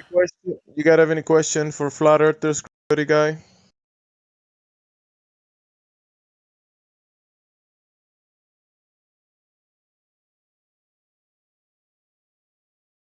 That's very interesting. I mean, Solar. What do you guys think about the moon landing? Fake and gay. It was made in a Hollywood basement. Who do you think produced the moon landing? Kubrick. Like Kubrick? I think it was Spielberg. Spielberg? You can't even get his name right, bruh. How many girls can we fit in the server tonight? So yeah, there's an article that friend of ours, what's his name, Bankster? What's his full name? Come on. Well, anyway, yeah, Central Banker. He posted a URL from a website called alienstar.net, and Buzz Aldrin is now claiming that he was met with aliens, moon aliens, right when the spacemen instantly hit the moon. So here's a quote. According to Buzz himself, the very moment that Apollo 11 ended up entering the moon's atmosphere, they were immediately spotted by the alien race. Not only that, but the aliens also seemed to be quite perturbed by their arrival, warning the spacemen instantly that they needed to leave, otherwise they would take action against them immediately. So what does that mean for their videos then? The aliens helped them stage these videos? It helped them. They filmed. They made a deal. Hey, you take this footage and we'll go play golf. Wait, so could it be that that's why we have images of the moon landing from the moon before the lander is actually there? Aliens. The aliens took the video? Wow. Now it makes sense. Holy shit, guys. I just turned into Glober again. They don't have any evidence of curvature, but aliens are there. No big deal. Oh my god, dude! On the dark side of the moon. That's hilarious, Sean. I can't believe it. I can't believe that people believe it. I'm gonna be continually surprised. It's so stupid that people believe it, bro. So now we know who Buzz is trolling at this point. Yeah, the dude's a troll. He has absolutely nothing to bring to the conversation. He just wants to throw out little things. Well, this dude, what's his name? But he has no proof of anything. No, the guy we're talking about. He dipped. Okay. The minute everybody was being cordial with him, just kind of letting him do his thing. He fucking dipped out, man. So hey, Skype Gravity. Scythe Gravity. Scythe Gravity. Yes. Hello. Yes. Hey, do you know of any time in the history of mankind that somebody has measured the radius of the Earth? And if so, how did they do it?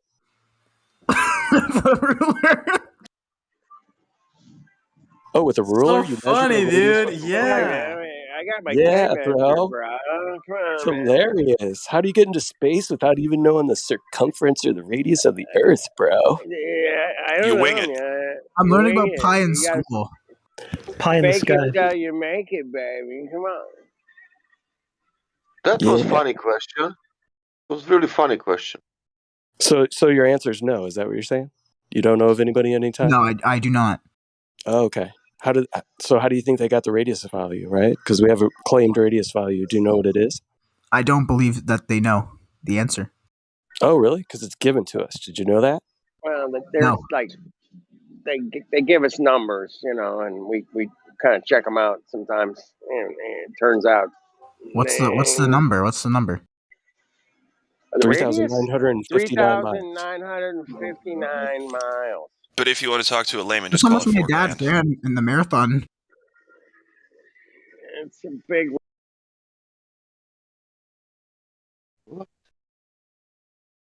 So they give us dimensions, right?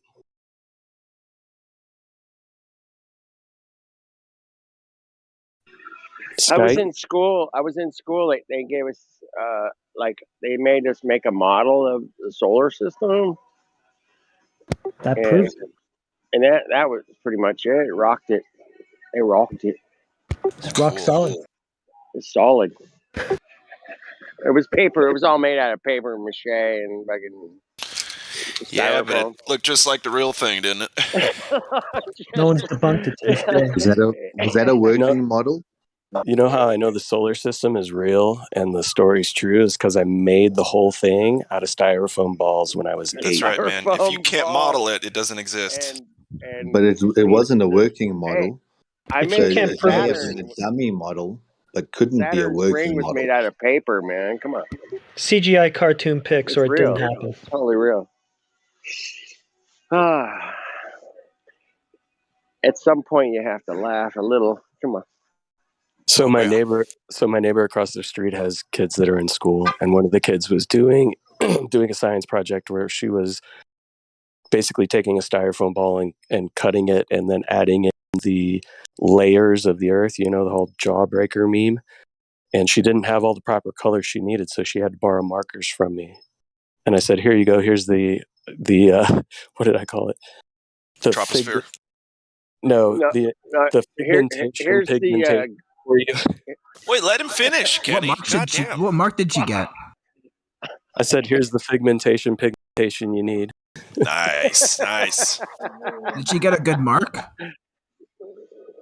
I don't know what her grade was. They're called grades. Mine are called marks. Back in grade 2, I had to make like a model of the Earth, and I made it flat, and I failed. Oh, so it can't be flat because you The teacher was really mean. Gosh, that's a zinger. Zing. But if you would have made it a globe, does that really make it a globe because you got an A? Did you ever test anything about the globe? Like maybe no, radius? I tried to make a model about it. Right, you're just told that it existed. Did you do any, measuring or experimentation when it comes to anything? Once again, I was in grade 2, so no, not really. It was very simple stuff. Right, you got to drive home the propaganda early so that the kids get it in their brain at an early age, and then it's really hard to let go of. They're injecting us with like the serum, yeah. No. Serum. Serum? So you have to go straight to like, oh, it's a conspiracy thing, right? Like, oh, they're injecting us. The lizard people are injecting us. Come on, They're bro. turning the frogs gay. It's true. Yeah, exactly. Turning the frogs gay, man. Ribbit. Truest thing Alex Jones ever said. You know how many normies, when I ask them or talk about any subject that is outside of the realm of what comes out of the television, you know how many of them either quote Alex Jones or say something about lizard people? That's weird. Do you watch Alex Jones? No, but like he's always on the news. Where's Turning the Frogs Gay come from? Sorry, what'd you say? Where does Turning the Frogs Gay come from? Oh, I've just seen that clip before. Oh. Who is that? It's Alex Jones, some like white guy. Yeah. So you believe the frogs are being turned gay? Yes, because of my grade 2 science teacher. Yeah. So do you know where that phrase even came from? The frogs are turning gay. Do you know what that was even about? The TV show? No, Alex Jones saying they're turning the frogs gay. Do you know? Do you know the basis? Pesticide. It was like episode 4, right? No, see, you're missing the point because a scientist came out who studied amphibians, specifically frogs, and was testing them for trace amounts and actually increasing amounts of atrazine, which is a pesticide.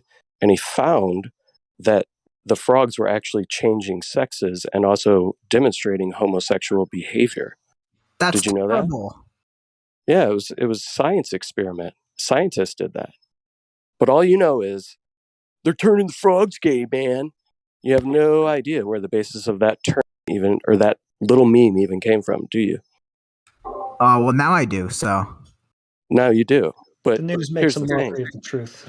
Did anybody ever come out and say, hey, this pesticide that we're putting all over the plants and the food and everything that people are eating has actually been shown scientifically to change amphibians to be a different sex over time and also demonstrate homosexual behavior? Or did you just get the meme through your little television and your little internet of Alex Jones saying they're I was turning at the frog? Pride Parade and I saw a frog. That's all. Same way he got the cartoon ball and now he thinks he lives in that cartoon. That's the same way. He saw a cartoon on the TV and someone told him, hey, you live in this cartoon, and now he believes it. Right. A good rule of thumb about the TV is if they mock it, it's true.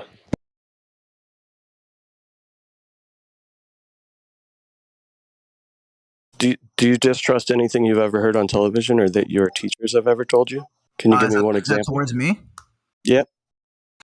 I don't know. Sometimes I believe stuff, sometimes I don't. So do you have any beliefs that are maybe, say, taboo? I don't know. Probably. Could you think of one? I don't really know. No. Guy, So when you basically everything you believe is just something you've been told. Do you believe everything you've been told? Yes. No, I've not. I don't believe everything I've been told. Okay. So do you only believe it when it comes from a person in perceived authority? Like maybe a teacher or a scientist I mean, or somebody on the news? You're like taught to listen to what your teachers and parents say, so I guess they do have an influence on me, yes. Was that the serum that made you think to Yes, it believe wasn't everything? actually a serum, it was just like a saying. Yeah, no, he's keeping up with you. He actually is, yeah. No, I'm talking you're keeping up with him. When he said serum, you picked up what he was putting down. You're dealing with some smart cats in here, fella. But anyway, continue. Yeah, we pay attention. We also question things, right? Especially when we've gone to look into a subject and we've found discrepancies in what we've been told. So when we were talking earlier about the radius of the Earth, have you ever questioned how they might have acquired that number?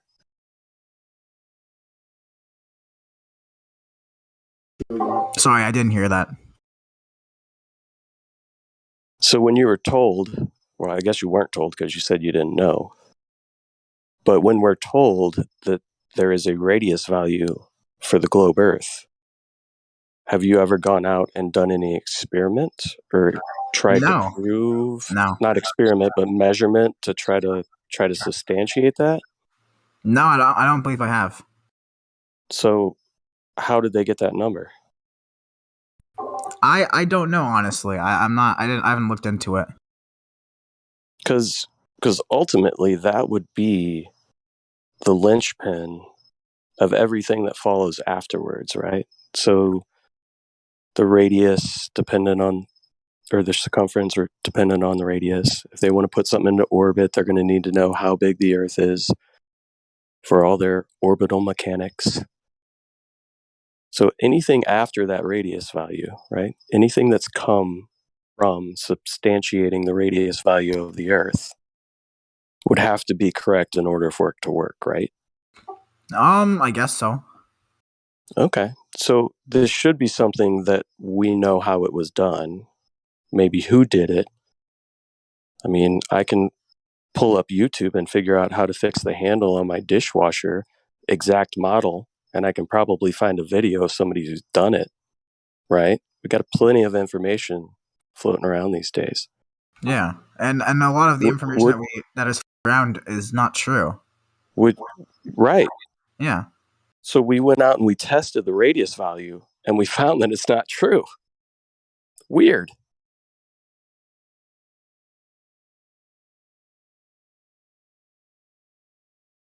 So the cartoon that you see on TV, it's not the real thing that we're standing on, that we live in, that we experience and we measure. Like the stereotypical image of the Earth, like how it's like stereotypically thought as being round. Yeah, we tested the claim, and we found it to be false. Yes, Kit, how can you have gas pressure without a container? Sorry, can you repeat that? How can you have gas pressure without a container? I honestly don't know. I'm not into science really. You don't have to be into science, you just have to Google out what pressure means, and you'll see it needs a container, because a container is a necessary antecedent to gas pressure. The spinning globe monkey religion has no container to contain its atmosphere, and according to each and every single definition that everybody accepts on the face of this earth, the earth can't be a spinning globe without a container.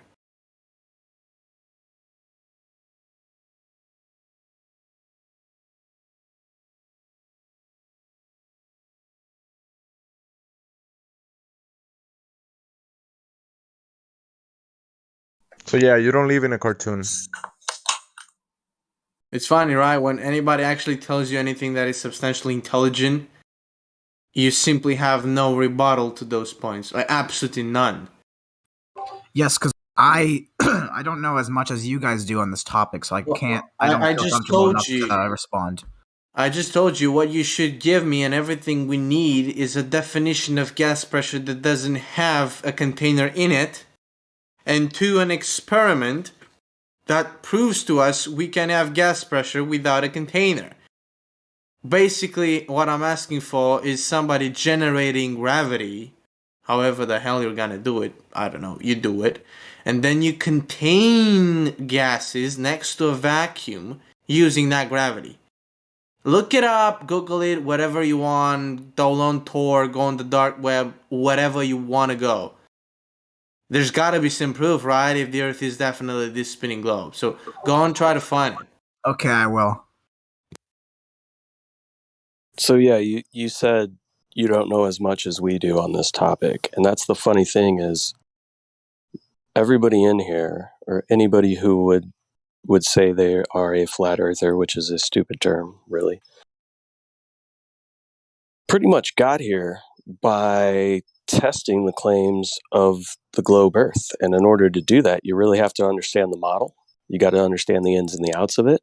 And then when you put it to the test and you figure out that it doesn't work, that's when you come to the realization that the globe model doesn't exist. So have you done any rigorous thought or anything when it comes to the shape of the Earth? No, not really. Not really. So when you came in here, you thought it was kind of a joke, right? No, I kind of joined the server to hear other people's opinions because I don't know, I'm just here to listen. Well, I appreciate you saying that, and I feel like you might be now because we've gone down some roads that you don't necessarily have answers to, and it might be making you think. But I know that when you did initially come in here, you were just kind of making jokes and you're kind of laughing a little bit, right? Yes. Yeah. So here's the thing. The best thing about a claimed radius value is that you can go out for yourself and you can test it.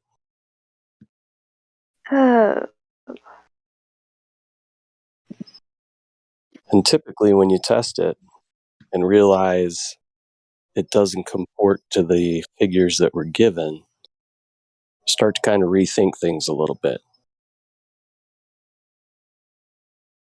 All right.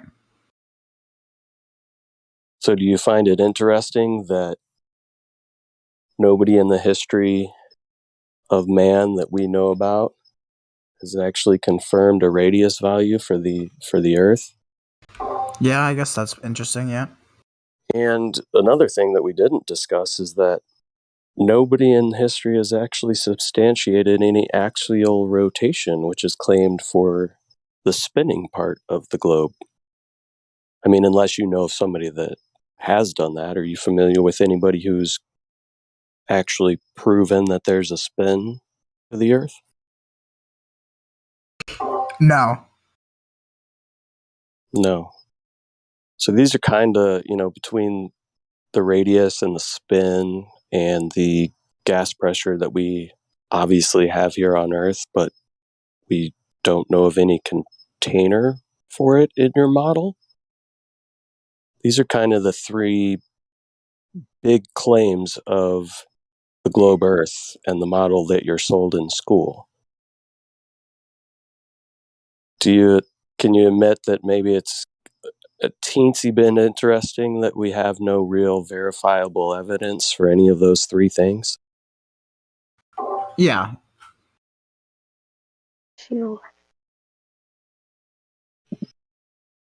Yeah, that guy's a shit troll.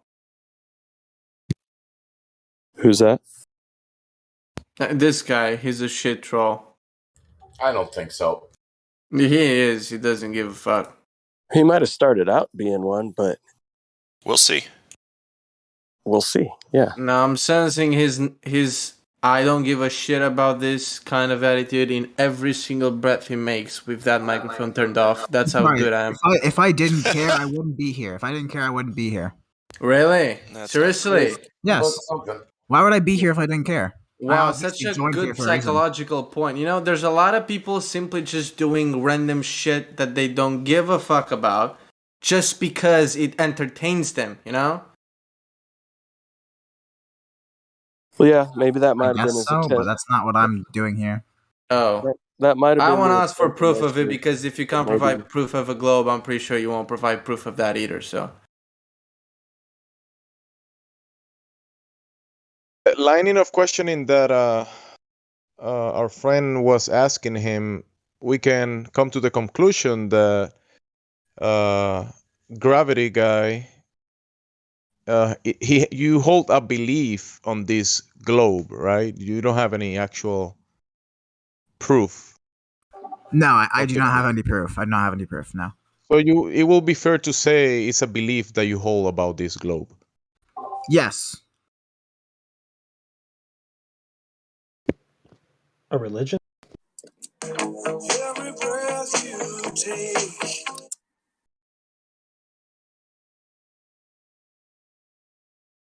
So what if I tell you that that is the basis of the claim spinning globe is just beliefs? Was there a question he asked? I might have missed that.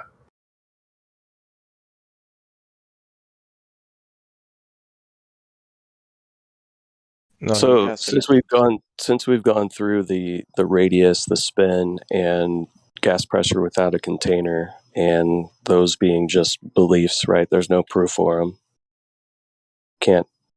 You can't give us any proof for them. Nobody's ever showed you any proof for those. No one's ever showed me proof. Right. So does that bring up any questions you might have? I guess so. Yeah. I mean, no one has any proof either way. I mean, no one has any proof that it's a globe, like a sphere. You know. They just tell you this, when you're younger. Correct. Because we've gone out and we've tested it, and we have proven that claim is incorrect. Okay, wait. So why are you here, Gravity? I'm just To hear other people's opinions on this topic. I'm just here to kind of listen. Mm-hmm. The Earth not being a spinning globe cartoon, it's not an opinion. Okay, well, I'm just here to listen to you guys. I'm Well, not it's really here to funny argue. because you keep on saying you just want to listen, but you say to anything that basically we're just right with regards to everything. Is there a question you want to ask one of us? Was there anything that you're kind of intrigued on and interested in? I kind of wanted you guys to expand a little more on the moon landing. Oh. Well, the moon really has nothing to do with the shape of the Earth, right? I know, but I've heard that it's a common topic that's talked about on the server. Wait, what is it? What was the question? I just said that I've heard that the moon landing has been a common topic on the server. Yeah, we try to get to that every now and again. What do you think? I just wanted to hear your guys' thoughts on it. Well, my thoughts are irrelevant. So if you want to talk about my thoughts, go ahead and DM me. The fact is that if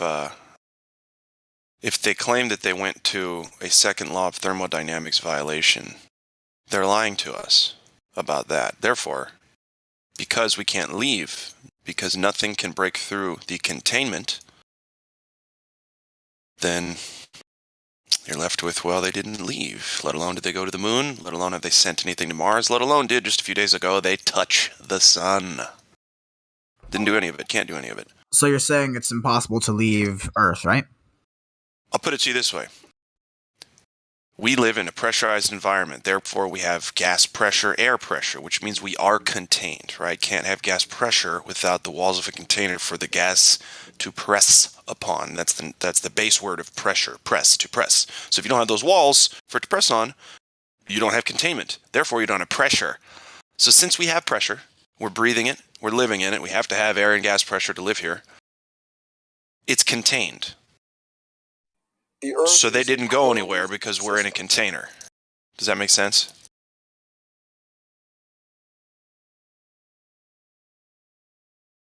Plus, you have nothing to go on for proof that they went there other than their word.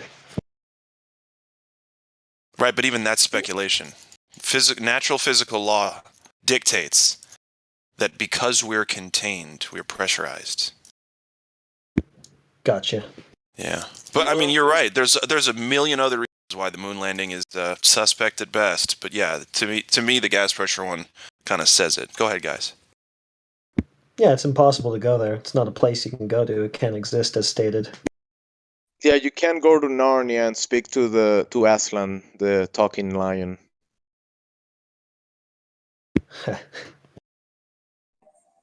We cannot leave the Earth.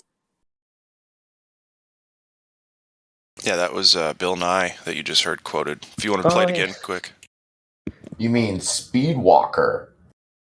It's an enclosed system. We cannot leave. There's nowhere else to go. One thing I really want your generation to embrace is that the Earth is a closed system. We cannot leave the Earth. There's no place to go. That's word for word a quote from Bill Nye. I mean, I remember learning about Bill Nye in school. I remember watching this stuff. It's pretty nostalgic to me, honestly. Yeah.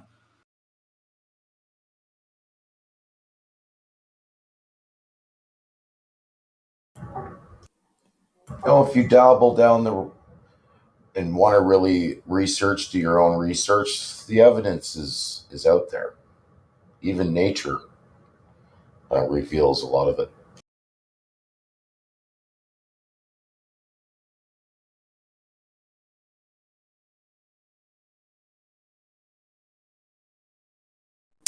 See if anybody else wants to answer the moon landing thing. Well, they lost all their original video and data and everything gathered from the mission, so we have literally nothing to go by other than they say they went. Right, like that's the biggest. And they forgot how to go there as well. Yeah, they destroyed the tech and they can't build it back, and they claim to know exactly what kind of